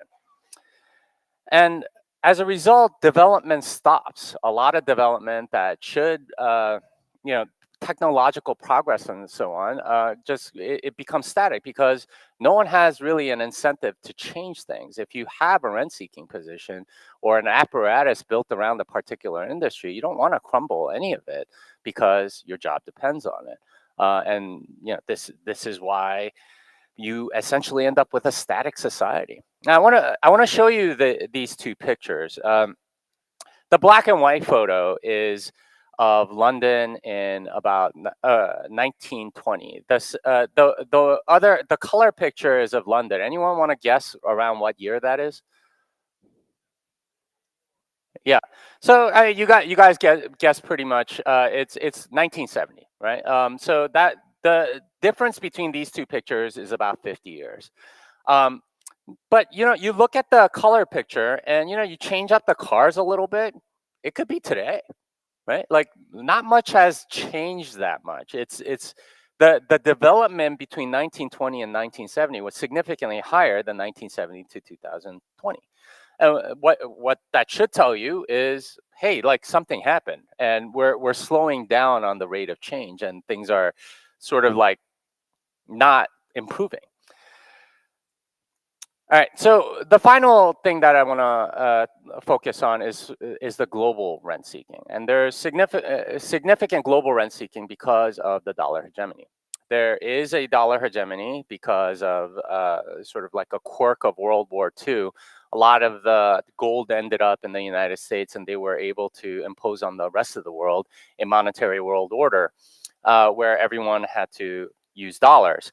And after 1971, when Nixon cut ties to gold, that changed the petrodollar. And everyone needs dollars to buy petrol. And hence, it's become the most liquid currency in the world. Now, a large part of the global rent seeking happens through these like three-letter organizations, as we like to say: IMF, World Bank, Bank of International Settlements. They put out a lot of loans, especially to developing countries. And that sounds compassionate, but it's not. It ends up being very detrimental to them because the debt stays no matter what. So one of the things that I found out from Alex Gladstein's book, Hidden Repression, I highly recommend you read it, is that if there's a revolution in some place, so we had, for example, the Arab Spring, right? Egypt had some debt to the IMF, and they changed governments. Now, what a new government would love to do is say, you know, we repudiate all these debts because they were made by the previous, they were taken in by the previous regime. So it has nothing to do with us. These are not our debts. Any country that does that will get in some serious trouble. You will have sanctions and all kinds of stuff held against you. You have to keep the debt that a previous regime did. So when you know that, you're obviously incentivized to take out as much debt as possible and saddle everybody else with it in the future. And that causes development to just get crazy because no one's paying any of this back. And it ends up, they end up with austerity measures. And usually what happens is they end up producing goods for the Western world, basically. And this is what we call the exorbitant privilege and monetary imperialism, because all of the people, all of that money gets printed out of nothing. The money that gets loaned to these countries is really stolen, and then they get stolen again by the regime in power usually. And the way you can think about it is that Belt and Road, the BRICS alliance stuff, all of that is trying to replicate the same model. What Belt and Road Initiative is doing is with African and Asian countries is the exact same thing that the IMF and the World Bank have been doing with, you know, the developing countries in the past 70 years or so. And this is a way to sort of like imperialize them without firing a shot, without having to use guns or occupy them. You just control them monetarily. So what are the consequences of this? Well, you get a lot more military intervention. Sometimes they will say, you know what, we repudiate these debts and we're not going to pay any of it back. Well, then, you know, we have a problem now, don't we? Because if you let one country get away with it, all the other countries are going to say, well, we're not going to pay these back either, and you're not going to be able to control them and so on. So you get a lot of military intervention. Why is look at the last 4 wars that the U.S. has been involved in, right? Ukraine is nowhere near us, right? Iraq is nowhere near us. Afghanistan is nowhere near us. Vietnam is nowhere near us. It's the dollar hegemony that needs to impart its control over all of these places. You also get cultural imperialism, and this I think was pretty evident during like the George Floyd stuff. It wasn't just in the United States. All of these protests were going on in a lot of other places around the world. And I was reading about how they were doing that in London, despite like there was another huge tragedy, but no one protested about that. It was all about George Floyd in the United States. So I tell you, like the US sort of dominates conversation everywhere else, and everyone has to do basically what the US says. And you get technology restrictions. One of the saddest things is how we haven't progressed at all on nuclear. And why haven't we? Because the last advance pretty much was in the 1950s when we made the nuclear submarine. And this is a double water reactor design that is essentially used in every nuclear power plant since then. We haven't explored it at all because this would give too much power to individuals or countries. So if you want to develop nuclear, you're going to become a pariah to the rest of the world. And this is one surefire way to get sanctions placed on you is by trying to develop them. And you get developing world poverty. So there's a deep dependence, these austerity measures that inevitably come as a result of not paying back loans. And you get African countries that are producing palm oil, food that's not food. That's like something that is used by Western countries for their consumer products and so on, instead of actually developing these countries with buildings and roads and factories and energy and things like that. So at all of these levels, what we're seeing is rent-seeking just absolutely destroying civilization itself. Right? We're seeing all kind less efficiency at company levels, just sort of like a static society as a result. You see more and more rent-seeking. You see things going backwards. Things aren't improving. And of course, at the world level, you're starting to see some of that dollar hegemony starting to break as a result of all the weird stuff that they're doing with the dollar. And what that does to people is that it emphasizes political activism. And this is in stark contrast to entrepreneurialism. That's a natural thing to do, is to try to go add value to other people so you can earn money. Instead, people are politically active to get money thrown at them by the money printer. And it ends in a lot of self-serving beliefs. I deserve the money because of this, rather than trying to seek the truth, which a market-based system incentivizes. If you're completely delusional about something in the market, you're going to get hurt in your wallet. But if you're completely delusional in the political realm, no one cares. Or like you can sort of do it as long as the majority is with you. It's a might makes right kind of thing. And you outsource virtue instead of practicing virtue. In a market, you need to practice virtue. You need to be reliable as a trading partner, for example. Otherwise, no one wants to do business with you. But you outsource virtue. It's the same as sort of like like getting someone else to do something is the same as you doing it yourself. You voting for something is the same as you having love and compassion for them. That's the effect that it has. It makes people very high time preference, and it, I think, ultimately gets them very depressed. So how does Bitcoin fix all of this? Well, first of all, we have Bitcoin holders, people like yourselves, right? You have a different set of values, and you have this ability to not get debased on your savings. Right? It isn't constantly stolen from you. And with enough Bitcoin holders come Bitcoin communities. And we have a few, I mean, even your local meetup, I think, can be considered a Bitcoin community. But we have some very purposeful ones, like the one in El Salvador or in Peru or in South Africa. These are all communities that are working on a Bitcoin standard. And it changes the way you do things because there's no rent seeking in Bitcoin. It's very hard to get in the middle of a transaction because there's no permission required. And enough of those will bring Bitcoin countries. The closest thing we have right now is El Salvador. And I've been there 4 times in the last 2 years. And I can tell you that every time I go back, I'm astounded at how much things are improving. Right? Like just versus the last time, the delta is enormous. There's new buildings, new roads, new cars, new everything, right? Like they're constantly building, cleaning up stuff.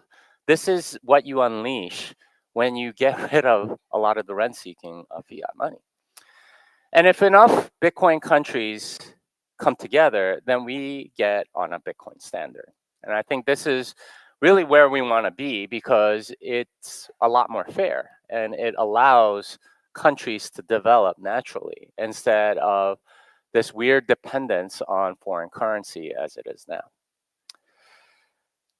This is where you guys, this is where we say it's still early, right? Like, you guys are all here, we're a part of this community, and we're all trying to make Bitcoin happen.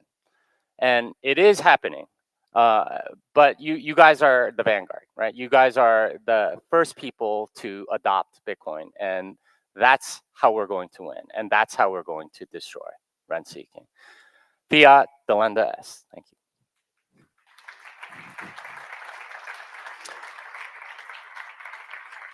All right, so we have 2 minutes for Q&A. So I don't know if anyone has a mic that's going around or anything.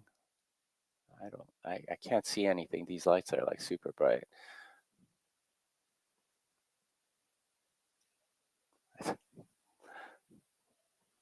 Any is there a mic for the questions?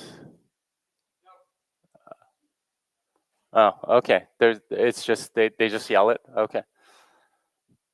I can't see any hands. Like, I'm blinded by these lights. Just so I know. But all right, I think that's fine. All right. Thank you.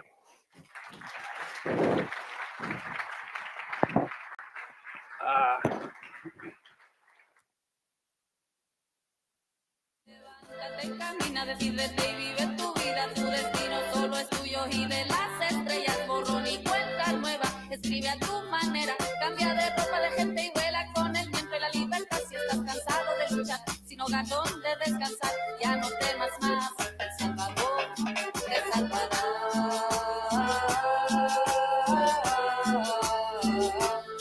Te salvará.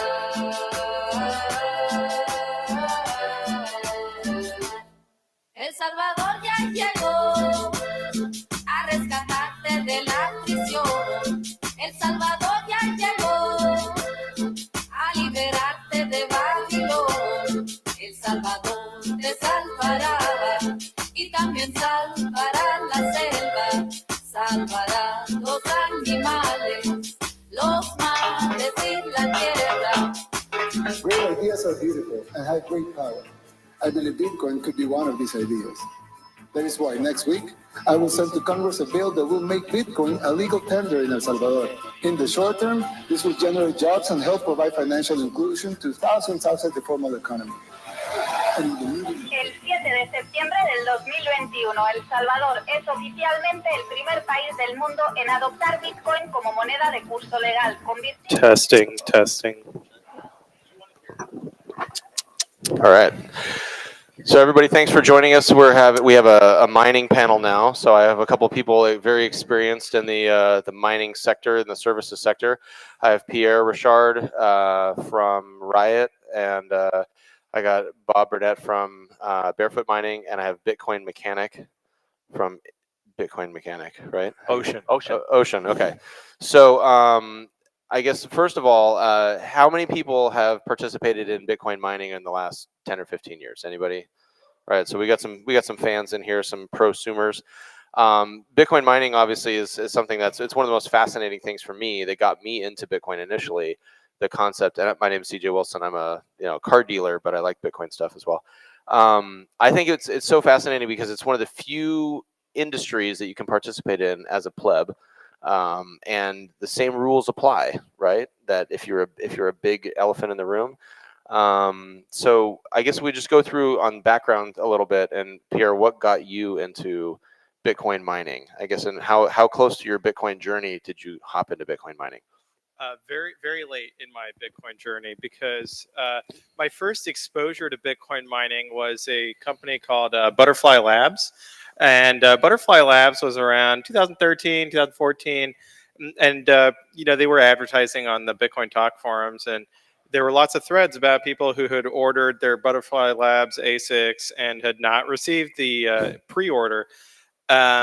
And then they got shut down by the FTC. So even though I didn't lose any money in it, because I was just kind of just watching it from the sidelines, it certainly gave me the impression that Bitcoin mining was riskier than just buying spot Bitcoin on Coinbase, just buying it on the exchange. So left mining alone for a while and was really just interested in Bitcoin, Lightning, and kind of the software stack until about a couple of years ago.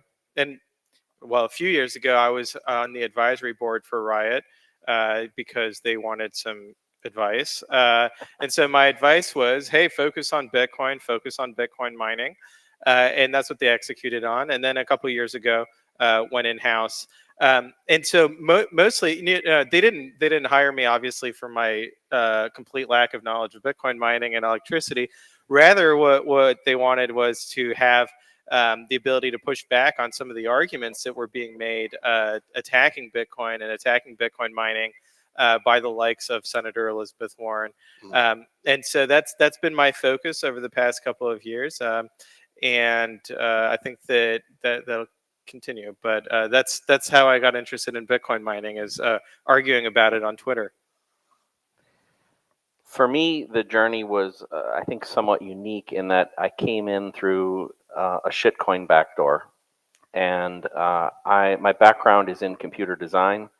I was the chief technical officer for Gateway back in the 90s, and so I started in this business because somebody called me and asked me to start designing and building Ethereum mining servers for them, and through that process, I got exposed to mining. Then I decided I didn't like Ethereum and had to come to the light side from the dark side, and here I am. Right, and we're talking about how we got into mining. I mean, Butterfly Labs origin story as well. Like, I was mining with a graphics card. I broke a Mac Pro trying to get it to work, I think. And like, I was in London, so the electricity prices were insane. I had a jalapeno Butterfly Labs, which was like that little 6 gigahash thing, and it mined like 7 Bitcoins in a day. And I could have bought like 20 Bitcoins if I'd have just, spent the electricity bill buying Bitcoins instead. Yeah, and then I was with Eligius, which was Ocean V1. And that fell out of favor, or, Luke stopped working on it because it was just a hobby project. And now it's back to sort of give transparency back in the mining space, where it's become controlled by a tiny sort of cartel that offer, an interface between the government and Bitcoin, and they sort of clean it up, present it in a way that makes things tolerable to the authorities, and that is not something that escapes the Faustian bargain dynamics you might expect from something like that. So yeah, I'm back in the mining space now after having been out of it for a few years, and working for Ocean and trying to bring transparency into the whole part of the ecosystem. Well, and transparency is one of the things that I think Riot especially has a transparent to a fault, right? It's a huge company now with a huge facility, building another facility in Corsicana, right? What's the biggest challenge that Riot has right now? Obviously, the video you did showing the emissions and stuff, that was great last year. But I think, like, you have a target on your back as a big mining company, right? And we can defend ourselves with memes, of course, and shitposts on X. What else is Riot doing other than just being successful in order to kind of build a moat around their business in the regulatory landscape right now? Yeah, so there's definitely there's what we see on social media, which is kind of the tip of the iceberg. But then underwater, there's lots going on in terms of one, building a public policy team in-house. Have been really excited to see how that has developed at Riot and at other Bitcoin mining companies as well. And then, of course, building up all the infrastructure around in the policy space of making sure that we have excellent research so that we are data driven and we can show that, hey, the facts are on our side, Bitcoin mining is good. And then being able to communicate those through lobbyists, right? Through the advocacy angles, both legislative, executive branch, and then also judiciary, right? So making sure that the attorneys who might not understand C++, at least we can provide them enough information so that they understand Bitcoin and they can effectively defend it in court, which they have done. So I think that there's a lot of infrastructure that goes into defending Bitcoin from policy attacks, essentially. And then you have to duplicate it because you have to have this at the federal level, but you also need it at the state level. Unfortunately, we've seen some attacks come from Texas lawmakers, but we also have to, I think, to an audience like this, to the public, we have to put things into perspective, which is that every industry in the world is constantly under attack from a policy perspective. There's always somebody trying to take something from the industry, right? Whether it's trying to slap taxes on it or trying to raise regulations on it, et cetera. So essentially, there's a saying that says, hey, if you're not at the table, then you're on the menu. And so you have to play the game, you got to be at the table, and you have to engage in it. And I think that the really cool part about it from Bitcoin and Bitcoin mining perspective is that we've not only or have we been effective at being at the table, but then when it comes to actually, from a substantive perspective of providing policy recommendations and then substantiating those with like evidence and arguments, we got a huge leg up because we're aligned with reality, which is Bitcoin, and that's the future, and it's also present reality. And our opponents, all they have are terrible arguments because basically the thing is that what's on the menu right now is fiat currency, right? And we know that the table is Bitcoin, and so they understand that what's at stake here is really almost a civilizational like capture the flag game, right? Where the flag is the money printer. We're saying, hey, destroy the flag, and everyone else is freaking out, right? And so that's I think that when we look at why is Elizabeth Warren concerned about anti-money laundering and Bitcoin? She's never been concerned about anti-money laundering and X, right? It's just never been a topic she's been interested in. But then suddenly with Bitcoin, now she is like advocating for a police state, right? We need a totalitarian system. So why is that? Well, it's because Bitcoin's saying, hey, look, we're going to take the money printer away from you and your allies. And that is obviously going to severely undermine everything that she's been working for her entire life. And so it should be expected that people are going to attack Bitcoin and Bitcoin mining. And at the same time, we shouldn't also have kind of a victimization mindset because the reality is that the Elizabeth Warrens of the world are a very small percentage of the political class, right? You would expect that 99% of the political class would be freaking out about losing the money printer, but most of them either they like the money printers going away, right, for ideological reasons, or that they are kind of seeing the writing on the wall and it's inevitable, right? And so the number of politicians who are actually fighting, it's in the tiny minority, and it doesn't take a lot of pushback to kind of keep them in, compartmentalize their ideology.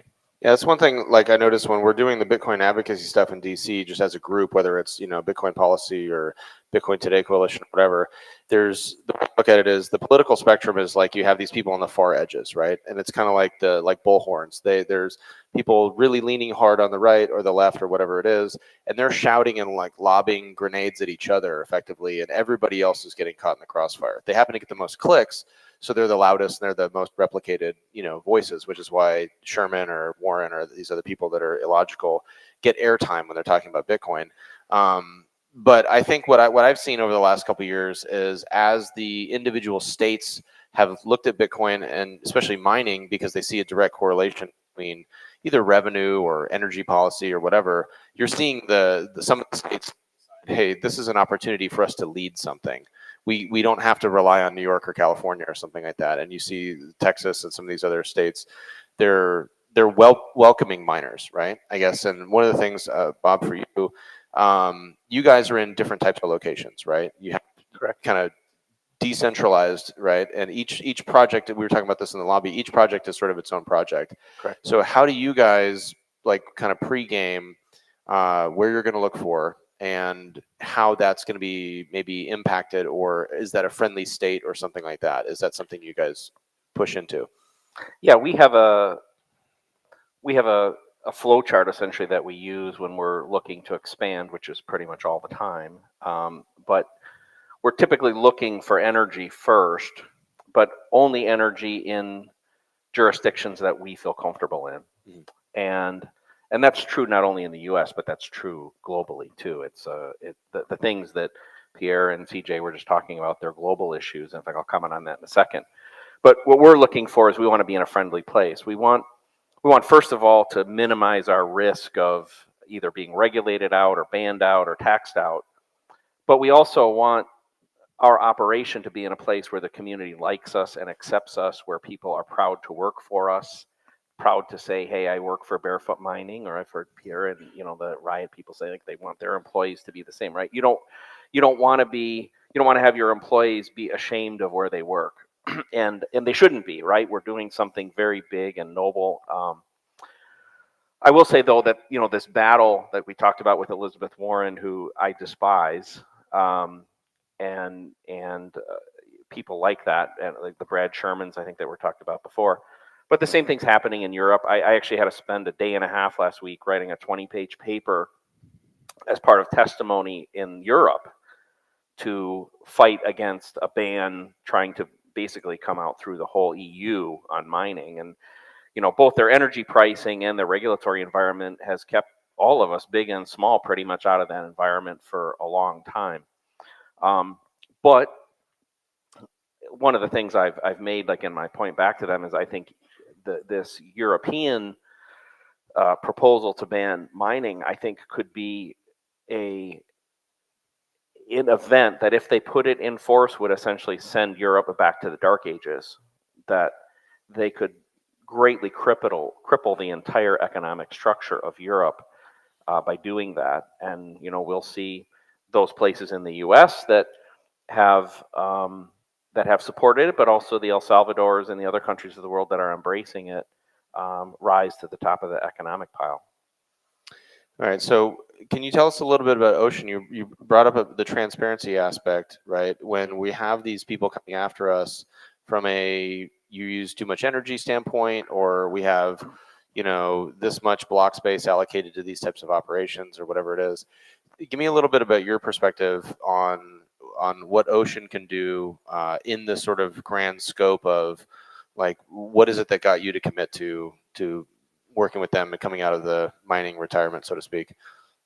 I guess don't trust, verify is a mantra that exists in the space that is completely disregarded in the mining space. There is no transparency in what occurs with the main pools. Miners have elected for this solution that puts primarily cash flow at the front of everything, above everything, including profitability and certainly verifiability.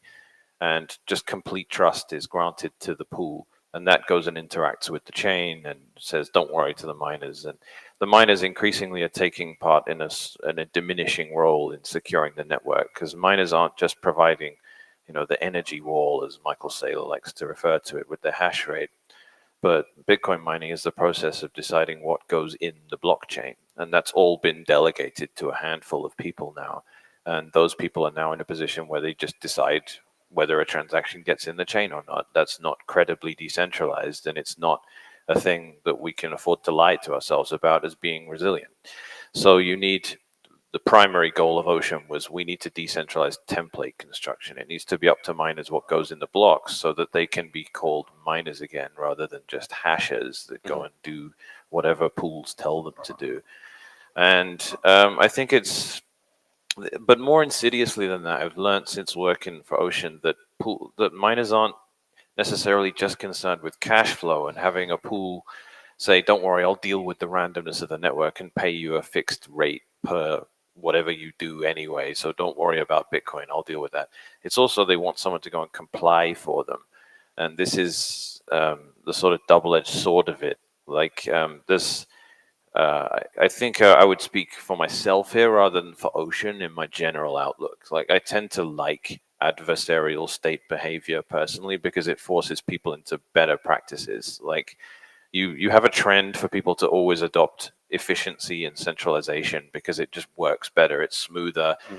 But that's always that's PayPal. That's always good and more convenient until it blows up in your face and you get your account banned. It becomes a trap, basically, so, because people fall for the laziness aspect and they don't realize, like you're saying, that the adversary creates friction. Friction creates some sort of evolution or some sort of adaptation. Yeah, if you want, like, if there's an image hosted, if there's a video hosted on YouTube and that's where everyone goes, great. If there's a video of a very, very illegal occurrence that YouTube are booting off all the time, then it gets uploaded everywhere and you get the Streisand effect, right? So that's kind of what I appreciate from antagonistic behavior. And I don't think it's idealistic. I think it's like the ultimate in pragmatism. If the EU were to ban Bitcoin mining, I would secretly be happy because I don't want massive publicly traded, all respect to Riot, I don't want those massive entities that don't really provide, they provide a quite illusory boundary and protection for Bitcoin. The security aspect of Bitcoin that's provided by miners, if it's in the hands of a giant hashing entity that is doing everything it's told to by the US government, I don't think I take much comfort in that. And there's certainly been some debates between Bob and publicly traded miners where he talks about, wild horses versus elephants. And we love this. This is like permeated Bitcoin now, this characterization of different sizes. And, you have wild horses and captive horses, but the elephants are just, they have no hope. They will become deputized enforcers of what's allowable and permissible in the chain. And it's kind of, it's the PayPal analogy again. Like you can orange pill someone and say, use Bitcoin, you got to download a node and have a wallet and then do this and learn about coin control and then do some, coin joins and all that, and then open a lightning channel and all this. And they're like, look, I'm just going to use PayPal and you're a dumbass for trying to use this complicated system. I'm like, well, wait till your account gets canceled. That's how I feel about the mining space at the moment. Like you have these incredibly convenient, very guaranteed, reliable things that don't worry about random blocks. You'll get paid no matter what. And don't worry about, what goes in the chain. We'll deal with all that. And don't worry about any of this stuff. We'll handle it as a pool and just send us some KYC information and all that stuff. This is very permissioned. It's very fragile, but it's very efficient. So people have opted for it. It's super easy. But in my estimation, that's a fragile system that is not one that's going to last. And Ocean has presented a completely new model. There's no mention of the United States dollar anywhere. It's not what it's about. It's not a custodian. It doesn't volunteer itself as being one. Around 90% of everything that gets mined in the blockchain is in the hands of miners the minute the block exists. No other pool operates like that. So when it comes down to regulation and people breathing down our necks, we're going to say, look, we don't control any of this stuff. We're not going to comply on the miner's behalf and get them on the hook. We're going to say, if regulator, you can't come to one of 5 pools. You need to go to one of 40,000 miners around this country. Good luck. And if you don't like this, right. And also, if you don't like what's in this block, here's the Bitcoin address that mined it. Go find that guy.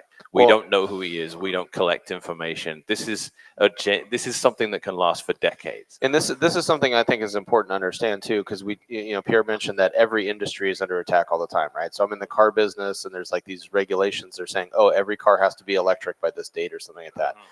There's been pushes to say, oh, there needs to be an environmental angle, to the ESG angle to mining and stuff like that. And we've had these conversations for the last couple of years, just as Bitcoin people in the public, about ESG is a scam. We've had some great memes about it. It's been very productive, I think, in general. Because like you said, there has to be a loser in a way when you have at least the way I look at it, there's always a winner and a loser, but overall Bitcoin wins. Over a long enough period of time. Now, there's going to be economic pain for different people that invest at different parts of the cycle, right?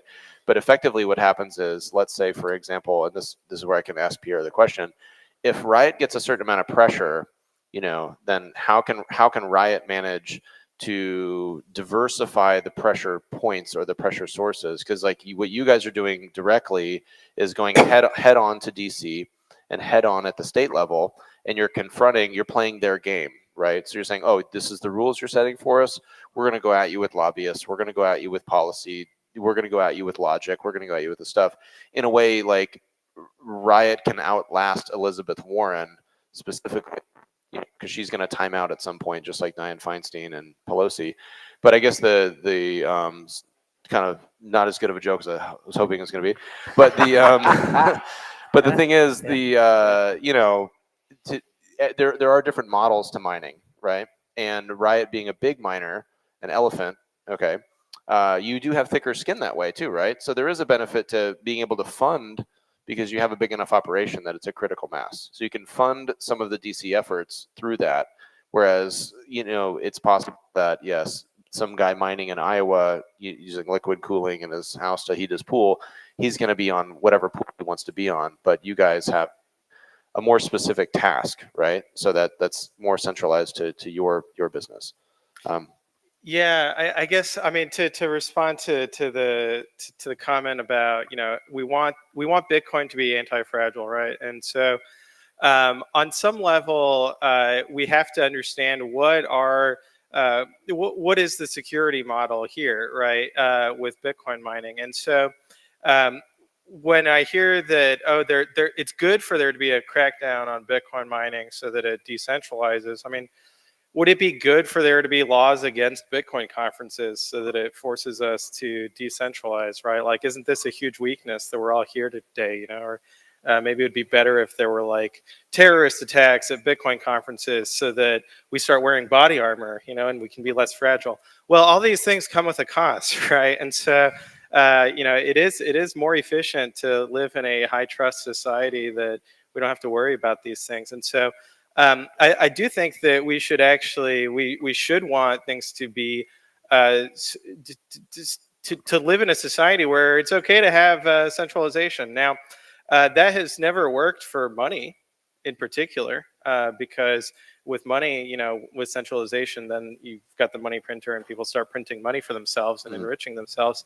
But for other systems, I don't think that we should necessarily approach it that way. And so, for example, with Bitcoin mining, I think that the economics scale pretty well. That is that there's plenty of situations where home mining is economical because you're using the waste heat, or you have on-site solar, you have some kind of other angle to where you're able to make it home mining profitable. And then at the medium size, you might have a piece of stranded energy, right? A flared natural gas site or a remote hydro solution where if you wouldn't be able to scale that up, right? You wouldn't be able to throw 100,000 miners onto it, but you can put 500 and the economics work out. And then obviously at the large scale, like Riot, where you're connected to the grid and you're able to mine at scale and have economies of scale there and efficiency, you can still be profitable. And so I think that there's a business model at every scale that is profitable and that works well. But that from the perspective of policy, that the biggest Bitcoin miners obviously are going to have the most resources to throw at paying for lobbyists, paying for campaign contributions, and all of that jazz. So by doing that, I think in a way, I don't want this to sound egotistical or that like, hey, we should get credit for this, because I don't think we do. We should, because in the sense that we're doing this for ourselves.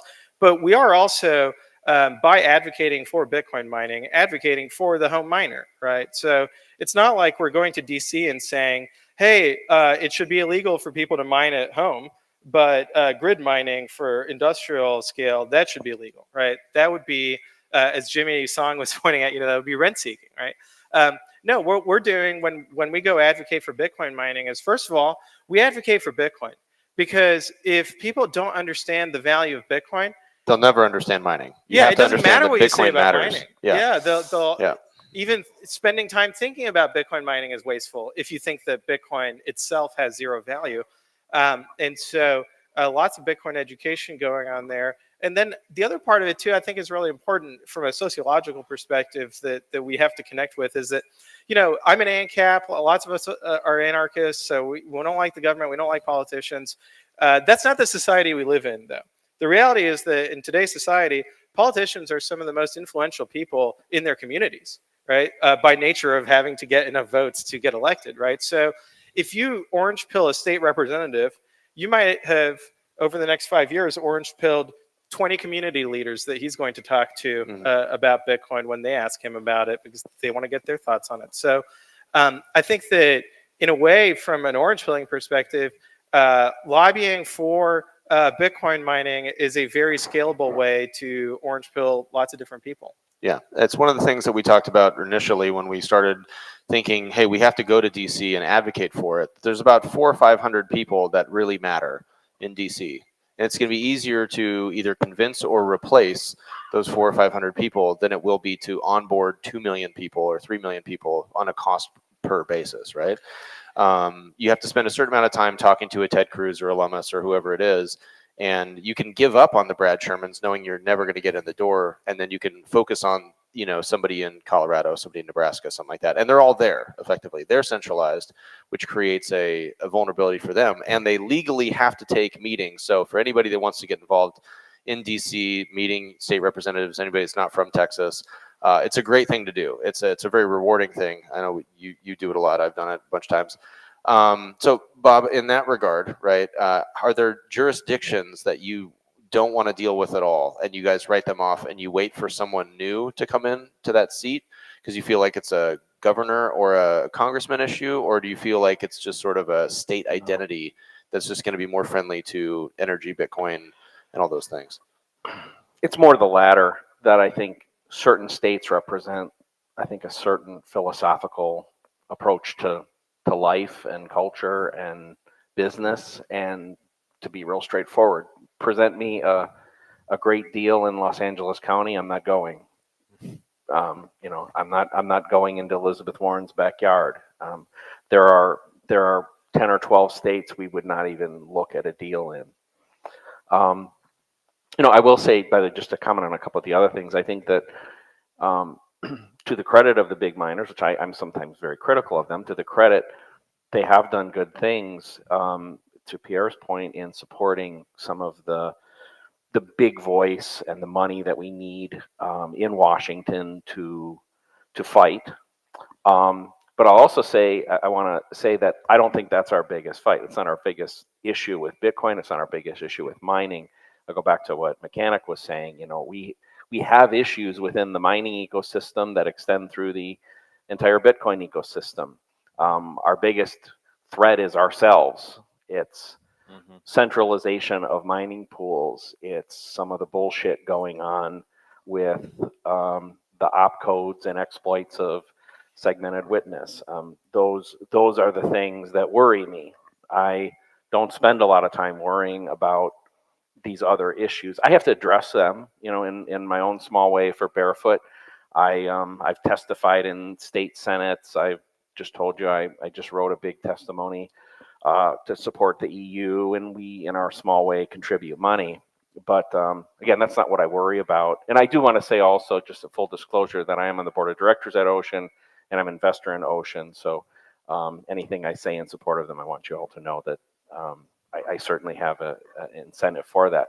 But the reason that I did that is because I feel it is a path, hopefully not the only path, but it's the only one I see to fight some of these issues that I don't want to call them existential to Bitcoin, but I'll call them maybe existential to Bitcoin as we know it. So, okay, touch on that for a second. So in the lobby, we were talking about the general block reward. You know, obviously here we are like 6 or 7 days before the halving, right? Which is, you know, for some people, this is their first time, like, I guess, being as aware as they are of the halving taking place. You know, people come to Bitcoin new all the time. A lot of you guys have been in it for, you know, 10 plus years or something. What are we in for in the next, you know, cycle, this next 4 years with mining? Do we see more mining pools popping up, or do we see consolidation? Obviously, there's only a couple hardware manufacturers for all this stuff. You know, are there going to be more people hot rodding and hot wiring and trying to come up with their own stuff, the same way that we all have very few ways of doing block templates? I mean, like, what do you see, Mechanic, on the front of that in this I guess through the lens of transparency? It's a huge question. So part of it comes down to the transition away from subsidy, which was predictable, to transaction fee sustained environment for miners, which is unpredictable. FPPS, which is the dominant payout model, basically the only pool that doesn't pay out FPPS now is Ocean. The FPPS model basically just offered a way to smooth out the variance of what miners receive, and it could do so in a way that didn't require much trust because miners could verify what they expected to get every 10 minutes, because 50 Bitcoins every 10 minutes is extremely predictable, and there were no transaction fees throwing any uncertainty into the mix. And that got worse with 25 Bitcoins every 10 minutes and worse with 12.5, and it's about to get really bad because we regularly have blocks over a Bitcoin worth of transaction fees, and we're only going to have 3 1/8 Bitcoin in the subsidy. In that environment, predicting what you're supposed to get from a pool that doesn't share any data with you about what they got and how they split things from the blockchain is a complete shot in the dark. They're saying, hey, we made this much money and here's your split of it. And you're saying, okay. And your verification comes from what happened on the blockchain, kind of, except you have no way of knowing how many other people are on the pool and a variety of other factors you need to be able to verify anything. And it's just basically FPPS has become a guarantee that is something that is we are much less able to take the claims it makes seriously. With every halving that gets more of a stretch, and this one we transition into a transaction fee environment where it becomes incredibly difficult for FPPS to survive, in my opinion. There's already a lot of claims made that I find extremely credible that high transaction fee environments are the ones where miners say something's up. I'm not getting the reward I was supposed to get. And I've seen there are multiple people mining with Ocean that have just told us personally, yeah, when the fees go sky high, that's when suddenly we don't get the money we expected to. We look at the blockchain, we look at our rewards, and it's just not right. So we've had a lot of people just come to us over that. A lot of other people just actually aren't paying much attention to what they get, which is quite funny to think about, but that's inertia is what it is. So I think the transition basically comes, we have to wrestle with the question that is an uncomfortable one, that Bitcoin doesn't exist in a vacuum. It exists in a world that's on a fiat standard, and miners can make money from other sources. And every time they do make money from other sources, they become less incentivized to maintain the integrity of Bitcoin itself. So currently, if miners are making an absolute fortune from attacking the network, which unfortunately they are, the sort of game theoretical cope that everyone has, which is miners can always make more money doing stuff which helps Bitcoin, so the system is impregnable. That isn't necessarily true. The crudest example I can give of that is, hi, we're a government. We want you to mine empty blocks, and we won't charge you any taxes if you do that. Or something like that, or sort of like go OFAC compliant, miss out 3 transactions every block, but your legal department will save $10 million a year if you do that. Like, there's all these sort of perverse incentives that can creep into the system, and just assuming that money will fix everything is unfortunately not true until you're on a Bitcoin standard, which we're not. So at the moment, the fiat money printer can print what it needs to make miners do things which don't do anything, which make nodes harder to run, which encumber us with stuff in the chain that's difficult to verify, that will last until the end of time, that is earning a pittance in extra money.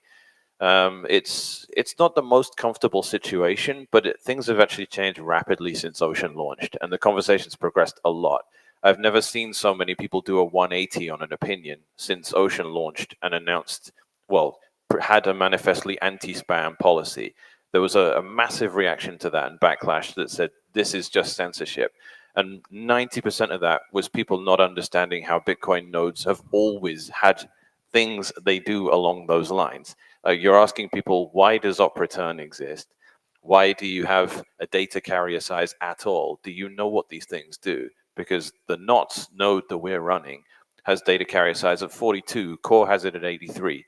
There's not a threshold there where suddenly it becomes censorship because you've made that number smaller. It's literally just a pragmatic approach to minimizing the storage of arbitrary data in Bitcoin, because that doesn't do anything to help the ecosystem. It's actually a net negative. Even though it earns miners a little bit extra in fees, it doesn't help with making a global monetary uncorruptible global money. It doesn't help with that. It actually just is a parasitic entity that sits on top of that.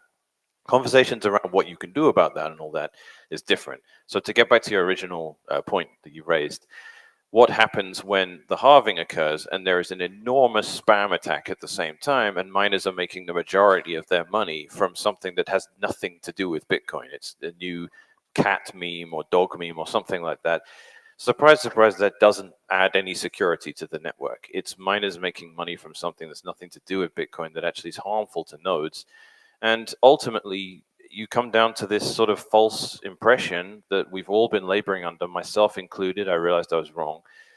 Bitcoin is not here to make miners rich. Miners have a job to do, and they need to do that job properly. And in the process, they will get rich. But if they are getting rich at the expense of the network, then we don't do ourselves any favor by pretending that things aren't broken. We have to actually think about what we're going to do with it. And we have misaligned incentives. Just to really round up here, I know I'm going on a while. We've had a situation before where Bitcoin's game theory didn't all perfectly align. It was the fork wars. Miners wanted that, nodes wanted this. Hodlers wanted the other thing, devs wanted that, exchanges wanted this. It was all different. There was sort of some coagulation of camps, and you basically had the big exchanges, and you had one big mining entity, Bitmain, saying we don't want SegWit, and you had everything else saying we do. And the community fought it out, and the nodes won. And we're in that situation again at the moment, where you have a similar dynamic at play, where nodes are saying, this stuff doesn't do any good for me. I don't want to store a picture of a frog for the rest of time that has nothing to do with anything financial whatsoever. But a miner made an extra 40 cents putting it in there. That's a misalignment of incentives, and someone has to win that. Otherwise, because it's back to the adversarial thing, right? So there's always a winner and a loser.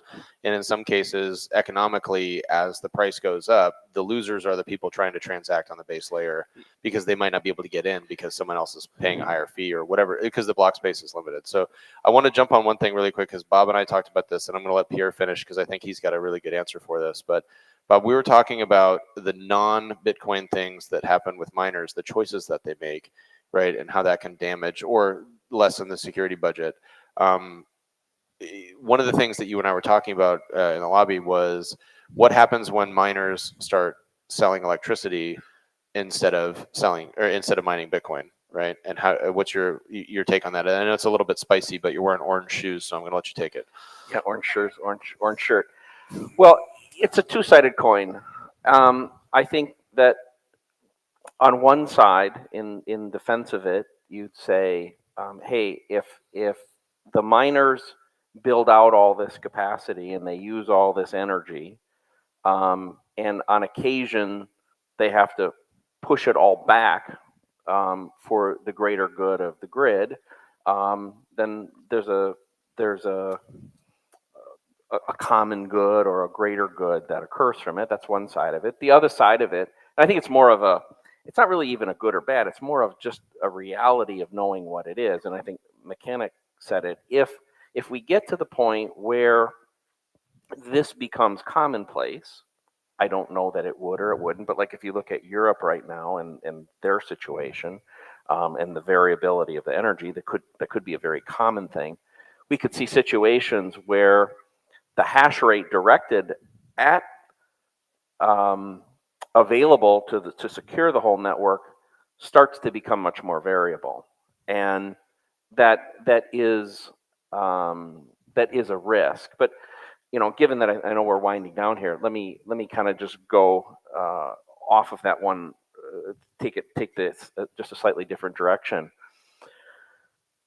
One of the other things I think that's happening is there's this belief that's, I think, very common of kind of this merging of the energy sector and the mining sector.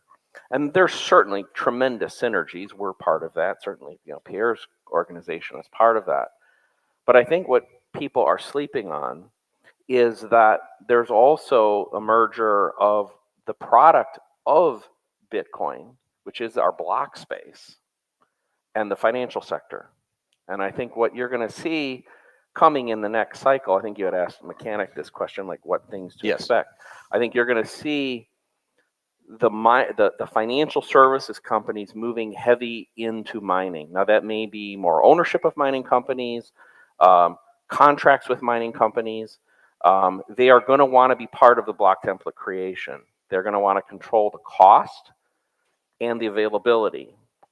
If you've heard me speak before, we talk a lot about like, hey, the base layer is really a finite entity. Block space is a commodity, and I think those realities are going to come real hard, real fast to people. You've gotten a taste of it in 2023. This next cycle, this next 4-year cycle, they're going to come really hard. And I think the importance of the mining sector and this block template creation is going to become apparent.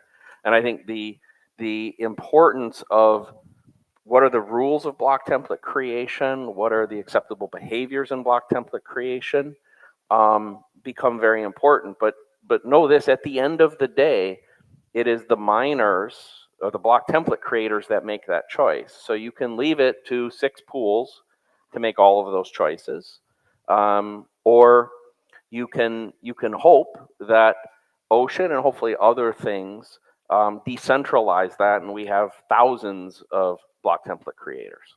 Now, so on that note, just for the crowd, so thinking about this, as we've seen the ETFs and Wall Street and huge organizations get involved in Bitcoin purchasing and Bitcoin custodianship and stuff like that through IRAs and everything else, what Bob's basically saying is that a Fidelity or a BlackRock or whoever might need to do 20, 30, 50, 100,000 transactions in a year and would effectively buy that block space ahead of time or contract for that block space so they can consolidate UTXOs or whatever they have to do to manage their clients' Bitcoin or something like that.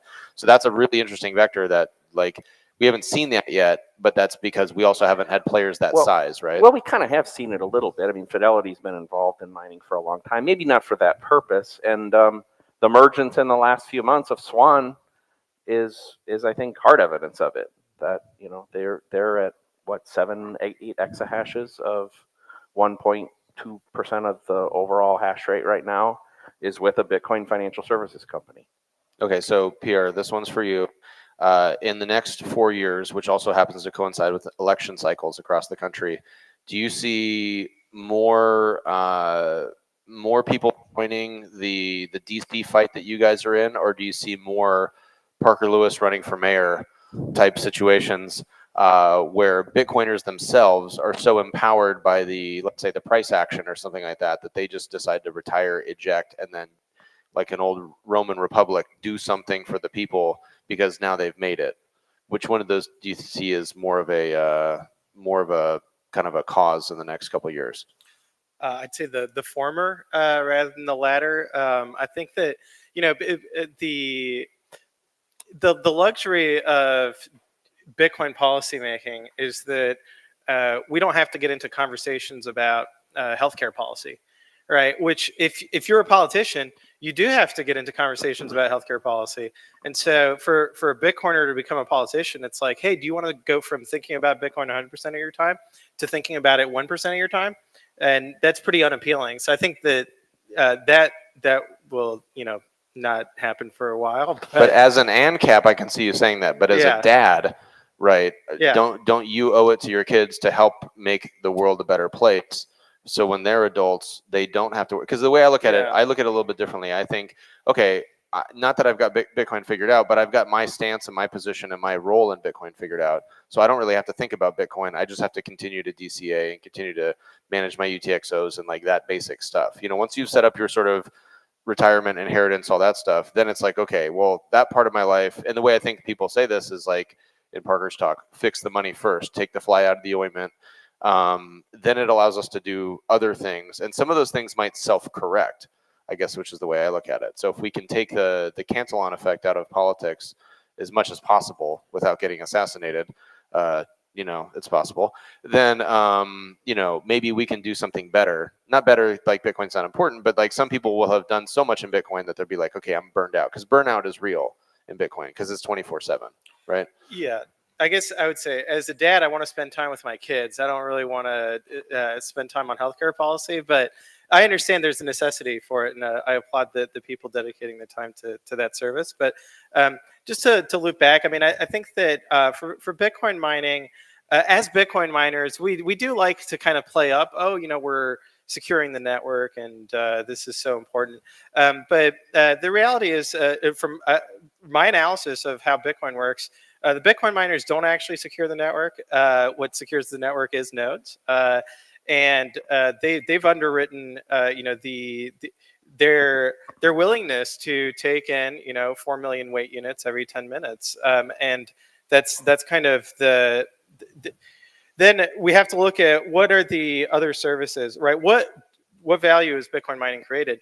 One is destroying seigniorage, right? So destroying the issuance, right? The value of issuing the coin, the seigniorage, consuming that and converting it into heat. Right? I think that's a really important value, because otherwise you have a rent seeker come and try to take that seigniorage, usually a politician or a banker.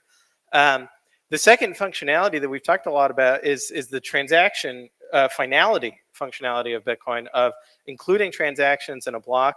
And I think that it's correct that there has been this division of labor that has emerged in the industry between selecting transactions to include them in a block at the pool level versus hashing at kind of the mining rig level.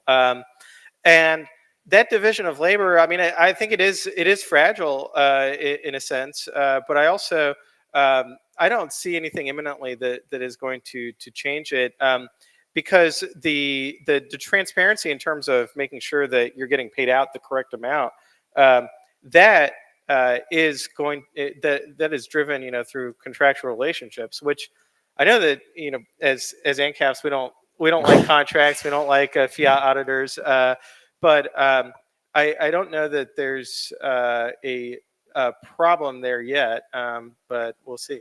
But mining pools can evolve though as well, right? So I mean, Yeah. effectively, it's a software choice that they can make on a very, very, just like people have copied Bitcoin's code into these other things and modified it.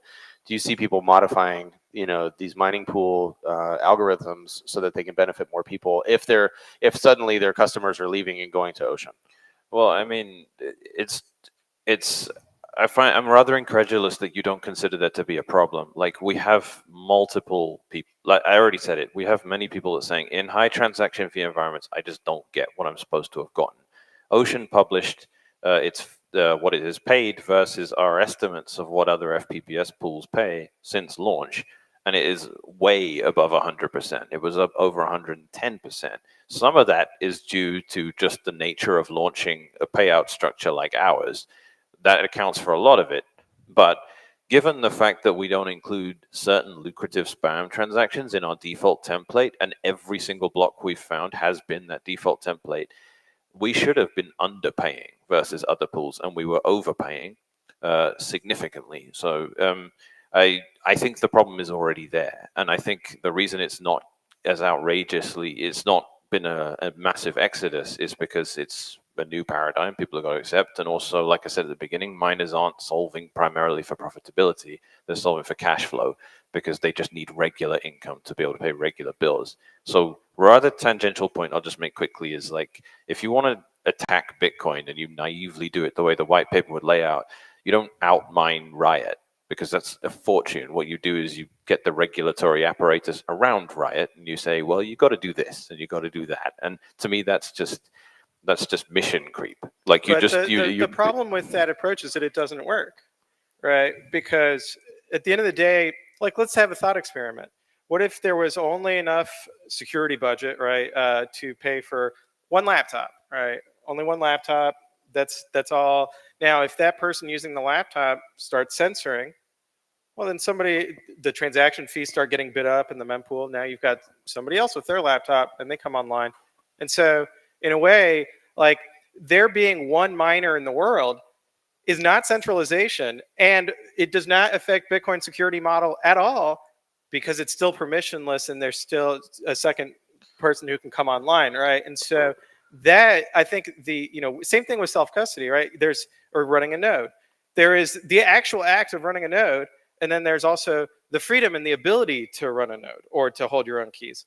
And so when somebody is using Coinbase, I find it bizarre when people are like, Bitcoin has failed because this person is using a centralized custodian. It's like, well, they don't have to. Yeah, they don't have to. Yeah, I agree with that. I think sorry for going over here. Someone can come and hook my neck off stage in a minute. I'm saying when it comes to like that cope really of just saying we can't, it's not going to be an issue because someone else can mine. The trouble is the environment matters, the externalities. Like if you're like Canada is way worse. Like big shock horror, Canada is worse. Like when it comes to this regulatory element, they say to the miners it's a 30% tax, but if you're not a miner, if you're only a hasher and you're running a hash rate rental service, you're not really a Bitcoin miner, you get 15% of it back. Now, this is the worst kind of regulatory thing to put on someone is you take all their money and then you give it all back to them and you hoodwink them by saying, don't worry, it works out the same for you because you're getting all your money back, right? So the fact that they do that in Canada means the people go, all right, well, it makes no difference. I'll just say I'm hash rate rental rather than a real Bitcoin miner. There's only one pool offering that kind of service. It's Foundry. So the whole idea that if a pool ever goes rogue, we just switch pools or whatever. Like, well, only one pool offers the kind of service that lets you have the tax arrangement you have. So you're now stuck. And if anyone else wants to come along and be the anti-censorship miner, they have to pay twice the tax of anyone else. So the fact that that's a reality in an environment they find themselves in means that, like, I just find it a little bit naive to look at it and go, well, in a perfect world, the censorer loses money versus the non-censorship, because you have to take into account these externalities. So I'm going to wrap us up there. We went over a little bit. Sorry, Gary. But thanks to everybody for joining us on the panel. If you have questions for Bob, Pierre, and Mechanic, we'll be in the hallway, and you can hopefully stab us in our stomach, not the back. Thanks.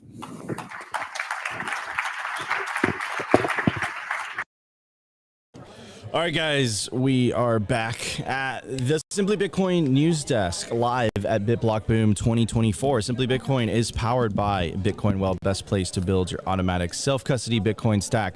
I'm here with Justin. Justin, who are you with? Lightning Video, lightning.video, and shockwallet.up.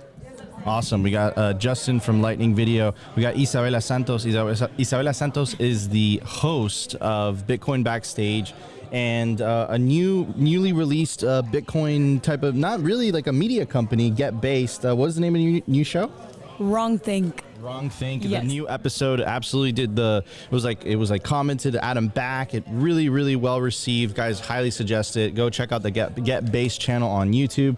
And of course, we got our boy Aladdin here, the founder of the Bitcoin trading cards. We're actually going to open up the special edition BitBlockBoom trading card.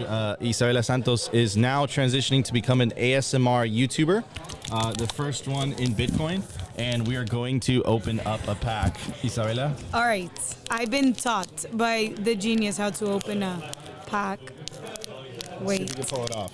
I know, but I'm timed, so I'm under pressure because we have a limited time. No, fingers back. Pull. I pull?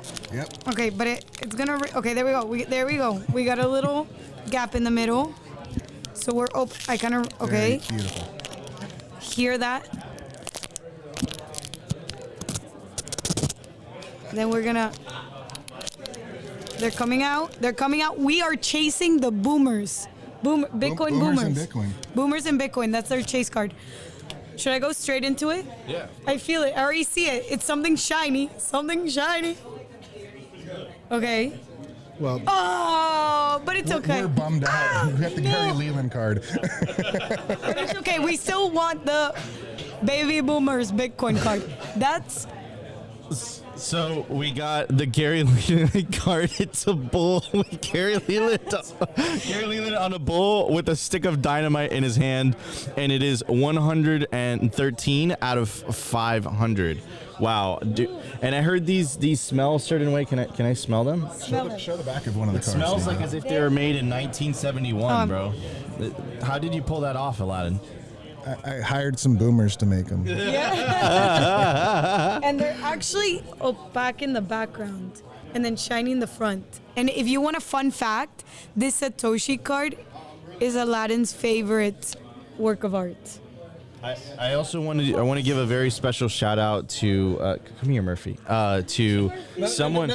Someone that me and Aladdin fight over because he's an incredibly talented. This is my Murphy. This Back is my off, Nico. this is my Hands Murphy. off. This is my Murphy. He's an incredibly. Dude, you better stand closer to this side of the middle. He's an incredibly talented video producer, and he's done incredible work. He's done work for Aladdin, of course. He's done work for Simply Bitcoin, and he's genius behind a lot of. He works for Aladdin and helps do work for Simply Bitcoin. What it actually is that it's going to change coming up. Actually, Nico is taking a sabbatical, and it's going to be the Aladdin and Opti show. I don't know if anyone's heard that, but this is the new news, and Murphy is going to be the producer and director. Sorry. Oh man, Go home to the baby. Yeah. It is our turn. Yeah. Murphy's mine, dude. Retiring. Stop. We heard that Nico's retiring. Betting for both teams is perfectly fine. You play for both teams? That's good to know. I don't think Aladdin knows this, but we are staying in an Airbnb together, and me and Murphy are sharing a king size bed. There's only one token on the blockchain. This is my token Canadian. He's been verified multiple times, and I even had this guy like Woody or whatever the hell his name is make a ordinal of my token back here. So back off. Well, you guys want to know a fun fact about Murphy? He's like Aquaman. He's been in the pool like a crazy maniac, and it is freezing cold. And he just jumps with whatever he has on and just walks around the Airbnb like it's, like he's now wet. That's because he has sandals and socks. No. Sandals and socks. It's not only is it freezing, it's dirty AF in the water. And I'm like, dude, I'm from Miami. The water's 90 degrees, homie. Like, I'm not going in there. Anyways, Murphy, come say some words, bro. Words of wisdom. You're too close to Nico, please. Over here. Murphy. Hello. How are y'all? Yeah, Murphy. Javier Malay. A special appearance here in Texas at BitBlockBoom. It's a fun time. I'm pushing the buttons. I just figured it out. So when Murphy is doing work for Simply Bitcoin, we disguise him as Javier Milei. And that way Aladdin won't notice. Yo, but Javier Milei and Elon Musk on Twitter, that was so random. Can someone explain that? Do you have a comment, Mr. President? No comment. Why were they together? Oh man. Okay, so we also have Justin from Lightning.video, right? Lightning.video. Yeah, we're building stuff for Lightning. What is that? What is Lightning.video? So Lightning.video, if you're a creator, you can create high-value digital products with Lightning. We're seeing Bitcoin kind of entering its second act. We've already established that it's the best savings technology, but we're surrounded by entrepreneurs using it right now as a means of exchange.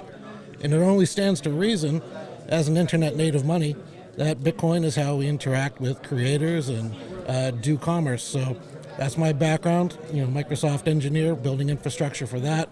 Video is very infrastructure heavy. We're also building Lightning wallets. We want to make more Uncle Jims, keep custody decentralized, make Lightning a lot easier to use than it is today. There's been a lot of bad decisions that have gone into Lightning, so kind of got to take some responsibility and build our way out of that. Very cool, man. Yeah, Bitcoin second layer solutions definitely need entrepreneurs and people building on top of it.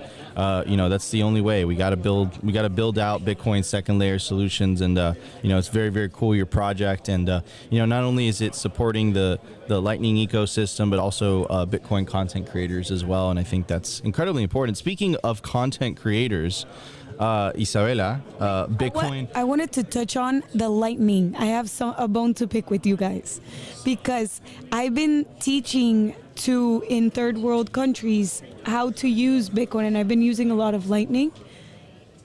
Can you guys make the apps simpler to read? Because most of these people don't know how to read. Yeah, absolutely. It should be graphical based, right? It should be like universal in this language. And yeah, there's a lot of UX stuff. UX for user experience that needs to be worked on, both in the hard tech, but also in just kind of studying people's behavior patterns. Like, here I am, an American, like in the software industry. I don't know what the life is like in someone in Central, Middle America, right? So, getting feedback from folks like yourself that are doing education, that's the kind of stuff we need to incorporate. We got to tighten that feedback loop, because this stuff is useless if it doesn't help anybody. And the thing that I've noticed as well is these people, to put their money on chain from Lightning, it costs a lot of money, and they don't have that much money. Like maybe for someone in the States, 300 pesos is not a lot, but they earn 250 pesos a day sometimes. So I'm trying to find a way to help them like self-custody their Bitcoin. Obviously, I'm a fan of Lightning. I love Lightning, and it's helped a lot of people. But the thing is, like, I'm asking you, like, how can I teach them, but in an economical way? You know what I mean? Yeah, so, Bitcoin is like a capital asset, right? It's like a house. It's like a refrigerator or a car. And I think a lot of people have this misconception that everybody needs to own one, right? Like refrigerators don't scale to 8 billion people, neither do houses. You have families. Families share stuff.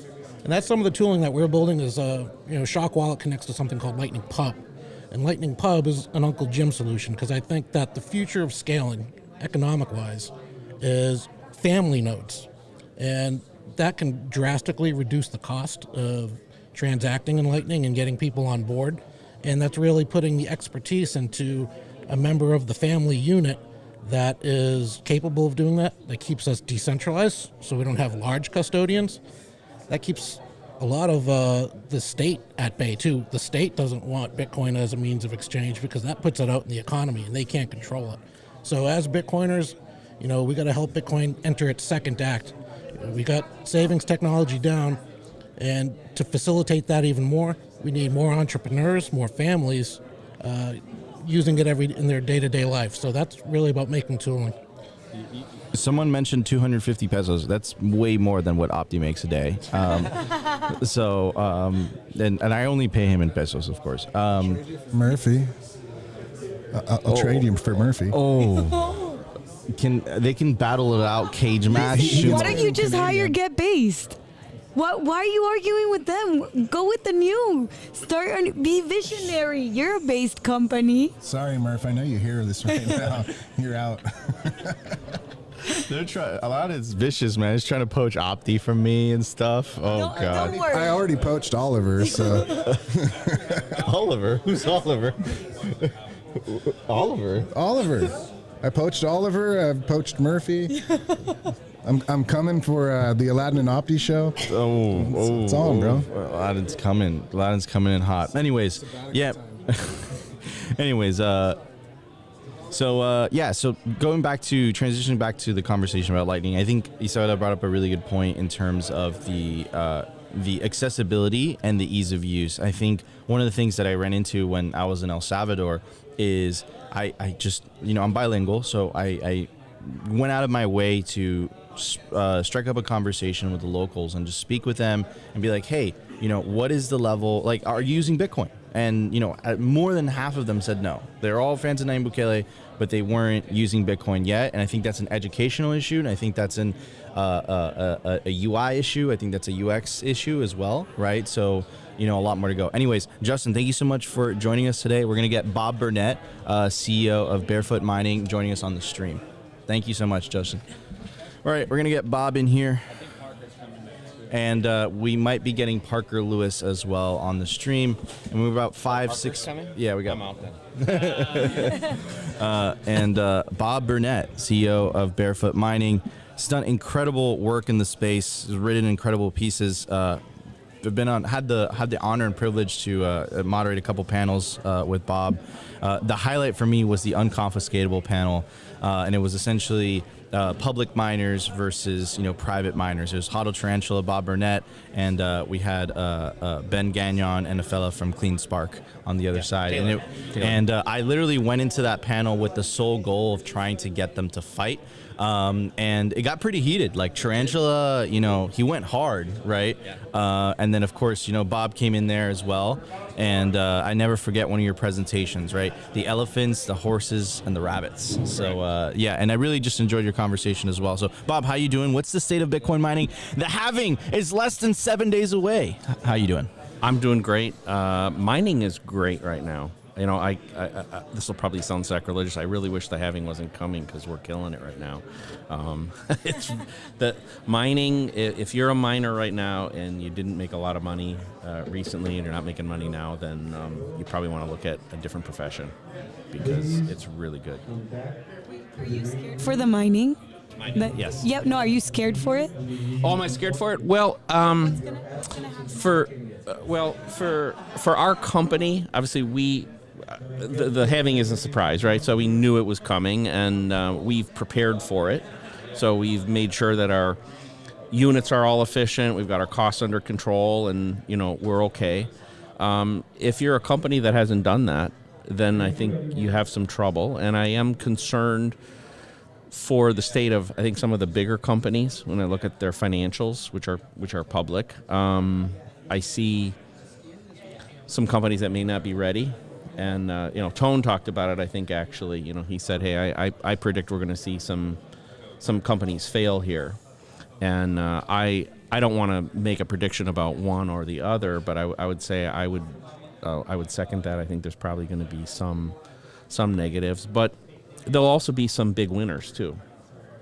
So it's much like, for those that know my background, I came from the personal computer industry way back at the very beginning of it. And whenever you have a technology emerging and an industry emerging, expect there to be big winners and big losers. And you expect that a lot of mergers and acquisitions, bankruptcies, and at the end you end up with a Dell as an example, like we did in the personal computer industry. We also got Pierre Richard who just joined. Thank you, Bob. And we have Pierre Richard who just joined us. He's a little bit too far away from me. Pierre, do you mind scooting over? Much better. All right, Pierre, how you doing?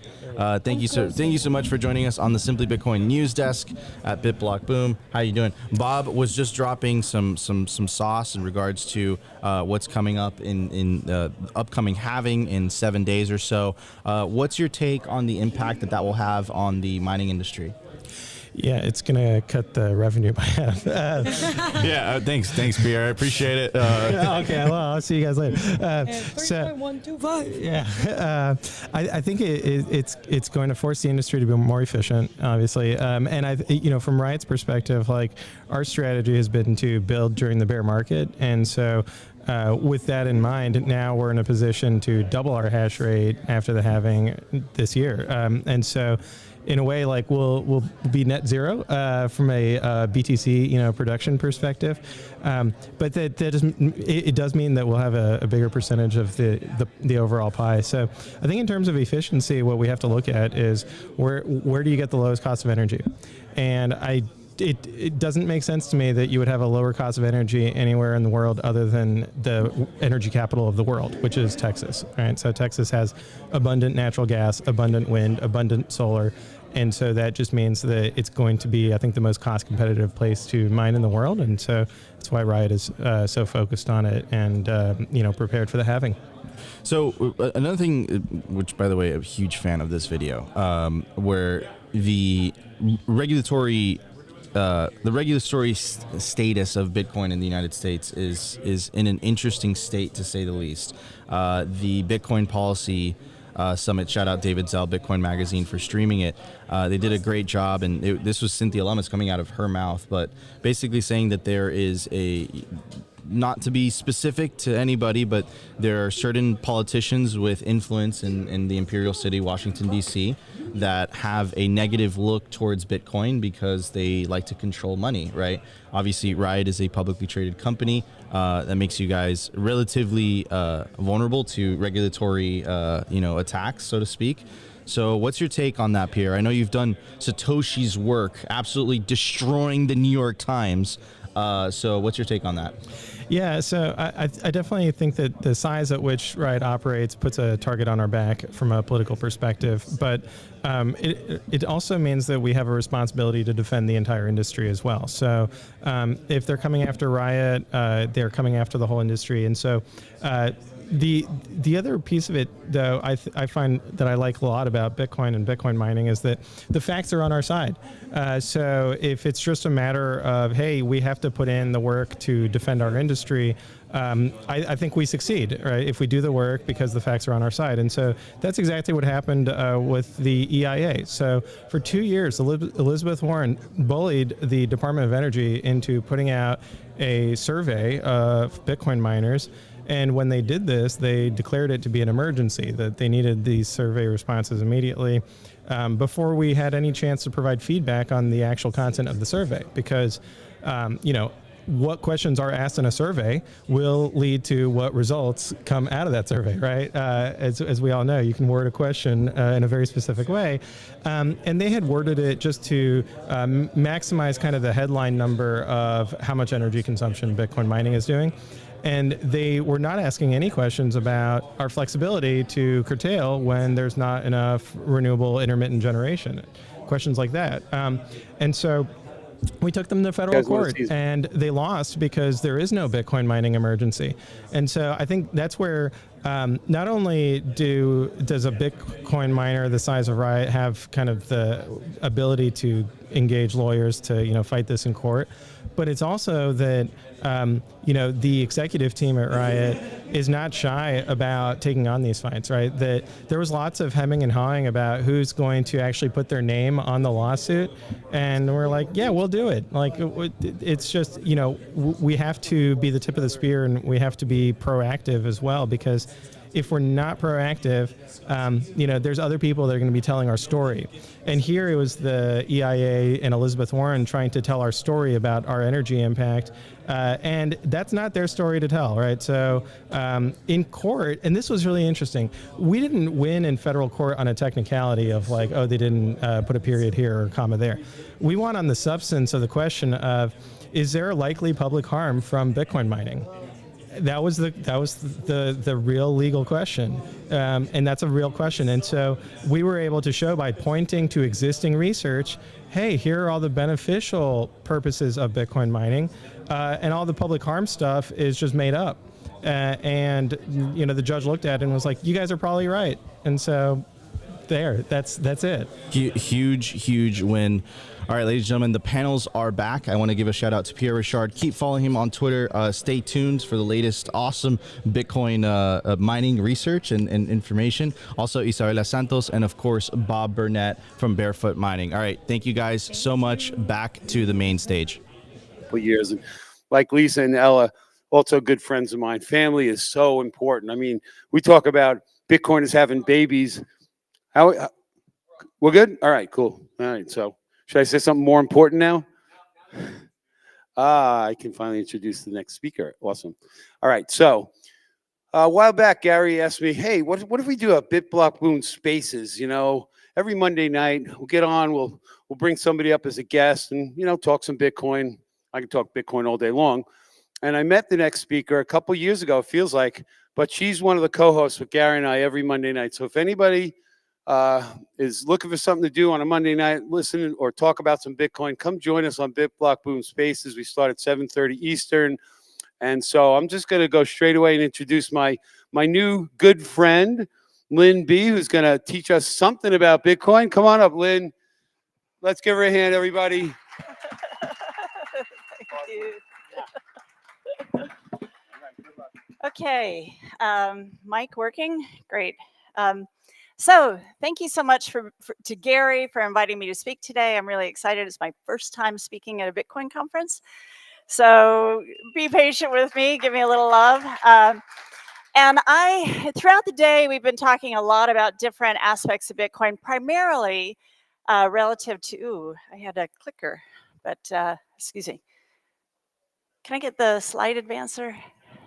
I don't have it.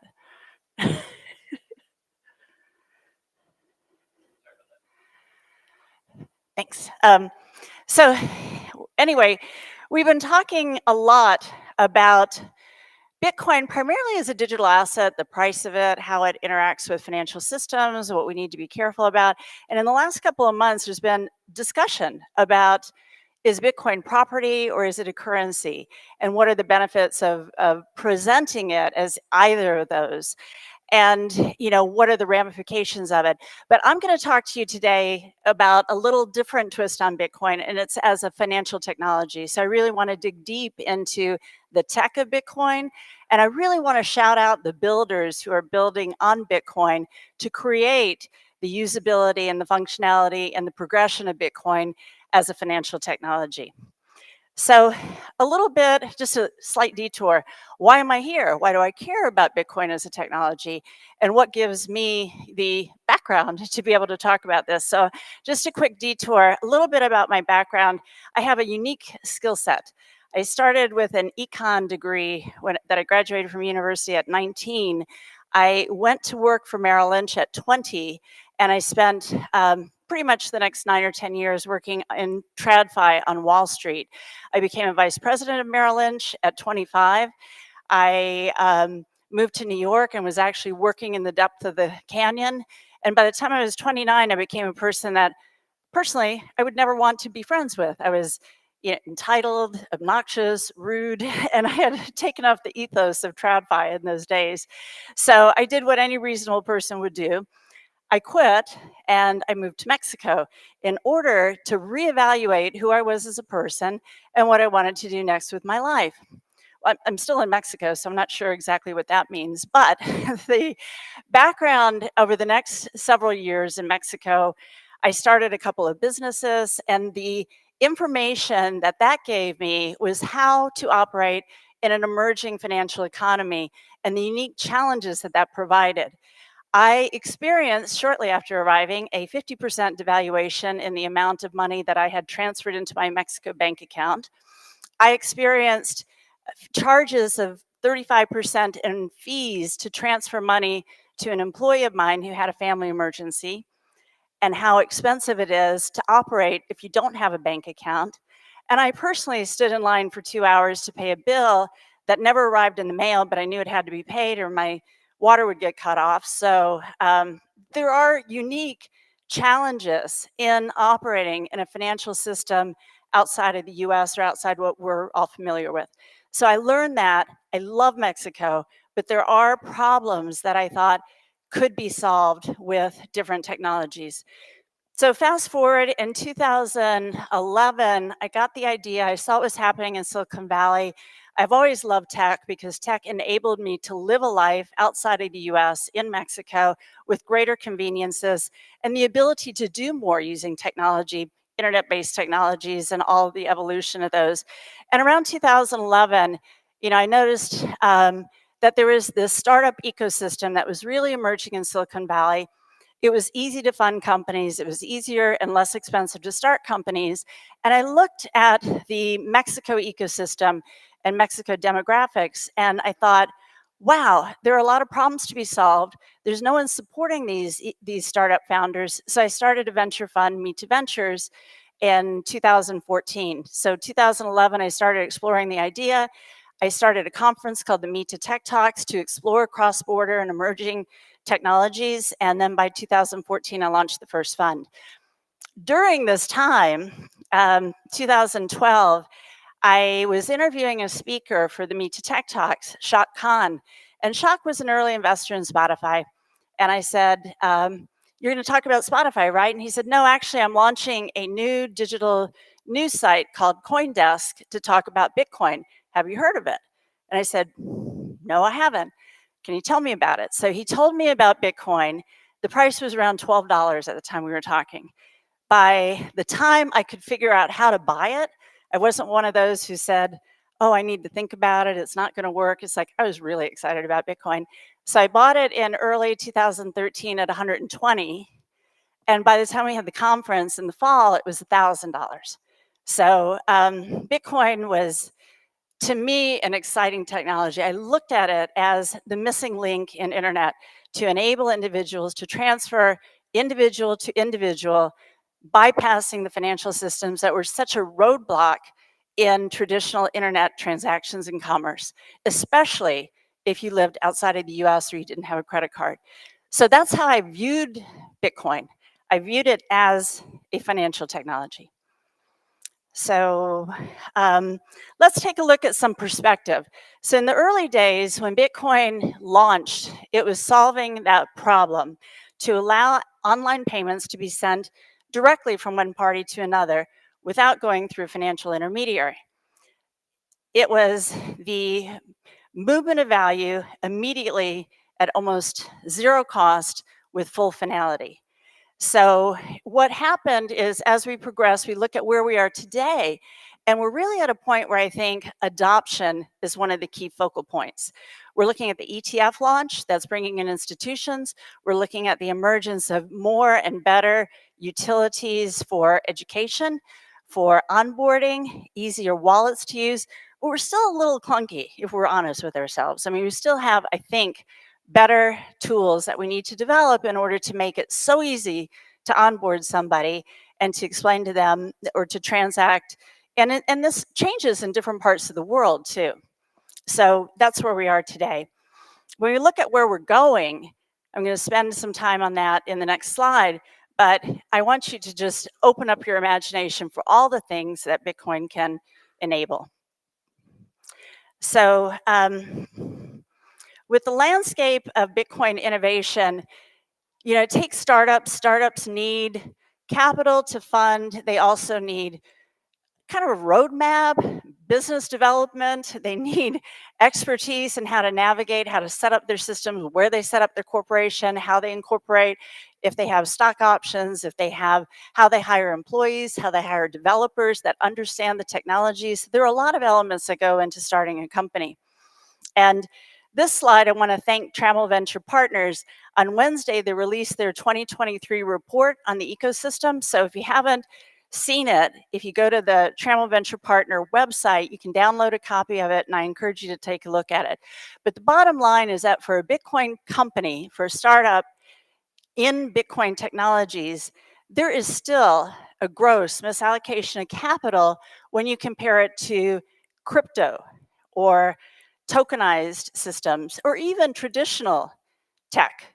So we need to change that. And that's what I hope to do today, is to inspire people to think about supporting both the startups that are building on the Bitcoin ecosystem and the investors that are supporting these startups, because it takes an unusual mindset in order to do this. So there's a lot of different, I mean, sometimes we tend to think of what is a Bitcoin company, and we have a lot of them right here. Our sponsors, Swan, Financial Exchange, Financial Education. We have Ocean Mining, also a startup and a tech company. We have Bitcoin Trading Cards, which is consumer goods. And so they're a startup and they're involved in the Bitcoin ecosystem. So there's everything from gaming to social apps. Noster, I kind of throw in the mix too, because they utilize often payments and Zaps and Lightning Network in order to facilitate transactions on it. And it is a decentralized marketplace. So merchant payment processing, podcasting apps. I was in the Noster sessions yesterday, and all the tools that are coming out for creators in order to connect directly with your audience. These are all kind of based on the core Bitcoin technology of private keys, public keys, owning your own information, decentralization, eliminating that gatekeeper, that middleman in a tech stack. So I get very excited about that. So here's where I want to spend a little bit of time, and I want everyone to think about this and really open up your mind, because I spend a lot of time thinking about what the world can look like, and not just on a Bitcoin standard where we're all using it as our financial foundation, but what kinds of things can this technology enable? And one of the biggest ideas, I think, is micropayments. So when you think about micropayments, you know, we've never been able to have that before, because if you make a tiny payment, then it costs money to process it. You have to go through a middleman. You usually have to have a credit card or something like that. But if you just want to, and I think anyone, I'm sure a lot, how many of you are on Noster and have zapped? A lot of people. So, you know, that's the concept. But for me, it's like, I listen to Tippenzi almost every day. I love her music. I think she's awesome. And I would much rather have a system set up where every time I listen to a Tippenzi music, it gives her zaps, or it gives her a micropayment instead of me paying $12.99 or whatever it is for Spotify. So I don't listen to everything on Spotify, but I listen to Tibanzi on Spotify, and I'm sure she doesn't get what larger entities get. Netflix, Dropbox, think of any of those subscriptions. I mean, if you go through your monthly credit card bill, have you ever done that? You know, and you see how many monthly subscriptions you have, and how often do you use all those? You want them because you want to know that if you turn on Netflix, that you don't have to go through the whole rigmarole of signing up again. But just imagine a world where micropayments allowed you to pay only for what you consumed. New York Times, Washington Post, LA, I mean, whatever the mainstream newspapers are, what if you only paid for the articles that you read on any platform? I mean, just imagine this whole world of micropayments where, you know, you are paying for the value that you like. You don't have to pay the company, you don't have to pay, you're paying the creators directly. I think it's a really exciting world. I think it changes the dynamic of everything, and it incentivizes creators to provide more value, whether you're in music, news, entertainment, sports. They get paid the benefits for those who consume the content. So I love that idea. And then you take it one step further, and there's so much being talked about with AI today. And if you've listened to Guy Swan has an awesome podcast called AI Unchained. And if you haven't listened to it, it's really worth giving a look to it. And one of the early episodes with Cody Law, Cody's with Fetty, but yet he has this fantastic idea and has done even hackathons with how AI agents in the future will be able to be given an allowance of sats, and then you send them out to create whatever, to get whatever tasks you need done. So I don't know how many of you are on ChatGPT and you're paying $20 a month for it. And there's a lot of now LLM that are open source that you don't have to pay, but there's so much development being gone on in that matter. But sats are the native currency of the internet. Sats are immediate finality in payments, which is a big problem even with credit cards. A lot of these AI companies are having enormous issues. First of all, it costs a lot on the server space to generate all of that compute power. No one talks about that, burning the oceans like they do with Bitcoin, but that's another story. Anyway, so the AI is using all this compute power. They get chargebacks from those who are using, or else they have to go out and seek out VC funding. But imagine if they paid for their power by those who are actually generating the requests on a basis. And instead of you having to go out and pay every time, you just give an allowance to your AI agent or to your AI service, and they transact whatever you're requesting. And it's automatic, immediate settlement. And I think this is really a direction that more and more of us will start using these AI tools, because they really do save time, energy, effort, and allow us to become much more efficient and save our time, which is the most valuable resource. ID verification is another aspect that I see the blockchain, the private public key technology really having a lot of potential. And this will become more and more important as we see more deep fakes and more AI generated voice and video. I'm being videoed right now, but somebody can take a small snippet of my voice, my image, and create whatever they want. So how do you know if it's really me or if it's a fake me? ID verification using public and private key technology. So these are some of the things that I think are really exciting to think about beyond Bitcoin as what we know and love, but also the technology that can, really enable enormous innovation. So challenges right now. I mean, it's always challenging when you're a startup to raise funding, and it is hard to raise money. Different funding environments. The last couple of years have been especially brutal for startups, unless you're an AI company. But when you're talking about Bitcoin startups, I mean, just think of it. The entire universe of people who really understand Bitcoin and then understand Bitcoin as a technology is small. And you also, don't have a lot of talent. It's hard to find talent in terms of programmers, even sales, designers who understand the Bitcoin ethos and you can hire and bring onto your team. So startups have to have the, I think I want to encourage more startup development on Bitcoin technologies, because it's now proven to be that this is the most stable of all blockchains. So I want to hopefully drive, innovation from some of these crypto companies and tokenized companies into the Bitcoin blockchain. And I think it takes all of us to help educate, what is possible, why Bitcoin is a better blockchain, time chain, I like to call it, and what the benefits are of innovating on this stable platform. So the platform risks are essentially removed. For funds raising, and there are only a handful of funds that are really specialized in Bitcoin, and these include like 1031, Trammell, who I mentioned, Stillmark, Elise Killen, Ego Death Capital, Fulgar. So there's a handful of funds that are really specialized in supporting these Bitcoin startups, but they have their own unique challenges. When they go out to raise funding, the VC reputation is not so great among a lot of Bitcoiners. And I think that's because there's been this trend toward tokenization in traditional VC, where for the cryptos, they issue tokens, they pre-mine, they give them out, and the early adopters get exit liquidity or get their funding back plus profits, and then the rest of the investors, quote unquote, get left in the dust. So that's created a bad ethos and investment perspective for these sorts of companies.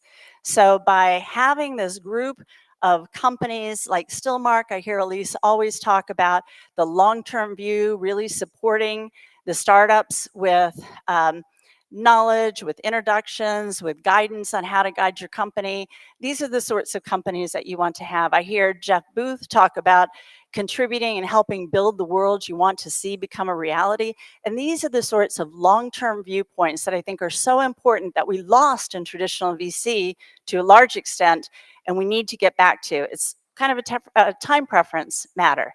So instead of being high time preference where you need to cash out really quickly, I think that's driven by the large amount of money that went into VC funding, and get back to what VC originally was, 10-year time frame, really supporting the companies and helping them build from a strategic level. It's hard for these VCs to find limited partners or the investors in their funds because so few people understand Bitcoin or understand Bitcoin as a technology. So these are the challenges that the funds have.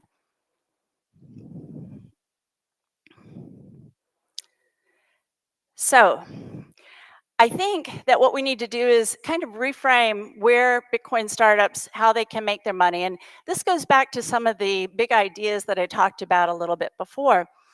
Micropayments provide Bitcoin companies with opportunities that they may not have had before.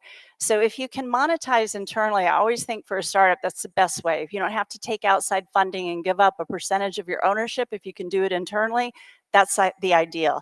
Micropayments might provide a way, instead of requesting a lot of investment funds or subscriptions, if you can pay on a per use basis, that actually helps you validate your idea, because if you're getting paid for it in micropayments or whatever, that there's value that people are finding in your product. It will help your cash flow, and it might help you get to profitability in a faster level. It's foundational tech. So if you think about the early days of the internet, it's like those hardware, software, the original backbones of the internet are where the big money was made. And so I think by being foundational technology and presenting yourself as such to investors, this is a way of really, we just have to help educate what is the difference between Bitcoin technology, private public key, the cryptography, the stability, the blockchain, to help tell this story a little bit more effectively. I think also Bitcoin companies will naturally want to hold Bitcoin. So on their balance sheet, this is a whole different phenomena that we've never seen before. But if you have a Bitcoin company that has cash assets or has financial assets, and part of those are in Bitcoin, other than in the last 10 minutes, generally goes up. You can, if you're an investor in it on a long-term perspective, and the Bitcoin company that you've invested in has Bitcoin on the balance sheet, then you have an opportunity to actually gain not only in the growth of the business, but also in the growth of the financial assets of that business too. So that's a potential that I think we need to think about and be more open-minded to. So what are our next steps? Our next steps are, I want to encourage everybody to think a little bit more about how you can support building with Bitcoin. I think if you have the capacity to be an angel investor, there are some great platforms, including Lightning Ventures, that allows you to invest in Bitcoin companies at $1,000 up. I think there are ways to become introduced to some of these Bitcoin companies and become an investor in them. Probably a lot of them are here in this conference today. If you don't have the stomach for trying to figure out the tech yourself or understand how to invest in an individual company, then you can support the venture funds that are investing in these companies. And this is a great way of becoming a limited partner. A lot of them raise on a continual basis.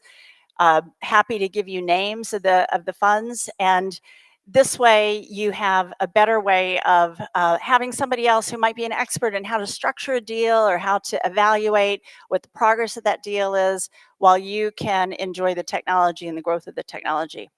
And then the other way is to start a Bitcoin company yourself. If you have a problem, if you thought of something that needs to be solved, see if you can't start a company and do it. That's the hardest one, by the way. I think it's much easier to invest in a company than to start a company. But there are great people all around, and developers and founders, so that might be a way to contribute to building with Bitcoin. But I just, in closing, I want to really encourage us all to be thinking that if we really want Bitcoin to succeed, we have to support adoption. And I think the last panel even talked about, do you get involved with going and supporting regulatory advancement on mining? And throughout the day, we've talked about how to further our Bitcoin progress. And I think building with Bitcoin is one concept that is not yet talked enough about. But any of these builders, all these people, when you go through the next break and you see the startups sitting at the tables, shake their hands, congratulate them, tell them how much you appreciate them building with Bitcoin, because I think they're doing the hard work for all of us, whether it's mining, wallets, games, back-end support. These are all our heroes that we need to celebrate and support. I also want to just let you know that one future source of this is Israel. Right here is my co-host, and he and I are starting a podcast. It'll be launching next week called Build with Bitcoin. And we'll be telling the stories about the entrepreneurs that are building on Bitcoin and also the investors that are supporting them. So we'd love for you to give us a listen, and that might help you identify some of the companies that you can support or the investors that you can support, or at least learn a little bit more about how this technology has the power to change everything that we do. I mean, I really love thinking about it, and I encourage you to open your mind up and be curious about how this special type of technology that's distributed, that gets rid of the middlemen, that opens up our, I loved what Tip and Z said earlier this morning. We don't need to trust anymore because now we have proof. And so I think I'll close with that because it's such an awesome line. So thank you so much for your time and attention. I really appreciate it, and would like to open it up for any questions.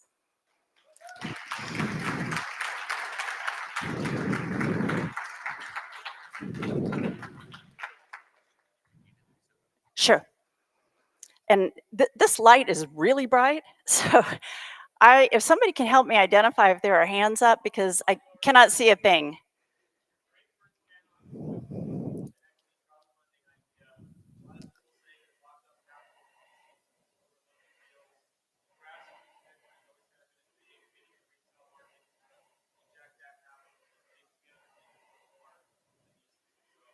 Is that Pierre?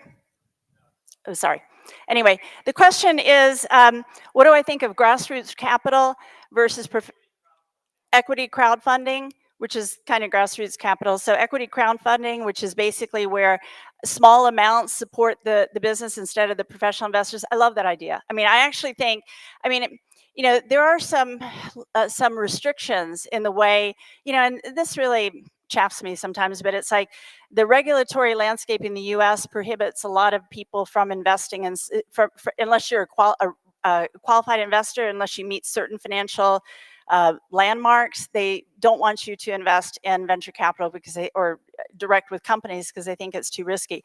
Crowdfunding allows you to do that, so you're combining with other people. There still are benchmarks that you're supposed to meet. Some of them can be intellectual capital. So if you can prove that you're in the industry or you know the subject domain, then you can bypass the financial regulations. But In theory, I love it. And I think especially as Bitcoiners, we're the natural people who understand this technology. We're the ones who can support it best and should support it best. And often, I mean, this doesn't happen necessarily if you have a tiny investment, a crowdfunded investment with a company, but if you're a larger investor with the company, you should get involved in helping that company along in whatever area they might be deficient. So they might know the tech stack really well, but they may not know how to communicate their product, or they might know the tech stack very well, but they need help on the legal or regulatory landscape. And if you can help them or advise them, that's a great way.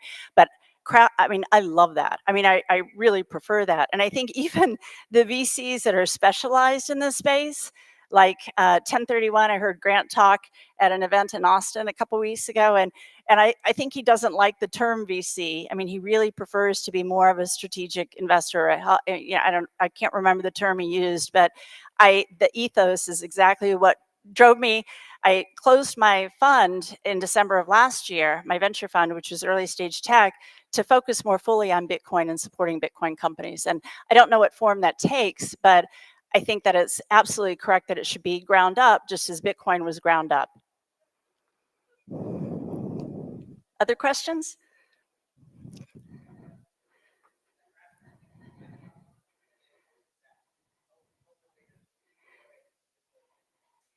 Yes, and Geyser Fund, and I should throw that out too, because not all of the companies right now are built as for-profit companies. A lot of them are projects or they're nonprofits, and so Geyser Fund is an outstanding way to help support those, and OpenSats as well.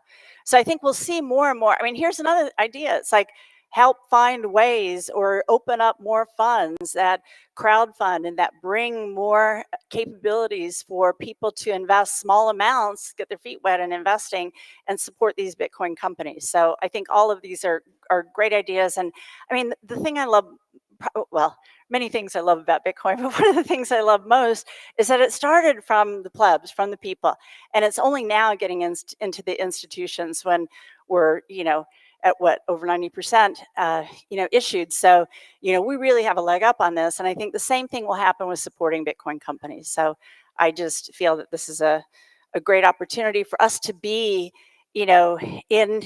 truly invested in the full sense of the word in both Bitcoin, the digital asset, as well as Bitcoin, the foundational financial technology that I think is changing the world and will change so many aspects of it too, beyond financial, to these other aspects through the micropayments and different aspects of it too.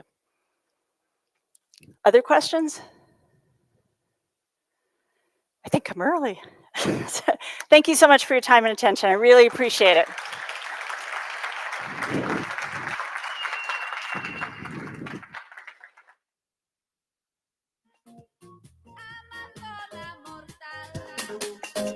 Luchando solo para proteger a aquellos que no se pueden defender, viajando solo para poder entender a aquellos. How's everyone doing? For those who don't know me, my name is Julie, and this is my 4th BitBlockBoom. This conference is really special to me because this is where I met my community who helped me learn about Bitcoin and go through that Bitcoin journey.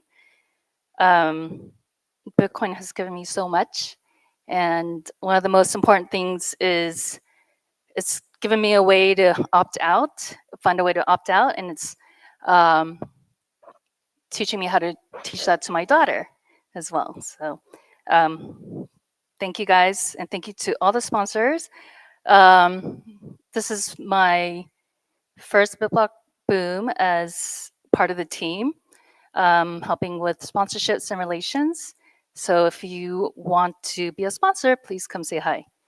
I want to introduce our next speaker. He's a guy who's read more about Bitcoin than anyone you know. And if you're like me, you'll probably hear his voice in your head when you're reading a Bitcoin book because he's narrated so many Bitcoin books. He's the nicest person. He is dedicated to helping people learn about Bitcoin. And now he's doing a lot of work with how Bitcoin and AI are tied. And it's actually given me a lot of hope whereas before I was very scared of what AI is going to bring, he's actually kind of shown that it's actually could bring a better future. So without further ado, Guy Swan. Thank you.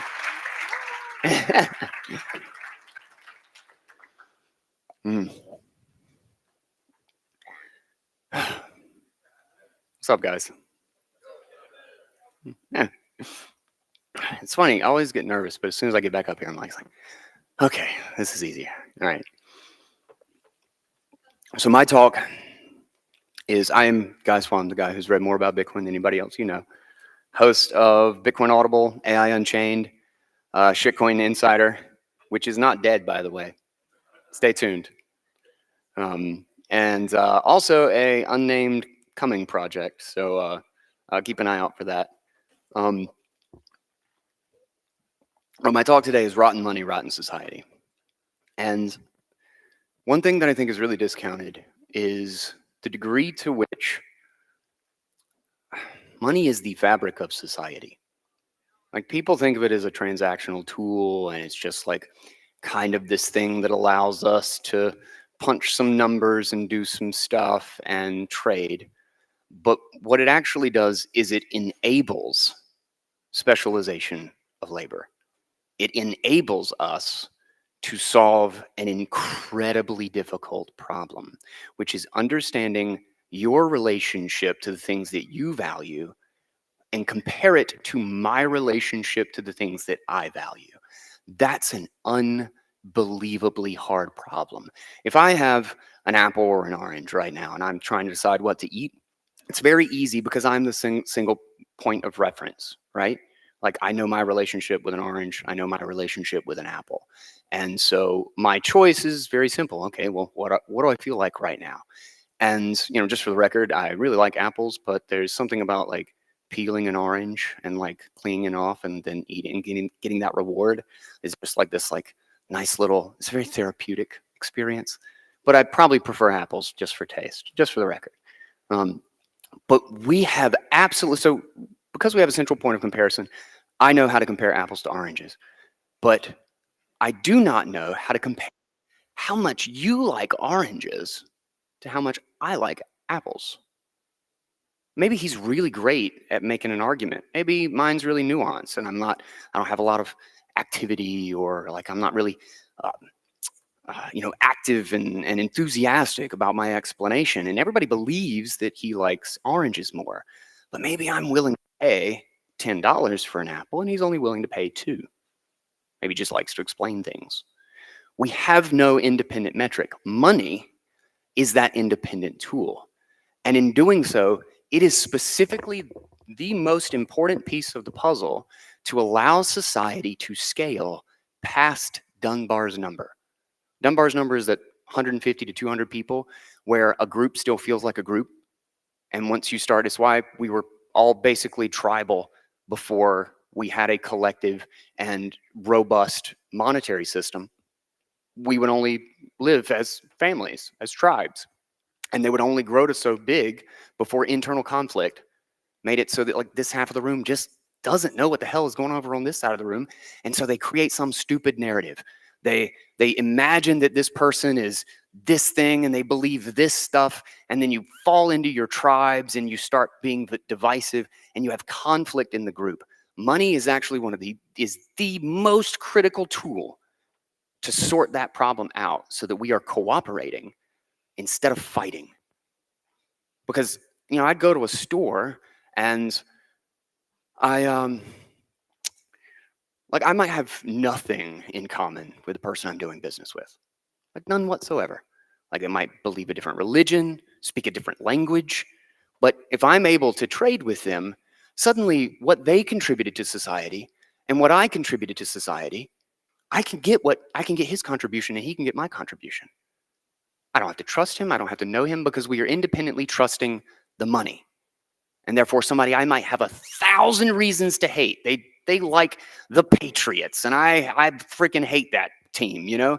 Like, there's 1,000 other social or cultural or arbitrary reasons why we might hate each other, but we're working together despite it because we have this economic tool we can use to solidify our contributions to society.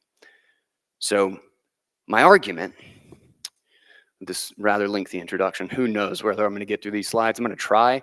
I swear to God, I deleted more slides than are left. This is a very, very long discussion. It can easily be 8 hours, so I'm going to try to get through this. But my argument is that sound money creates a sound society. Rotten money creates a rotten one. And money is half of every single transaction. Every single thing we do. If an incentive of money pushes us just a little bit in one direction, it does it for everybody at every stage, multiple times a day, every year, every generation. And it pushes, it frames the environment and the path that society evolves toward. So what do I mean by this? So what is money? Money is not wealth. Money is not real capital. We don't do anything with it. Like, I stole this from my brother. $20. This is a piece of cotton. I do not eat this. I do not put it in a machine to make shirts. It's not used up in any part of the process. In fact, if I gave it to Johnny and then he gave it to Yitta and then she traded it with somebody else and they traded it, like, this could go around the room 100 times and end up back at me and I could have the exact same one. Its whole purpose is to not do anything. It's to not change. Why? Because everything else we do does change. If I bought a sandwich and stuck it in my pocket, 2 hours later, I promise you, you don't want that sandwich. But I do want it right now. But you'll still take the $20. $20 stays. It's the same. No, depending on your time frame. So it's not a resource. So what does it do? Introducing Dan the sandwich maker. Dan makes sandwiches. And he works really, really hard. He's a good sandwich maker. He makes them delicious. Look at that. Mid-Journey. Look at those freaking sandwiches. They're delicious. He sells, he makes and he sells 100,000 sandwiches. And every time he makes a sandwich, he earns $1. He feeds somebody, does a favor for them. He gets $1. But he doesn't consume. He doesn't take anything. He just saves $1. He does this 100,000 times. And he doesn't have a meal. He doesn't buy gas. He doesn't do anything. He just diligently makes sandwiches for other people. So what can his $100,000 in savings tell us about money? It's a record. It's a provable record that he helped 100,000 people and we all owe him back. He fed and created 100,000 meals for other people. And that money is basically behaves as society's promise to say, we'll give you back all that you put in. So I've got a little animation here. He puts in and gets, let's see if this actually, okay, gets $100,000 and then uses that exact $100,000 to take out only, so he grew the economic pool of resources and then can use that $100,000 to take the requisite amount of value back out. And what he does when we're all working, what he does is make sure that everybody's fed while we work to make the economy better. He's adding value for us so that we can keep getting stuff done. So again, so we can work together and specialize and improve things. Money is a record-keeping system. It's proof that you put in and enables you to take it back out. So if money is a record-keeping system, what is printing money? Fraud. It just means that somebody gets to take shit out without doing anything. That's all it fucking means. And you can call it 1,000 different things. You can call it quantitative easing, and you can call it a bank term finance program, and you can call it debt and stimulus and all that shit. But it doesn't matter. If you're manipulating the record-keeping system, all you are doing is enabling whoever you give the points to eat all the sandwiches and do nothing for anybody else. So imagine, contrary to the notion that savings is bad for the economy, which is mind-numbingly insane that the Keynesians literally try to convince us of this, is that savings is actually the only proof we have with skin in the game choices from every single person you traded with that you're actually a net producer, that you actually net contributed to the whole economic system instead of just destroying stuff. And that's a really important job. It quite matters whether or not we are net destroying stuff or net creating stuff. And so if we think about an economy with 10 people, and we got our economic pool of resources, the actual stuff, the shirts, the food, the houses, the cars. Let's say we have a hypothetical economy of 10 people and everybody's doing their job. You know, Dan's making the sandwiches, Tommy makes the cars, one guy gets the water, one guy builds the houses, one guy gets the roads, the gas, blah, blah, blah. Everybody does their job except for Ben. Ben is an asshole. Ben is just, nobody likes Ben, shut up. Ben's entire job is to defraud the money system. So he gets a house, he gets a car, he gets a road, he gets the water and the sandwiches. He gets one of everything that everybody else gets. Because why? We all want that shit. And he doesn't actually provide anything in return. He doesn't contribute. And even worse is he distorts the pricing mechanism for everybody else to figure out what it is they should be doing. Because maybe only one guy needed a car, and instead Ben bought the car. Well, now that guy's going to spend more resources building another car when we only needed one to begin with. Ben just took it from us. Ben sucks. God bless. I don't know why anybody likes Ben. All right. Another important thing. Falling prices are natural. The whole point of the economy is to make stuff better. Like, you know, there's this huge conflation with deflation and inflation, monetary price inflation. Like, there's like 100 different terms and specificity. Like, you can have prices go up, inflation as it's usually referred to, and not have monetary inflation. You can have people print a lot of money and you can have prices not go up. And a lot of people think that that's totally fine. That means that we're not being stolen from. That means there's no negative consequences because look, chicken's still the same price. To the contrary, it causes a massive, massive systemic malinvestment. All it means if the price doesn't go up is that our collective ability, the 9 of us that are actually doing something, our collective ability to add more resources outpaced the degree to which the other guy was just destroying things. That's all it means. It doesn't change the fact that the printing of the money, the counterfeiting of the money, is still just a giant suck of all of our resources into his coffers and his economic corner where all of his buddies and the counterfeit class like to hang out, not actually contribute anything and be ungodly wealthy. So we're going to just refer to price inflation as prices going up and monetary inflation as inflation. So regardless of what prices do, inflation has these consequences. I want to ask, who likes to work and not make progress? That guy does. Weirdo. Who likes busy work? Why? No, just the crazy person?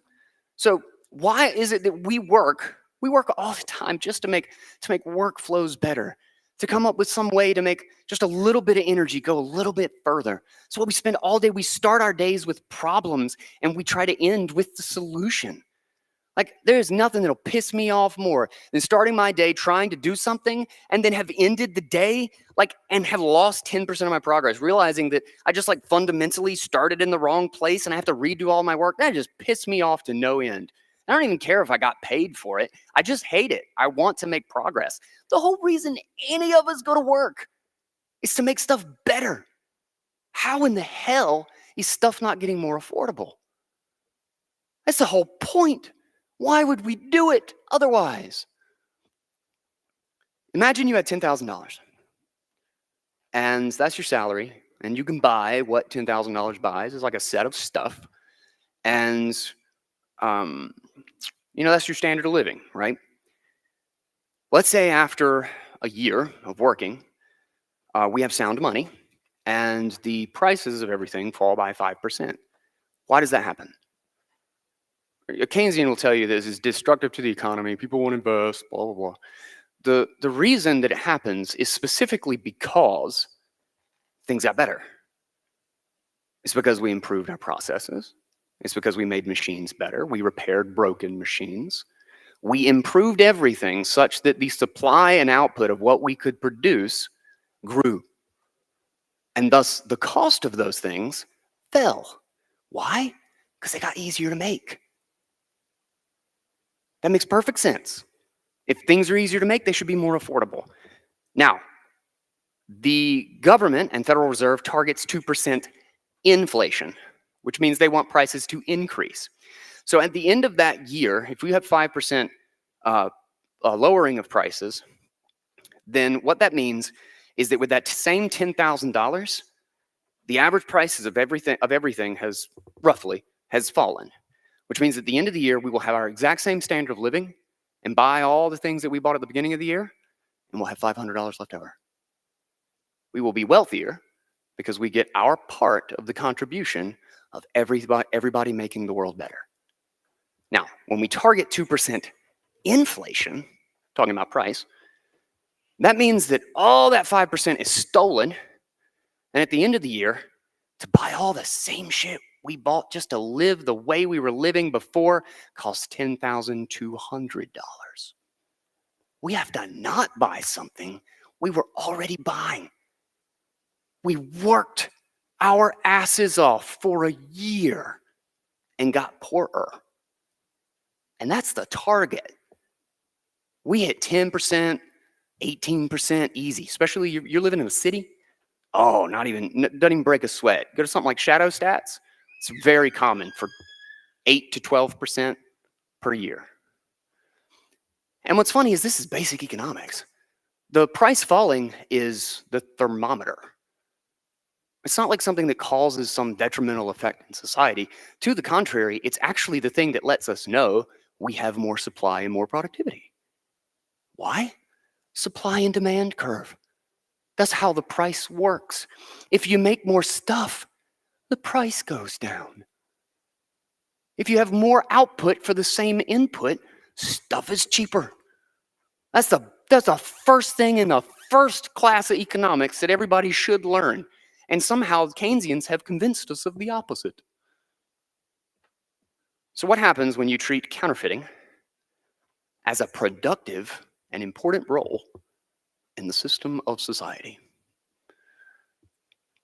It's important to note every single one of the Keynesian arguments is the broken window fallacy applied to something else. It's all the exact same. We're going to devalue savings and encourage investment. Broken window fallacy. Broken window fallacy, for those who don't know, is if we break a window, well, then somebody then has to pull out of savings and go buy a new window from the window maker, and that creates new activity for the window maker, and then they have more money, and then they're going to go buy and do something else, and there's like this multiplier effect, and after some amount of time, it's some net productivity gain. Well, the question is always, where does the actual capital come from? Because the money is just the record-keeping system. So the net of what we actually did, arbitrary of anything that happens down the line, is we broke a window. If the broken window fallacy had any amount of truth to it at all, we could literally, it's the same excuse they say that war is good for the economy. This is mind-numbingly idiotic. We could all just, why would we have to go actually kill people? Why would we actually have to go blow up a country? That's horrible. Why don't we just do it and not put anybody on it? Why don't we just make 1,000 battleships and put them out in port, put them out in the middle of the ocean and just blow them up? And just do it for forever. And then we'll just be infinitely wealthy. The economy will be so busy and everybody be working their asses off and just blow stuff up. It probably would look really cool. The question is always, where do the actual resources come from? Because the poor bastard who had to fix his window, was gonna buy his kids braces, was gonna take a fucking break, take a Saturday off and not work so that he could build his family, be with his friends, go watch a movie. But now he has to replace a window, a perfectly good window that was working. Why? Why do we break it? Same thing with devaluing savings. That if we bleed everybody of value, well, they'll have to go invest it. If you decrease the cost of debt artificially, everything will be more affordable. Debt is not owning something. We'll get to that in a second. And also, debt created out of thin air, backed by your promise to pay it back, literally how the fractional reserve system works, is not doing you a favor. Like imagine I don't have any capital and I loan you $300,000 to buy a house, and you get to live in the house, but you're now paying me interest. And if you don't pay it, I get your house. I didn't have anything. I just issued the money out of thin air. You're paying me a salary. Why are you paying me a salary? I didn't make a house. I didn't borrow a house from somebody else. I invented money out of thin air, and now you have to pay me for it every month. And you don't own it. You're renting it from me. You're renting a house from me that I never owned. What's funny is there's actually a guy, I can't remember what article I read on the show, but there's actually a guy who proved this in court and got out of having to pay his debt to a bank. And the guy was a lawyer. Really fascinating little story. I unfortunately don't have the time to get into it, but you should check out Bitcoin Audible and look in the stream of 1,000 episodes or whatever, and arbitrarily it's somewhere in there. Sustainability. This is, you hear this political platitude all the time. Is it sustainable? Well, when money's most important job is to make sure that we only consume what we put in, and then we start defrauding it with the explicit purpose of consuming more, all we have done is kill the balance of that system, and we just overconsume. We just consume a whole lot of shit at a price that doesn't actually make sense, and until we are literally gutting our economy of real resources, of real productivity, of real capital. And the quality of all of those things start to degrade. The more you take out, the higher the price goes. It's the point of the monetary system. And this is the most important regulator to make sure that we stop consuming when we are running out of stuff. And when you manipulate the money to make things affordable, to encourage consumption, to devalue savings, all you do is cut that regulator off. And we keep consuming, we keep destroying resources that we aren't actually putting back in. Encourages investment. That's a fun one. One really important thing to understand is savings is the investment in our future. Like, savings isn't something that isn't invested. It's invested in the people. It's invested in the families. It's our protection against the future. It's our record of getting back out the contributions that we put in. And Ben is just messing with us. So when we devalue savings, let's see.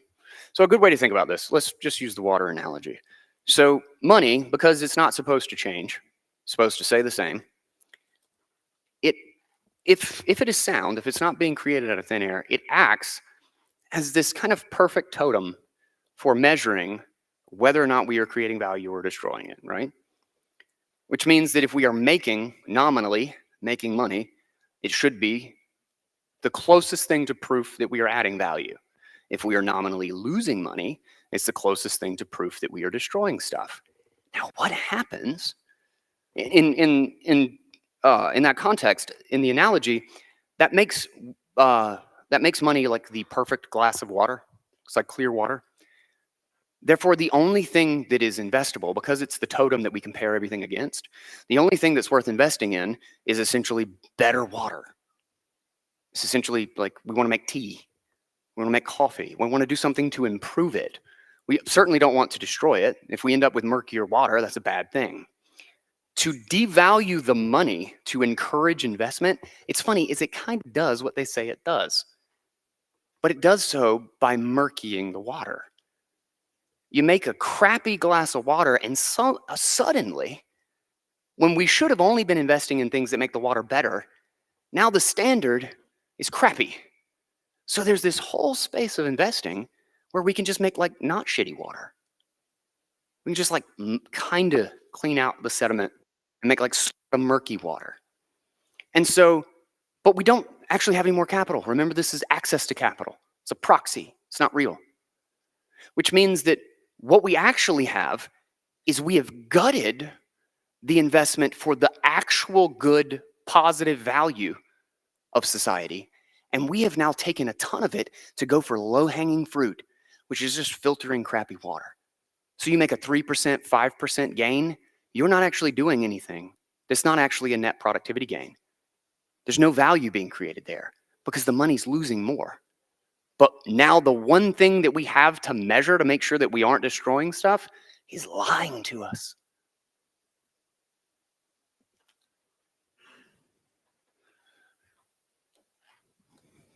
And what does this do to finance?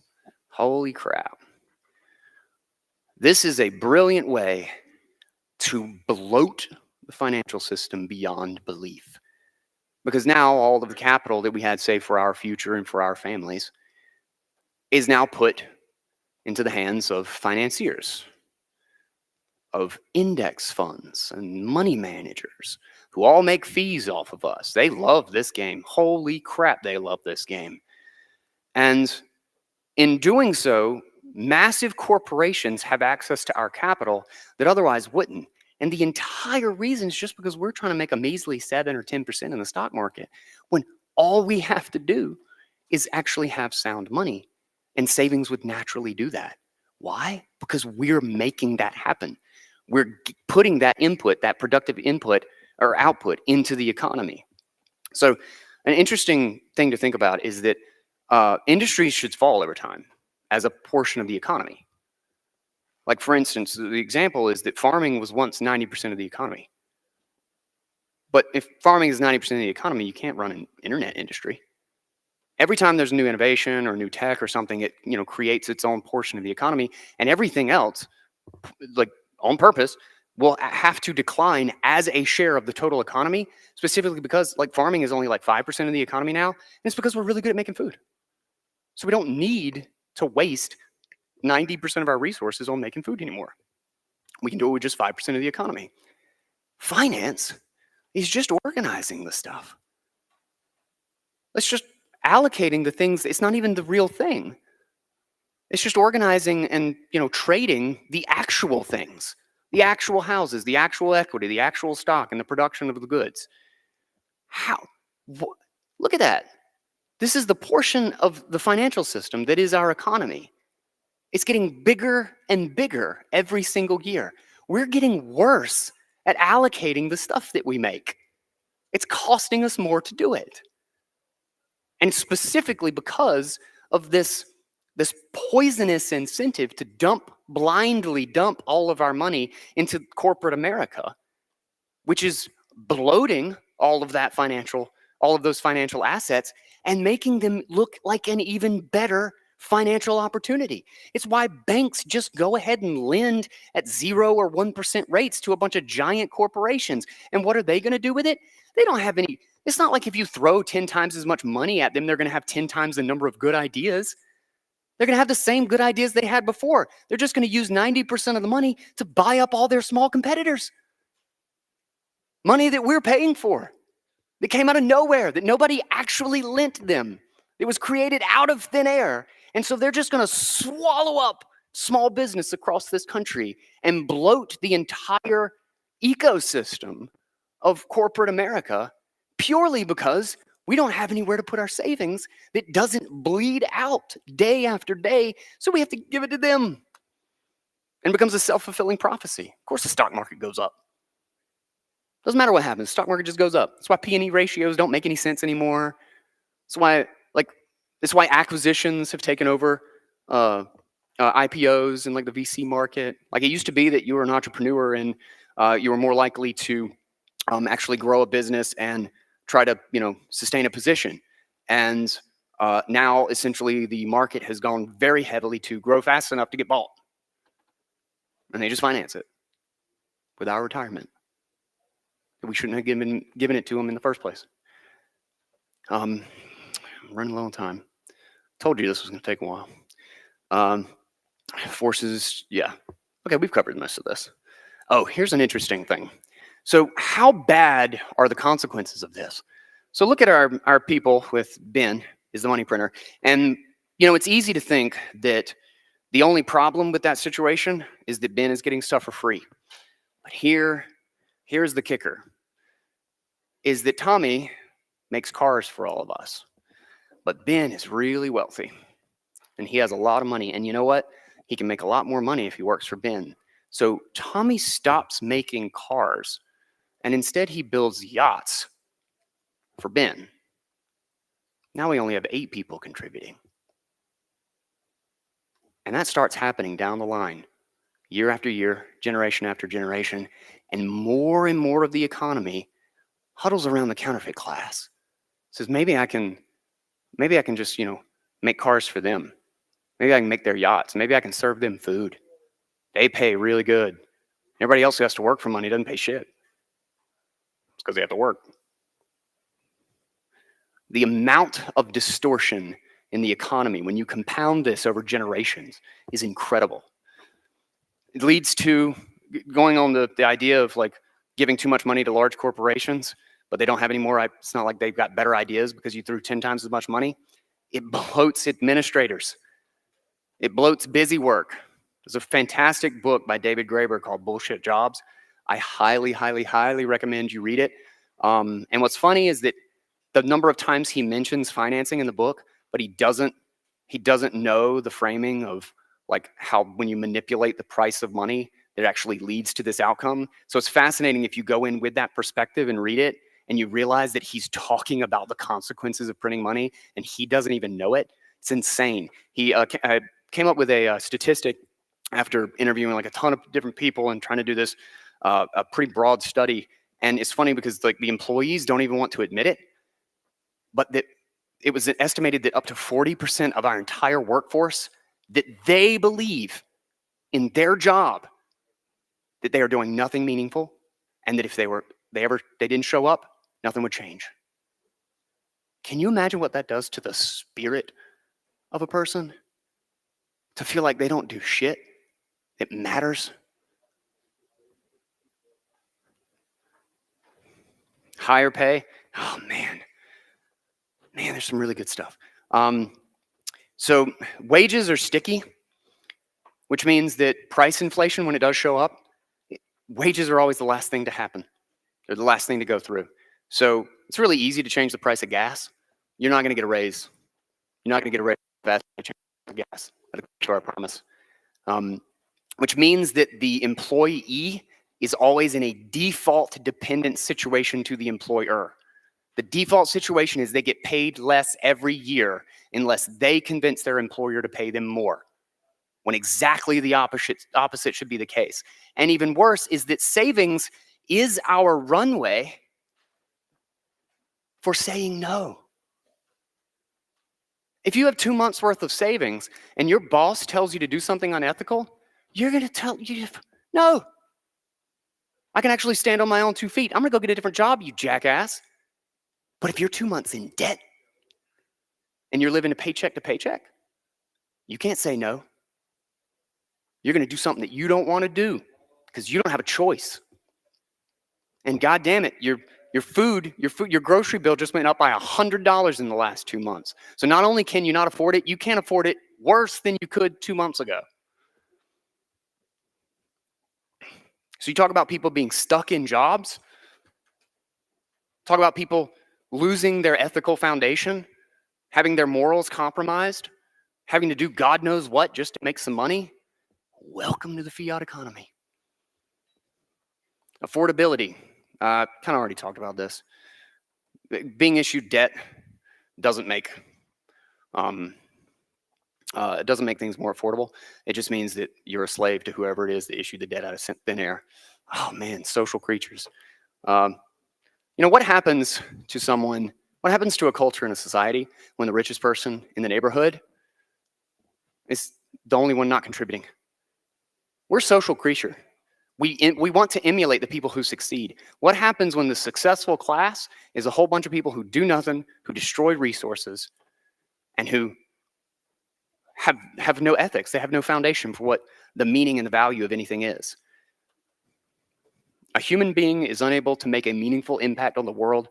If they are unable to make a meaningful impact on the world, ceases to exist. Cheating the money system bloats the financial system. It redirects enormous amounts of resources toward unproductive endeavors. It starves productive capital.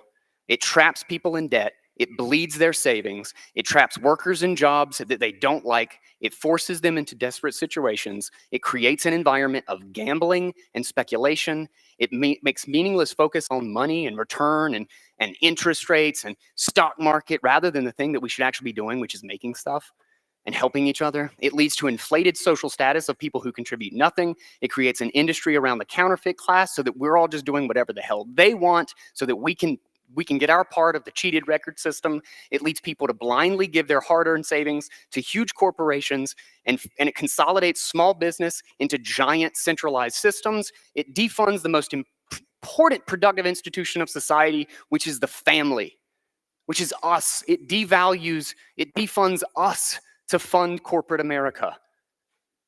And this is just a small part. This is with 20 slides having to be deleted and going 2 minutes over time. The craziest thing is that we can actually fix it.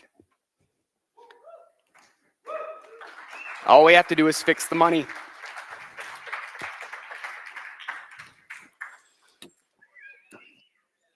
Thank you.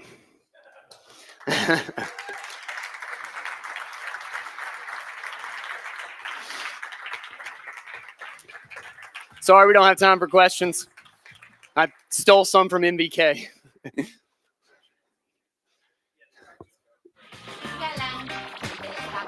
What's up, boss? Palabras venenosas pueden hacerme mal.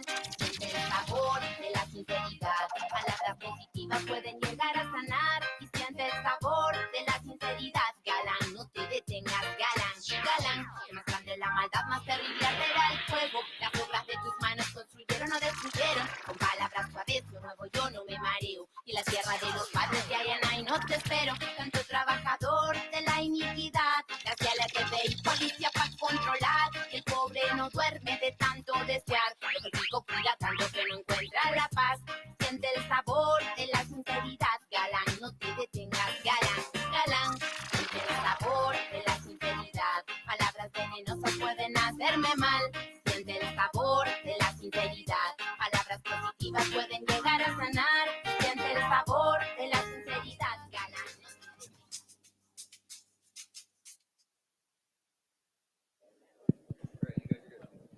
Hello. Hello. I think that one is dead, maybe. Yeah, see, I always get the bad mic, Rodolfo. Like, what's your secret? It's this is the best Ethereum conference I have ever been. Really? Is it classic or the other one? It's the macro script. Macro script. Yes. Macro. Woo! What's macro script? It's gonna be huge. Yeah, grand total of one person clapping. Such a great joke. It's gonna grow. It's gonna grow. It's early days. Okay. I thought we were here to talk about Noster. Okay, let's talk about Noster. Yes. What is Noster, Rodolfo? Well, I mean, are we gonna bore them, or are we gonna talk about like what do you do? What does it do? We will fire up this crowd. So Noster is just sign content relayed by somebody else, right? So if you remember maybe email way back then, when email was a little bit more decentralized, you send your message and it goes. Noster works very much like that, but more decentralized and signed.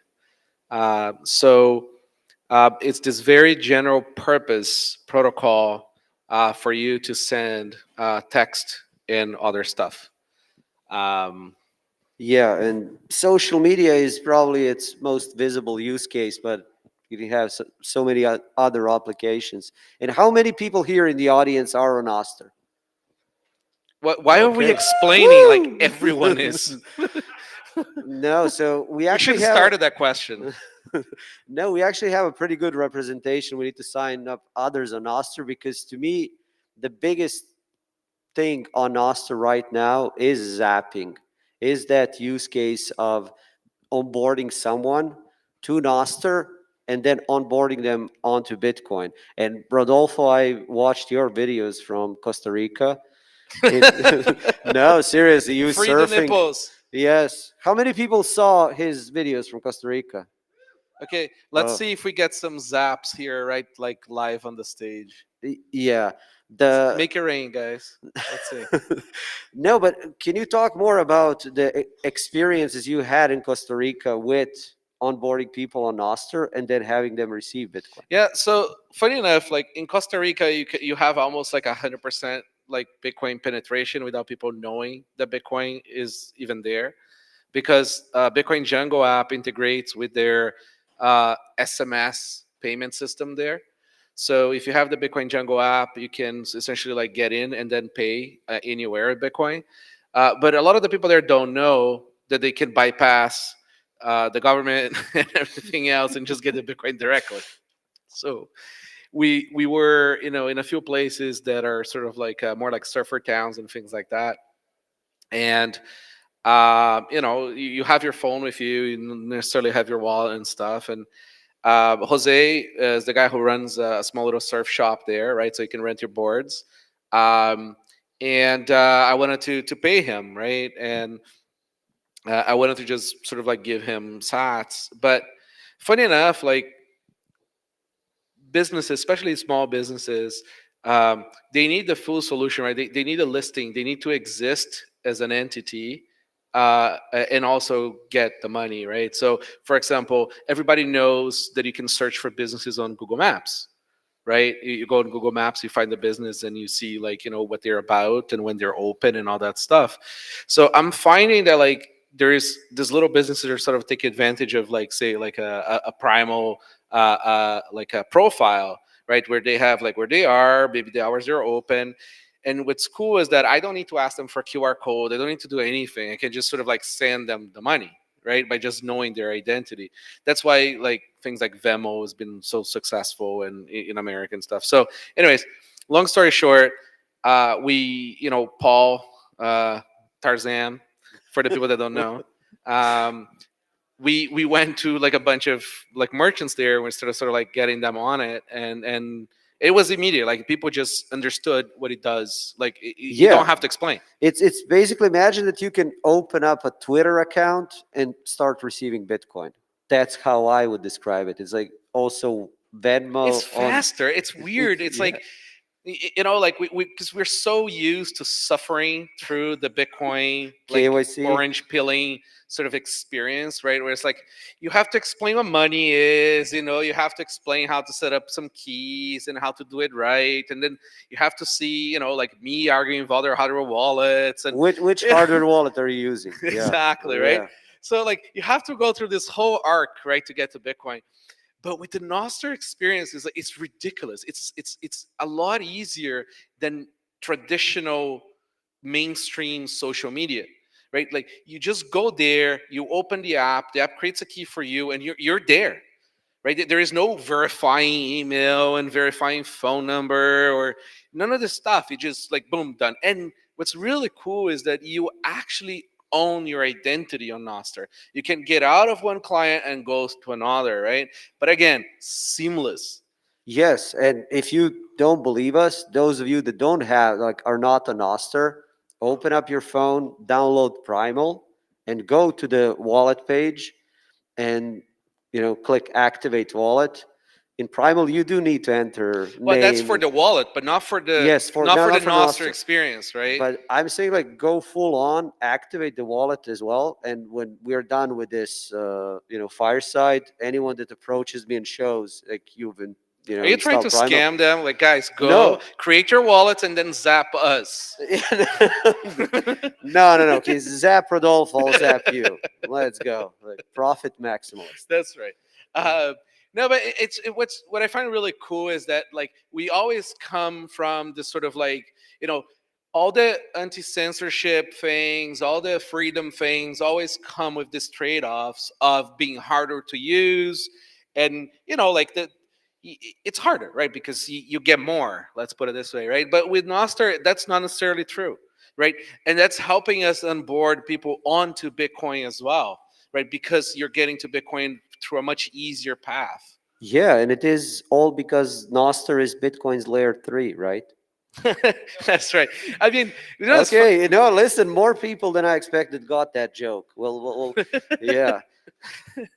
Yeah, I mean, it's just easier. It's just really is like, you know, for a long time, it might still be true. I'm not certain, but it might still be true. Like the majority of the Lightning volume of transaction quantity, not monetary value, is Noster's apps.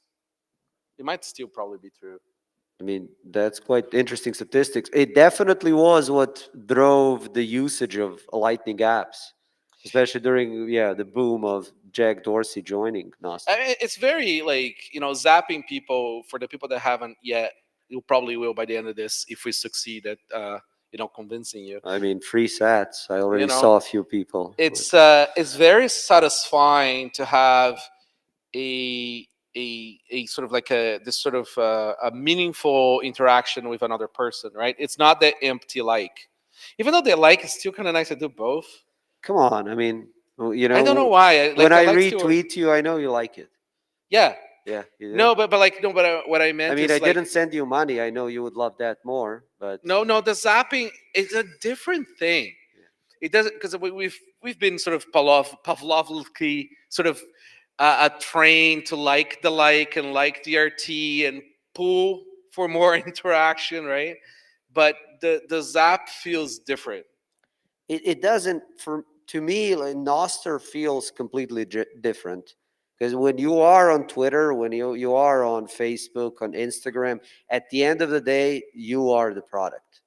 And whatever they say, the point is to get you in those 10-second loops where you do something, then they show you ad.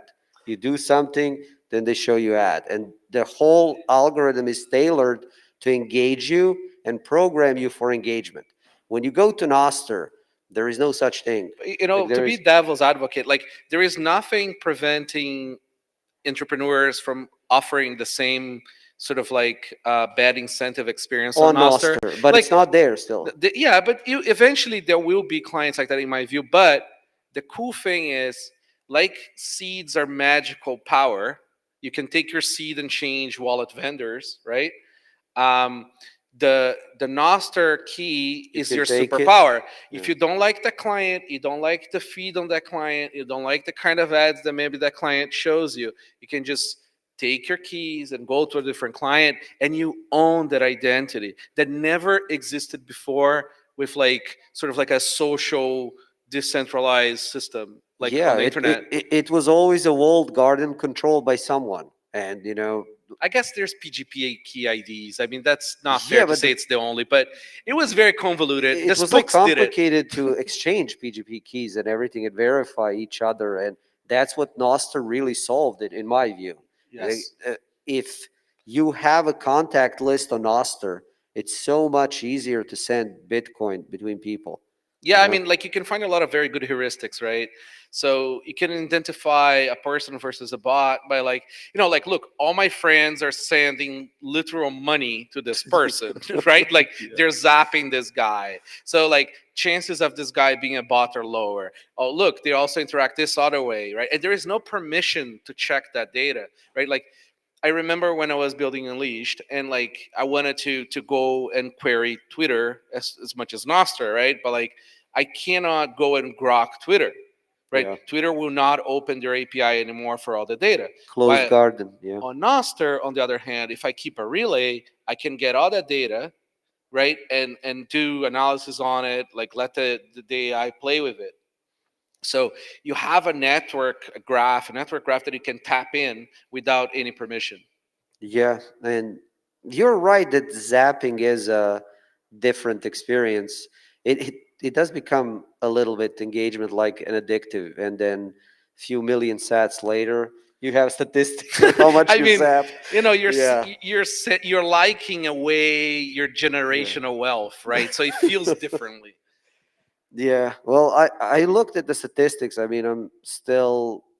Huh, no, I haven't. I think I got like sent more zaps than I received. So, what's your stats? Do you I follow? don't look at stats. Oh, we just like amass sats and that's I it. have absolutely no idea. Nice. Well, the great thing about Noster, in my view, as well, is that it's technology that just like is starting, and with it, a bunch of events are starting. The next one being in Riga. Fortunately, Rodolfo, you're saying you're not join us. I still hope you FOMO in. Yeah, who knows? Yeah. It's not, nothing is impossible. It's unlikely. Yeah, but how did you like Costa Rica? How did you like Japan?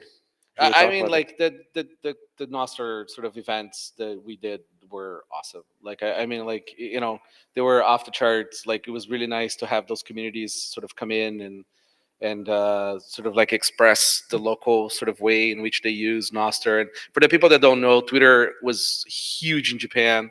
So like having Noster sort of like have a lot of Noster clients in Japan is very telling of like a similar possible arc. So it was nice to do that there. Yeah, and to me, those events you participate in person and really, take time to come to meet people like BitBlockBoom. Like it's all about that. But they're mostly Bitcoiners, so you feel at home. Yes, you will feel at home. Especially, I assume a lot of people will be coming to Riga to Baltic Honey Badger. But to me, it's so important you make an effort to come to the events like this, especially BitBlockBoom. BitBlockBoom was the first conference, in-person conference that I attended. And 2019, that's where, yeah, I met NVK and we held that sign. This is Yes, there was lies. the My it was the trust in you tweet is sign, broken. right? Yeah, Nicholas. was, I will make you obsolete for BitPay. That's right. Yeah. You saw how young you were in that photo. I mean, I look the same. Like, right? listen, I am on a Rick Rubin trajectory. Just white, big beard. I'm gonna get old. That's the plan. Yeah, I'm just have a mask, sunglasses, hat. Okay. Yeah, but to me, it is all about figuring out, yeah, what is your contribution to the ecosystem, and then using events like this to come energize yourself, talk about stuff you're doing, and that you do that long enough now. Yeah, for me, it's been what, like 5 years since I first came. It's been a remarkable thing to do and participate in, and I encourage everyone to really like do the same. I mean, Gary has always put up like a great conference, and Yeah, I I mean, it's a high signal. can we get a round of applause for Gary, please? Yeah. Where are you, Gary? Are you here? Yeah. No, he's probably working. Yeah, most people don't know, but Gary's my there he there he is. is. Yeah, Zap Gary. He's an Oster. He's my oldest nephew, actually. You see, people don't believe me. No, it's true. His grandma, like it was 50 years between mom and me, brother, and that's how I ended up being his uncle. Okay. Yeah, That's some funny math. yeah, that's exactly how it happened. Like somebody was asking, like, why is there so much Noster stuff on Bitcoin conferences now, right? And I was just thinking about it, and money is how we exchange the value and we store value, and how we transact for things, right? But humans can't transact with each other without communication, right? You need a medium to sort of like first advertise what you have to offer, right? Like you have your offers, right? So it's like, is that your book? Is that your article? Is that whatever it is that you're selling, right? Your time. And then you need a way for people to make bids on it, right? So like say, hey, like, is this something, can I have it? Is it available and all that Will stuff? you give me money for it? Yeah, exactly, right? But this interaction needs to happen, right? And like every single comms system that we have is censored, right? So like there's a lot of stuff that you can't post on Twitter, right? There's a lot of artists that are not allowed on Twitter. And like Noster is this great place to create the coordination for the transacting, right? Like it's very, very censorship resistant. Um, and like when you mix the two, you see this through the zaps. I mean, like it's crazy that like people are posting like good morning, and then somebody understands that maybe that's an offer, you know, and like they can go and they can send money, right? Like all without permission. No, Gigi was actually mentioning this to me as something that like he posts enough on Oster now, and him being the great Bitcoin that he is and having a great following, he's like rockstar. It got to the point where I'm zapped just enough, so I have to eat for the day. Like I made it. Like this is my life. So I found that super funny. But really, what you mentioned is to me money is such an important technology. It's the best technology for filtering information. And that's evidenced by the fact that every civilization that scaled needed to invent money to filter what is like actually valuable from something that's maybe romantic or not valuable. And with Bitcoin, finally, we have managed to start separating money from state, like clearing situation up there.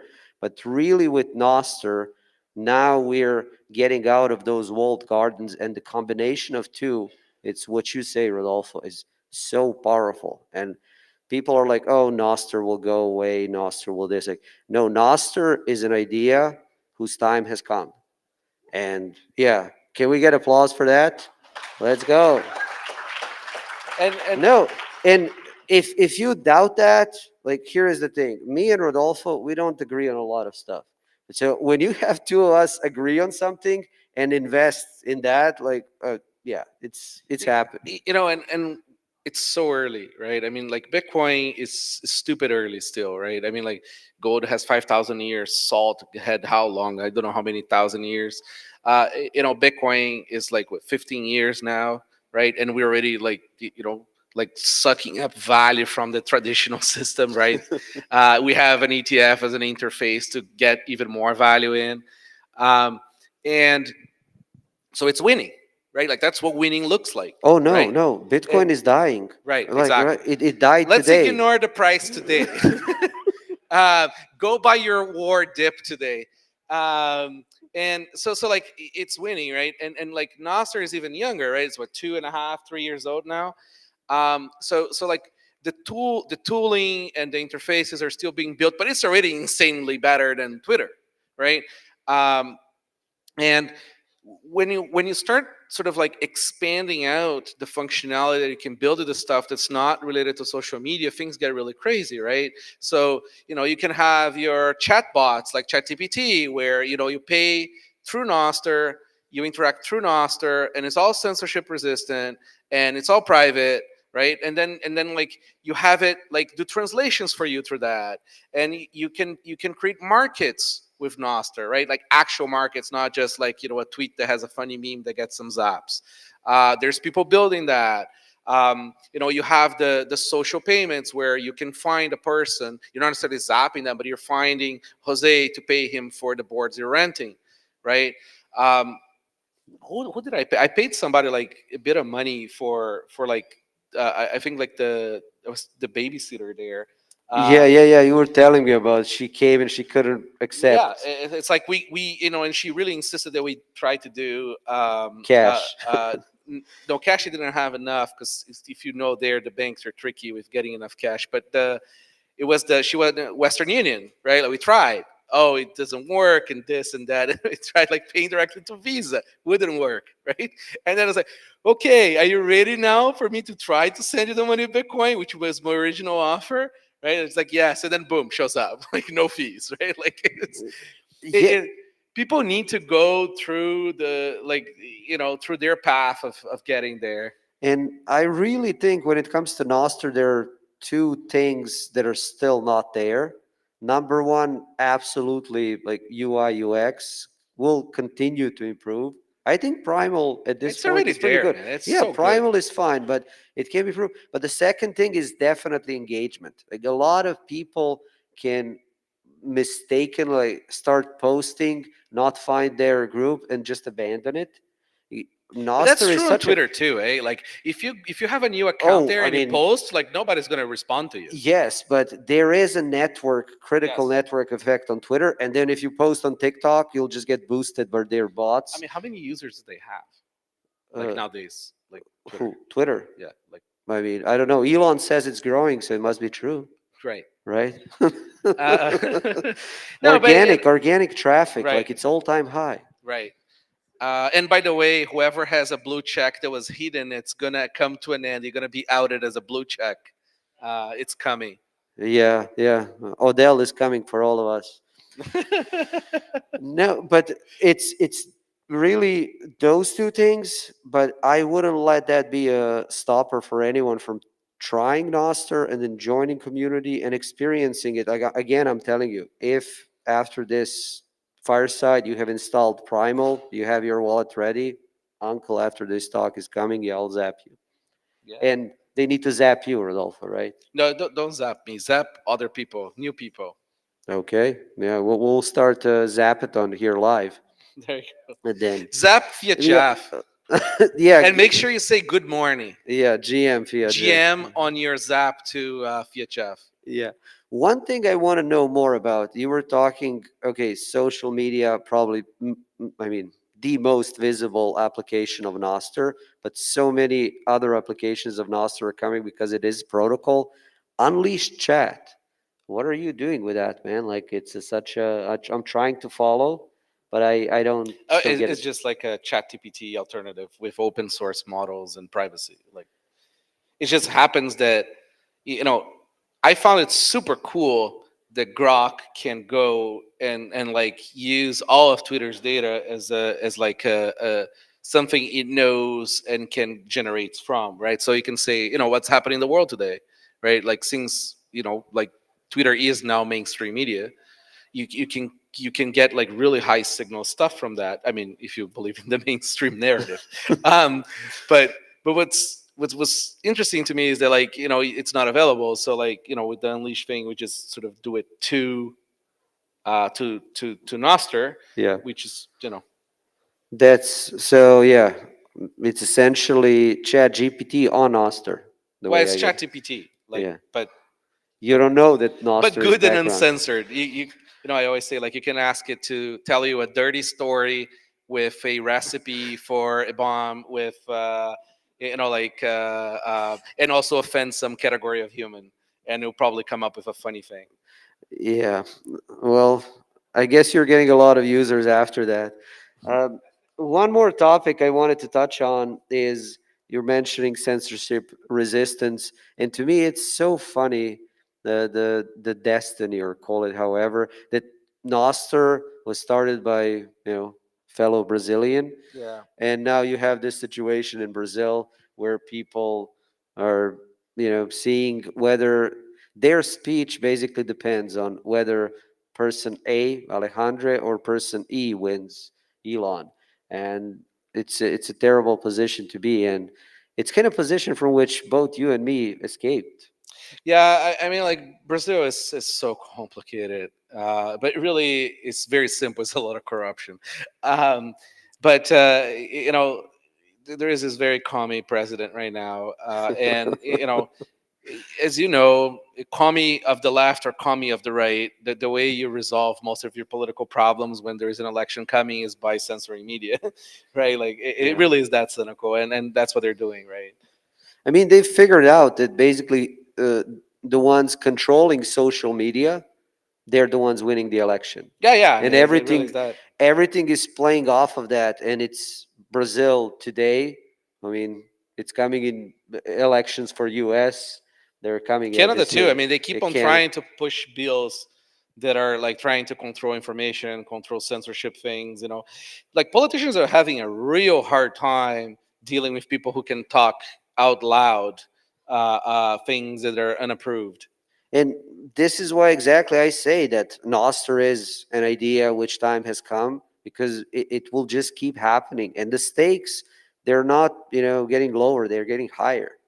Again, I mean, November this year, man, I expect there will be quite some fireworks. Didn't Twitter like censor a bunch of stuff in India or some place like that? Yeah. That like, yeah, I mean, like they're gonna do it. Like they put up a fight when it's like incentive to them to put up a fight, marketing wise or whatever reason, right? But when it makes sense, they're gonna censor. They don't want to lose that. Brazil has 250 million people. They don't want to lose that market.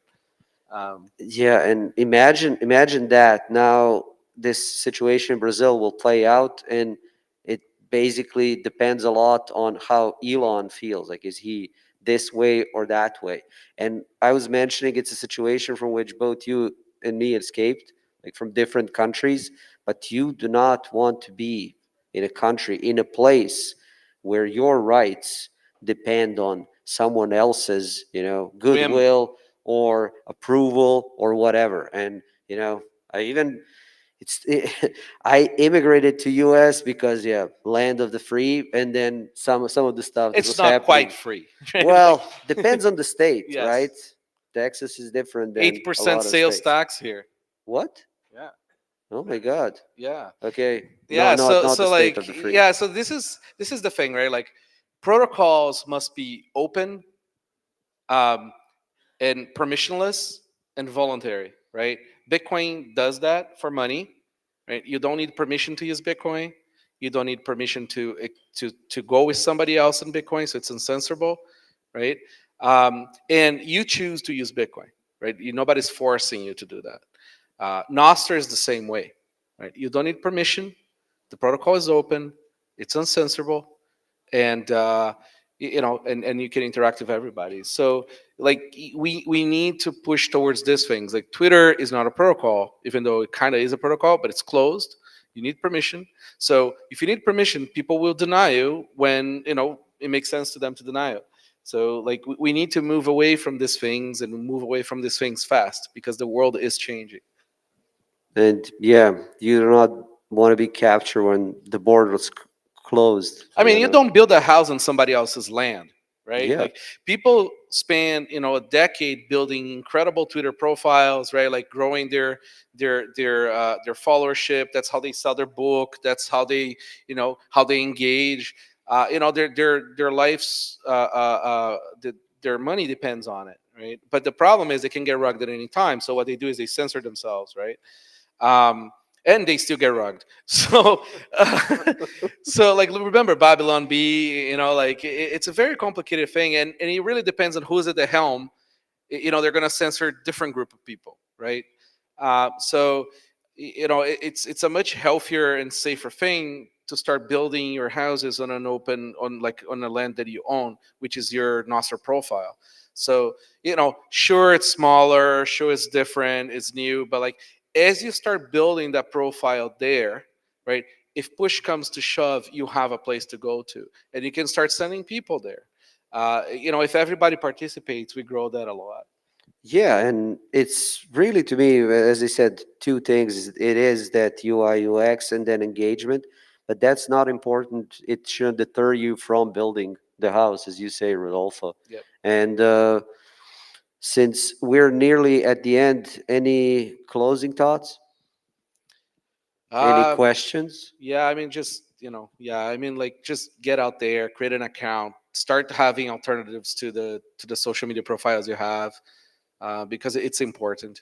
Yeah, install Primal and find Uncle so I can zap you. And thank you for being with us for this fireside.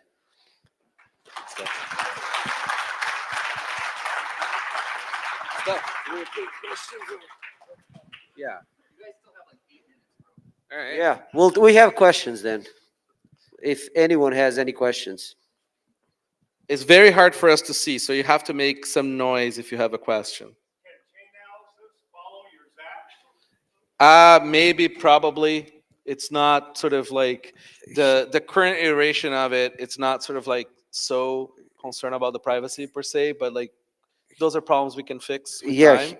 Here is the thing, sir. Do not open your Noster profile with your first name, last name.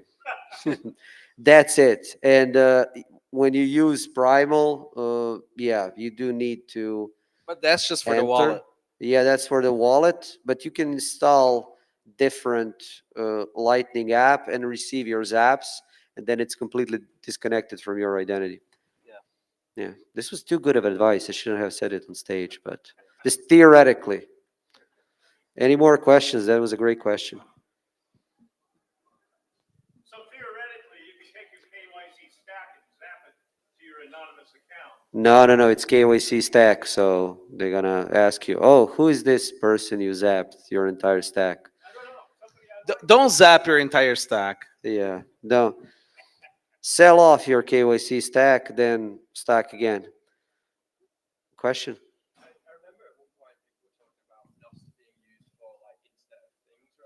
Mhm.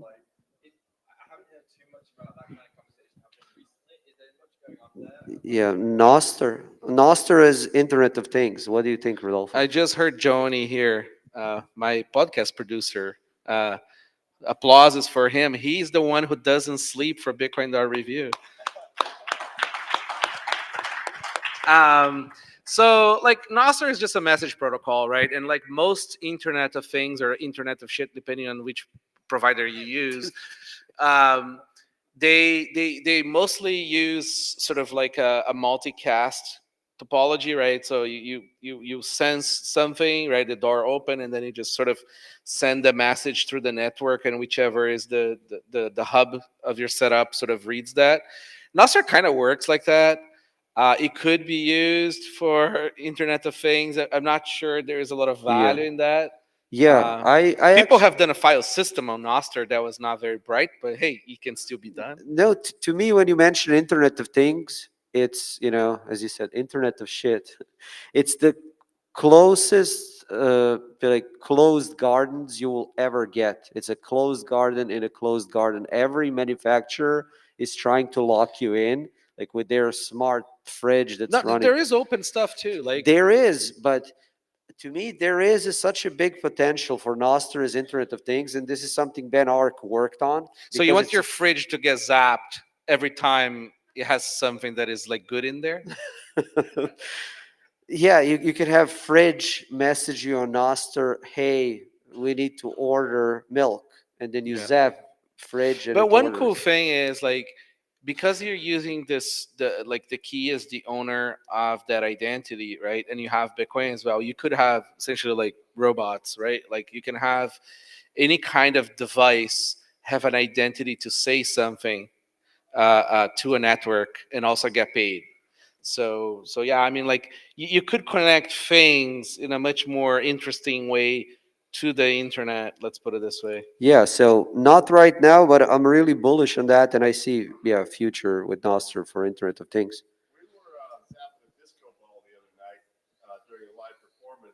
Oh. There you go. Oh, I mean, there some you people go. feed chickens on the internet, right? With Lightning. That's Yeah. yes. Yeah. If I wanted to go somewhere in real life and meet a bunch of other people who are into Noster, like, what do you think? Welcome, sir. Welcome. I'm trying to plant Nostriga. Yes. Oh, right. Yes. So Nostriga. So go to noster.world. Okay, that's where you're gonna find all the Noster large events that are happening. And Nostriga is gonna happen in Riga, Latvia, in August, and is gonna be sort of tied to the Bitcoin conference in Baltic Honey Badger. Yes. So 21st is start of Baltic Honey Badger Bitcoin Week. 22nd, 23rd, Nostriga Conference. And then 24th, 25th are Baltic Honey Badger Days. And then 26th, BTC Pay Server Day. There you go. Yeah, if you ever on BTC server day and you see his laptop on stage unlocked, I highly recommend my going God. there and tweeting from it. Yeah. How much does that conference cost? I think it's free, right? The Nostriga. Yes, all you need to do is sign up and come to party. I guess no, seriously, it will be amazing. So we do have Jack Dorsey. He is coming for Nostriga. Rodolfo is gonna FOMO in. I'm keeping fingers crossed. Snowden, I expect will make appearance again. So it will be really It was good free. lineup. in Costa Rica, and it was also free in Japan. So it's just keeping that free model. And it's a core value, like core tenant of the conference, and then families encouraged. Yes. So we get little nostriches as well. And food. Yeah. There's always Yes. food. We had a whole tuna in Japan. Yes. That was a lot of fun. Yes. Maguro. Yeah. So sign up and come. Yes. Thank you for that question. Any more questions? Yes. Yes. And it's a good thing. Yeah, it's so Noster, unlike Bitcoin, Noster is not a hard consensus protocol, right? I mean, everybody's highly encouraged and shamed into participating in good standards that work with everybody. However, unlike Bitcoin, you don't it's not like your money goes to zero. It just means you're less connected to the network features if you don't follow them. But as the network grows, I think there will be a lot more divergence in some parts of the features. Could be, yeah. Yeah, and not only that, but you can also one fork that I do expect when it comes to Noster is a private fork where you have a implementation of relays and clients that attach certain nodes to certain relays, because some people would prefer it that way so that their node doesn't propagate through the network and they lose control over it. Yeah, I mean, like think like in terms of like, say for example, you're Microsoft, right? And Noster has amazing clients for like all kinds of sort of communication, right? And you're replacing Slack, you're replacing the local whatever you use for the Twitter or whatever it is, right? You might want to have like an internal implementation of the system that doesn't necessarily like puts the content into the open network, right? Because of whatever evil thing Microsoft wants to do and nobody to know. Yeah. It could be, it could be, it could be a private relay. It could be, but I'm talking more on the protocol level. Yes, you could. bind the node, so it literally cannot leave the relay unless you have a malicious client who doesn't validate the signature. Yeah. That's it. That's it. Music is playing. All right. Yes. Install Primal. I'll find you in Zap. See you.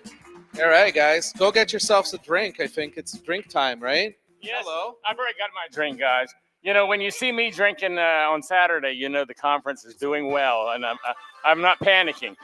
So, hey, a couple things I do want to tell everybody about real quick. Thank these guys. They did a great job. I appreciate both of you.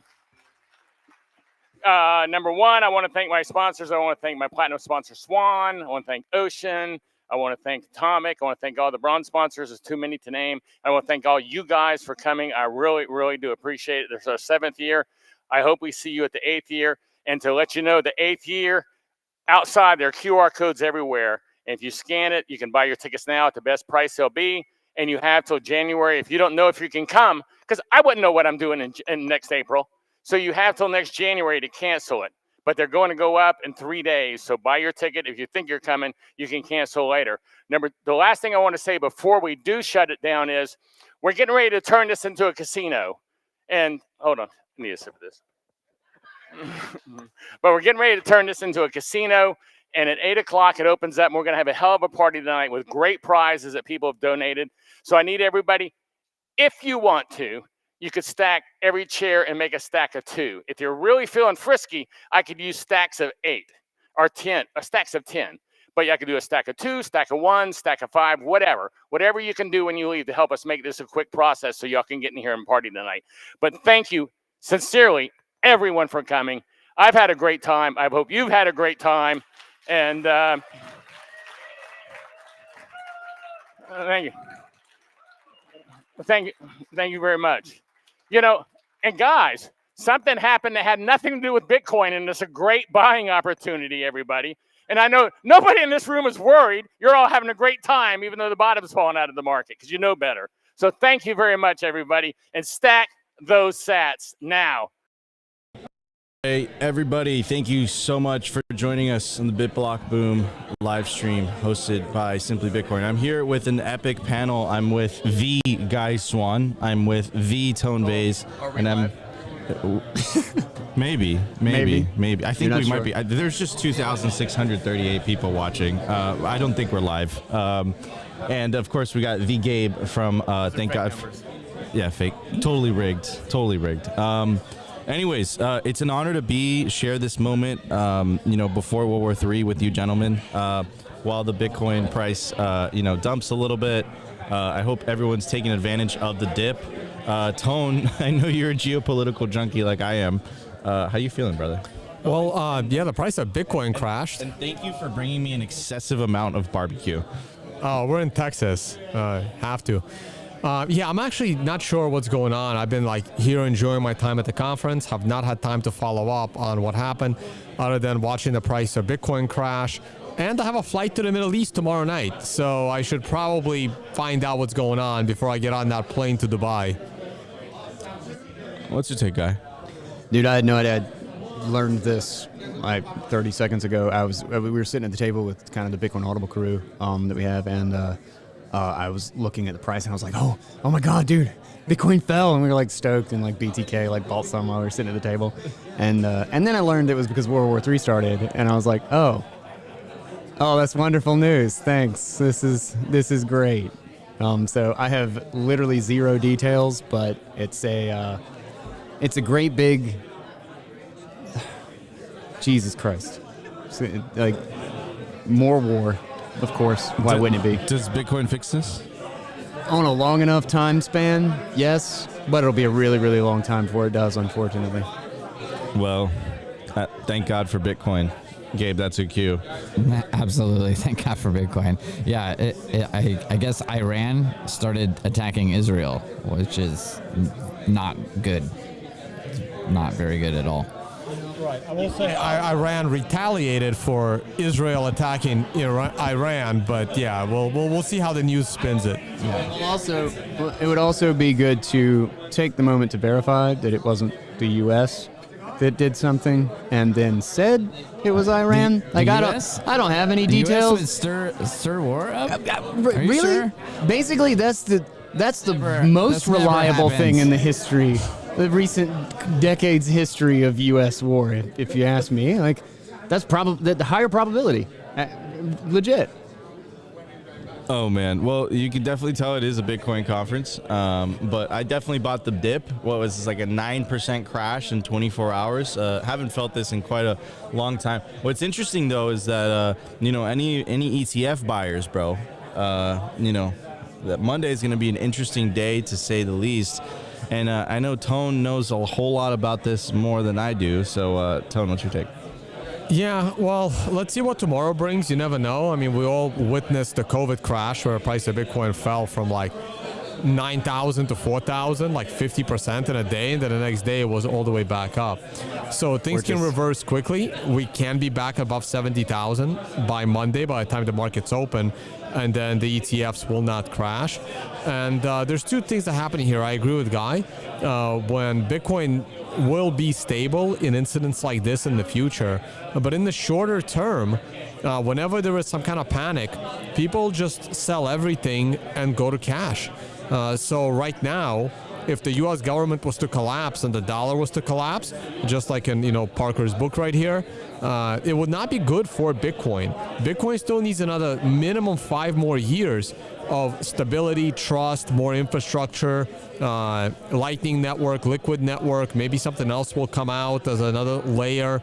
Bitcoin needs a lot more infrastructure before it can even attempt to challenge the dollar. We're not there yet. Guy, what's your take on that?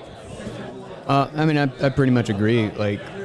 Really the game of when it comes to fixing monetary imbalances and economic misallocation is a liquidity game. So Bitcoin simply doesn't have, it has the recipe to survive to the point where it has the liquidity to do this and to be that pure price signal in the economy, but it clearly isn't now.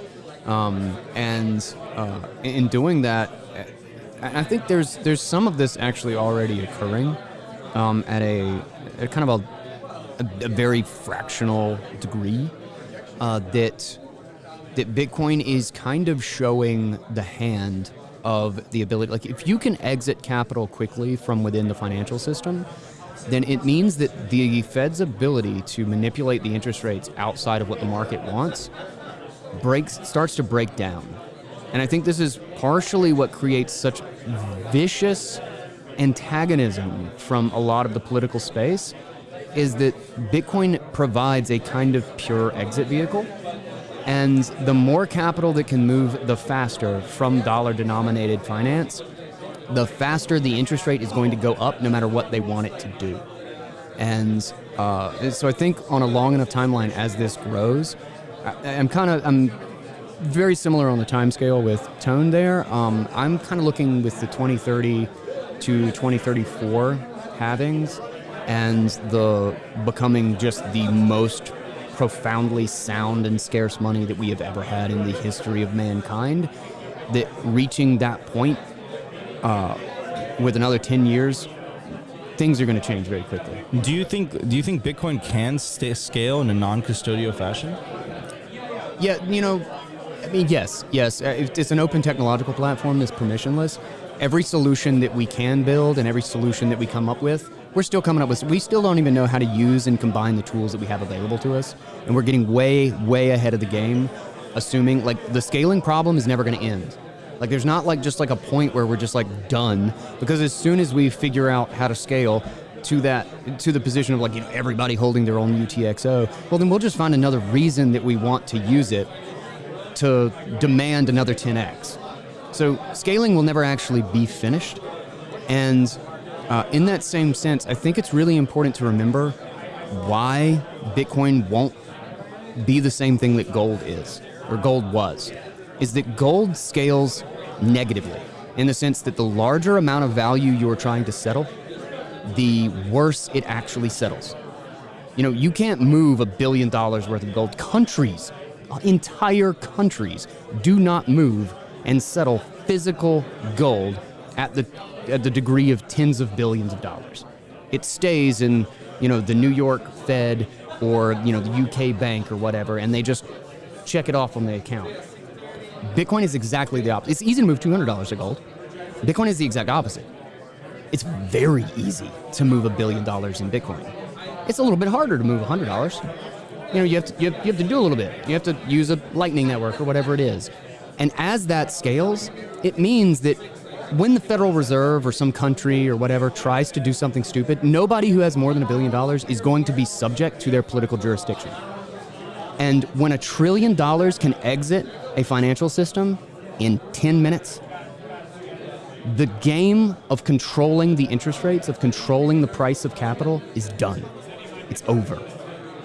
And that is irrespective of whether or not we find the technological solution to everybody holding their own UTXO.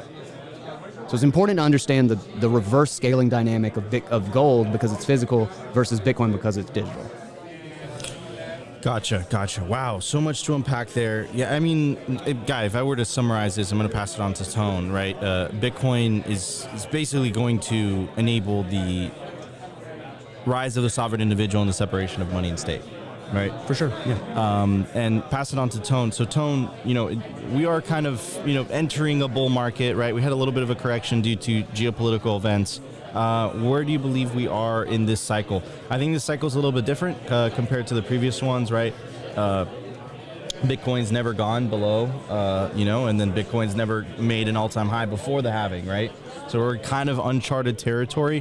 Where's your take on where we are? Do we still have a lot more runway to go? I feel a lot of people were let down by the previous bear market where we only hit 69K. I think a lot of people were anticipating 100K or more. I'll just comment real quick on what Guy said. Some of those stupid things that the federal government will do when you have your gold with their bank, like Russia learned and Venezuela learned, the government will just take it. Hence, unconfiscatable money right there. And a little plug there. So I'm still bullish on the market. I did my whole presentation here about the current bullish trend and when and where I believe it will end. pulling up a lot of charts, mostly fundamental charts, on-chain analytics, not TA, which is what I normally do on my channel. And I think we're about halfway up. But the other half could have that blow off top. I was one of those people that was disappointed that we did not reach proper high prices in the last bull market. So what does that mean? That means that either we're not going to be going up as fast as everyone thought, and this bull market will also be underperforming, maybe stopping at 120, 130, or this bull market can overshoot. For me, an overshoot is, say, above 250,000. That would be a nice overshoot. I think we'll be somewhere in between. I'm anticipating a top in around the summer or around the summer of next year. I think we still have 1 full year to go higher. And I think 150 is a reasonable low target to try to hit in that time. Absolutely beautiful, beautiful, beautiful. Gabe, so I know Thank God for Bitcoin, we're waiting for Gary. Thank God for Bitcoin is throwing an event at Pacific Bitcoin, right? I believe. Right. Do you want to talk a little bit about it? Yeah, we've been piggybacking on the main Bitcoin conference. This time it's going to be in Nashville. So 2 days prior to the big conference. So the correction, real quick. So it's not Pacific Bitcoin. It's going to be at Bitcoin 2024. Correct. Yeah. We might do another event at Pacific Bitcoin. We did that last year as well. So yeah, what's the side event? I'm curious. The Thank God for Bitcoin conference. So we're doing a 2-day conference prior to the. Oh, really? Nashville 2 days conference. prior. Yeah. Oh, okay. Yeah. So excited for that. Awesome. Gabe, do you mind switching with Gary Leland? No, absolutely. Thank you so much for joining us. We don't want Gary around here. Let's get rid of Gary. We don't need Gary. He's busy. Let Gary do important stuff. Okay, the man is here. Gary is in the house.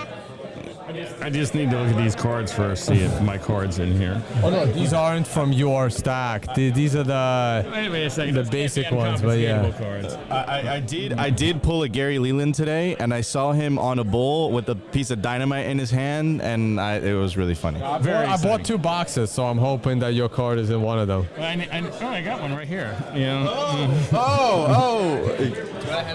You know, as far as the cards go, they did a great job on that. I was super impressed. I knew it was going to be pretty cool, but it was super cool. I think it was actually cooler than Tone's cards. All right, so I haven't seen my card yet, so I can't make an assessment.